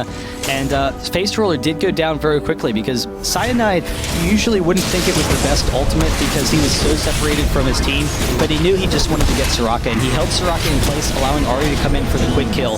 So even though it didn't really affect the rest of the team, it worked out very well for them, and then they were able to get that Nunu ultimate as well in the middle of them to try and zone them a little bit. But Yep. One of the concerns for Black's team is they don't have hard CC. They have a lot of soft CC to try and chase people down, but it's going to allow FNATIC to kite fairly easily. And you saw that at first. FNATIC was able to get in for the kill and get out pretty easily. Riven did go down as well, and that was a huge win. The Riven kill is kind of what turned it around for Black. But then Black was able to chase it down. They were just able to use that mobility, use Ezreal's chasing potential as well to slowly pick up those stragglers. And diqozoY was a little bit lucky in that last fight too, because he had the Phage proc from the Trinity Force. Also happened to help slow down XPK to help continue up on that kill. But so at that point, the fight was still pretty much Black. Yeah, so we'll see how FNATIC can try and keep pressuring this, and if Black can make this turnaround final. SuperAZE keeping an eye on top. He's been extremely aggressive. Doesn't have a lot of wards. He has one by the Wraiths that will protect him for the most part. So he has a good idea of where they are, because his team is pushing up the lanes. Don't get caught out. Don't get caught out. That'd be really bad right now. Does have the oracles, so that's going to be very vital. I hope Sona can hold on to that, but it looks like there may be an incoming dive here at top lane. SuperAZE popping the ult, forces the flash out from Alvik. napraen does scout out and rated Cyanide on their own. Faceroller and FatMamma are a little bit too far behind, and diqozoY is all the way down bot lane. He's not going to be joining in on this. You got Cyanide with the ultimate, N-Raid with the ult to keep everyone slowed. Facerollerx going down. Also, FatMamma with the ult in defense. Can Soraka get out of there? Yes. Alvik is also still alive, but in a very bad spot because they're all of FNATIC looking for that kill onto you. FatMamma, don't get too far out. Flash over the wall. Can you get there? No, they're looking. FNATIC wanted to force it, but no. FatMamma, no. Losing the Oracle. Sticking around way too long, but there will be a kill onto XPK. Rumble popping in and getting that one. Ezreal has now joined the fight, looking for the poke, but I think he's a little bit too late. Yeah, so they will back off. Ahri does go down, but it's in FNATIC's favor, particularly since the Oracles is down. Just continuing their gold lead. It's actually only 4K now, so Black has slowly been catching up, but we'll see how that kind of factors in. Ezreal is incredibly strong. Despite the fact that he doesn't have quite the same kill advantages that Graves does, he still has a lot of damage to his name, and actually went with the Merc Treads, so he doesn't want to ever get picked off. He doesn't want to allow Ahri to insta-kill him. That's kind of the big concern for anyone on their team, is for Ahri or Riven to just insta-kill them. So we'll see how that kind of factors in. I'm a little bit surprised, though, they haven't gotten an Aegis yet, which doesn't really make sense to me for Black, considering the type of team that they have. Since they have this team support kind of team, for them to not have that yet. They're working on it. They've got quite It's just a little while, late, though. It's immensely late, and especially now that FatMamma's lost the Oracles, it's going to take even longer for the gold to accrue to actually purchase up and finish it, because there's still about, there's like 1,000 gold left for FatMamma to wait on to even finish it. It's going to be a while, and it's going to be even delayed further if FatMamma is the one who decides to rebuy the Oracles also.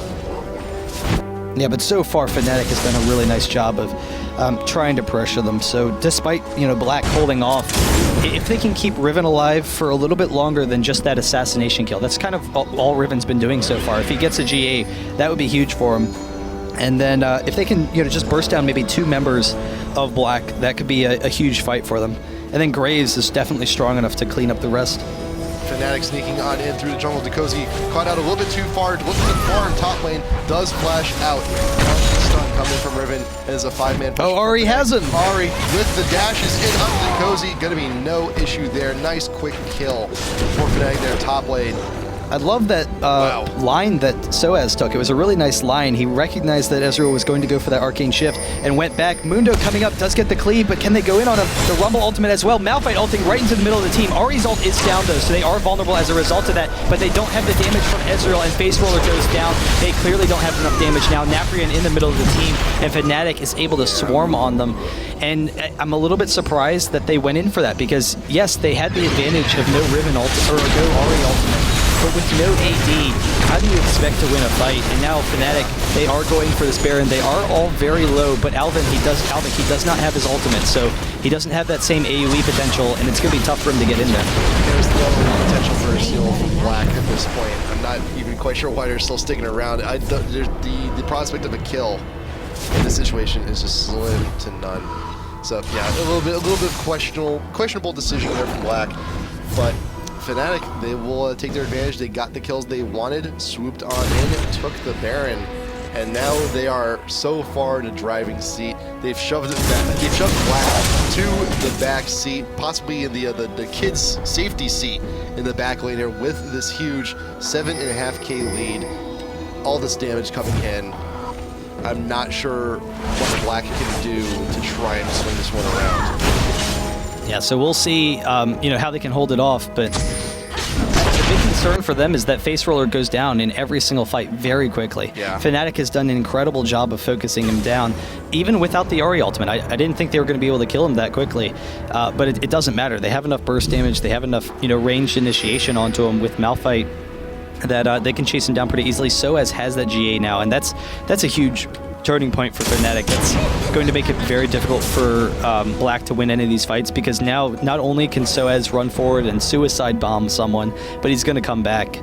And that was one of the big advantages that Black has had in these fights so far, was taking down SuperAZE and then being able to run after the rest of the team. So we'll kind of see how they go. Facerollerx needs to survive through the opening stages of these fights, though. Otherwise, they're just completely out of it. Not to mention, too, whenever you see a Riven who's acquired for gold to stack up a Bloodthirster, all of that, because remember, Riven skills off of bonus AD, and that's a lot of bonus AD, and that's a lot of damage on every single one of her bonus. So not only is she a great tanky front line, she's also a very good primary damage dealer, and it's going to be a very rough time for Black to try and fight that. FNATIC pressuring the tier 2 in bot.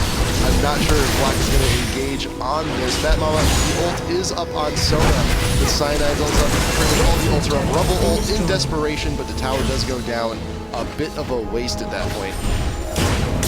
Yeah, so FNATIC just slowly pushing in on them.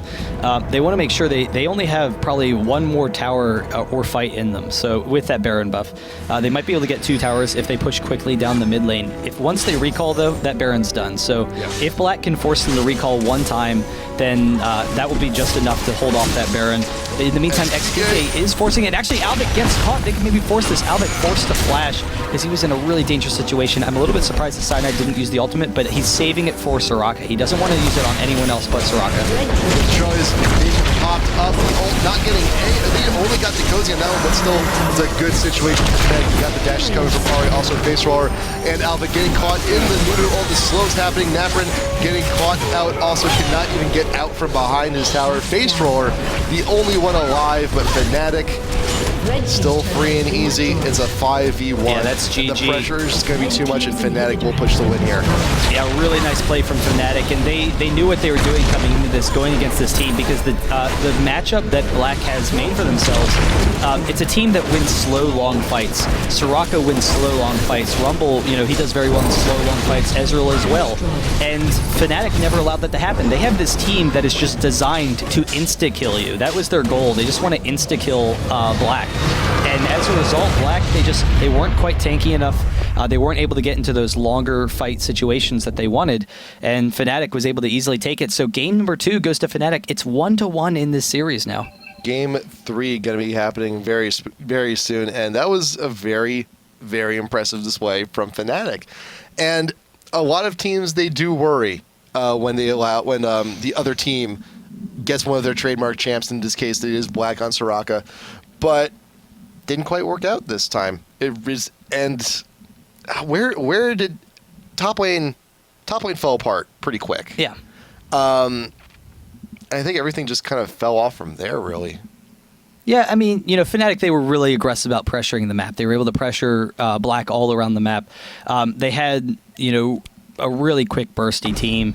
Riven was just a really strong pick overall. You don't see a lot of Riven, because the concern is that she does have to run right into the middle of the team. She is fairly squishy, but her damage output is just phenomenal. You can just burst anyone down as Riven, and that's what they used.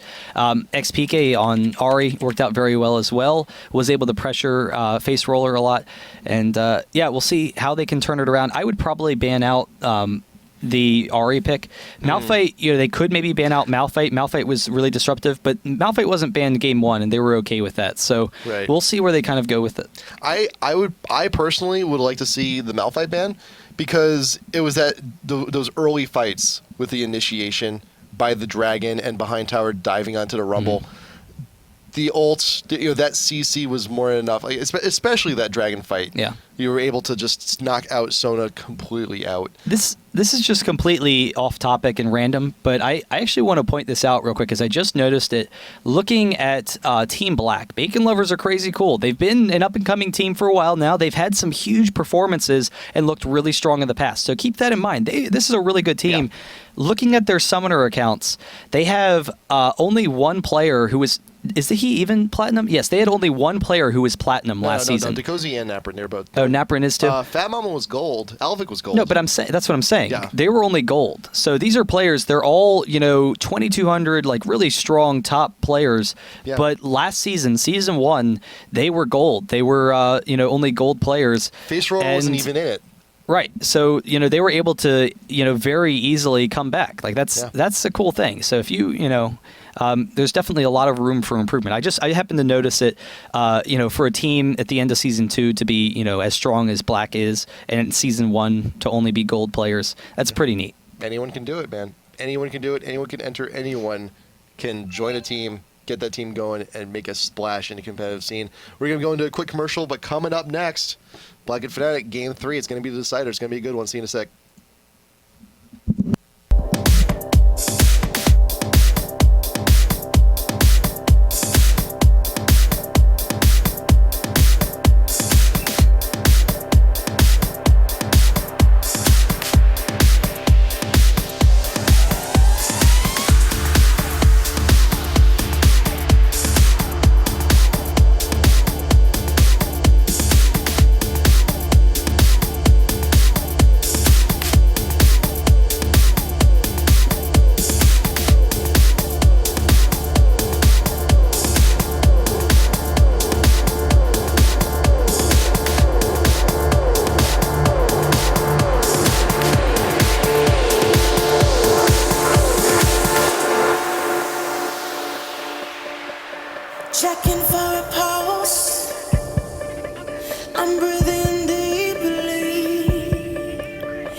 Hey Summoners, welcome on back. IPL5 Qualifier number 3 continues. We're going to be going to game number 3 of Black and FNATIC in just a second, but this is it's going to be PSA time for you guys real quick because tickets for IPL5 are on sale right now. And I'm telling you right now, if you're thinking about going, buy those tickets now because they're going to be the cheapest they're ever going to be right now. Yeah, so they are $40 for general admission, and you get a Shoot Mania beta code. So Yes. I don't know if you guys have noticed, we've also been doing some Shoot Mania.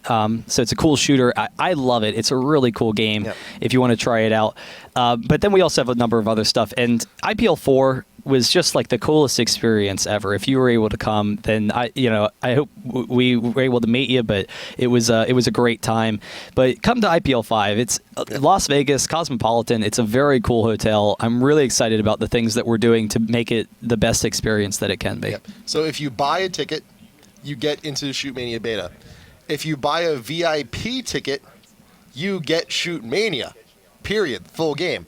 And also, if you're still on the fence, we do also have little gold packages available where you buy a ticket and you also get a gift card for the Cosmopolitan. If you're gonna be planning on eating in the casino, having some fantastic meals, it actually works out to be a really good deal. You pay a little bit more up front. I'm not sure if that's an open deal though. I thought that was for friends and family. No, it's on the website, dude. Oh, it is? Okay. It's on the site. It's on the site. But no, you pay a little bit more. But what you spend, you do get a little gift card when you actually get there. So if you're going to be eating there, if you're going to be gambling there, you might as well go pick it up. But for now, though, Game 3, we got to still figure out who's actually still coming to the show. We still have these open qualifier spots. We got to get through these brackets.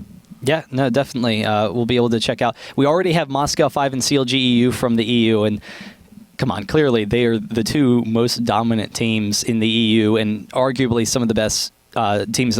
Not arguably some of the best, arguably the best teams in the world. But we'll see, how they can compete. NA, we've already have some cool teams. TSM Evo have to give up their spot. They decided to disband, so that's unfortunate. The spot, I believe we said it goes to Curse. Yes. Was that official? So Yes. yeah, so TSM, Curse, and Dynamic are all already in. We'll see who gets out of the NA stuff. As far as Asia, we have some cool teams there as well, like World Elite and whatnot. So we'll see who can get in. But regardless, here we go. Game number 3, FNATIC versus Black, coming right up. Game number 3, Rengar and Diana being the first two banned out immediately. And these have been some pretty steady bans. Diana's been banned every single game so far. Vlad escaped the bans game number 2. I'm surprised he wasn't picked by either team. Yeah, it's kind of, I'm curious what they're planning on doing, if there's something that they don't want to deal with of Vlad now. And Vlad's AoE damage is just unbelievable. Like, he's so easy to win fights with. Like, you don't really have to have that many items to win with Vlad. So I'm trying to think of, if I can think of any team comp that is particularly destroyed by Vladimir. I guess we'll just have to see. But was not banned out previously. Jace is open, so I'm kind of curious whether or not Black is planning on picking up Jace. Like, I don't know if Alvik plays Jace. I've never seen him play it before, but if he does, that would be awesome. I wouldn't mind that. I would not mind that at all, actually. I mean, regardless, we're gonna maybe see SuperAZE play Jace. I'm assuming we'll see a Jace this game. Well, here's the thing: if Black doesn't take it here, FNATIC will. But the Shen is still open. Black is going to stick with that. I would expect FNATIC to grab Jace here. It is, you can't let him go by. This is the perfect opportunity. Yeah, they might be a little bit concerned as to why Black is allowing Jace to be open. And so right now, Black is able to get Shen. So they like that pick in the top lane. It allows them, that global presence, and the shield is just so awesome. Yeah. So the concern would be, if they go Jace will be able to win the top lane against Shen.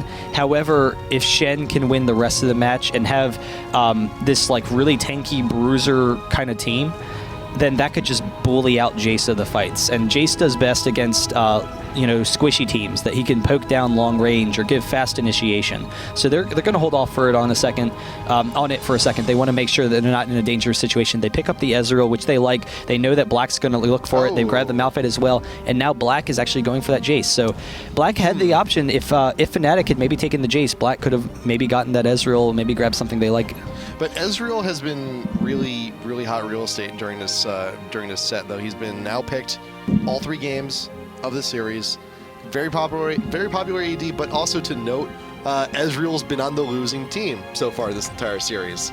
So I don't know. We'll see where FNATIC's going. When FNATIC played him game 1, they did have the Lulu support, and I doubt Lulu is going to be grabbed by Black here. I don't think it really fits with a lot of their game plan. And Black will probably once again play it safe and go with that Sona. It's what they're used to. It's what they like to play. And there it is. Yeah, so that is FatMamma's specialty. We'll give them that mobility. And the Sona Jace combo is very strong. Having that team mobility is just really huge. So we'll see how that kind of factors into things. But it is kind of interesting because a lot of times Ezreal's just a really safe champion in general. And Ezreal's very strong in the bottom lane, but you kind of take Ezreal because you don't expect the fights to be happening in around the bottom. You expect the fights to be won by your mid laner and by your top laner. And so other, Corki and Graves, if they snowball early, then they can both really uber carry, whereas Ezreal, he can as well, but not to the same extent. But in these games, we've noticed that the fights, the Corkis, the Graves, they're the ones who've been getting fed because the fights have been, down near that bottom lane, and Ezreal hasn't quite taken full advantage of it, despite his early game strength, since he is an early and mid-game AD carry. So... there is. I was just about to ask if you think we're going to see the Lulu, and there is the Lulu. Riven going to be going up top lane here. Well, actually, no. Riven and Malphite are very flexible, so we're not going to know which one's going top and which one's going jungle until we hit the loading screen. But yeah, we saw game number 2. Riven was picked in response to the Rumble, and we saw how that worked out. But there is still some flexibility here from FNATIC, and their mid AP has still yet to be picked.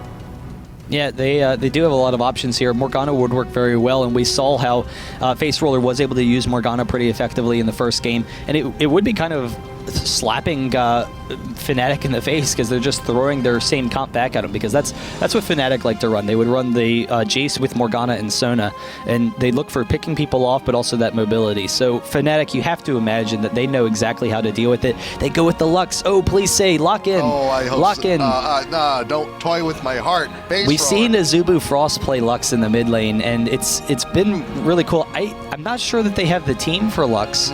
But Lux does work well with Jace. It's just that I don't see Lux doing well with Shen. And there's the Morgana. Okay, Morgana makes a lot more sense.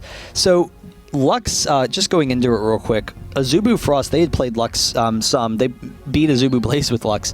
And the best thing about it was Templar in the jungle was playing Skarner, and he was so strong. Like, he was able to, roam around the map and look for kills. Oh. It's magic. It could see a Malphite mid. Yeah, it could be. Rumble, Rammus, somebody in the jungle. Been a while since we've seen Rammus. Hecarim in the jungle. He's a pretty good dude too. But if they pick a jungler here, then that pretty much seals the deal for AP Malphite mid, which is it's still somewhat uncommon, but you do see it on occasion. Yeah, no, they do have a couple of options. No, they're trolling us. Orianna is really the smart pick, though. We said that the previous match, when they had the Ezreal Lulu combo and the Malphite, Orianna makes sense in that comp, because it is those shields really work well, but it gives them poking potential, it gives them kiting potential, it gives them great initiation. It's just an all-around strong comp. Yeah. But we'll see, how they can do with it. The pick-off potential with Morg, though, that hard pick-off with the snare could be very strong. They have to worry about that. So we'll kind of see how they factor that in. But the Sivir is intriguing, because you do see Sivir occasionally, and it seems that whenever you see Sivir in a game, she just takes over. She has the shield. She's very safe. More mobility. They have 3 champions that give their team that team mobility, so that's going to be absolutely ridiculous. Like, if they all burst their movement speed abilities, then their team is going to be running down the lane at like 700 movement speed, chasing down whoever's in their path. But I don't know. That's going to be kind of interesting. Almost makes you wish that Black took Hecarim then. Yeah. But one of the things, with the Sivir pick is that when you do see a Sivir pick, it usually means that you have a lane, you have an AD support lane that's looking to push. And we saw that a little bit game 1 with the Corki. And you did have Corki. He was able to get out of a lot of those fights with Valkyrie, but Sona unfortunately was left behind. So I wonder if they're going to be looking for the same push strategy again. But the thing with Sivir too is that she can, still contribute to huge team fights from a range with the Ricochet, with the Boomerang Blade. And I think the Malphite pick put a little bit of a scare into Black. So I think that's there to help mitigate some of the initiation damage from FNATIC, and hopefully Sivir will be able to make a difference. But yeah, the ult is going to be amazing in this composition also. I'm curious how Black is going to run this game, because they do have a very strong pushing team. Jace is very strong at pushing. They have good wave clearing. All three lanes, Sivir, Morgana, and Jace, are all very strong at wave clearing. So they're going to look to constantly pressure FNATIC in this game and try and take those early turrets. However, they do have to watch out. You're talking about the Malphite versus the Sivir. Well, Sivir's big weakness is that she's a short-range champion. Also true, yeah. She's only 550 range, which isn't that big of a deal, but when she doesn't have any hard escapes, that kind of leaves her vulnerable. She doesn't have a Tumble or Valkyrie or anything like that. But she does have the shield, so that'll protect her. And then the movement speed from both her ultimate and also her passive is huge. So really, they're best in smaller team fights. Not that big, AoE fight where Malphite gets the initiation and potentially takes down Sivir. Though having both the Sivir shield and Morgana shield could work to counter that out. Like she could be protected there. So that is going to be kind of interesting to see how they can, control those fights there. But really, Black is looking for an early advantage. They're looking to push aggressively on FNATIC, take some early turrets and whatnot. Mid, not going to happen quite so much because Orianna is just such a beastly lane. XPK should be able to bully around Morg a little bit.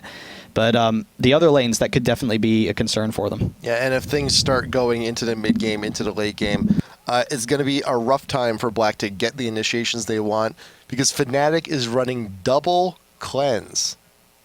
Ezreal and Orianna are going to be very safe from a good chunk of the CC. That's a great decision. That's a huge. That is fantastic. That's because you got Morg ult, you got Sona ult, you got Shen taunt, and I think ideally in the perfect way, you're not going to see those stacked up against each other. You're looking to chain them together to get the maximum amount of CC you want.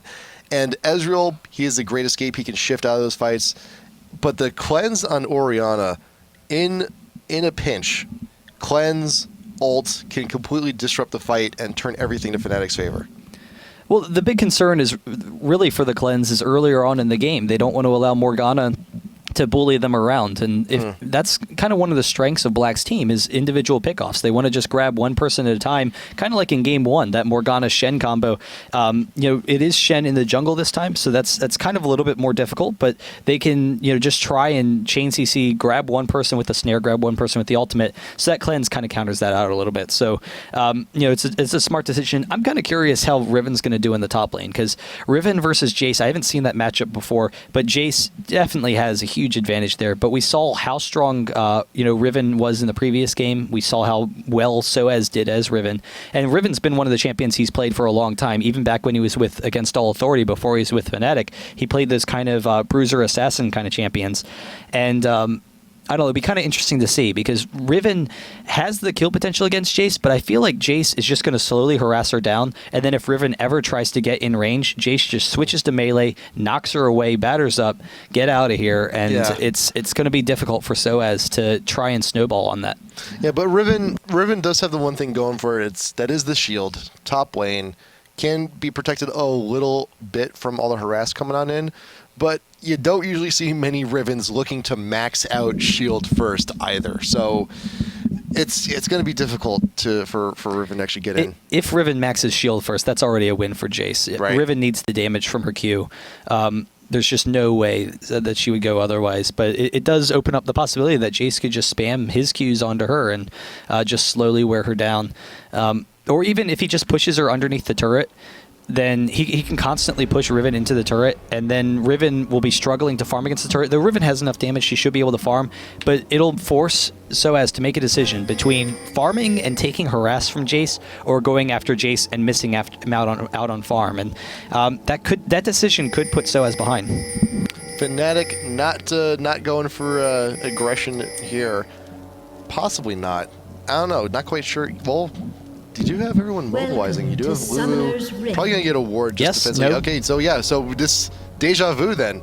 Everyone camping up into the Tri-Brush is erased. Orb out in front first by XPK to get the vision necessary. That is a huge, huge benefit of having the Orianna Orb there. And you'll see, sticking right on the corner, red arrow. That ball's about to come back.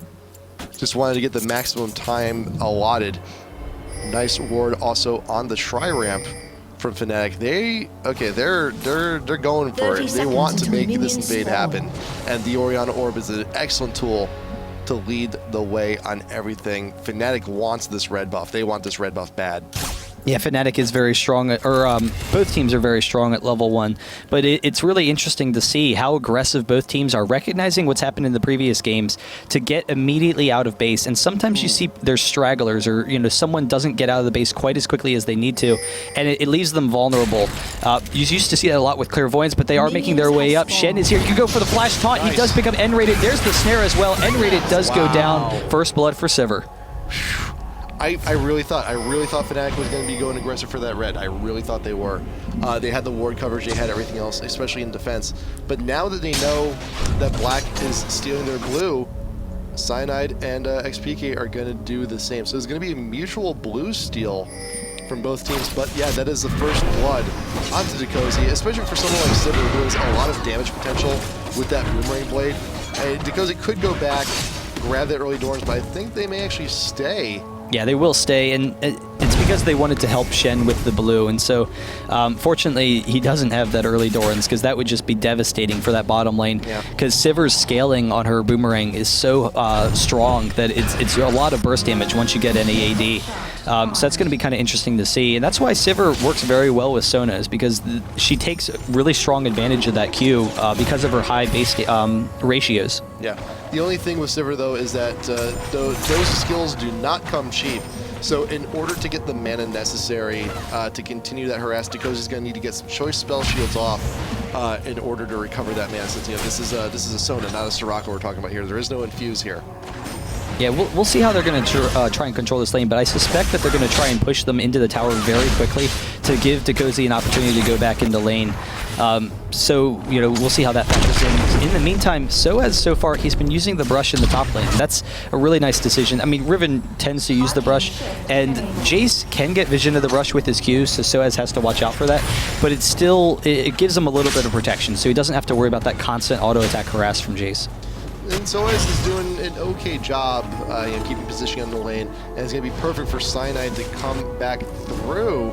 But there is a ward right there, right by the Tri-Brush, so Alvik knows to back off when the huge pile of rocks is nearby. So even a little that move and speed debuff can just do so much for a gank coming from Malphite. But it is a threat. It's going to be a constant threat for Alvik there in the top lane, even for him to push out past mid.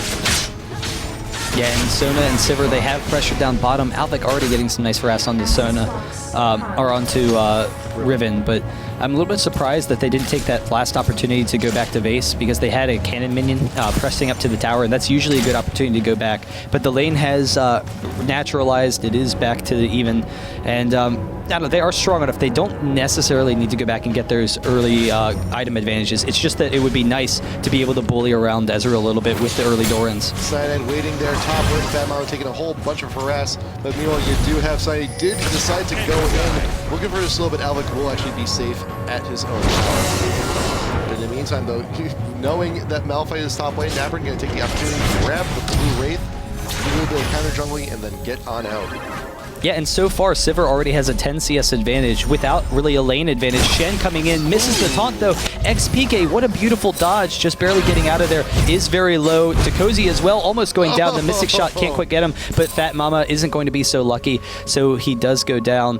But I was going to say, even with no advantage in lane, Sona's been able to bully around Ezreal some, so really nice play so far from Black, but that's going to even it out some. So Ezreal will go back, he's going to buy some.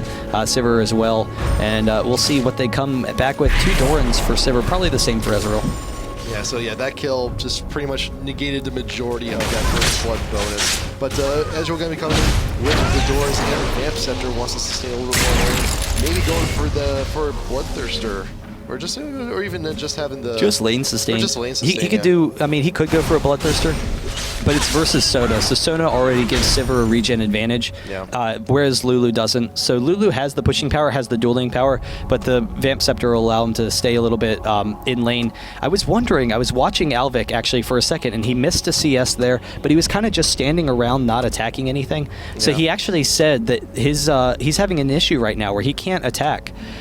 So we'll see, what's going on, and hopefully everything can go back. If you actually go back for a second, we can try and watch and see if we, notice it, because I thought it looked unusual for a second. I was trying to figure out what was going on, because right there, it looks like, I was like, what is he doing? He's not... That is odd. So hopefully he's okay. I'm actually going to step out real quick. We'll hopefully get this settled. Yeah, so we'll see. We're going to be going back to the pause in just a second here. But yeah, Alvik, A summoner has if he's having any disconnected. issues, he's going to reconnect just to see if that solves any issues.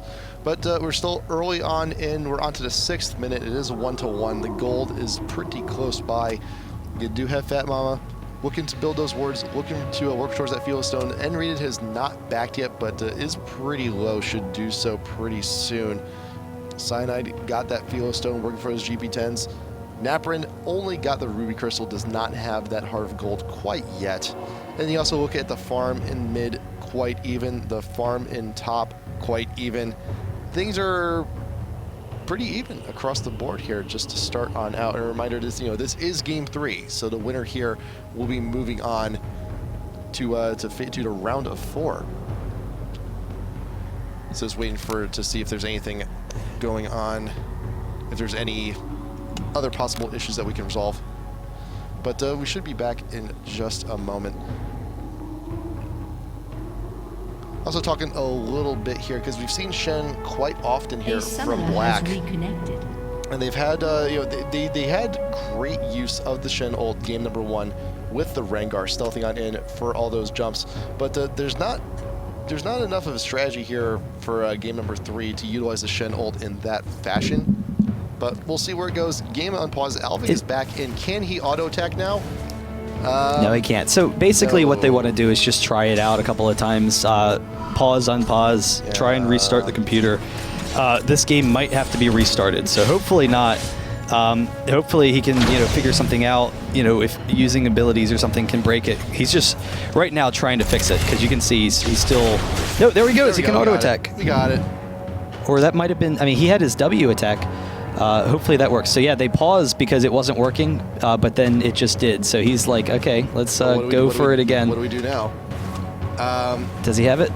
Yeah, he's back. Okay, he's good. Okay, we're good. We're fixed. Huzzah! Okay, so we're good. Resume. Game on. It's gold. That was actually the issue back at Face Off. That was. It was Ari couldn't auto attack in the one match that we had to restart. Yeah. So I was hoping that wasn't going to happen again, but they are back out of it. Cool. Cool. So back up to live, fast forwarding through the pause data. There we go. Back up to live. SuperAZE still pushing the lane pretty far up against Alvik, but because he's still looking to be aggressive, despite both essentially getting FatMamma killed that last one. But still with the ricochet, blowing up that mana, using the blowing lanes, looking to try to get whatever advantage in bot lane possible. Alvik taking a little bit of harass from SuperAZE, and SuperAZE is looking pretty healthy. We were concerned to start with, but seems to be really doing okay.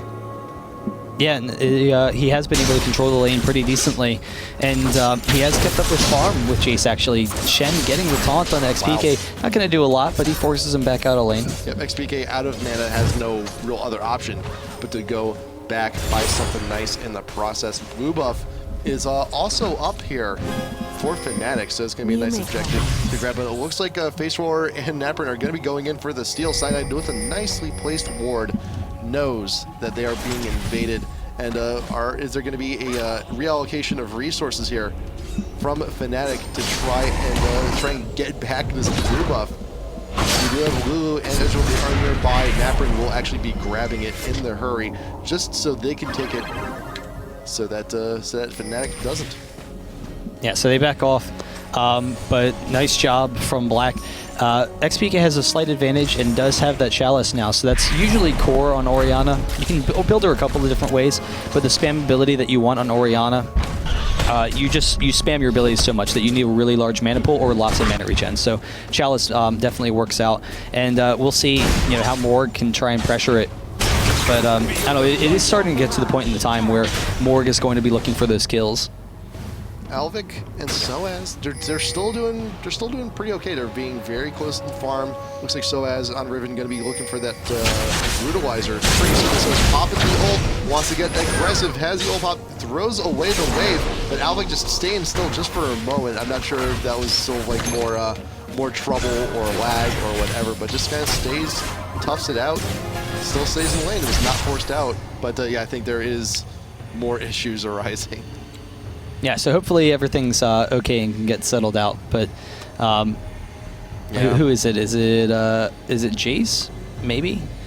I don't know. We'll figure it out. Yeah. But right now, game so far is pretty even. Ezreal, I'm not sure that he's going to be able to pick up the kill on Sona. Actually, yeah, he really won't be able to because Sona has the flash.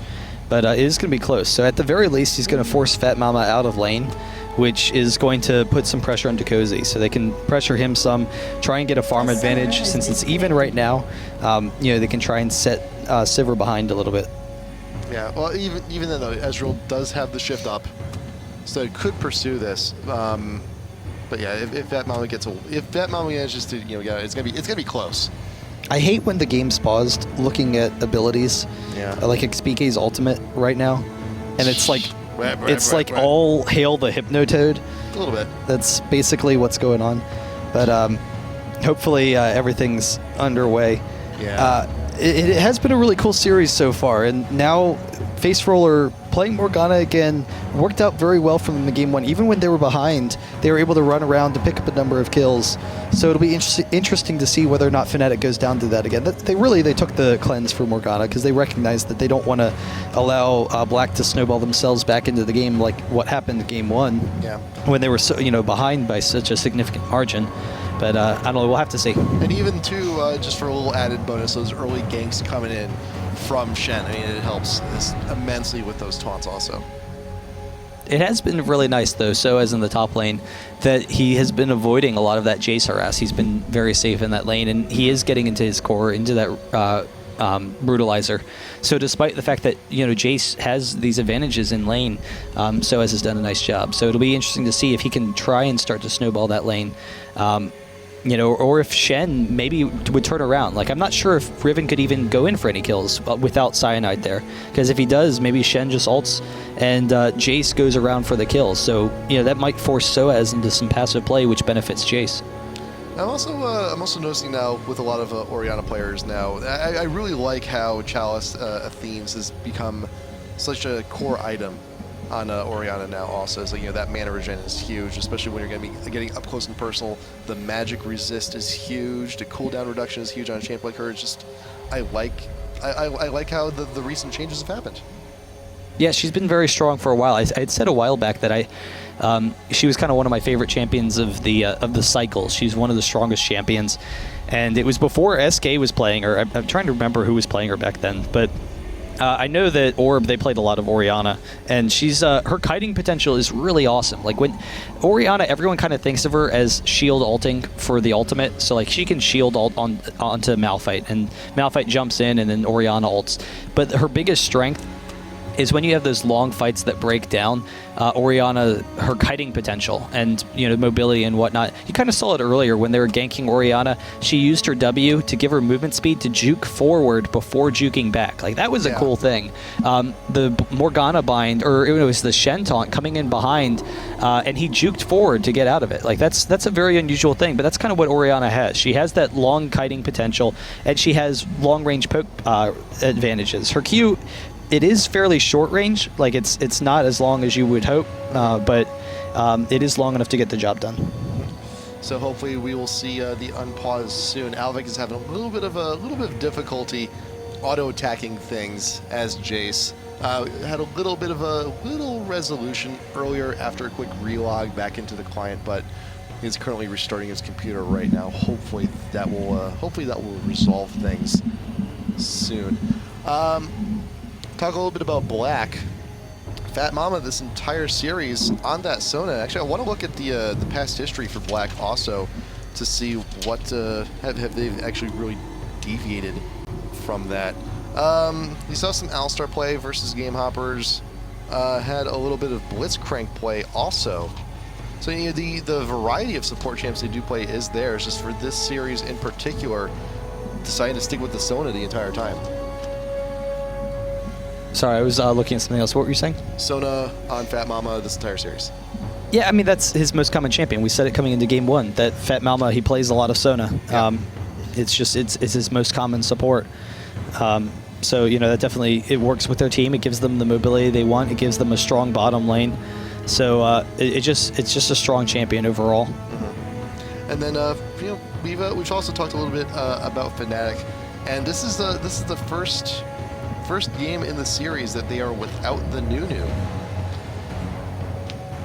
Yep, no, that's true. The Nunu has been very strong in the past. Nunu is one of the strongest supports and jungler in the game right now. Mm-hmm. You know, his snowball, he's been able to zone the AD carries pretty effectively. His ultimate has been able to create separation in fights. All right, Alvik's back. Everybody cross your fingers.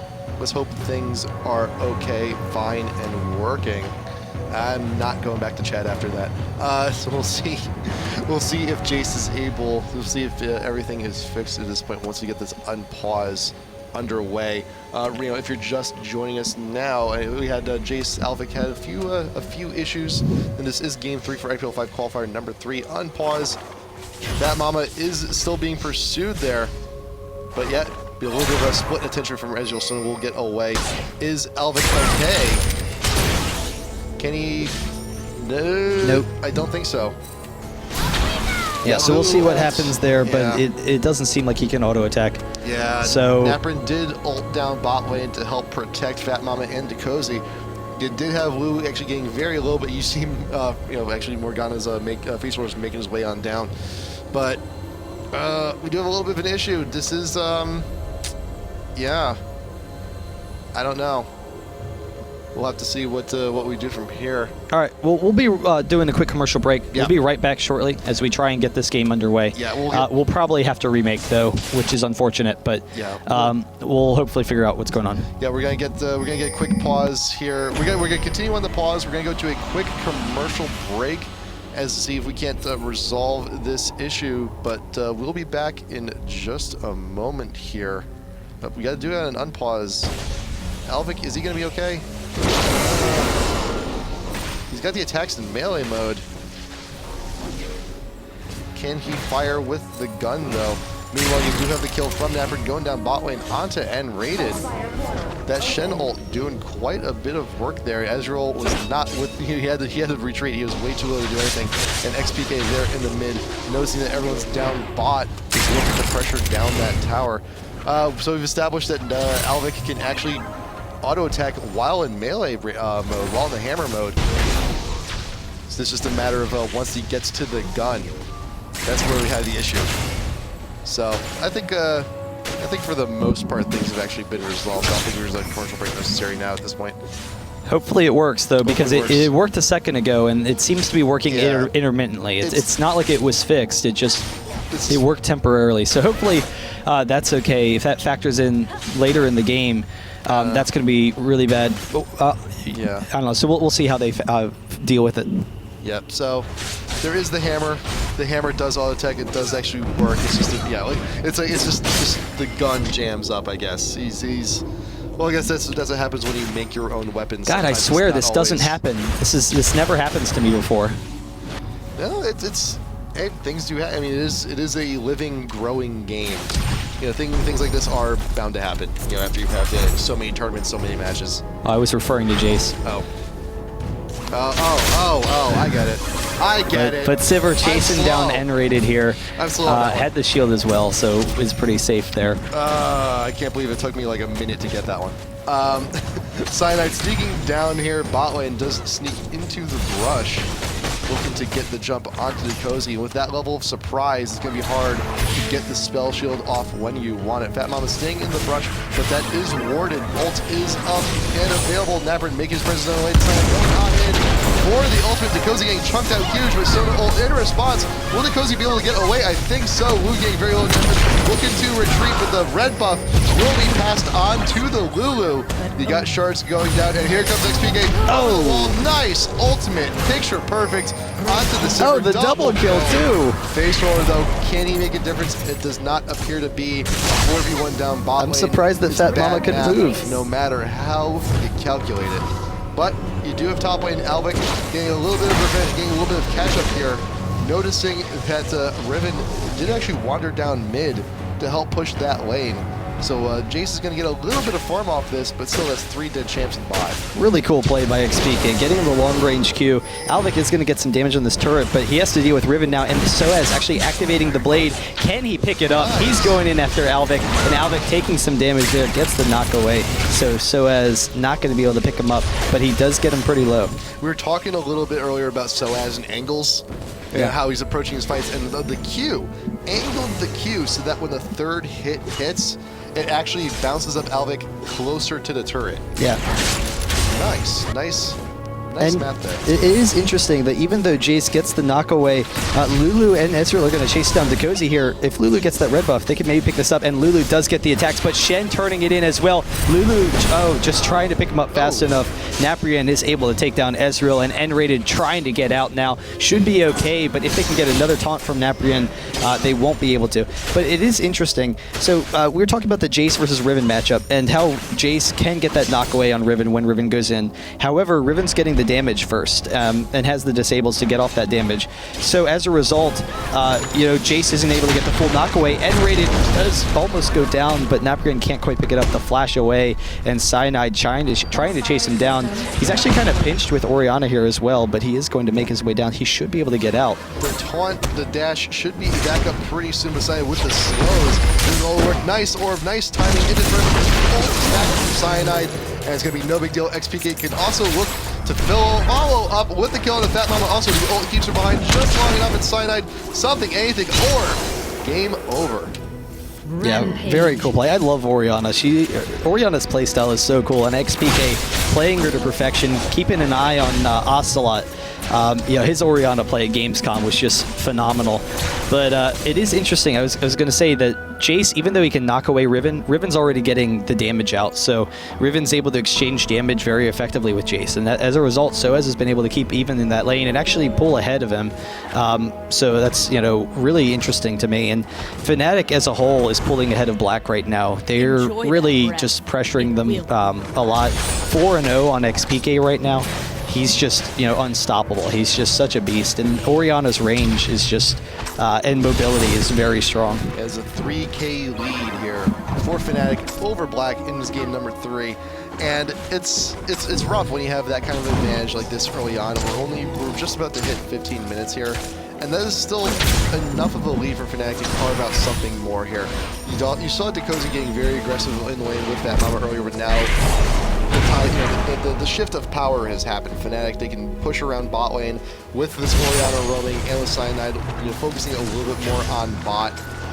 Faceroller, he's not doing a whole lot, especially you really can't because you have an Orianna not only 20 creeps ahead, but also 4 kills to the name. That's about 80 creeps when you translate the gold and the experience.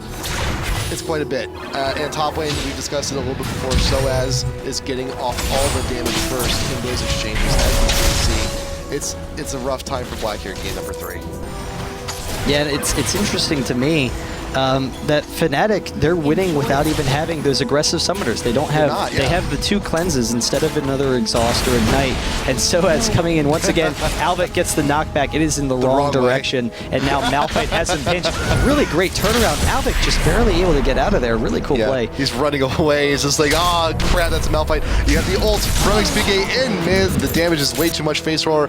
The spell, the shield, the magic damage shield isn't even enough to reduce all of the chunk damage coming from XPK. Yeah, and that's the interesting thing, is usually you need those aggressive summoners, but they're not behind because of it. They're not behind because of those cleanses. The missed ult on Sono, though. FatMamma very close to going down. Flashes just barely misses that EZreal ultimate, and Shen coming in as well, but they can't quite pick it up. But Orianna's coming. Again, deja vu here. Looking for the orb for damage. Gets the shield for the orb recall.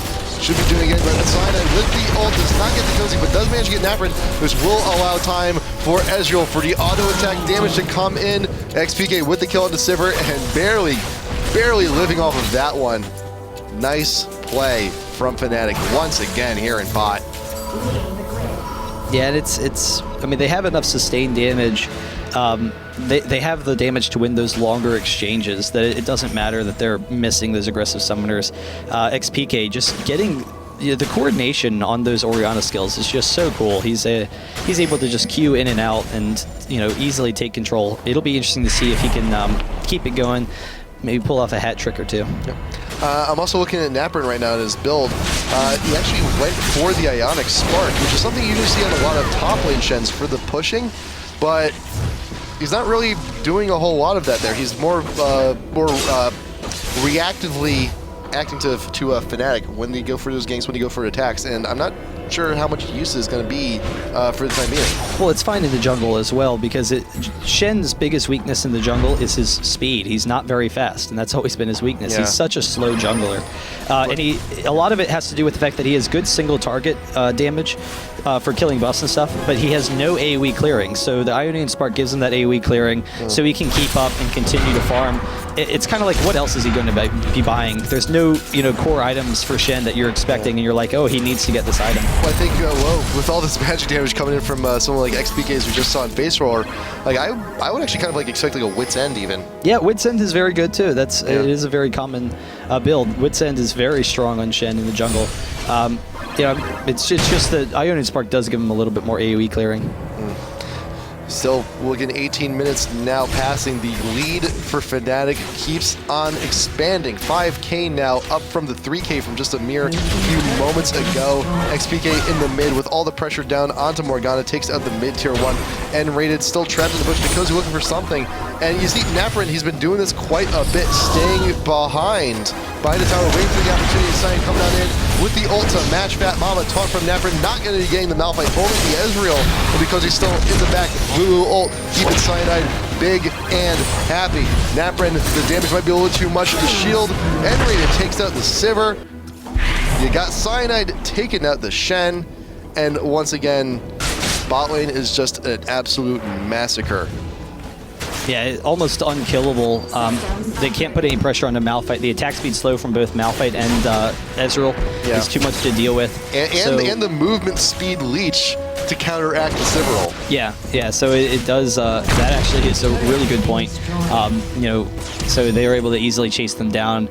They have an 8K gold advantage at this point. Like it's just so tough. XPK, is that a surrender? It's not even 20 minutes yet. I know, but like, are they like in chat surrendering? Maybe I don't. That's weird. XPK wasting the flash. He's 6-0-0 at this point, though. Yeah. He's so far ahead. 8K now surpassed. Someone's telling me, by the way, that Ocelot taught Orianna, or XPK taught Ocelot Orianna. So really, I'll throw that out there real quick.